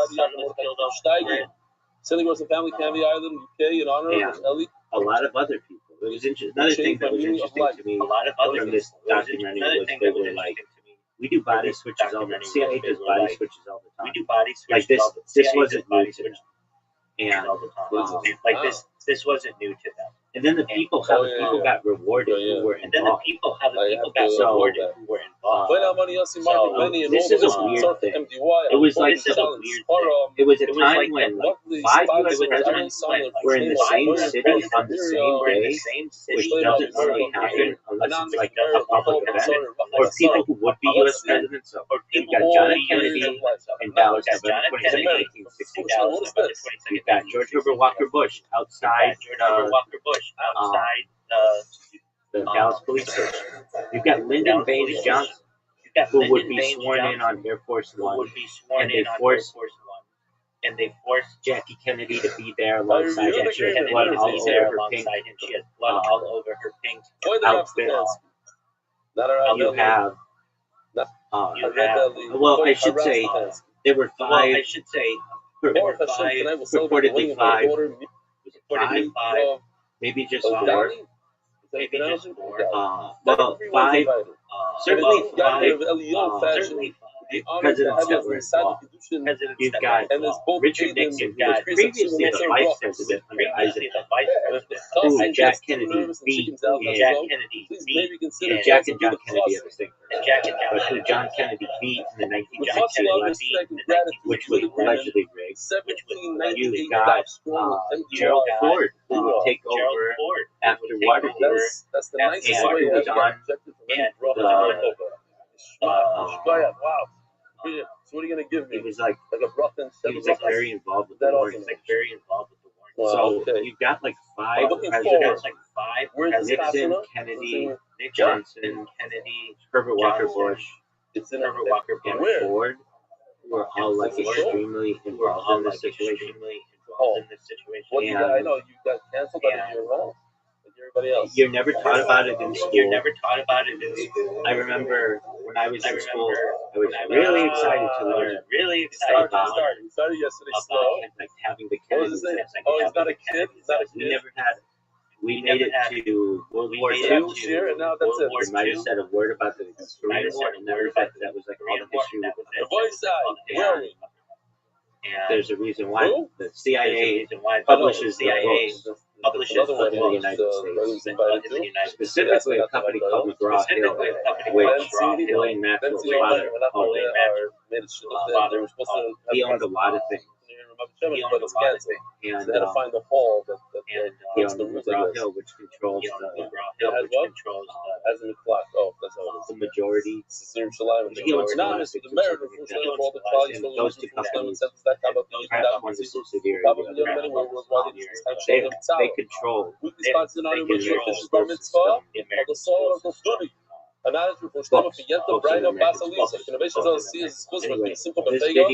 this video was eye-opening, and I'm glad we made it through. So what were your thoughts on this last video? Thank you to Rabbi Robinson and the Chicago healthcare community of their hospitality. No, it's Anonymously, cool. this must be Yom Better Thanks Be. I heard that like there's like this tourist spot in Dallas. Yeah, so it's known as Daily Plaza. It's have you ever heard of the horror film Nightmare on Elm Street? It has Freddy Krueger in it. Oh, Yeah. I have to go back to the slides. What street do you think John F. Kennedy was killed on? Rabbi Isai, Mendy Kaf is starting this initiative. And there were newspaper articles that said Nightmare on Elm Street. So that's kind of a callback to what happened on One of their favorite things. Freddy Krueger doesn't have anything to do with it, but the name Nightmare on Elm Street was like in headlines in the 1960s and then the 1960s. In the house of Mendy Kaf. Yeah, a lot of people say, I've never been but a lot of people say, well, I've just heard people, they say, like one guy, this is on Kill Tony, but gives you like a real deal. He's like, yeah, I'm an Uber driver in Dallas, and whenever I can, I drive the people through Daily Plaza, and I'm like, yeah, the CIA killed the president right there. He's like, I usually get low ratings because of it, but I don't care. And so Tony asked him, like, have you ever, or they had somebody else, yeah, it was somebody else who was from Dallas. They're like, what do you do for a living? Well, I used to work at the Dallas School Book Depository Museum. It's the 6th floor. Basically, that's where they want to tell you that Lee Harvey Oswald used Marcano rifle to kill the president. What they don't tell you is that the amount of bullets that he would have had to shoot were impossible to be able to shoot and reload that quickly. And we have an open mic on the radio from the Dallas radio. Check it out. That we can listen to the audio and we know when the bullets were fired. And there were like more bullets on that audio than bullets on what actually was shot. It would basically be like those of you who were unfortunately in a war. And one of the things it would be like, just to give like a real person analogy, it would be like somebody carries a bowl of spaghetti to the table, but accidentally drops it. And we all have to scramble to clean it up. And there's this big stain on the ground of a spaghetti stain. And the whole time we just at the dinner, gaslight anybody who asks about that. We put a rug over it, and we say that it didn't happen. And that's what I mean. There are like all kinds of questions about this that are unanswered. And when I was a kid, Riser, they would put out these random specials. And to their credit, Fox, like there were three major television stations in the United States for like 50 years. 40 years. And the way they got big was through radio. So they were first radio stations, and then they eventually became television stations. Well, Fox was the new kid on the block. Fox more came from the movie world and theaters. And Fox came out in the 1980s, and in order for Fox to gain traction on the other three, they would put out like controversial specials, like on the moon, or they might put something out on like how WWF is rigged, and like they would show like behind the scenes how these guys actually aren't taking punches. And another one was called Magicians Unmasked. They would, or the masked magicians, they would have a magician who would show how all of the tricks are done in like major magic, and have been for a long time, and that would get a big audience, and then people would have more and more trust in Fox.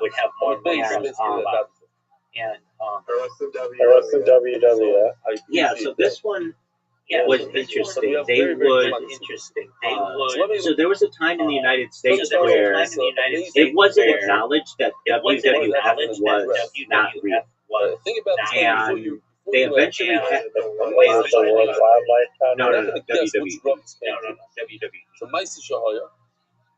But it was WWF then. So before, and he saw a nice exactly.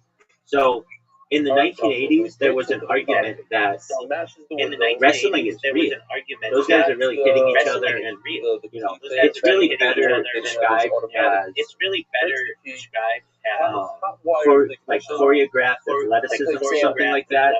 But it has a predetermined winner, and that's why you can't bet on it.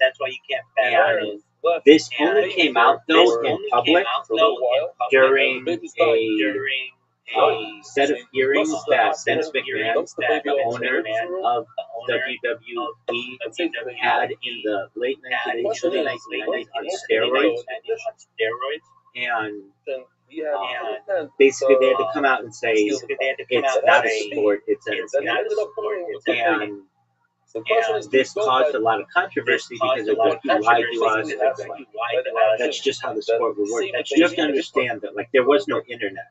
You watched the wrestling once. There wasn't really even a way to record it. Maybe it was a special VCR, but really that wasn't even a thing for a long time. And then it looked real, and they had real blood. And so it's like, well, how is it? And like there were no like chat rooms, and there were no forums. And there was no social media. The only way that you got any information about wrestling, aside from it being on television, is through wrestling magazines. Wrestling magazines were really popular in the late 80s and early 90s. But they wouldn't admit that it's choreographed athleticism either. They would make it seem like it's real and that these guys really had beef. And if you watch wrestling today, it's like kind of obvious that we think that this is fake, but back then it was not. And so Fox put out a special. Pardon me? Okay, so that's chair smashing. I mean, no, that made it even more real because they were hitting each other with the chair, and the chair would get dented, or they would throw a guy through a table, and that looks real. I mean, it is real. But what this special did is it talked about the tricks that the guys use to make it look even more real. So like one of them is wrestlers generally, not always, but generally have really long hair. Not always, but it's like, especially back then, they would have long hair, and especially female wrestlers. But even back then, they didn't have female wrestlers. There was no like, that wasn't a thing. That only came in the late 90s. This was only men. If there was ever a woman involved, she was just known as a manager. She would just be arm candy, a pretty lady, and that's it. But they would have long, these wrestlers would have long hair. The reason why they would have long hair is twofold. One, it allows, like it looks like they get punched and their hair goes back, it like tricks a viewer into thinking that they really got hit. Secondly, it allows them to hide the punches a little bit more. If they're both bald guys, you can kind of see that they're not necessarily hitting each other. But if there's long hair, it can create a little bit of padding and kind of hides the face. So they would talk about like these guys use long hair, and they would talk about how they would cut themselves to get blood. And this was always interesting to me. There's an area of the forehead that you can cut that causes immense blood loss, but doesn't cause any scarring. So these guys every single night would take a small razor and cut themselves just above their eyebrow, and you could do that over and over again, maybe not every night, but every couple of nights, or wherever these guys were in the city, and it would cause huge amounts of blood, and that was real blood. Additionally, they would show those chairs, like, oh, you're getting hit with a steel chair. Yes, but they would show where these guys would get hit with the steel chair, and it would show, like, it bends pretty easily in this spot. If you notice, they're not getting hit where, like, the edge of the steel chair is, where it would really hurt. But it still hurts. Then they would talk about the tables they would throw them through. And they'd be like, these are real tables. But you have to understand that the table actually creates padding. So that when you throw someone down and it breaks the table, it actually pads their fall and doesn't really hurt that much. And they talk about like the pads on the outside of the ring.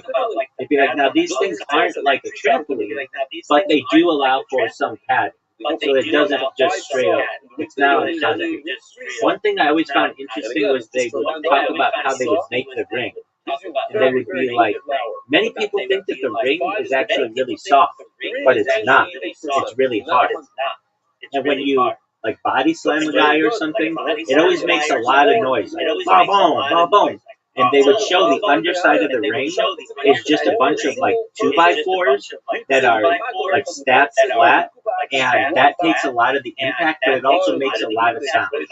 And they'd be like, they just take this thing and they break it down and they go from city to city, like, and it came from the world of the circuses, where you, like, this is like, wrestling is a direct tie to vaudeville and the circuses, and going from city to city. And the fact that they weren't in your city more than one night meant it was really hard for the audience to see these things multiple times and to get an idea of what was going on. So that, those are kind of things they would show. They would also show like that they would sometimes use blood caplets in a guy's mouth to make it look like they ate glass or something.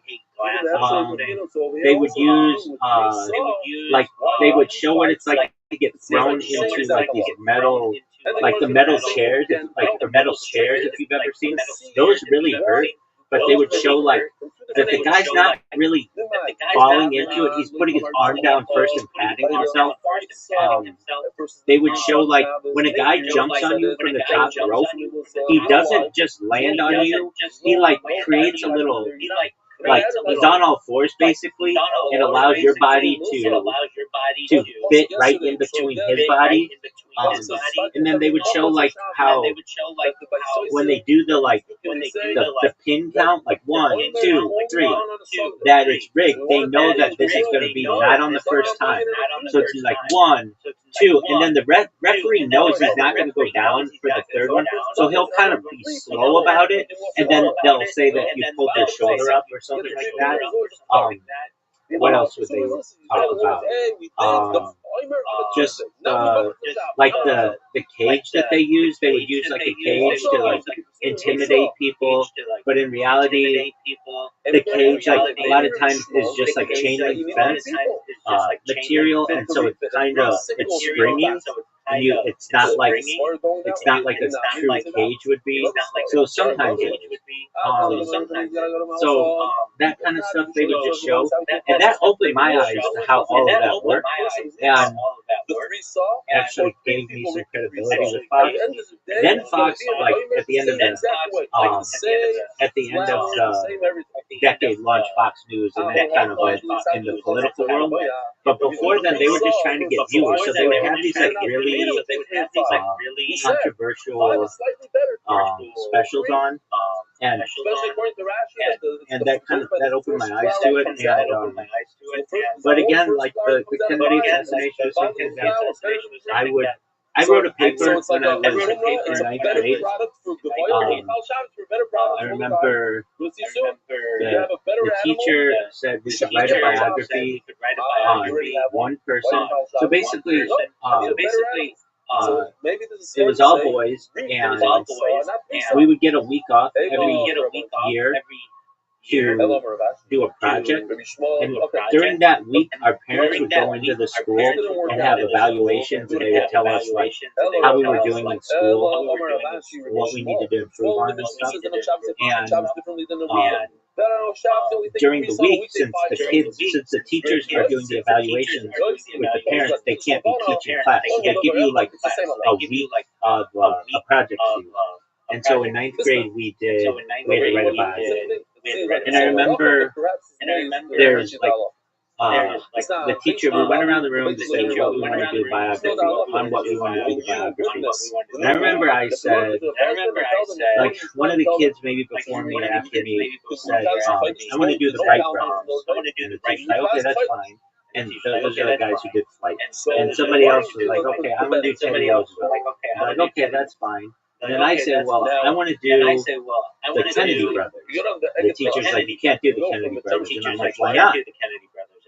That kid gets to do the Wright brothers. Why can't I do the Kennedy brothers? And he's like, because the Wright brothers got famous because they did one thing together.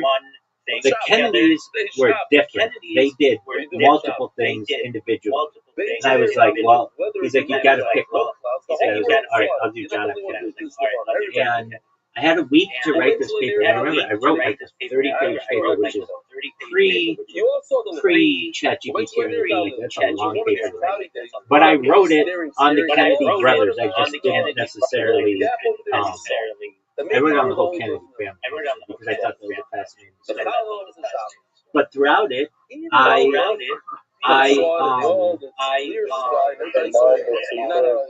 oh yeah, absolutely. We'll get to that.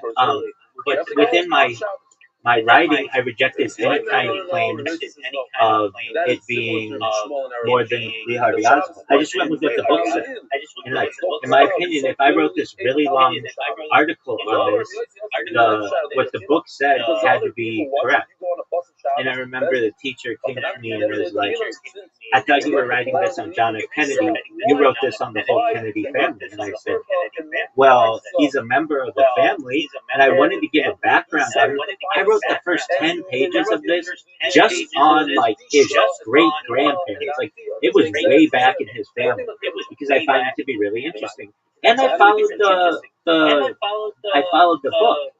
And I wrote it myself, and at the end, the teacher was like, so, do you think anything happened with his assassination? And I was like, nope, it was one man, Dealey Plaza, 6th floor, and the teacher knew more than what I didn't want to lead on to that. And I think at one point said, perhaps at the end, like, well, as you get older, you might want to look into this a little bit. And I remember I did fine on the paper, but it was just, it solidified in my head like this was just one person who killed the president, and that's it. And anything else about this discussion is lunacy. And then my world started getting torn apart after 9/11. And I used to debate these guys openly about the war in Iraq and how we were doing it for freedom, and we were doing it to free the Iraqi people and stop weapons of mass destruction, all that shit. And these guys who have been around a lot longer were like, it's about oil. It's about control. If you can't see that, I was only 16 at the time. They'd be like, if you can't see that now, you'll see it in the future. And like, I wish I could go back to those guys and like tell them. Some of them, I wish I could go back and be like, I was so wrong about what I thought. And so that was the first time. I remember arguing with this one guy. We were at a golf course and we were together like the whole day. And all I did was together like the whole day. And all I did was and can you imagine, like, you're supposed to be working and all you have is this pesky 16-year-old kid who just wants to talk about the Kennedy Association, just like, shut the fuck up. But nevertheless, really interesting time. But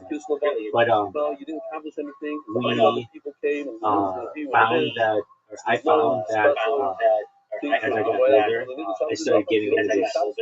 That's the and the internet went from being text-based to photo-based to video-based. Once it got video-based, there was this huge amount of documentaries that got put out in the early days of YouTube. I can remember the first year of YouTube, I just sat and watched Seinfeld on YouTube.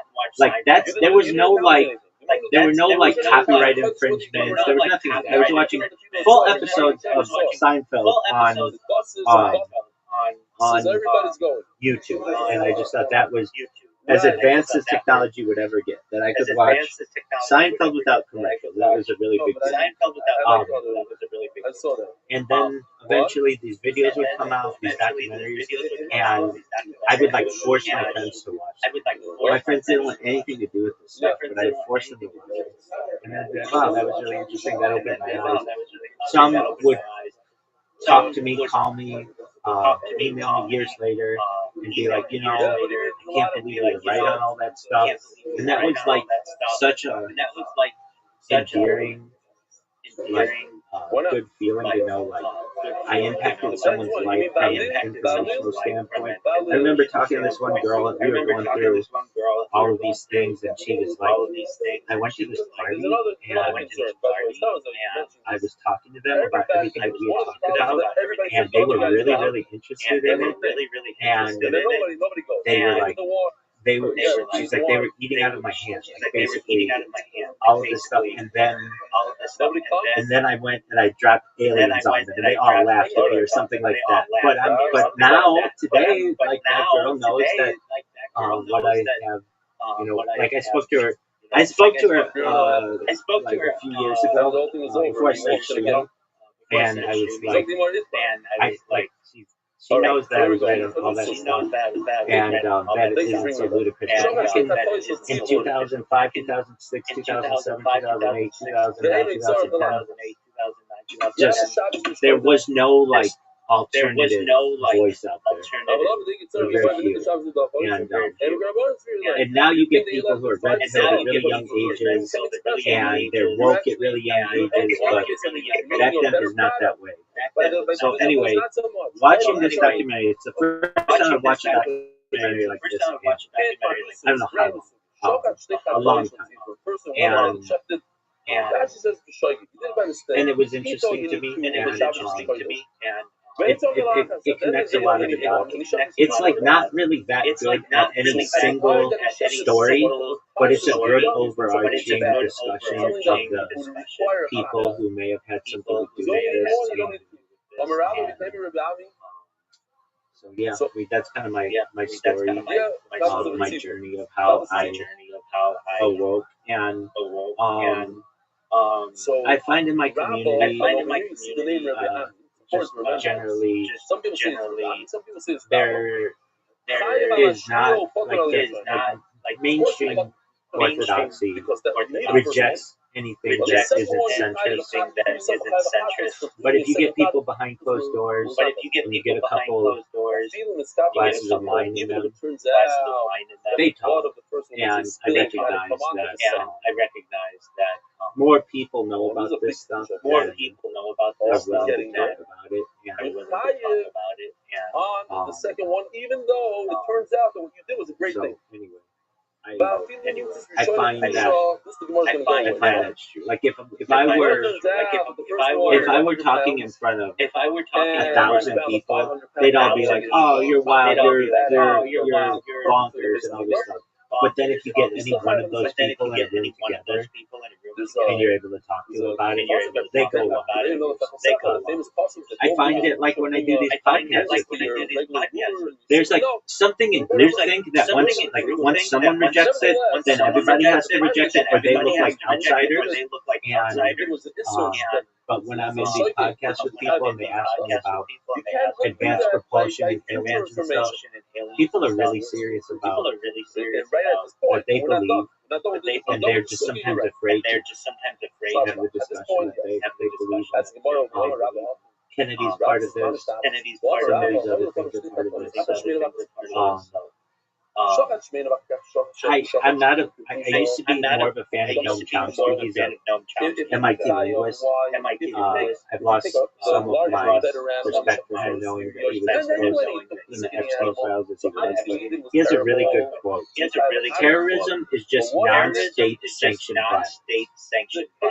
And I think that's exactly right. Terrorism is just non-state sanctioned violence, and spam is just non-state sanctioned advertising. And we just said that Rabbi says you're tired. If you start off with the skinny one, and then you go to the shmeino. 100%. We said before tired, and now you say that makes me feel good. Right? That makes me feel good. You see it. You see what people don't see. Trying to get like the truth. Then say, go ahead, do a second shkita on Shabbos, so we have a better animal. So, for people watching my streams in the future, I talk to you all like a time traveler. Almost not a time traveler, but like someone who knows if I do this enough, somebody's going to hear my voice. And tonight will be an interesting documentary for people watching. And then there's this like depression. How do I control this? What can I do? There's nothing you really can do. Except live your life. Love your kids. That's how you can do it. It's very. It leaves a bad taste. And so the Gemara says you're right. Can do. It's such all a right. question. So I take it it's too late for me to whoop your ass. Is that correct? Good animal. No, are you ready to lose? You gotta get rid of that. Warm-up games are not losses in your opinion. Remember his name. It says Rabbi Ami. Some people say that the name is Rabbi Ami. Yeah, you're right. It was Rabbi Ami, not Rabbi. Okay? Rabbi himself says a loss is a loss. Okay, just one moment. And then they bring a actually, before we do that, I'll send you an invite. Oh, okay. He gets better. No more videos. So when I watch these documentaries, I'm not writing articles, but I sort of am. I take an idea that I have or that we've discussed, and I'll put it in the chat GPT. I'll say, make me a 10 out of 10 Harvard Law Review book footnoted article. It'll do it. I'll put that into Copilot, ask it to evaluate a 10 out of 10 logical soundness. It'll say it's like a 9.8. I'll ask it how it could be better. It'll tell me. I'll put that back into ChatGPT, get a 10 out of 10 in ChatGPT. Go back to Copilot. It'll say it's 10 out of 10, and then I get it ready to be published on Medium, but I can't publish it because I can only do 2 at a time. And so, like after I do 2, I've got to wait 24 hours, and I have a ton of them. So what's the question? Ready to be uploaded. So just for a moment, I want to just give you a quick rundown. And then if you have anything else with which I agree, I will write an article on it. And I don't quote anybody in it. generally, but you know, you'll get some credit. And you don't have to watch. I put quote riser in my Discord as a source. This guy is Okay. the same Hebrew. I just have to find one more topic. Apathetic. Oh, Okay. the baby drowning. So really quickly, Let I'm me just go going to fishing. run through these. Stop me Stop if anything's of interest to you, but like, I think you'll agree with this. Stop me if there's anything you don't in particular. Well, this is an interesting one. Should I make challenges to Israel? Because I think Israel's the future, and there's the idea of it's really important changes in matter to be able to study it. So, like, when matter turns from solid to liquid at like 0 degrees Celsius, and then again to vapor at 100 degrees Celsius, and then to plasma at like really hot. I want Israel, anybody else to study that, but that's really important to study. Yeah, it's important to study like what happens at room temperature and stuff, but that's not as important as the state of matter. Okay, secondly, it should be an illegal practice to kill a story, meaning give money to interviews and then not publish it. It should be something like bribery. A square is the best dimensions for videos and pics. You disagree with that, and I understand. There's so much space for clicking on a computer and a phone. They should condense it so that more can be seen on a screen. Internet speeds in a phone. Why is it 1 bar, 2 bars, 3 bars, or 4 bars for like digital connectivity? Why isn't it like you have like 95% connectivity or 2% connectivity or whatever? Same with Wi-Fi. Why is it 1 bar, 2 bars, or 3 bars? It's been the same for 20 years and it needs to improve. Another thing, I make an argument that policing should be against OSHA.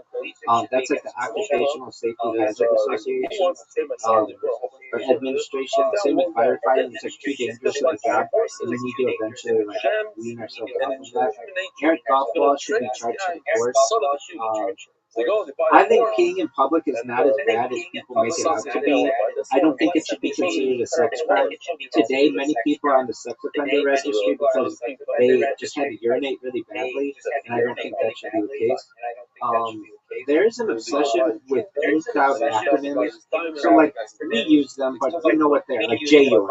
If I just said to somebody, "Oh, that motherfucker's JUN," they'd be like, "What the fuck is JUN?" You're like, "Oh, jerking themselves off raw or whatever." And jerking yourself off raw, and they'd be like, "Oh, well, I didn't know that." Like, without the explanation at the beginning, it's like it's impolite to just use acronyms and like in-crowd words if you know that the other people are gonna have to ask about them. Next is, I think there'd be more lesbians who are straight or at least bisexual if men were better, like if men were kinder and not like just more polite and things like that, just better men. Reddit bias through Reddit bias. There's a thing on Reddit. It's just like a left leaning or right leaning.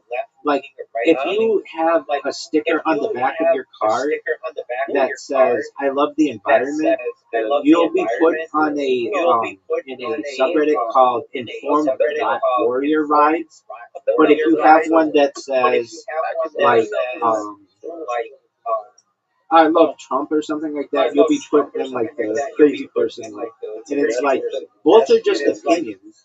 Why is it that like there's such a divergence? Like, aren't they both in the same category to some extent? They're just people. It's really just bumper stickers or whatever. The next one is animal population. So basically, I think humans are evolving into the same thing. Like when you have an animal population, one animal, usually one of the animals ends up becoming the alpha. And I think the same is happening in the world with media. You'll have like one alpha person, basically everybody turns to. Just hasn't necessarily happened yet. It happens in smaller groups, but I think it may happen again, perhaps in the future. Another is a skunk line, which happens in hair care, where like a woman, this especially happens with people who want to be blonde. They will dye their hair, but then they'll be like their dark roots, and they have to like touch them up, and if they don't touch them up, it'll be like, it's called a skunk line. And I feel like there should just be a daily product that you can put in your hair that isn't an issue. It's not an issue for me or really anyone that I know, but I just notice it a lot in celebrities, and I just think that that could be something like that could, it could just be like a little dye or paint or something that you just put in every day, just like when you're combing your hair, and removes that. Next is calling the odds the knots. So you can call them either, but this is the period from 00 to 09, like 2000 to 2009. Next is, okay, so this is such a pain in the ass to me on Reddit and some other stuff. If you ever look at like a screenshot on Reddit and it'll say 1 of 4 or 2 of 4, and you'll swipe and you'll think there's more and it's just a screenshot, I feel like AI should just remove that. It's a waste of people's time, and AI is already like going through all these pictures, so it shouldn't have like parents swiping at waste time. Next is on Twitter, you should be punished if you put like read more when there is no read more. If you engagement farm basically on there, if you're just going for interaction, so like you'll put a picture of a hot girl and you'll be like, what does anybody notice? And then people will put in the comments like, her boobs, and people will be like, her butt, and it's like, if you're not putting something that's realistic, like, hey, does anybody think that her shirt is really cool or whatever? Or like whatever it could be. If you're just doing it so that you get attention, I feel like, I'm not saying you should lose your account or anything, but that kind of content isn't very useful. Next is just a call for Israel. It needs more ramps. I'm a really big fan of ramps and accessibility, and I know Israel has a lot of issues with accessibility. Absolutely not. That there's been war there for the last 78 years and things, so I get you can't just always put in ramps, but things are really good. Next is basically like the government just shouldn't really be trusted, and we should just be okay with not trusting it. Anything that they tell us, we could just look back and be like, they lied here and here and here and here and here and here. So why should I even like bother listening to them like all? The next is robots should do the mining, no more people doing mining, and drones as well. Next is universal basic income and the universal enhanced income. Next is Europe should give reparations to Africa for raping that continent for as long as possible. And I feel that the United States should give reparations to people who are descendants of slaves. Additionally, Africa should give access to the sea to all their countries, and everyone in the world should have access to the sea for your country. Like you should either get an exclave somewhere or an island or something. Like all countries should have access to the sea. You shouldn't have any land like that. Next is the same for like countries like that hug the coast, like Chile and Argentina and things like that. Like you could drill a tunnel through the Andes. I know it would take a lot, but like perhaps someday, and give both Chile like access to the Atlantic Ocean and Argentina access to the Pacific Ocean, whatever. Next is no more fur, synthetic fur only. Next is documentary narratives and documentaries are good. Next is all media should have universal translation. Next is apps should have universal translation. Next should be I just made an article why my arguments why rape in specifically for the Israeli Defense Force is against Talmud teaching and Holocaust Jewish law, and should be allowed, and that any rabbi who endorses it we should perhaps second guess their determination. Next is I think eating burgers is healthy. Primates do it. This got triggered for me from that that ape documentary, that what are the chimpanzees or the gorillas or whatever, yeah, they're just eating their boogers away. Nothing's happening to them. And then I looked up some stuff. It's like what we've been doing. It's just kind of like a westernized thing. There's like some healthy aspects of it. Next is I think that it's in the best interest of a company to give children throughout the United States a laptop. You could study all the data on it, but also would just make for like really advanced populations, especially in underprivileged areas. Next is how my project is a lot like John and Yoko's Bed In for Peace. Basically, John and Yoko Ono did a Bed In for Peace once in Amsterdam, once in Montreal, and basically just sat in bed for a week. Next is super titles are superior to subtitles. Next is executives should be held criminally liable for stuff. And I also say that their trials should be on camera. Next is an argument that I make. Basically, I'm anti-circumcision. Half to me, I have a bris essentially, as the just about every Jewish man, but I want to end the practice of actually genital mutilation and replace it with just a pinprick, which is what we do in Judaism for people, for men who are converting. Next is if you're going to have an English documentary, have it in English. No one wants to read subtitles or have or instead have a voice overlay. And when I wrote this article, it was really interesting. There was a technology that I never thought of, but just like how you have like subtitles that can be changed at the bottom, you could have a voice overlay that changes, and you can just pick whatever voice you want the documentary to be in, and it could be that. Next is have voice overlays and narrators. Next is dude, I hate when I'm in a Teams call or on X Spaces or in Discord where it was like, how was your call? It's like, dude, don't fucking ask me that question. I obviously have something else to do. If I want to answer that question, I know you have a feedback button, and I will use it. But right now, I don't want to fucking answer brownie face, neutral face, happy face, when I know you're not doing anything with that data. Next is, if I say I don't want to see something, like don't show me this again, don't show it to me. But I should have an area of my settings that I can go to and occasionally look at and change it if I accidentally hit that button. Next is, it should be illegal to have other countries do shipbreaking and other environmental stuff, but other stuff that you can't do in your country due to environmental laws. Next is, there's no enforcement. That would kind of ruin their whole little economy, or at least perhaps get rid of a bunch of jobs. I don't give a shit. I don't want those people having to do those jobs anyway. I want them to have tech jobs.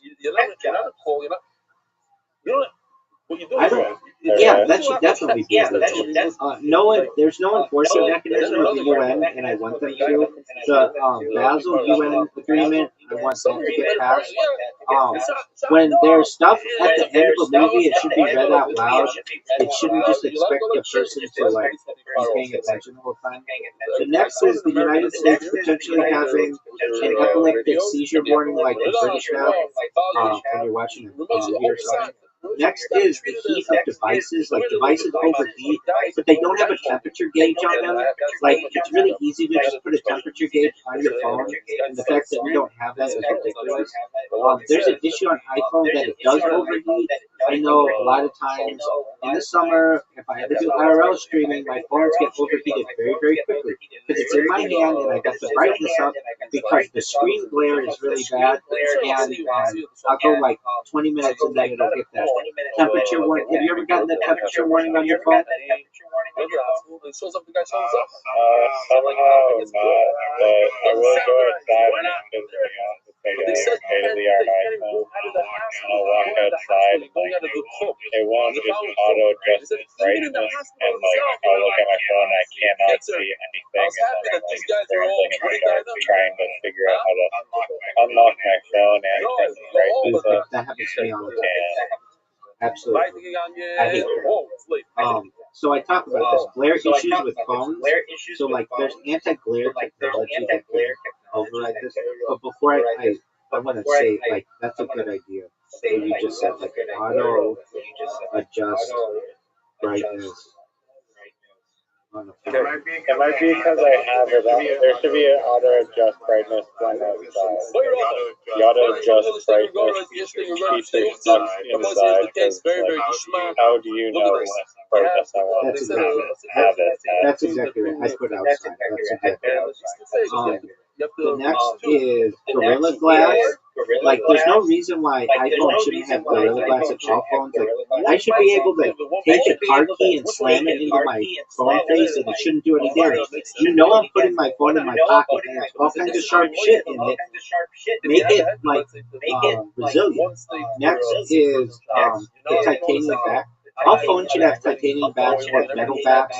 This idea that iPhone went through this glass back time, which made it really slippery and it made it fall off and shit, in my opinion, was just like for them to have people break their phones. And then also, nobody wants to walk around with a broken phone face or broken phone back, so it was just more parts repair for them. Next is this phone, the space on your phone. Like a lot of times, phones will just put bloatware on your phone, like shit that you never use. Like, I don't know, I don't use the health thing on my fucking phone. Why? Because I don't want my phone checking my heartbeat and shit like that. I don't need that, but yet they put it on there and it's just an extra app that I don't like. And then another thing is, if I buy a phone and it says that, let's say it's 100 gigabyte phone, that should be 100 gigabytes of free space that I get to use. I don't give a shit if your system space needs 60 gigabytes of that. That's a you problem. That's not a me problem. So you figure out what you need to do, but when you sell a phone and it says it's 64 gigabytes or 128 gigabytes or whatever, the user should get that much of storage. It shouldn't be like, well, yeah, it's 128 gigabytes, but 35 of them are the system. No, my friend. That's on you. I agree. I absolutely agree. Next is, especially because you need a phone sometimes to, like, for life and death situations, like, to call in emergencies and things like that, phones should be tested. They should work at negative 40 degrees Celsius and, like, 60 degrees Celsius. Like, these things should work really, really well, like, in all temperatures. But, like, it doesn't always work like that. And I've had a thing, like, especially when I drive in a car, I like, with my GPS, sometimes I like to have my windows down, but the heat on, and because the heat is blaring on the phone, it overheats, and then I lose my GPS, and I can't stand it. Next is, and you talked about this, I think that it's discriminatory that you need to do two-factor authentication, two devices, or a phone line, or whatever. Like, low-income people don't have that, and even just normal people don't have that a lot of times always accessible to them. And I think it's bullshit. Another thing is up-talking. Up-talking is like, I like to go to the valley, and sometimes we go to the mall, and it just becomes very common, and I just wanted to make an article about it. Next is just a campaign to make Israel campaign. Israel in its own way, even before all of the things that happened before October 7th. What was the thing with the phone? Like, one or two pack? Yeah. Oh, I said two-factor. I said two-factor authentication. You should be able to, like, register, like, they shouldn't cap you out just creating one account. Okay, I'll write that.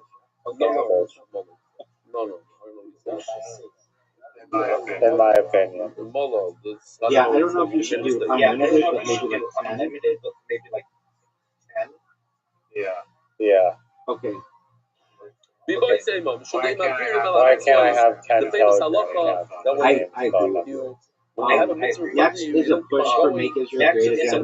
There was a lot of political How do you know this idea of disunity in Israel before October 7th, and there's still some of that, and I just would like it to be clear. Next is, if you say, like, I'm so pissed off because I let you win that literati game that I'm going to blow up the world. I'm so pissed off.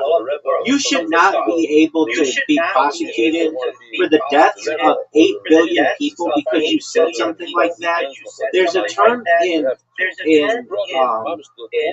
business known as puffery, where you can be like, this is the best car you're ever going to want.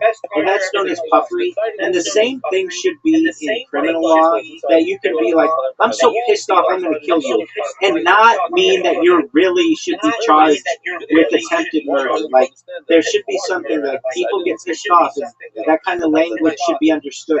Now, sometimes it might be considered, you know, like a threat, but most of the time it's not. Next is iPhones need a flat back, and it's a joke that they don't have it. That it's like at an angle. You were talking about this the other day, right? Exactly. Next is a bunch of cameras on the back of an iPhone is a joke. You've got enough engineers there to figure out how to have all of the cameras in one camera. Figure it out. Next is the little inlet for the camera at the front of a phone, like where the speaker is and the camera and stuff. The fact that they haven't figured out how to put that under the screen is ridiculous. I should have a flat surface. The whole screen should be a thing. But I also want to put a thing that's called an infinite screen or something like that, where the screen actually like curves over the side, and that needs to be really durable. But they would lower money every single day. So then you another have to cover W, you have to pay for it every single day. I think the future will be sphere-shaped, and you just have like this little orb ball thing, and if you like can rotate it whatever direction you want, and it'll just always be but for the time being, all right, phones should be replaceable, like Lego. Non-replaceable batteries are a joke. The European Union's already making that legal. Not being able to use a device without a battery while it's plugged in is a joke. So like imagine you have a laptop with the battery like expanded on it. You just don't have the battery. You usually can't use that device. And I'm saying that you should be able to use that device. As long as it's plugged in, it should work. That makes sense. You shouldn't need it. Like, if I don't need the battery, then the device still should work. I just can't use it using a battery that doesn't exist. But that's not currently how these devices are made. Next is no expandable iPhone storage in an iPhone is a joke. Next is Tim Cook as a CEO is a joke, and I said sayonara to his ass. Next is Zuckerberg's a joke. Next is Sundar Pichai's a joke because he's Next is when I view something, it should go up immediately by one view. So if you have like you're like, hey, Rabbi, look at my Instagram post, and I do, it should go up by one view when I look at it. It shouldn't be like a delay or it's a server thing. It should be immediate and exact. The next, I haven't gotten to this one yet, but how people rig music streams, if people are getting paid on that, and it's fraudulent, basically like, when you sign a contract with like a record company, they'll be like, all right, so long as you have 1 million streams in your first year, we'll pay you X amount of money. But you can't trust those streams because, like, you'll listen to the song, but it won't go up by one. It needs to go up by one. Next is paying people based on views. It's fraudulent so long as bot farms exist, because that person can just pay bots to watch them and, like fudge the number. I don't know how you pay them, but it needs to be done. Next is, let's see here. No something button on YouTube and social media stinks. No grab doc button. I don't know what I wrote. No. Says tomorrow. No something button. Oh wait, no, I kind of remember. No. That's I the don't know what type. it was. Anyway, filters for everything. So like basically, I should be able to go to YouTube and filter by a given year, a given month, whether the video is 10 minutes long, 20 minutes long, 21 minutes long, between 20 minutes and 21 minutes and 30 seconds. I should be able to go back and see someone's earliest post, their latest post. I should be able to see their latest live, like filters for everything. I don't like this. The YouTube filters are completely inaccurate. If you're looking for a video and you or it's like whatever 52 minutes long, you can't filter like that. I agree. And I've talked about the YouTube search results, how they just like it used to be like, oh, you could go through pages and pages of relative content, and now you get like maybe like 10 videos or less, and then just shows you a bunch of unrelated shit to your search. That is like a huge Absolutely, I agree.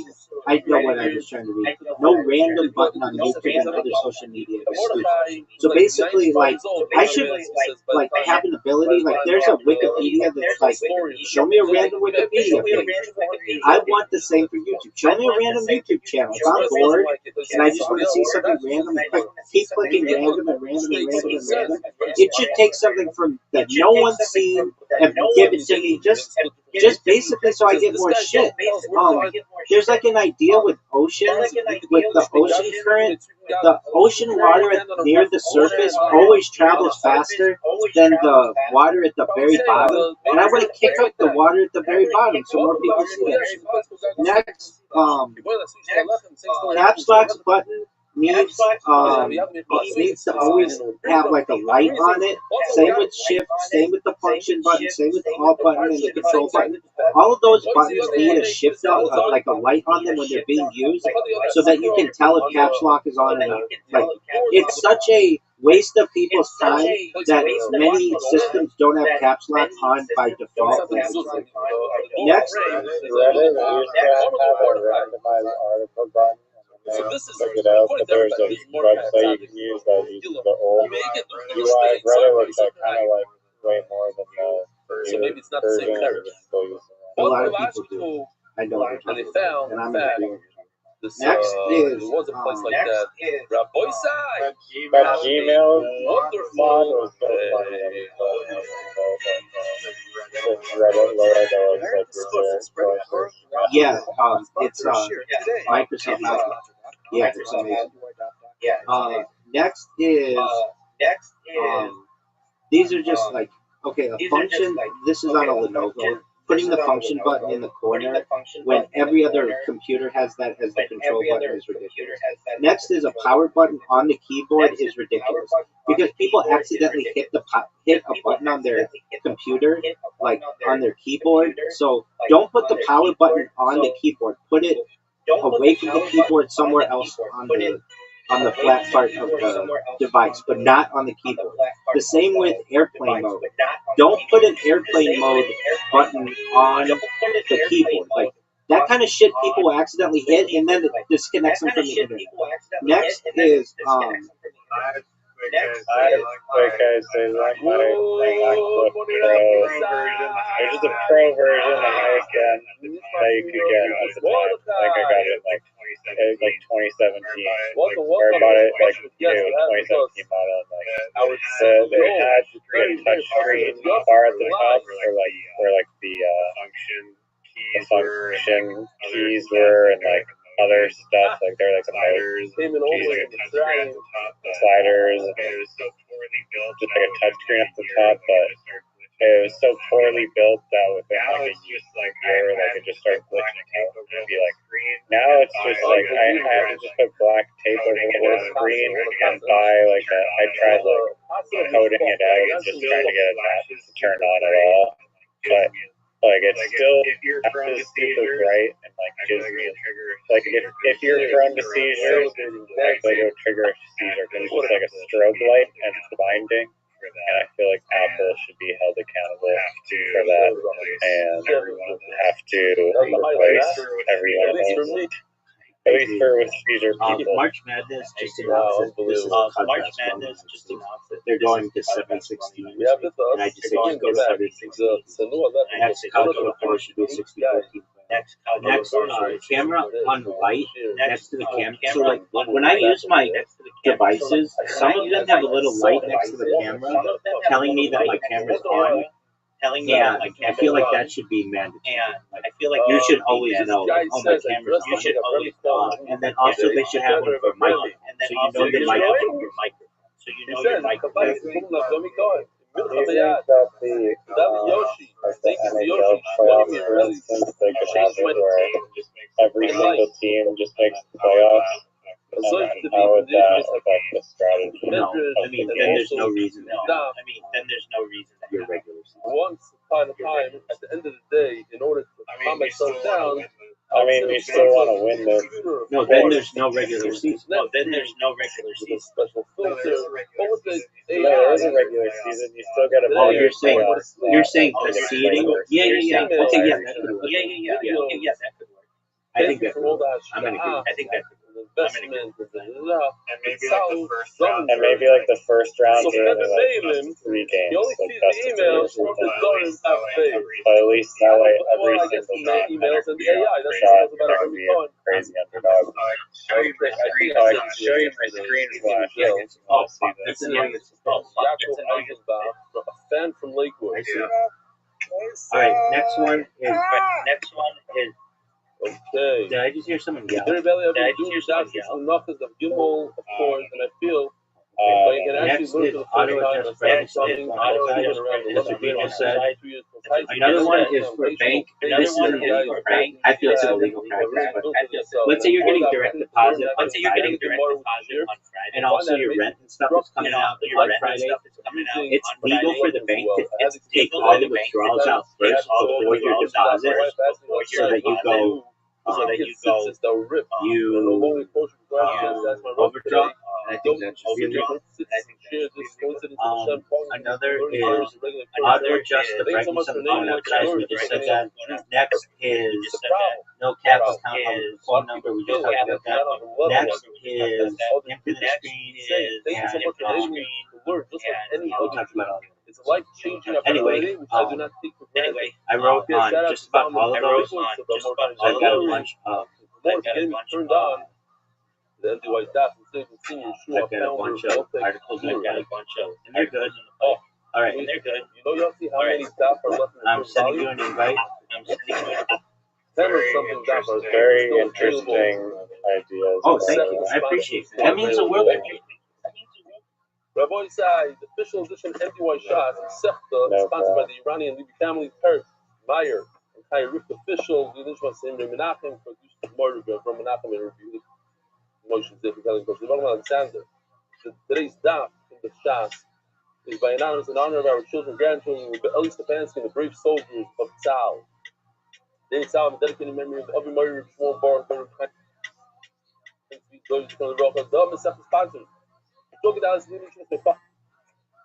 Jacket Dallas Anonymous has some groups of Gash the Policy Family Foundation, different issues are about going to children policy the motions Ilu anonymous for Shlemo and the mission. Kosher spell is a K. K-O-S-H-E-R. So proud of you, I keep steiging, sending growth to family, Canby Island. In honor of Rebellion, you changed my meaning of life. Tony Albany, Yossi, Mark, and Benny, and all the Ismu, Sarkam, the Wag, and Cornish, Mary Simon. Monthly sponsors, the four Shlemo of Imari, Farah, Ben Miriam. Demi Azulai, Rafu Shlema, Sebasmura, for Sharon Mir Milandi, Hoyla Shem Kitoy, Kidoy, Lomkazdo, anonymous for the American Rafu Shlema, for all Klaisrael who need a Rafu Shlema. Soul Fishy Fisher, in honor of Moshe's putting on tefillin. Today is Boy Bayoim, Mazel Tov Moshe. Sends.com, helping you to see with top of young anywhere worldwide. Salad, anonymous. For the Mary Michal, but Sarah and Rachel, Sarah, blessings in all areas of life. Weekly sponsors. In honor of Moshe Fisher's Bar Mitzvah, Uncle Saul, and Uncle Studi, anonymous. For Shlema Fienta, Brian Basaliza. Kilometers on the sea. As supposed to be Simcha Befega. And Rifki, who is Basiata Kayo. And not daily sponsors. Anonymous. Memory of Michal, I get this thing. not the I have this bot that's just creating articles about myself, and every so often, ChatGPT will be like, I can't write that about a real individual. It's like, you just wrote 35 articles about them, and I'm the person you're writing. And I don't understand why. And then I'll be like, yes, you can. And then I'll be like, okay. And then I'll just write the article. Like, yeah. Oh, Shalom Aleichem, Mazel Tov, Mazel Tov. What's the story? Okay, you can't talk, so we won't know. There's got some ice over there. Refuah Shlema, the daf brought the whole mishpacha back together. There's a whole, one brother did it, and the second brother, and the father. That's a gewaltig gezach. Refuah Shlema, Yonatan Eitan Mebeshem Bracha. The Refuah Shlema Mordechai Ben Esther. Yonatan Eitan came knocking on my door on Friday. Say Shalom Aleichem. Yeah, he came with the guy. The whole thing, because he's not holding it, coming to the shir. He goes to sleep earlier than this, but he wanted a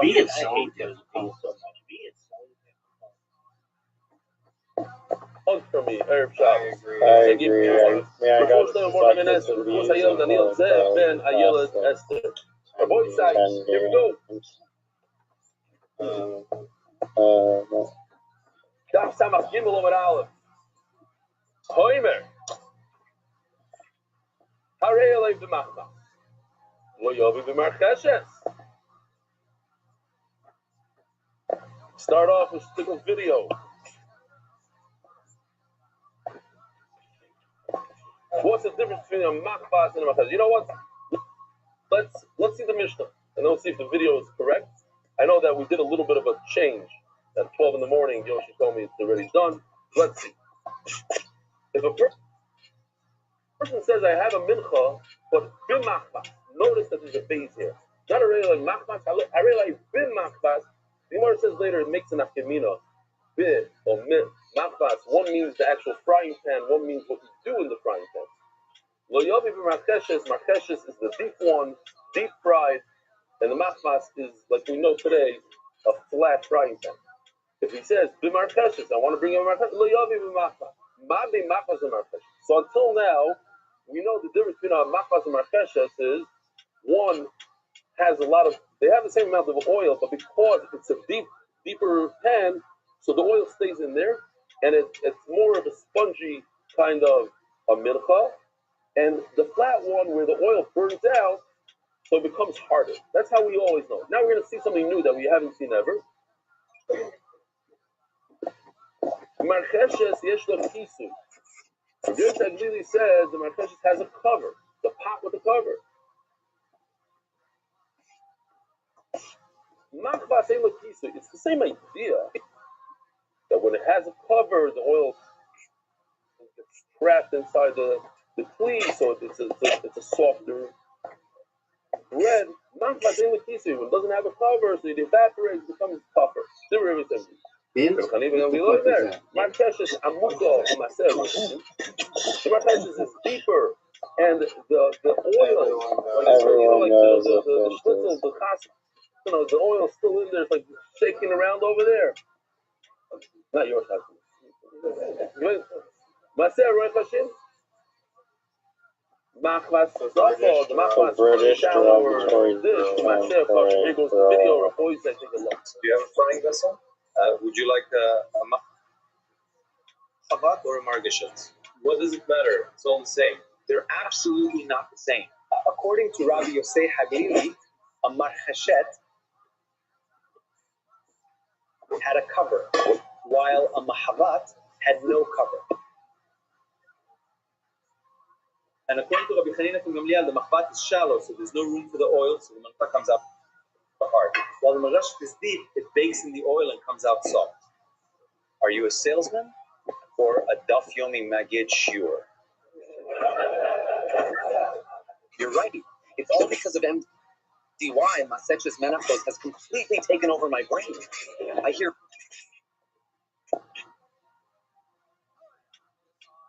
Red Heli everywhere I go.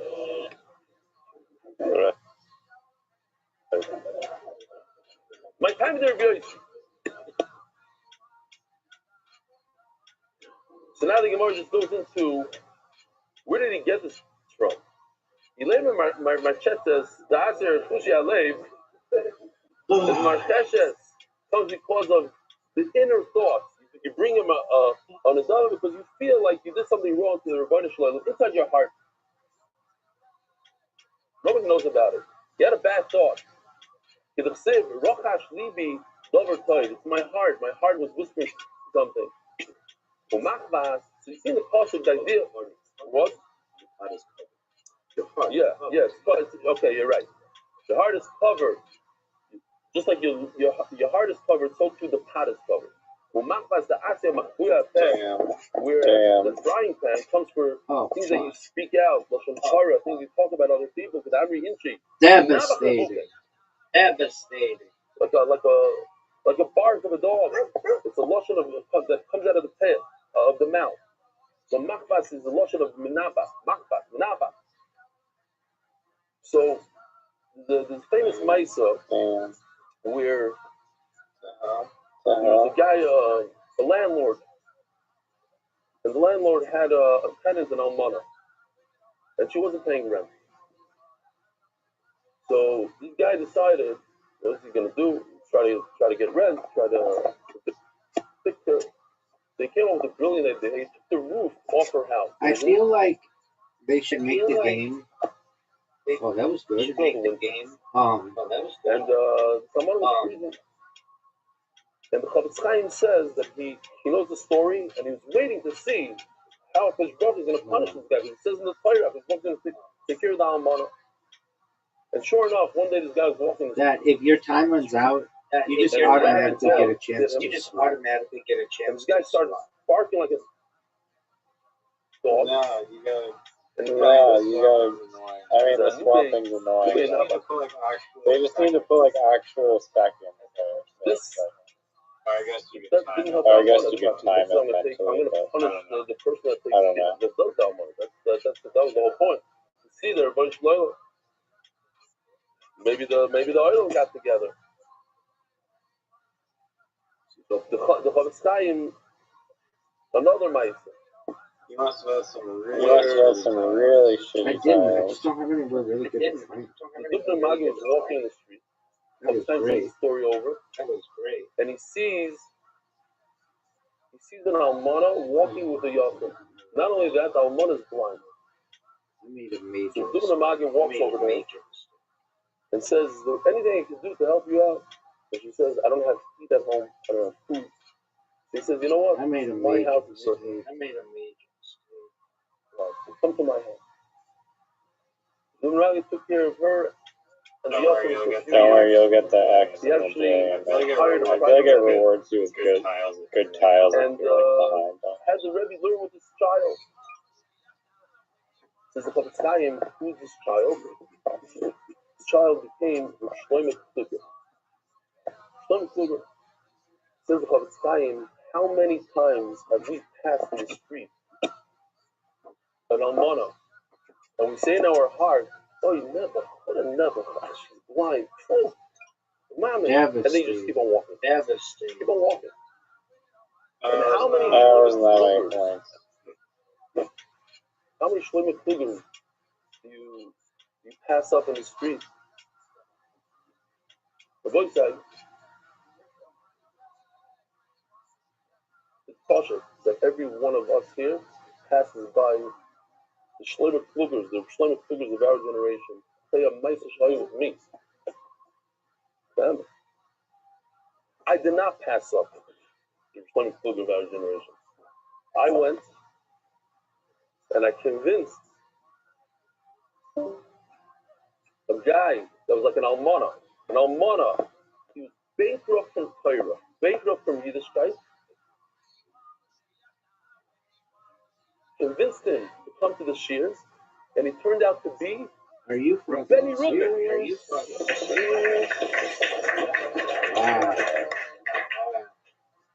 And every one of us knows that guy in Shul that hasn't opened up a sefer in 10 years. And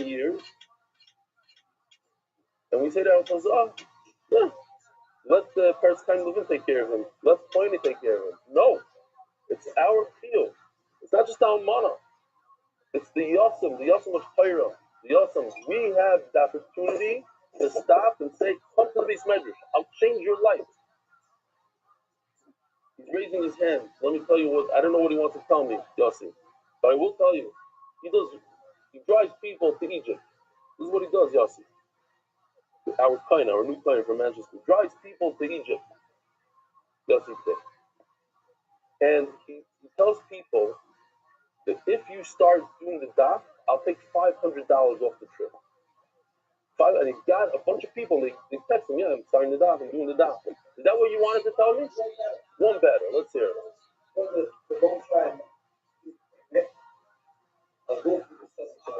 Yeah.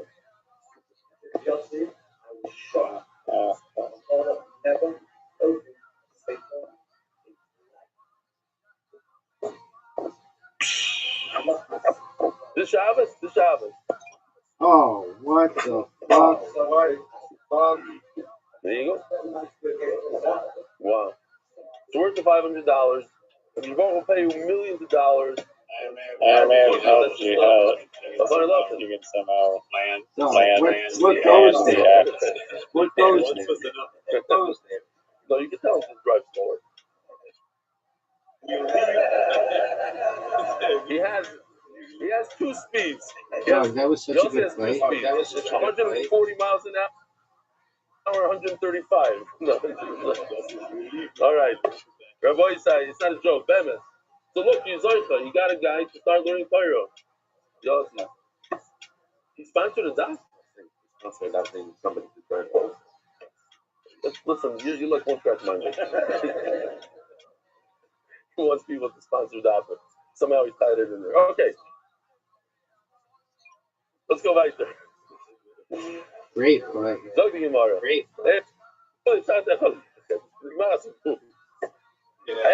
Yeah, I don't think I would have been able to.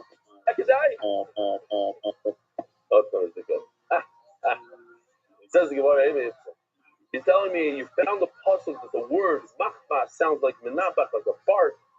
All that I got. I want to tell you a story. No, another story, seriously. I want to tell you.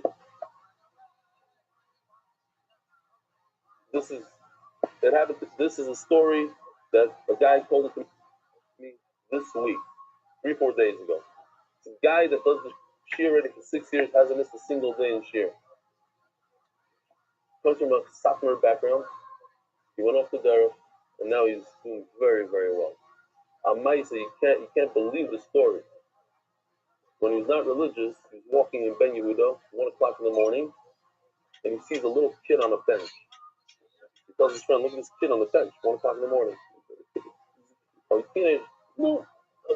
We're going to fix the whole world now. They keep on going. 2 days later, they're walking by and they see the same kid on the same bench. So the guy says, I gotta do something. He walks over to the kid, he says, tells him in Hebrew, he says, Shalom, something. So the kid answers him back in English. No, you speak English. Yes, back and forth. What's your name? He almost faints. It's his own brother. His own brother got shipped off to America and became homeless at the age of 9. And how many thousands of people, I'm thinking to myself, how many thousands of people walked by this kid and Ben Yehuda didn't say a word. But he took the initiative and walked over to this kid and then saved him. Like, took him to the house. He had him there for 4 or 5 years, whatever it is, brought him up, brought him to his, what's hooked him, the coincidence that him and his brother, the kids are just a mice of a guy taking action. Because a lot of us, you see things and it's just feeling bad in your heart is zero.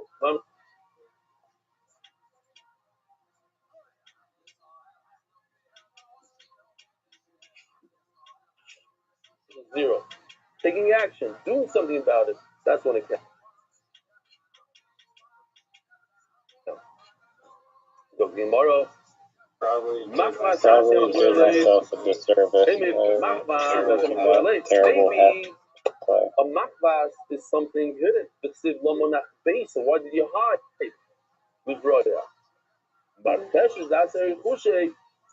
You know what I mean? Because people say, have a mirachashon tzvoisei.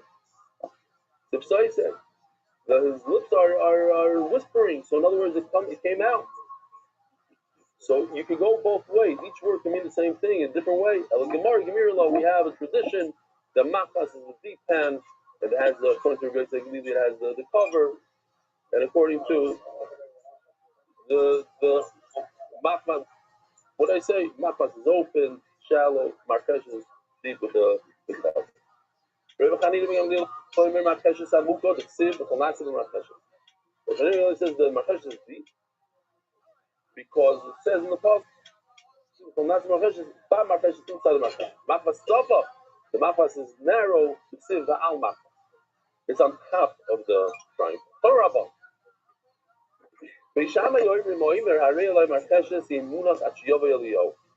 If a person says the word, I don't know what he means. I'm going to bring a markesh. So what are the options? What are you going to say in a second? Either he means I'm going to bring I'm going to donate a frying pan. Now you're all thinking, well, it means the mincha. Why frying pan? But we're all wrong. At the end of the time, the Gemara is going to say the halacha. When a person says markeshes, it means a frying pan. The actual frying pan. Yeah, no, look, the Beit HaMikdash needs a frying pan once in a while. You have to update, and maybe that's what he meant. It goes by the words, what people mean. Rabbi Yankel Belinsky used to walk around with a pair of eyeglasses in his pocket. He said, what's this? He said that when Eliyahu Navi comes, I want to get a bracha from him. I want to shrews with him. But they're going to say, who are you? So many people before you in line. They're going to say, oh, I found a pair of glasses, and it says, so they're going to put me in front of the line. And when I get to the front, I'm going to say, no, Rebbe, could you please give me a bracha? We have a suffix. What he meant by the word Makeshes, did he mean the actual vessel, or did he mean what you make in the vessel? Wow. Both. He only meant one. You could bring both. But you mean no, you can't be Machayim? terrible. Have you been Machayim? Terrible. I didn't know if I should say it like any 3 letters or 2 letters even. This is interesting. It's actually it's just called a Now, if somebody could get that, Two very interesting picture. They have a lot of Why? Because Rashi says that it was the shape of a like pliers, tongues, or whatever. The tongue, he says, and it had on the bottom, it had circles that the dough would be indented into it. So I asked Yoshi, do something that may be a little nicer. The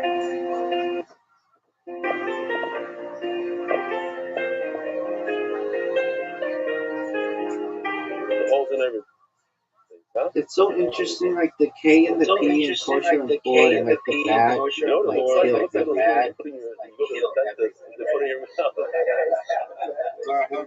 No, I had 2 O's and I was going to play move. I thought I played move already and it was a word. But don't make him in Calvin like. No, Rashi means the word is a funny word. For some reason I couldn't play. And I played book and it did work, but then it wasn't enough points to justify anything. And when there's dough in it, I'm making this up now. I'm making it up. What does it mean? In my mind, I didn't see anybody that says it. In my mind, you know those apples that look like this?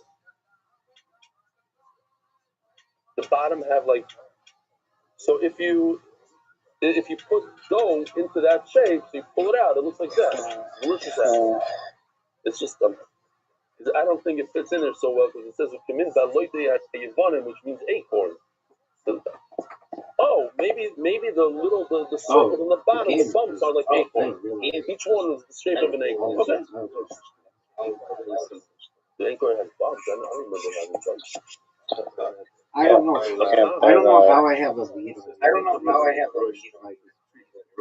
Like, what is the dough? something with have mincha. days. I know it's some sort of apple, but I'm saying what type of sour sugya? Do you have a cube? Voimer. Oh no, you do have a cube. Oh no, You do have a big place. Say Oh, it ain't over, baby. it ain't over. Vessels here. We're not talking about the type of bread. And you had the you had both blank. The name of the plate. It's like saying one blank tile, I had the other. frying pan. First is I want to bring a frying pan to the Beis Hamikdash. You have the cube. In I English. have to be He said I want to careful. bring a frying pan. Does he mean the frying pan or does he mean the omelet you make in a frying pan? So it still means a frying pan. Frying pan is a frying pan. You said it. That's it. There's a thing called a marcheshes. I may have made a tragic Even in mistake Hebrew, there. is a pan, a frying pan. Doesn't mean the milcha made in it. How much am I saying? We pass it like Basila. So what we thought was that he meant this. He means the pan. What are you showing me? Nothing. Oh, who's the thing that's been killing me as well. I'm not just ending the game. I'm not just ending the game. So I can see how's the move from Lakewood? They should just end the game. Very good. The first week is always Givaldic. I mean, I don't ever try to like extend it, but I'm not going to extend it. I a lot of that puts points, not just hey, this point. He never said it, but that's what he's thinking right now. No, he's at the perfect day. Givaldic. What's your name? Sussman? Really, not related. That Q's got to kill you because you can't put it anywhere. Got to kill you because you can't. From where? Oh, Ashkenaz. Is that an Ashkenaz? It's like a bomb. It's like your name? It's hot in your hand. You just can't do anything. It's hot in your hand. Ashkenaz. Welcome to the Ashkenaz table. Hasidim sit over there. Ashkenaz, I'm just kidding. Because every person that walks in there, they don't even know why. They automatically go to the back left corner. I don't know. But I keep a copy spot over there already. All right, who else? Guests? It's a rarity these days to have guests. We used to have a lot of guests, but now because of the flights and everything.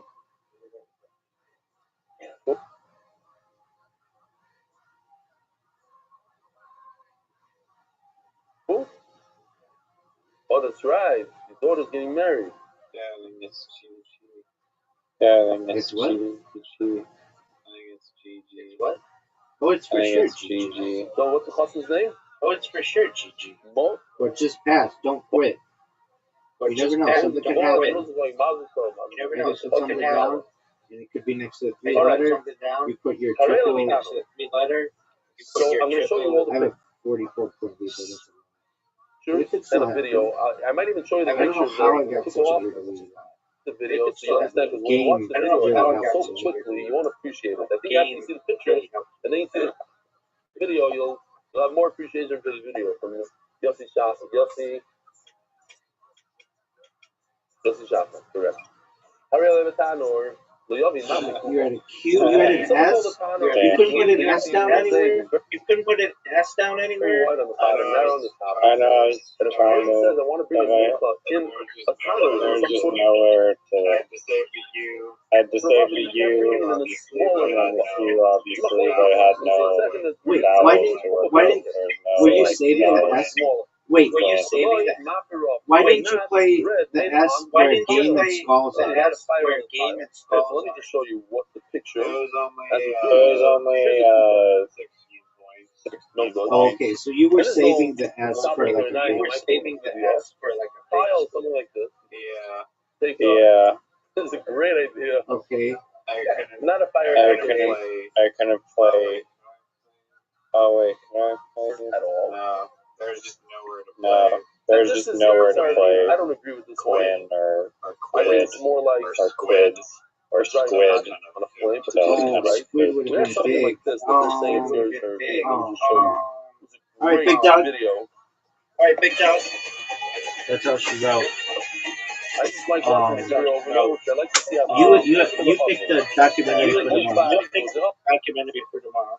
Oh, like this guy. I love it. Alright, sounds good. I'll pick it. Okay, but keep in mind as well. Okay, there's one I wanted to watch, but keep as well. Keep in mind as well. There's still a great amount of desire to watch Michael. We watched We that did not one. watch Michael. We did not watch Michael. Michael's a movie, dog. Oh, sorry, you're not talking about water. No, that's hair. We're talking about Yeah. Michael Jordan's one is hair. Michael Jackson's one is life. And there's a great amount of desire that I have to watch Michael and Buster. What? They make thousands, and that's the place. They make thousands a day. Excellent, big dog. All right, take care, big dog. Excellent, big dog. All right, take care. Shout out to Rise, everybody. You're amazing for streaming these. Thank you so much. You're amazing for streaming these. Thank you so much. Brown bread? Shout out to Rise. One of these in Bethesda. We gotta go there. You gotta have go a inside of good it? sleep. Oh, but maybe it's just a regular oven that comes out of, Angel on one of those lines,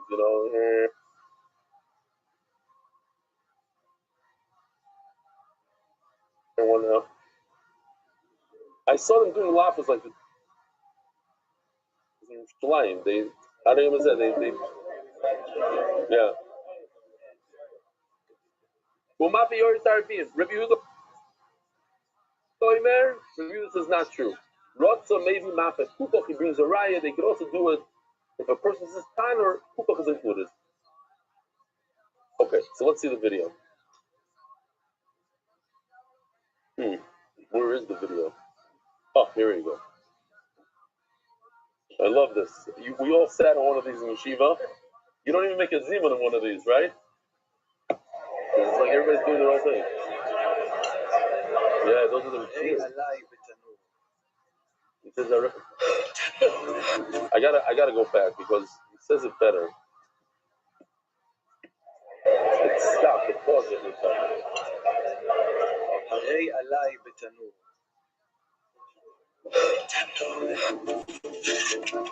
But you said,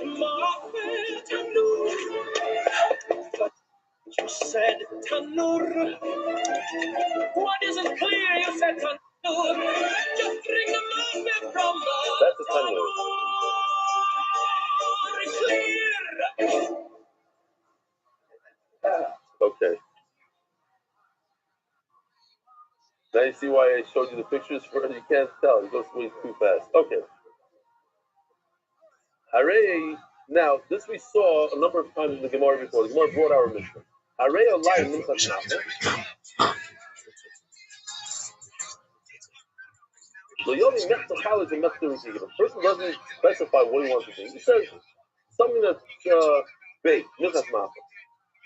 So you cannot bring half challah and half refikin. Refikin doesn't have oil. It has oil. It's two different things. How do you mix it? You should bring one or the other. You can't mix the two. You can't bring 50% challah, 50% refikin, or 90% challah, 1%. You can't bring 9 challah and 1 roughing. You have to bring all 10 have to be challah, all 10 refikin. Reb Shimon Matzir in this Torah Nechad is going to prove that no, the Torah calls it a Torah, and then you could bring a little bit from this and a little bit from that. Torah. Mavatana v'lo mavakuba, v'lo mavarov, v'lo mavayor torabim. Rabbi Yehuda Omer, Tanus, Snei Pa'am. Listen to this. It says in the Apostle, Tanur. It's actually two different prophets completely, but this is what we call a meal after meal. Why do you say Tanur? Matzah, any matzah. Get rid of the word Tanur, we got a matzah. Something baked. It could be in a kupa, it could be on a pile, it could be in an Arab oven. So why do you say Tanur? That's what we call a meal after meal. The ain meal after meal, Ella, Rabbi. That a negative after negative is actually a positive. And then Ella, it comes to include something that we didn't include before. Also, most similar to Tanur would be Lahachshir Ma'aseh Kupa, will come to include the Kupa. Interesting. Shimon Omer, Tanur, Snei Pa'am. That word, what you're saying works. If you have the extra word Tanur, you don't know what to do with it. You have one meal after another meal.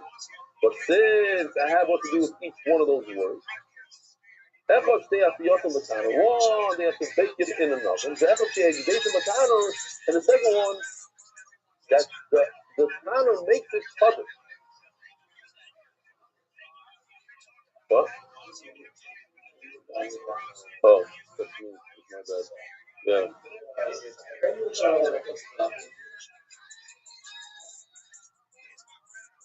No, I thought it was.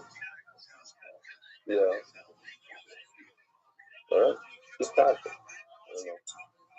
I don't know. I hear. Shimon Svara. So the last thing we just said is that the oven makes it covered. So we shouldn't really say that the oven makes it covered, that it gives it, because the way it works is you bring the flour, it only has juices done in, and then once you insert it in the oven, it gets an additional dusha of gush. But now, it's like, it's an interesting line here. You should always say, like, Shavisi Hashem will make these summon. No. I mean, you should always say, stay on lechem, but lechem al-kodim, sharing ba'azor, sharing b'beis pagi. The lechem al-kodim are kosher even if you do it in beis pagi, which is outside of the azara. So Rashi says an interesting thing. If you bake the bread outside of the azara, and the oven makes it kodesh, it comes out that it's yotze. You made it kodesh outside of the azara, it's the issue of yotze. No, Rava, I forgot to put it in again. There's a Rashi here, bottom, 2 lines from the bottom. Let's take a look at Rashi. The same time, Rashi, you have to say with your mouth. Rashi is talking without touching. He keeps on saying Yoimar also. Like Tigel says, you have to say with your mouth. Yoimar al-menas like a place of the Tanner anim advisho. I am madish this flour so that I could. So what Rabbi's saying is not that the Tanner is what gives the kedusha. Your mouth gives the kedusha when you say, I am going to make this flour in an oven.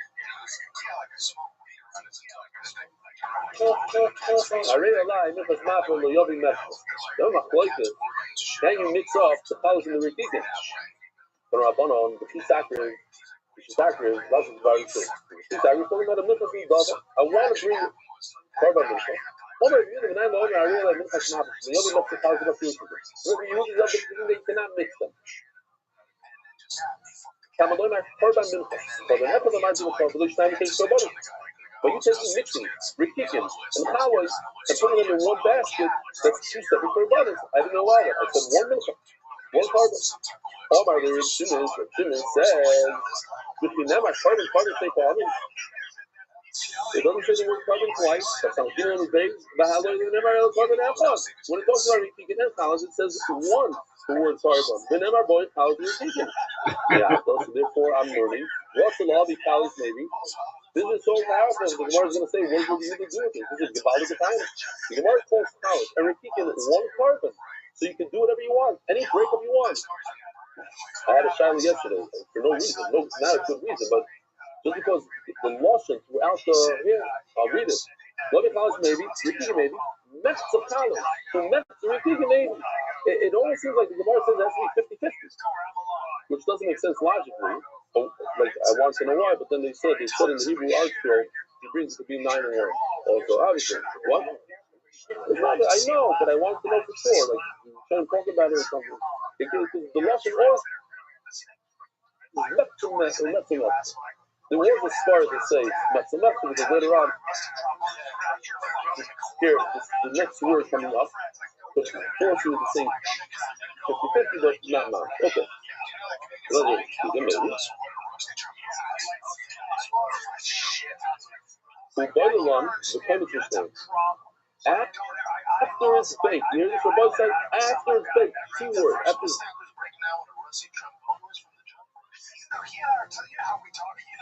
baked. It's hard, like a rock. We learned it. It's one of the hardest things we learned. To do kneats on something that's already baked. So you have to have very, very strong fingers because it has to be exactly with these 3 fingers. So your pinky has to chop down the bread and not take off too much. That is indents into your finger, not to leave too much. So it's one of the hardest things to clean. But now Rashi says something else. Look at Rashi. Rashi says, you boil lunch. That poison on zero is salt and you bring it back, you're reducing it back to the flour consistency. This is a sheet that says larger, I don't know what to call them, pieces. And Rashi over says that you bring it back down to like a flour kind of consistency. Well, boiling, nice to me. Back to that maestro of the person who, that's not about his master meal, those kosher potato flour. He mixed it with water and he made the cigarettes. He says stuff potato. Yeah. The flour is the flour, not making it. Little flour. Until you add water. Once you add water, it's a big no-no. It's not. It's very, very common. What is it? All the other. And if you got in your hands one, you did a pizza from college, not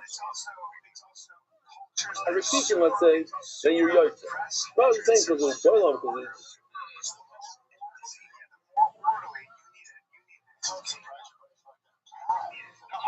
it seems like it has to be a perfect needle, 50-50. And you take meat, you get 50-50. Not 9 and 1 would be a problem, but it's the same exact thing. In every, so you're going to have 90% from this amount, and 10%. Anyway, not to confuse anybody.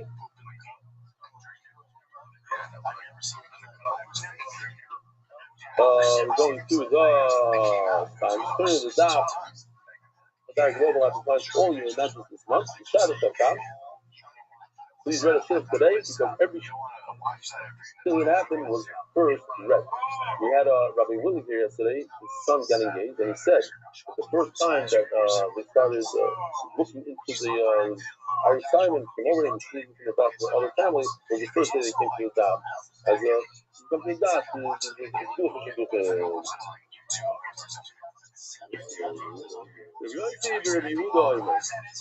Rabbi Yehuda say, Rabbi Yisrael? Let's just go back to Hazar. What does Rabbi Yehuda say? Rabbi Shimon says you can take your chicken and cows, mix them up. I mean, you can bring 5 and 5. Rabbi Yehuda says no. 10. What up, Zeus Little? Oh, what up, baby? Oh, what up, baby? Rabbi Yossi, the son. Dude, how you living? Of Rabbi Yehuda. Dude, how you living? Dude, can you hear me? Dude, can you hear me? This is exactly like his father. In the house? So what does Can he you say hear me? different? He has a different Can meaning. you hear me? All right, how's your day going? Why are you drunk? Why are you drunk? No, I get blood.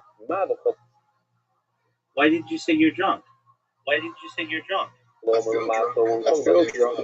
Get blood. You get paid to give blood? You get paid to give blood? Different. No. You just do it to be a nice person? You just do it to be a nice person? One has oil, one does not. That's tight. It's illegal to give blood and get paid to give blood. What happens? Or else you'd be like It's a big cow. Because it says in the pasuk, you cannot take oil and put it on this milk. You don't get paid. You can't dart like sperm bank. I'm pointing it out here. That's the answer of the Gemara. That I'm between him and his father. Shemen means that it's bad. Throw it in the garbage. You're not allowed to have oil on this one. The mela. Alright, so what's new? So when it talks about repeating the challenge, the other two types of menachos, They changed it. you cannot mix a challah with a rock. What changed? What changed? But if we stop right over here, just so that we can stop it later on, in a minute or two, okay, that's why you're allowed to do it. You took a rocket that doesn't have any oil, and you mix it with a milcha that has oil. You ruined it. It's finished, gone. Whereas his father is going to say that after the fact, it's okay. I'm just joking. I know you're not gay. So let's just go into something else for a second. What's he really going to do? But it used to be hilarious. That's the worst part of the one. Regarding a challah and a rocket, it says carbon, meaning I can mix it too. It's gewaltige I know.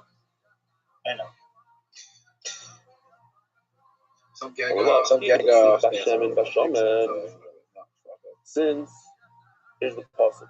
Were you looking in the mirror? Were you looking in the mirror? Since Hashem and Bashaman said it's if Kalash and Rikikin are one of the same, you can not one of the same. No, you were not looking in the mirror. No, say Bashaman at the end. Why do I have to say Bashaman twice? Are you sure? Vayikro, parent base, plus Dal, this week's parsha. Shut up, open pass. And have a lot of Vayikro. Okay, so Vayikro. We're getting there. Knowing that, he just kept staring at me. No, so I was like, and then he comes up to me and said, do you want to touch your dick? And I was like, no. Split it off. Here's the college If you were a chick, would you let her? Well, yeah. Oh, all day long. Shimon, about the signs of Hashem, it seems like it's separate. Yeah. You love the cause of Hashem, Bashaman. If you wouldn't say this puzzle, have I mean that it's really rare that a girl is going to separate. Why is this story extremely extremely rare in the middle of this. But the acceptance rate on that has to be like 99%. Like unless you're going up to a guy with his wife, just about every other guy. But yeah, okay, I got time. In the same posse and sit Shemin all at the end. And if you did just 10 college, 4 10 kicking, when I was 16, that it did happen. I did turn it down because I didn't realize that they were being serious. Oh, that's a motherfucker. So I was just a kid. And then his father, the both say he cannot mix up college and kicking. Yeah. Says that it happen from the father, we also have 7. It happened. It's like literally bringing one with oil. All right. Dude, do you want to lose? Right? It's no good. Just throw it out. I had like 2 girls come up. Yeah, 2 girls got possibly New Year's Eve. I love it. We got up 16 asking, turning on 17, one New Year's kiss. One to be my New Year's kiss. And I walked away.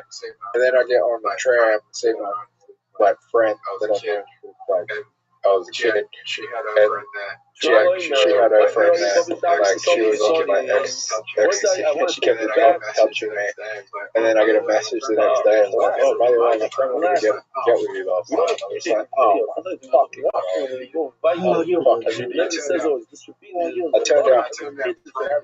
I turned down 3 girls, and the worst thing was, I had the house to myself. All right, so my question for you is this: It's not could you gotten your dick sucked on New Year's Eve 2012? My question to you is: Are you ready to lose? Three messengers stand ready. They call out. And the sun set. I'll play one game of Dice Party with you. I'll play one game of bullshit. Yes. But this sickle, yes. Is it the 50 degrees sun? Yes. The men harvest 3 saw of barley. Dude, you have an invitation and everybody's You have an invitation to sacrifice for their meat to separate the grain from the stalks. This is the right to do a job, yes? Then roast it in an oven over the fire. Spread out the azara to separate the chaff from the grain. Not really. Unimpressive. Unimpressive. Rabbi. What up, Zoo? That's it. How you like 4 6s, son? Sifted using 13 sieves in order to obtain a fine consistency. The Kohen then mixes the flour with oil, with the mitzvah of lima. The way does that is Full house here. then does trufa, raisins, the shutters here.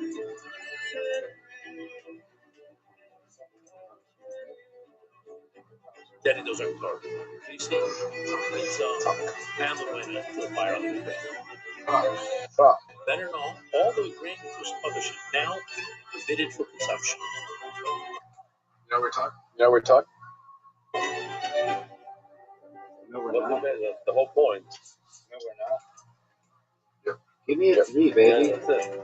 Grabbing the piece of the store, or here in Eretz Yisrael, they go for those rolls. I roll out of the oven. Who the fuck Beautiful. is that? So what do we see? Who the fuck is that? The American barley, and it comes in the second day of Pesach, and it allows us to eat the new crop. Before you bring the oil, you cannot eat from the new wool. That's why today, in America, in the Chutz La'aretz, it's a major problem to eat. They're so quick in America. They reap the grain and they make flour. And they make cereal within a month or two. It's already in the stores. And every product has a date. Some of them are literally chadash. And it's a profit. That's hilarious. That's hilarious. They're right to the Do you think that's a bad It's fucking brilliant. That guy's amazing. And allows you. You don't have the Omer. The second day of Pesach is what allows you to get the new crop. That's why you'll see it. Probably gets laid too. Yoshan, etc. It's not a chumrah. It could be a there. Right. But anyway, Rabbi Shmuel Omer. Omer or your boss is Do you think so? For sure. For sure. Mishali's son. What if the second day of Pesach falls out on Shabbos?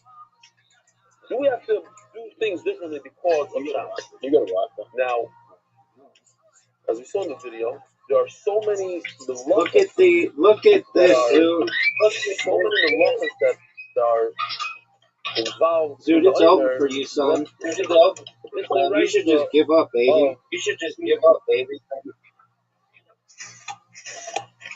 Dude, it's over for you. It's number one. It's number two. You have to be sorry. You have to throw it in the wind and separate the shaft. You have to Dude, you should just give up. It's over. Dude, this game is over. Dude, pick something. What else? Sifting is another thing. You have to grind it. You have to put it in the. What is it? How do you say sifting? Toichen in English? Yeah, but there's a word. Okay, no, sifting is not good. Sifting is just sifted in the 13 things. Okay. Dude, you're done, son. It's over for Zoo. The point is, there's many malachas. So do I have to slow down and do things differently? So Rabbi Shmuel says on Shabbos, yes, you have to do it differently. The amount that you're going to use on Shabbos, the amount of grain that you're going to harvest is only 3 saws. So you're losing by 101. What do you out of it? 3 saws, which is 10%. That's not important to us. No way you get 4. Let's say you have 10 times no way you get 4. And you finally narrow it down to what you need for the item. You're done. It's over. O-V-E-R, son.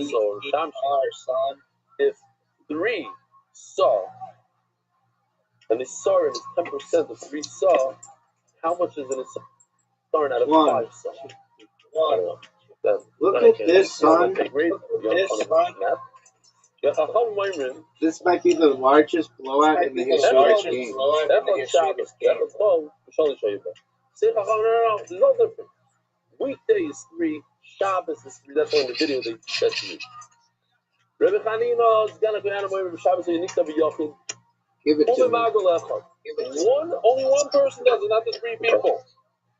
One of these Rabbi side. Somebody gave it. I forgot who gave this to me. I don't even know if I knew who gave it to me. No, it's an older one. It's an antique. It's a piece. One of these, they're a little bit larger than this. Yo. One of these. 3, 4, 5, 6. And why don't we need any of that shit? There's only one box that you put it in. Give me another 3 5. people. This is a side note. If I trace them, they're like the Stukim, they say, all I need becoming mocker for are Shabbos. 3 But this all 5. takes place on a Sunday. 3 Every 5 year it's only on a son. Sunday. 3 5 Mocker for son. Shabbos. So Chacham come out and say, no, there's 3 people that do it. Oh, on a you just Tuesday, missed the bonus. and if you're wrong, I don't know how to work Shabbos and things. To let the rumor go out, to let the coil that we're doing it, not Mocker for Shabbos. So you need 3 people for that on a weekday. Not on a Shabbos. Shabbos, we have to be Mimayit, the Malacha. Oh my God. You have to do less Malacha than Shabbos. Well, house, dude. So Shabbos, you need to be Yochel and Malacha. Shabbos, the whole Shloisha. They're kind of useless. 3. It's over for Zoo.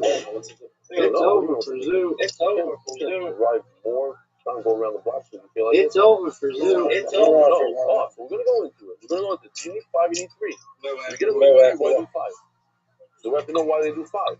Is there a mile doing 5? Obviously, if they do 5, they take the flour from 5. Where are my 5s?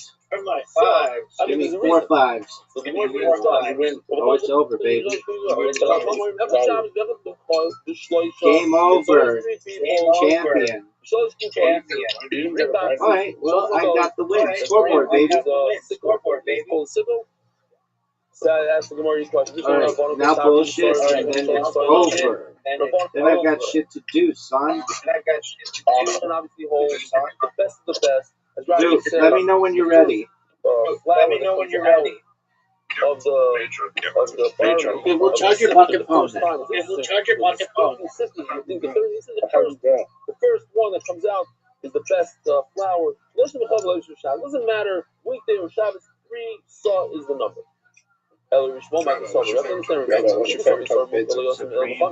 If he holds, you need 5 to get the finest of the flour. Just like all kinds of veggies, whatever. As many veggies as possible. Pineapple, you throw get that amount, even from 3. I think the whole Nami. So why are they working so hard in the weekday? The Patriot kosher. Oh yeah. So long as it's made correctly. If I want to get hard cheese, then you should have meat on it, or you just have vegetable pizza, like normal cheese. And that's why in the weekday I use 5. And if I work hard, I can get pretty much. Or you just have cheese pizza. Almost, not exactly.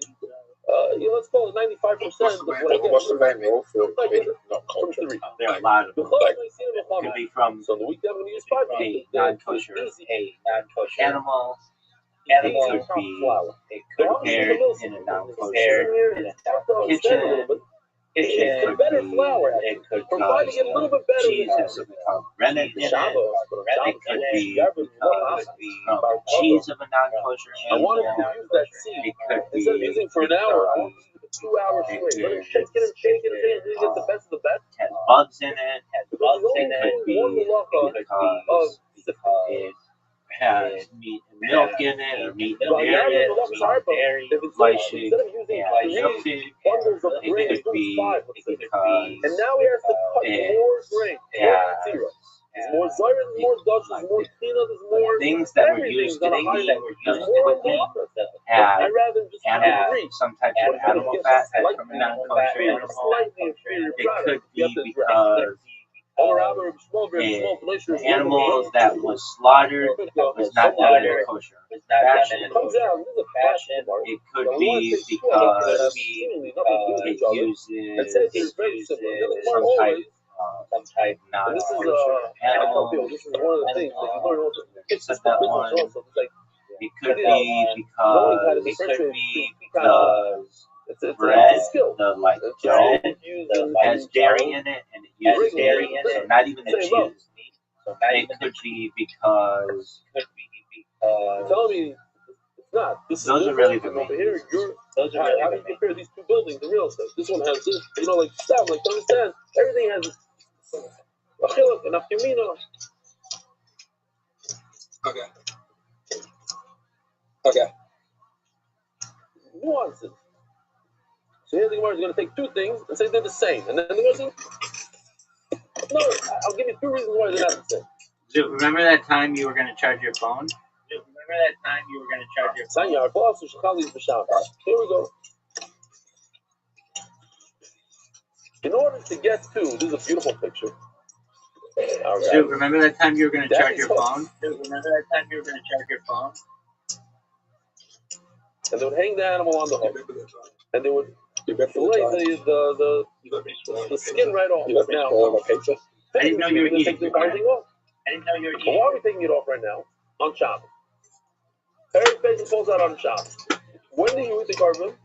A month of Shabbos. It's already weekday. So what can you do? What can you do? Now I have to get the imurim of this animal onto the mizbeach quickly on Shabbos. So in order to get the imurim, I have to take off the skin. Well, I don't want any hairy. I don't want the wool to attach itself to my imurim. I need pure imurim. There's not really a standard.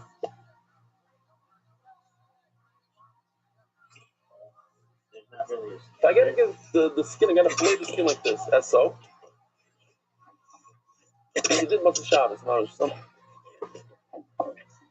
unbelievable. Dude, are you ready to hear about the fire in the kid's son? Crazy. See the innards. Those are the more. Okay. I'm going to tell you all about it. So the fire in the kid originally had a studio in Southern California. They moved to Austin to be closer to Joe Rogan. Joe Rogan wants really nothing to do with Rogan.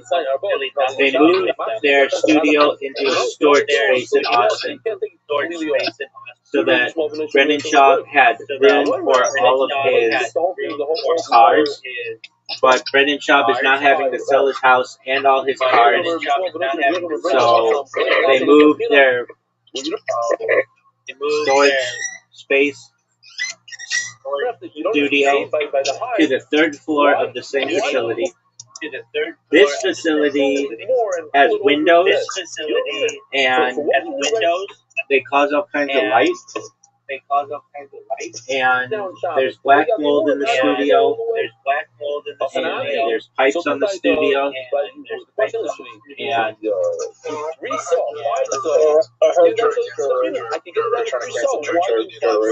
yeah, I see that. Are they gonna get him? Did you say what it was? Yeah, on that 16-year-old video. It's not the way to do it. Yep. Do you think they're gonna get him? Yeah. Says I can make enough for you.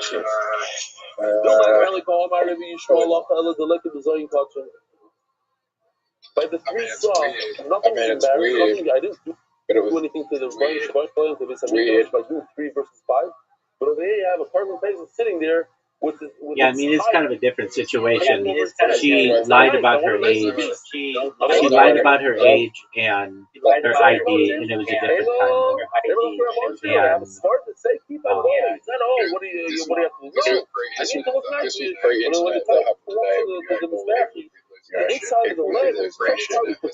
free internet. There's no way, even though he said the joke, there's no way they can actually prove that he actually watched it unless he was in possession of it. Okay, you know me. I doubt he's still in possession of those videos. He wasn't. What point do you have to keep on going and take the skin off his head? He probably watched it on You achieve what you need to achieve. You cut open the animal, you can get the wound without taking it off. It's hard to go back. You didn't get exactly what you want. You're slightly inferior. No, it wouldn't be a search history. That doesn't matter. He just her videos used to be out there. Yeah, because she said she was 18 at the time. It was considered. That was fine. I think she's a really pretty lady. I think she's a really pretty lady.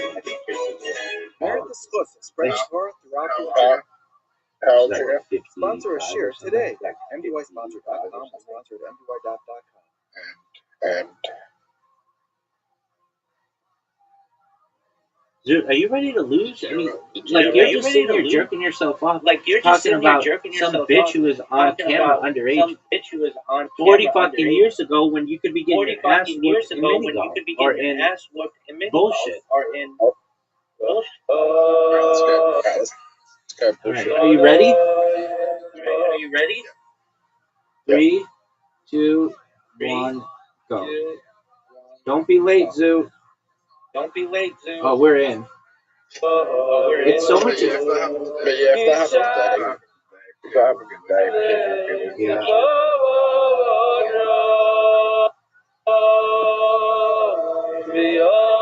I think also he was making a joke.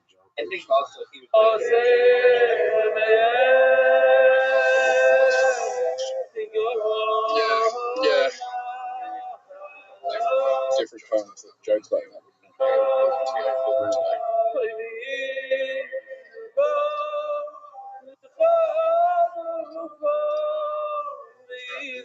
Oh shit.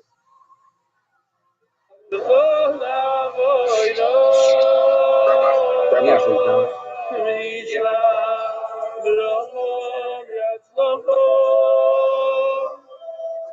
Pretty good.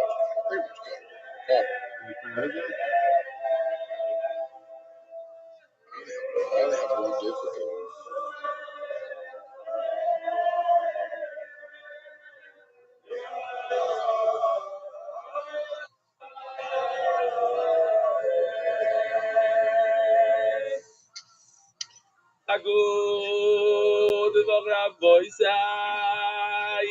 You're taking it wrong time. What do you want me to do about it?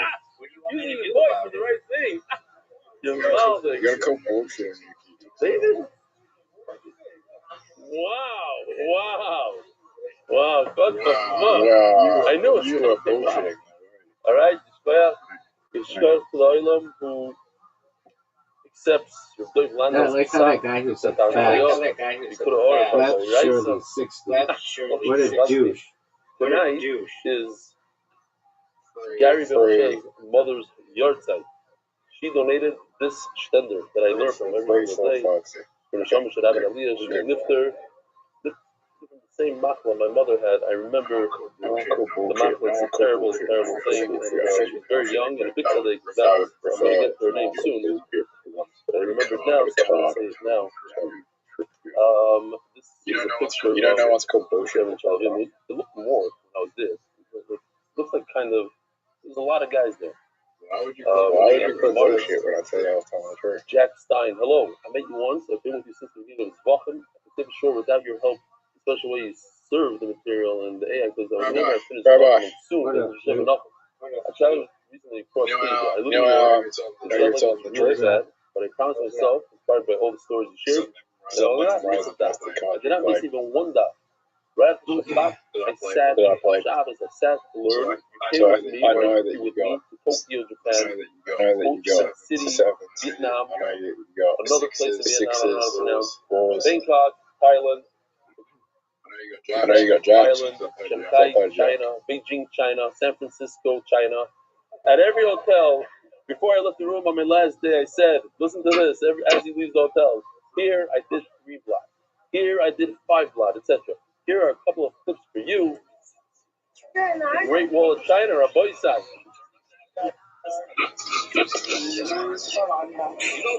China.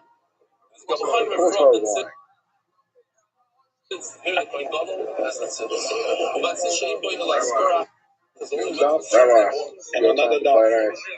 You can't get enough. You have 4 aces? This is Belsky. I work for the Mashiach family. It's possible it's a biography. Thank you so much for mentioning the New Hebrew translation of the book. We want to do everything possible that more Jews know about and are inspired by the Rebbe. It's unique in that he was a universal Rebbe. You can see by the diversity of people visiting his cave. In that regard, Mom is like 24/7. When I went there in the middle of the night, it's like the middle of the day over there. In that regard, they're already selling to you, amazing diverse group of Yidden throughout the world, bound by the thirsty fire. Be amazing if you can say the actual story in your Hebrew language here, and then take a video clip, share the sites and groups everywhere. The kids are. It's a story I don't really say Barabim. I said it once or twice. Thank you, Steve Belsky. Leave it at that. Dear Belly, warm greetings from Deal, New Jersey. I truly love the stop every day. Thank you for everything you do. I love this because he's from Deal. Deal, New Jersey. That's worth 10 or 15 different guys. Deal, New Jersey guys. Thank you for everything you do. Even if I'm greatly half of the time, I still get a lot from your wonderful share, especially the jokes. A number of time ago, you showed the magnetic fillet, and I thought it was a beautiful idea. We also presented and described the product so well. The features, the touch points came across clearly, the grooves, the parshiyot writing on each piece, and the overall design details were beautifully illustrated. Snapdragon magnet looked especially smooth.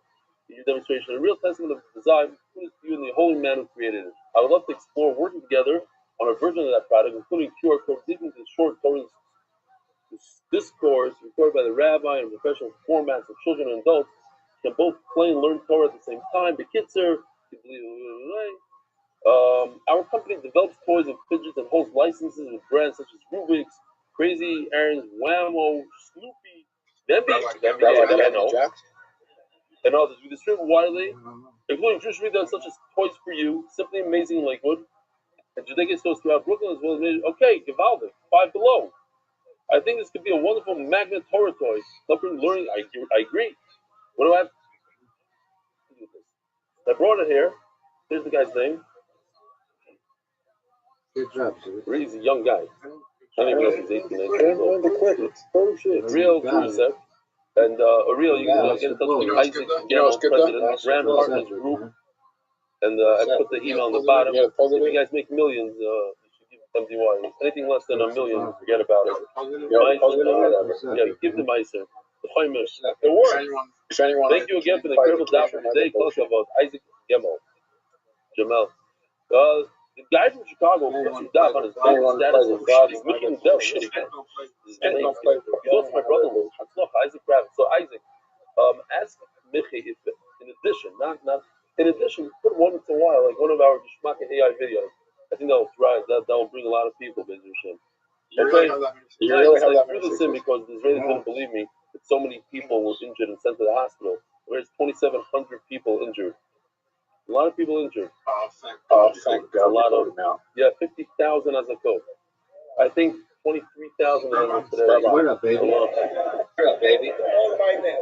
I had the nap is one thing, but you don't know what's going on north. I have my computer on the Pikuda Aura. Every up north is very fine with it. The official edition, the Masechta by the Iranian Levi families, Perik by Meir Chaya Rivka Official. Meir. Okay, so his name is Meir. Meir Chaya Rivka Official. I didn't read this before. Emre Menachem. Koikdushas and more. From Menachem review the Moshe Zivzan Alexander. For some reason, it sounds like he just did this. What? Oh, because this is the Perik. Okay, that was the daf. Okay, I'm all confused. The daf by David and Nancy Hess in honor of all my grandchildren, our grandchildren, children and grandchildren, wishing them Hatzlacha, Racha, Parnasa, and good health throughout their lives. Amen. The several sponsors David Solomon dedicated in memory of Murray. Did you lie about that?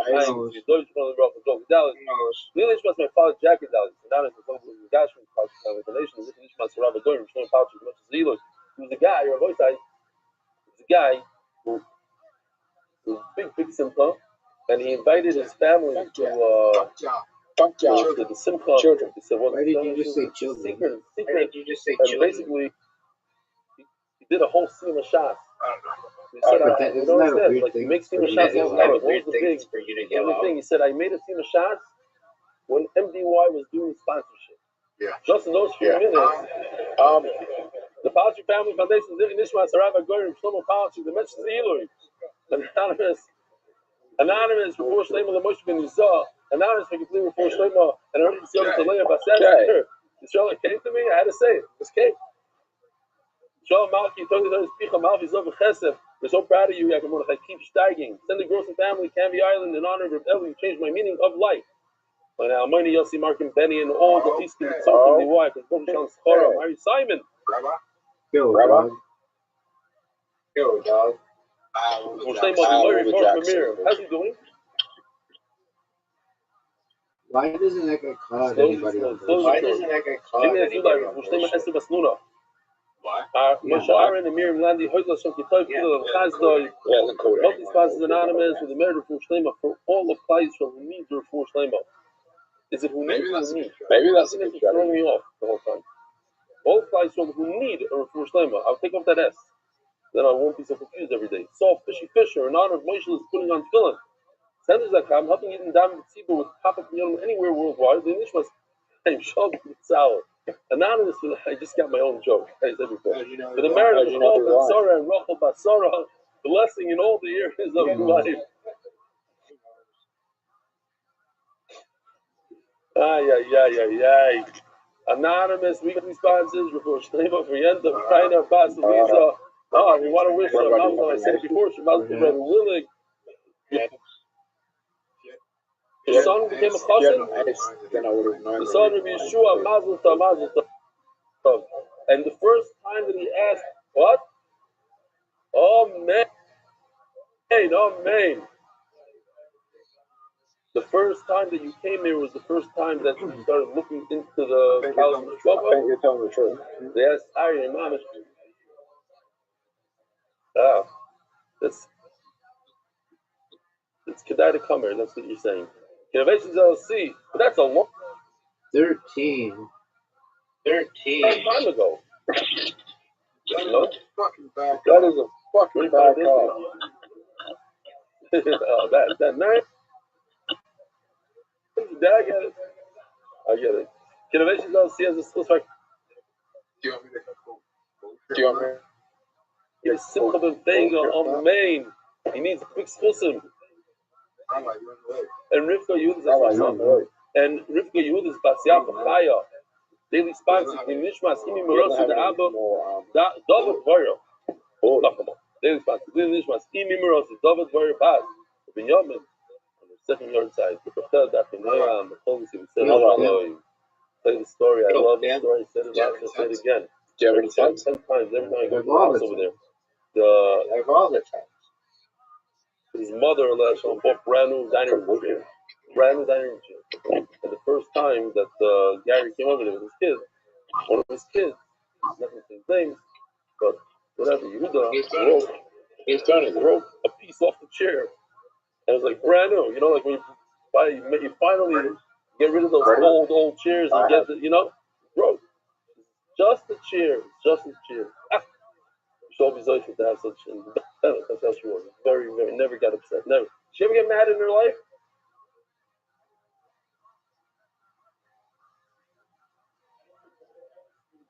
Yes, a kid.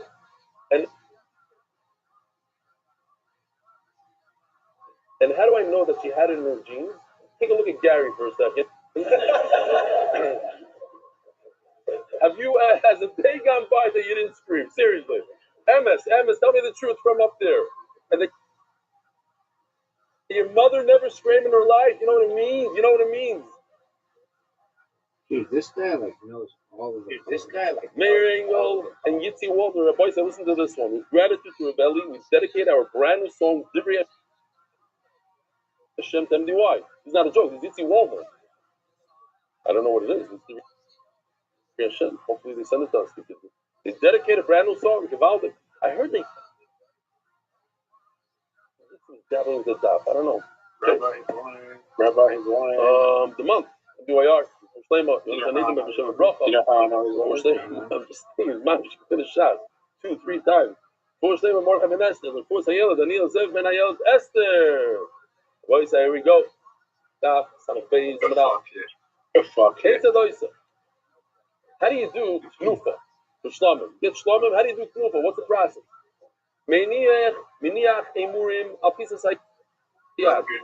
So, good news for in a second, we have a little bit of a video, very schmack to show the whole thing.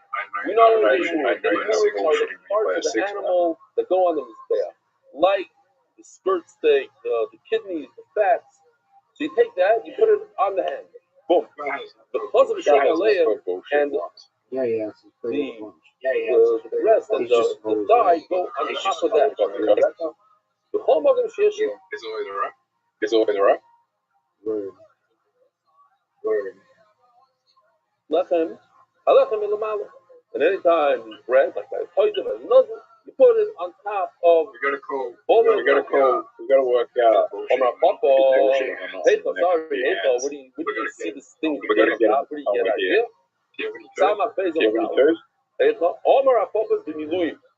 find it by the Miluim. Okay, there's a pasuk here. Fuck. That's dangerous. That's dangerous. I don't know why you got him. I don't know why you got him. I wanted the guy with the You take the chalas matzah and you put it where? Allah halofim, the Allah shoy, on top of everything. So we made just like we find by the Miluim, we do this. So through the rest of the Torah. Now, going back to the original, that the shoy, the chazan shoy are on top of the Miluim. My timer, where do you see this? You have a contradiction in the psukim. On the one hand, it says shoy kachuma b'chazeh atnufa. Where do you put the shoy and the chazeh? They're on the top. The problem is, it says it's hachelef. Because the fat goes on top. Omar Abaya, Omar Abaya, who the Maisili Koyen, the base of the Ramile. The Chalev is on top of the Chazvah. He brings it from the base of Mizbachayim. Let's just see the base of Mizbachayim for a second. So, right next to the Mizbeach is an area in the outline over here with all the rings in the floor. That's where you today they have this box that costs $200,000. Grabs the animal, flips it over, and can't move. And it extends the neck. But in those days, it was a hard thing. You have to knock the animal down and grab its neck in one of these rings. But next to the rings, you'll see the granite tables, the marble tables, and different places that, surfaces that you could cut up the animal. So you bring the imurim from there, and then check this out. Very geschmack. Kohen number one. That's the chazal b'shoy, blue, and on top, now he takes it and he gives it to Kohen number two. Champion. Where's him? Oh, when he flips it over, the tail is on the bottom, and the chazal b'shoy go on top. Right. Last one in. I don't know. Last in. I don't know.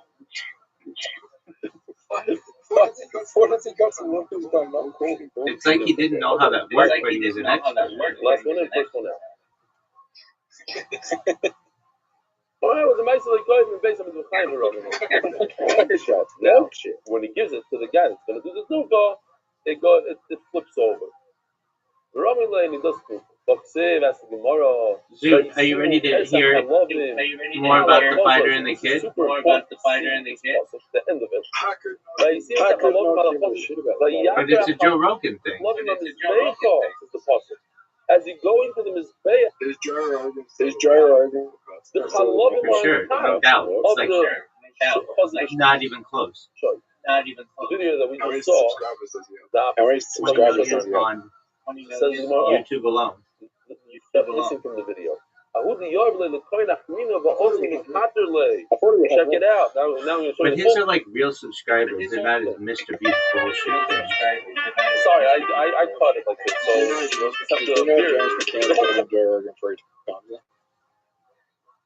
you Are you proud of that? Last one in. Have you ever been more proud of it? You think Mr. Bates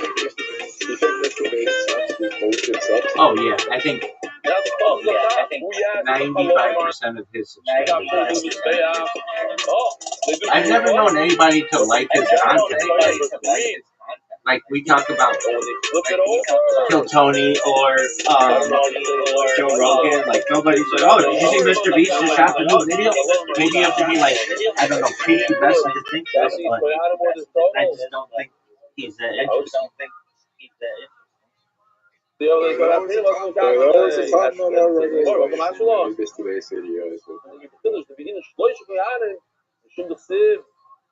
Why? Yeah. It's the Indians that have a lot of people doing the mitzvah, like by, at least the Litvak, Shamshi told me that a lot of people, they offer their guests. They offer the guest, would you like to make kiddush on your own? And when the guest says yes, you should know Either, I'm adding it, either he's socially off, or he's Hasidish. Hasidim are makbid. They have a thing, everybody does their own thing. But with the facts and everybody else, the Rabbi I remember when Mr. we at somebody's house and everybody's kids just saying, it doesn't really mean talking. Okay, don't say yes. He has to get up and get the becher, and he doesn't have enough wine for Abdullah. Don't be socially off. Do you know how insane it is to go from 2 million subscribers to 483 million in 5 years? Your boy said we saw this video a few times. For 6 years. And the question that I want to ask you in this video is Fake news. I'm out here mountain biking. here in Betchemesh, we have beautiful mountain biking around in the mountains. We're going to try to do two new I've done it once. This is what Daf Yomi is all about. Got to do the demonstrations. We have a My canvas question here. is the bread in the right place? I just hope to have still left with me. We'll try to get this done. Oh, His stuff he picks at dog shit. I also have a canvas. Are you in love with his transgender person? They got canceled. Why did they get canceled?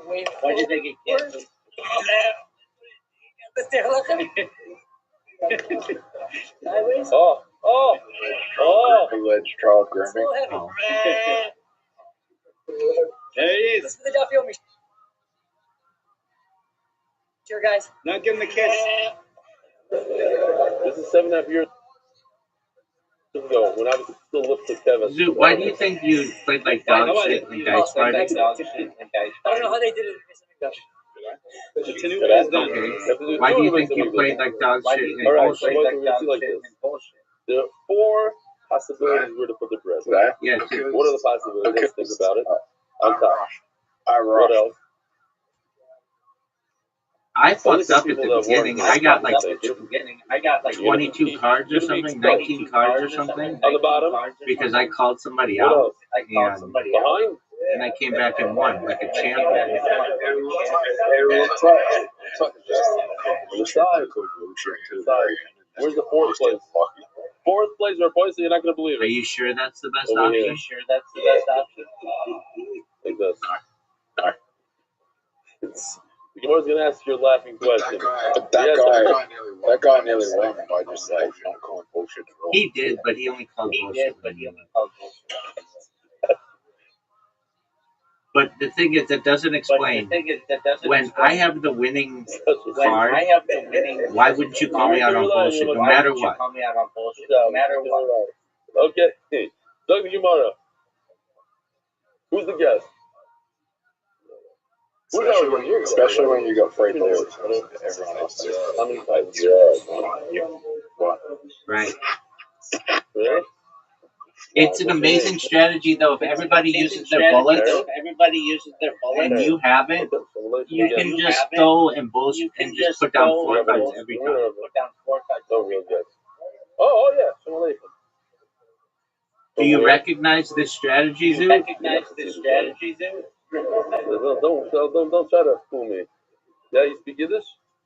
Let me hear. No, you must not get in Yiddish.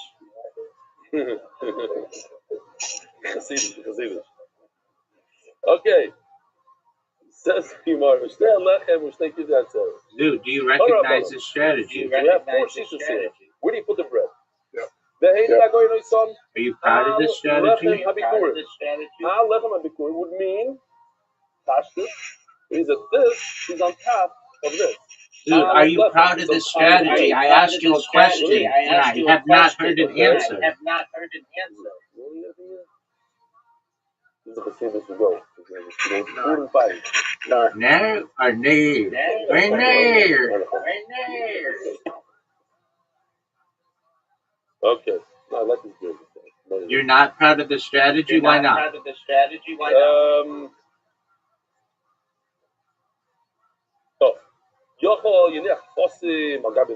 pasuk says you put the sheep on top of the bread. Why aren't you speaking English?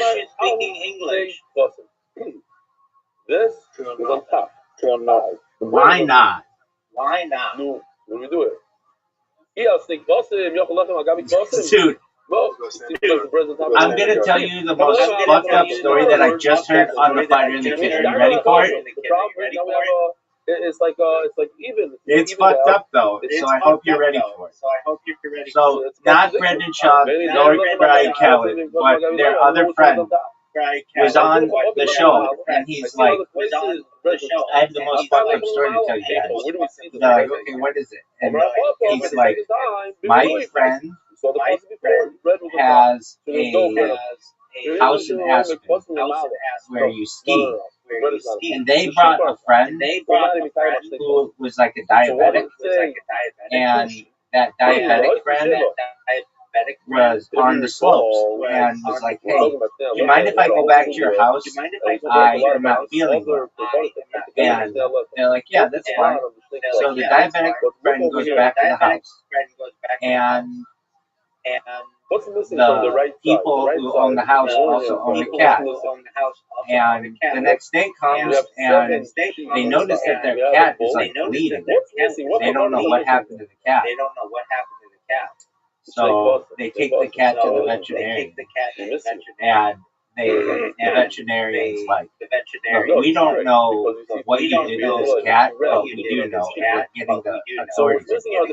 And the people are like, what are you talking about? We don't know what you're talking about.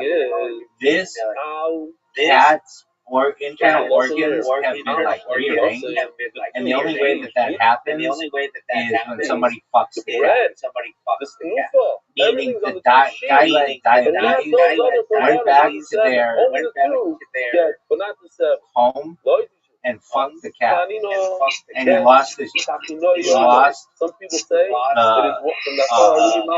he lost the ability to.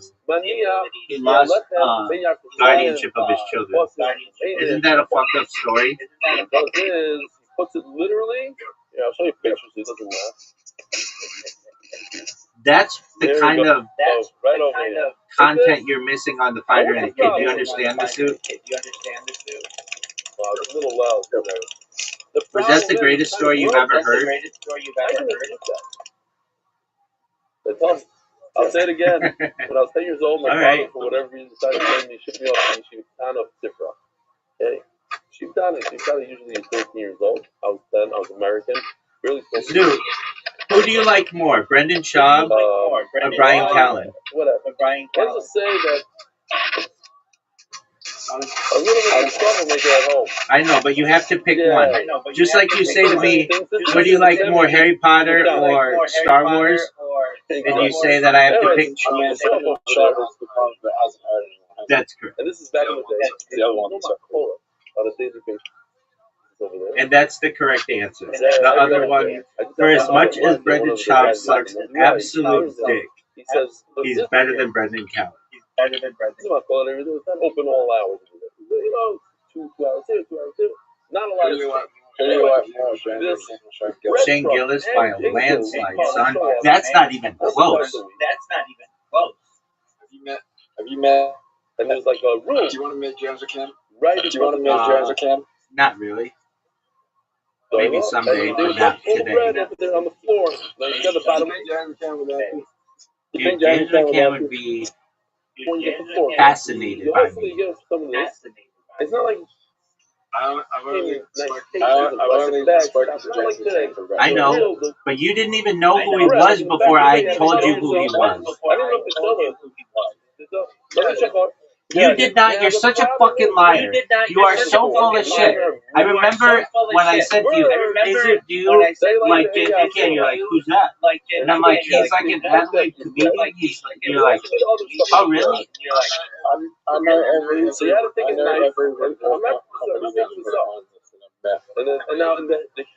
You didn't know who he was, dude.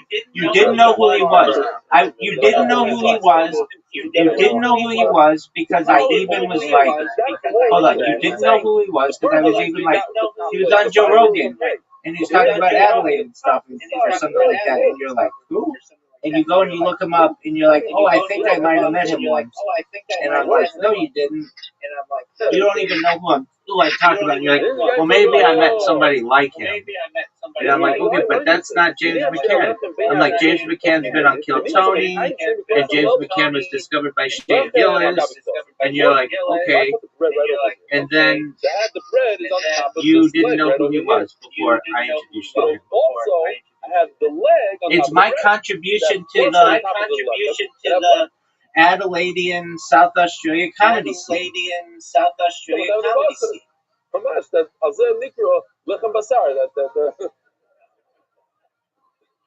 But you definitely did not know who he was before I told you.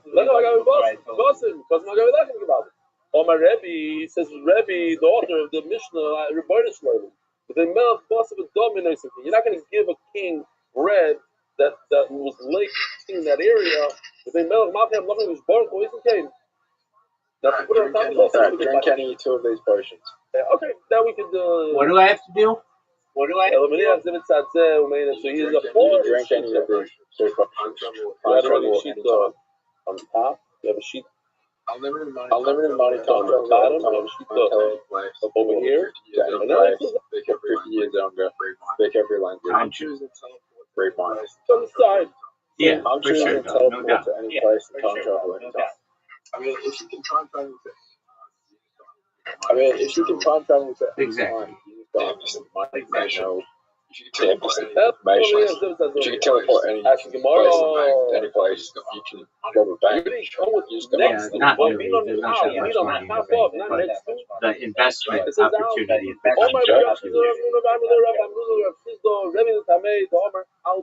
word al means next to, not on top. You thought it means on top? No. I'll bring you two rice. We all know if I who the ask fuck everybody wants to here in look this 50 room, years younger we all know the if you're not 50? Where does the Bezichin, the Levoina of the Lechem Aponim go? So everybody knows this. Where does it go? On top of the bread or next to the bread? What? So I'm gonna look negative? That's one sheet, and that's what we typically That call it. doesn't make any sense. It's next to They should say look 15 years younger or something. 10 years younger. I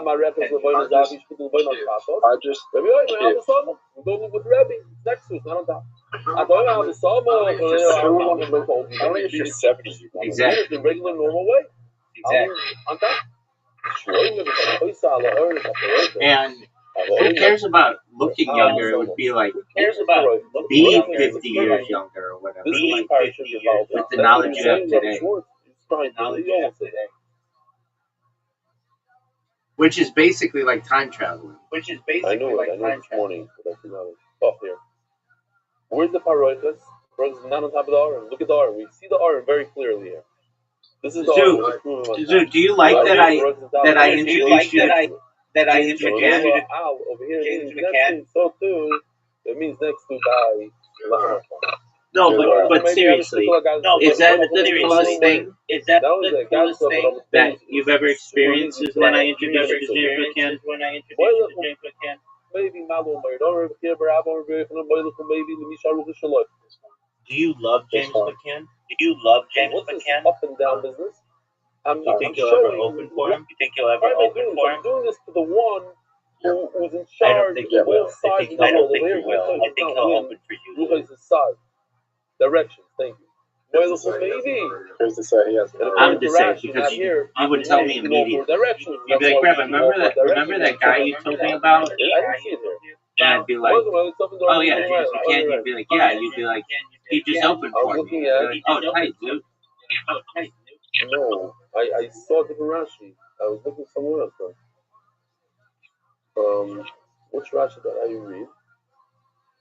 It's not important. I was on maybe this Rashi. Have you ever seen James McCann's wife?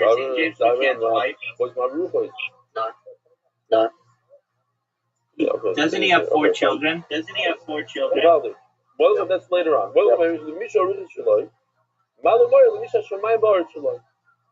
You're trying to make a statement. We're doing this for the Rebbe Shalom. He's in charge of Shemayim Bar. Do you know that Kill Tony just got a new regular? You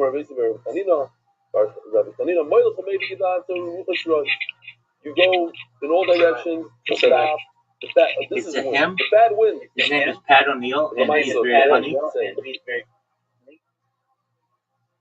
He has a funny joke.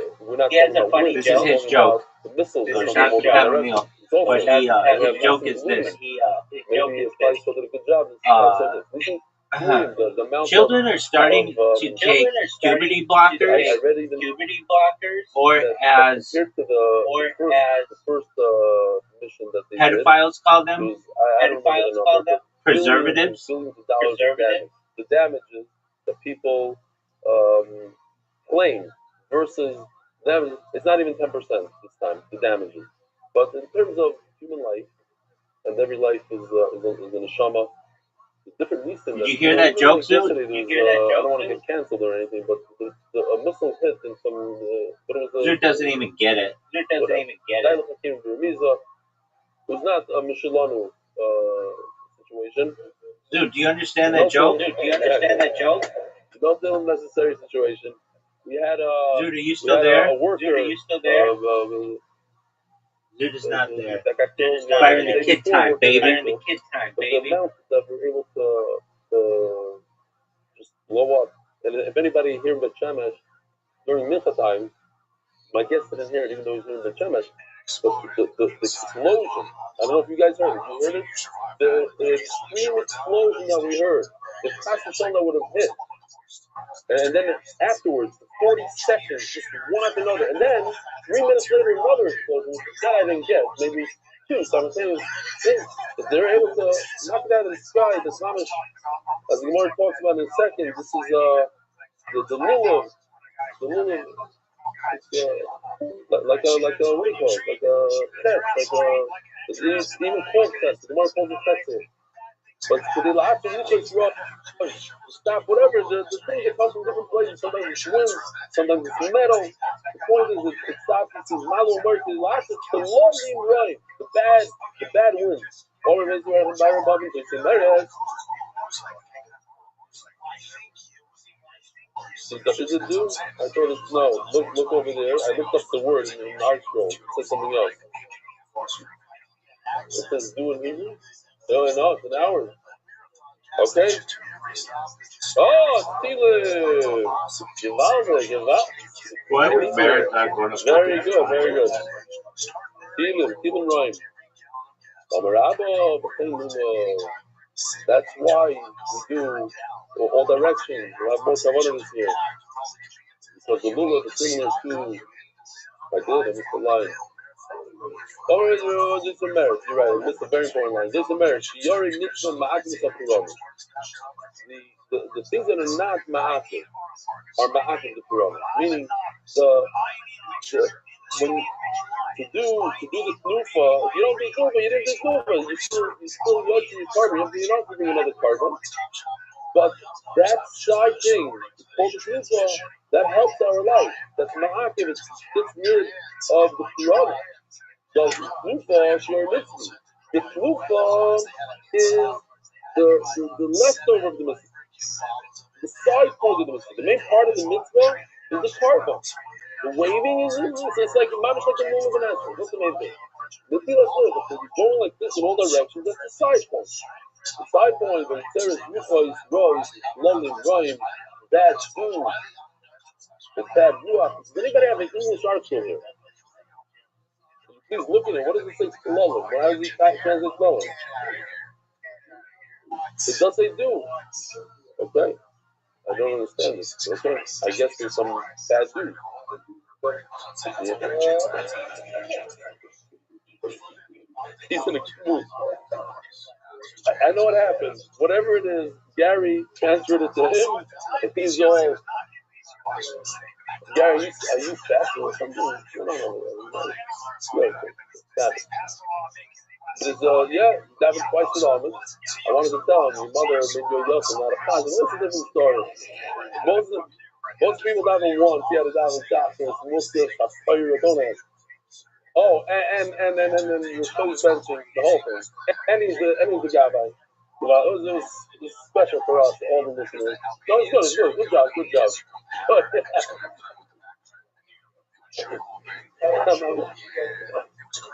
Yeah. All right, Rabbi, I gotta say this because but Rabbi Willie didn't hear me say this. He probably knows it, but other people, I said this many times. A chassid came to the Rebbe and said, Rebbe, what do I do? I only have enough oil, either light him or burn all the wick tonight. Well, what should I do? I said, Gavin Capitos, I don't know what to do. The Rebbe says, you should light him in Noah. Why? Because the honor for the mitzvah is greater than the mitzvah itself. And the mitzvah of Sila, Shrivas of Sila is the mitzvah, and the Achana to light him in earth is the Achana for that. So the Achana goes before that. It reminds me over here. It's a vitz.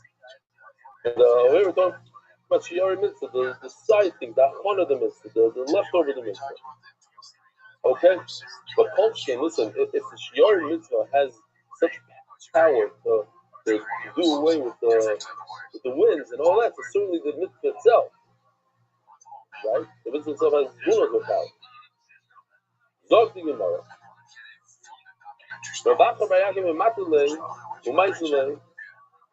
I said, no, I didn't say, okay, I'll go back.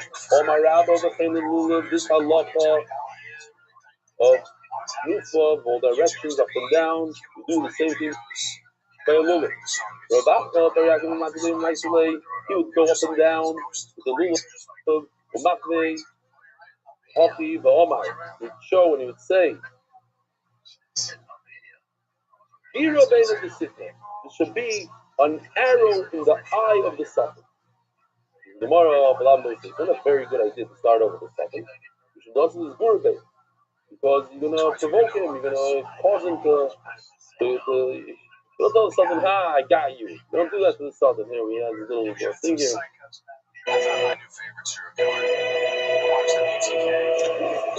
What up, Earn Speed?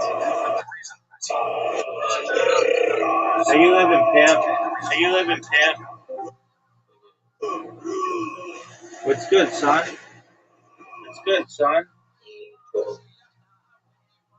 All right, just enjoy yourself then.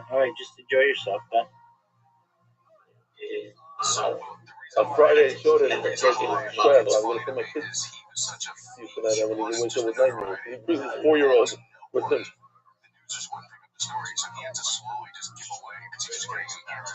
So, a couple of things. It could be, provoking, but Gemara in Bavashi says, and they want to say that he's actually trying to make friends with the Sultan.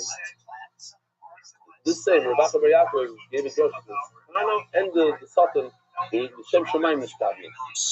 And the Sultan was so excited by his shot that he went and he kissed his feet. He was friends with the Sultan. And they said, what? Yeah. He was in Shemaim. Yeah. So, and also in tradition, the Gemara brings that there's a 7-headed snake. Here, I'll show you the picture from them. This is a 7-headed shade, and they didn't know what to do, so they came to Ravacha. He did, every time he bowed, one of the heads fell off. So I asked Yoshi to redo it tonight, so I didn't see it yet. I think this is it here. He put it in. I said, you already have it. Let's see what AI can do. And it's like, just in a few minutes. Boom. All right. Look at Gemara. Come on, Papa. Didn't say tell me to see the food and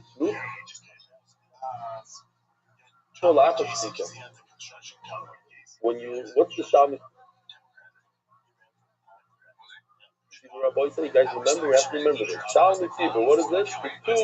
The two sheep that we bring in Shavuos. They require Tnufa after the Shechita. And you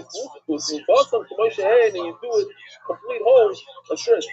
Completely, this guy's dead, you do Tnufa as him. Not parts of him, not the Imurim, the Chazashai, the entire thing. Never ready. You don't do the whole thing, just the side, the Chazah, that's it. And the Imurim also. But my thing was like some of the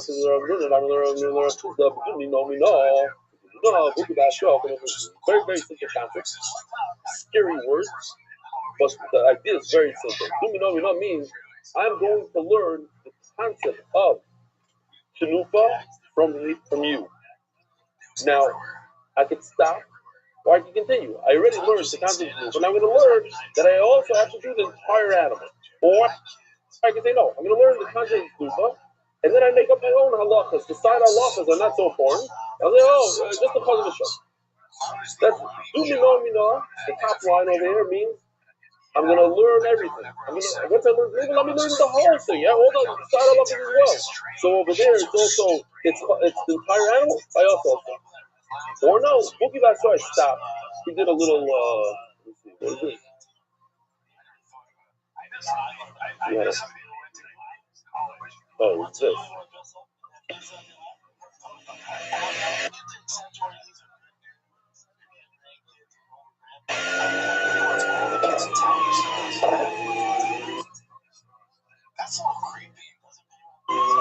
You will get the exact same $500 ticket as the driver of this car. That's Dumino. I don't know what the fine is for an electric scooter. Scooters are not mentioned here, so I'll give you a ticket like a car driver, but half the amount, $250 instead of $500. Okay, fine. Fine, something like that.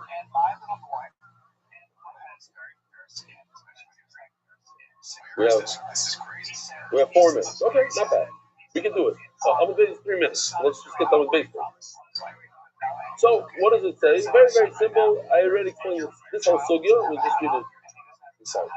The Dumino, Boogie Bass, Rabbi I'm going to learn all the halachas. I'm going to learn the main thing of Tuka, plus I'm going to continue on and learn the cycle. I'm going to learn from an individual shlamim that requires Tuka, after you shut it. I'm going to shout at Tzibur, so that's halacha number 1, the main halacha. And then I'm going to continue learning. By individual, it's only certain parts of the animal, not the entire thing. So too, on school, it's only the chazal. You stop short. You learn the main halacha, then you stop.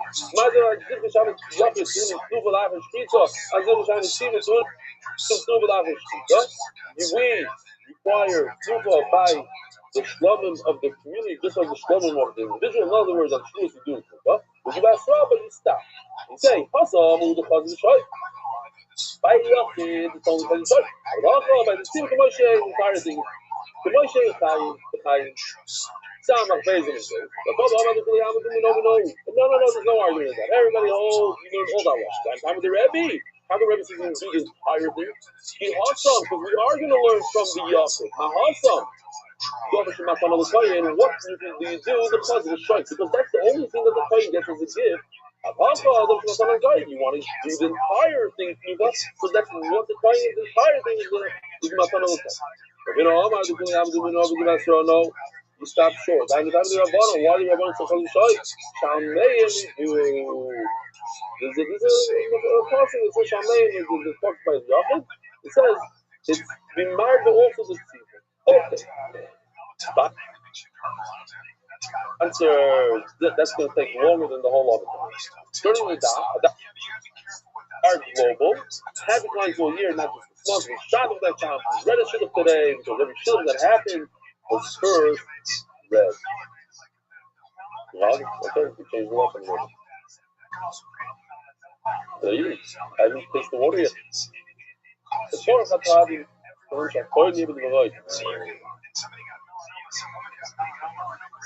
okay, so I want to remind the Olam, it's super simple. We have 3 types of korbanos here. And 3 halachas. Each korban only gets 2 out of the 3 halachas. So on top, we have the Oshem Mitzvah. He gets the Oshem Mitzvah. If you look at the top, the Oshem Mitzvah gets 2 halachas: the blue circle and the green circle. What's the blue circle? They use smicha, you lean on it while it's alive, well obviously, and tnufa when it's alive. You look at the animal as it's alive. What is it missing, Rabbi Isai? The red circle. What's the red circle? Good morning, Stephanie. So just easy to remember. Green is go, red is stop, red is bad, green is good. So tnufa when it's alive is green, tnufa when it's dead, gone, it's red. Okay. Let's take Shalmi Yafet over here. Shalmi Yafet, Shlomim of individual has blue and red. What is it missing? That you don't do tnufa when the animal's alive. Shalmi, the green circle and the red circle. What is it missing? The blue circle. What the Gemara is going to do here is going to do the same exact Kavachimer 3 times and say the same exact answer. Kavachimer is very simple. Let's say what do we just speak about? The Shami Siva. So it has green and red. What's missing? The blue. Oh, if it has the green, so certainly we should have the blue. No. Okay, great. And then we take the next one. If it has the blue and the red, certainly we should have the green. No. Let's inside. Let's see how long this takes us. There's 3 karbonas, Shami Torah, Shami Yachid, Shami Tzibur. And there's 3 mixes. Tnufa when it's alive, red, green and red, and smicha. Each one has 2, and a third thing it doesn't have. Anyway, this is what it is. Zivchi Shami Yachid, Shami Tzibur, Shami Tzibur. These are 3 karbonas. Zivchi Shami Yachid, Smicha, L'chaim, Duva, Dein Bahem, Tnufa, Chaim, and it doesn't have Tnufa when it's alive. We read this and just reading it.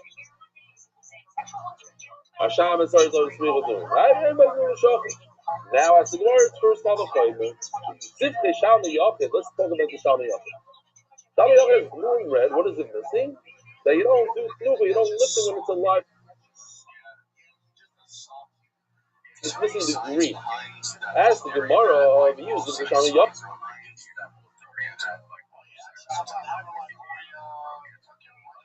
The Kavachimer should have the green also. You should have to look at when it's alive. Why?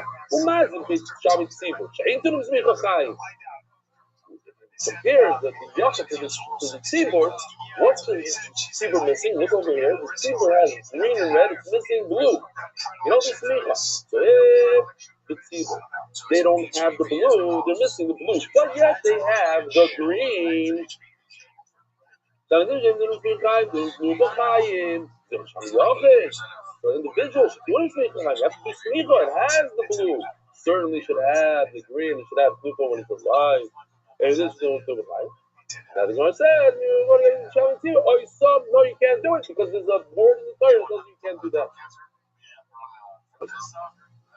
Some which is the Shalom Yachid, that the Shalom Yachid does not get tnufa when it's alive. As the Gemara is the same exact Kavachimer, just we're changing the circle. How come it is that the community Islam, meaning on Shavuos, you don't do smicha at all. They're missing the blue circle. They should do it because of the Kavachimer. Now we're doing the reverse. The individual doesn't have the green circle, doesn't do the blue lot.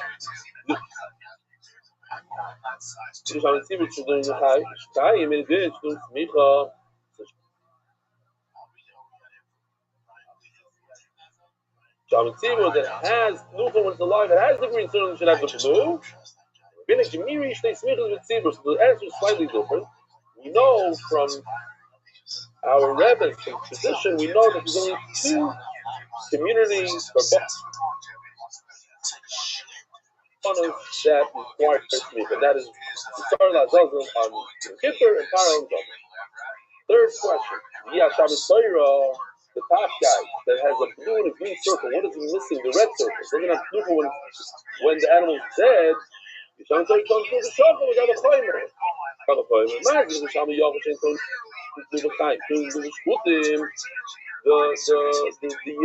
Shlamim does not require tnufa when it's alive, the green, yet it has the red. So how come the Shami Torah starts doing the Chaim? It is starts doing the Shachar. What are those noises? That's thunder? Okay, good. No, that's good. This is hour stuff. Mir Rahman is going to be Pal Ra in Iran in just about an hour and a half from now. Mir Rahman got his Zipke Shalmi Yoch is 1,500 kilometers, an hour and a half. Yeah, with the bombs and everything, it takes longer. They're heavy. Mir Rahman got his Zipke Shalmi Yoch and they saw him. Okay, we have a meal. They saw him. Great. Now, what was too fast?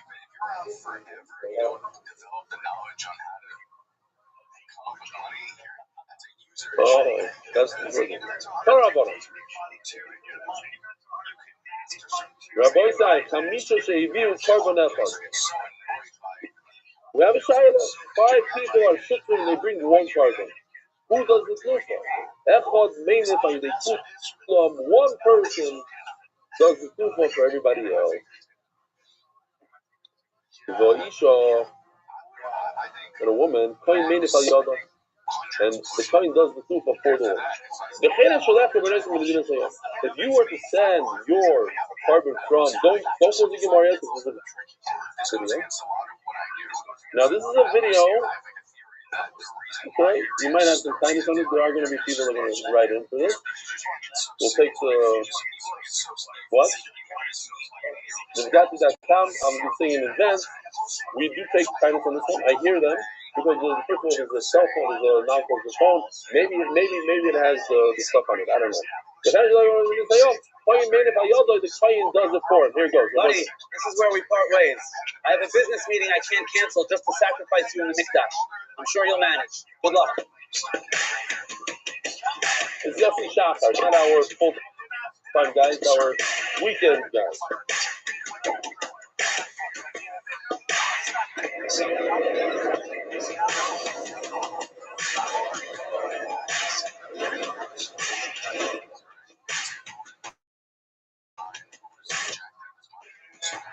Israeli flags are going to be posted. David, we really want to close the deal with you. You seem like a very serious man. Hello, who is this? The Kohen, your Korban has arrived. Oh, I missed him. He's gotten so big. I'm going to do the tenufa with this for you and want us to take a selfie? Yes, come on, Tahayek, Toreg, Toyu, Tavel, raise it, lower it, leave it forward. Come on. Anyway, I'm not a big fan.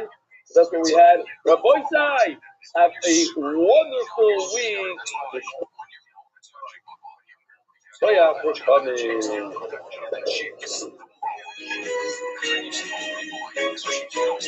Merit the Spuss of spreading Torah throughout the world. Sponsor a share today. MDYsponsor.com or sponsor at MDYGov.com.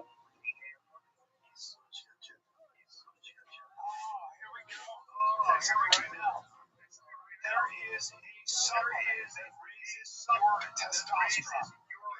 That's not bad these days, man. It's good.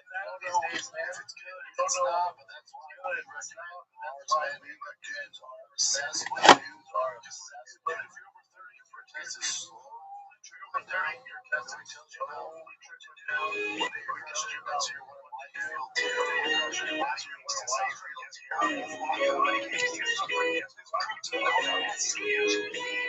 Your wife.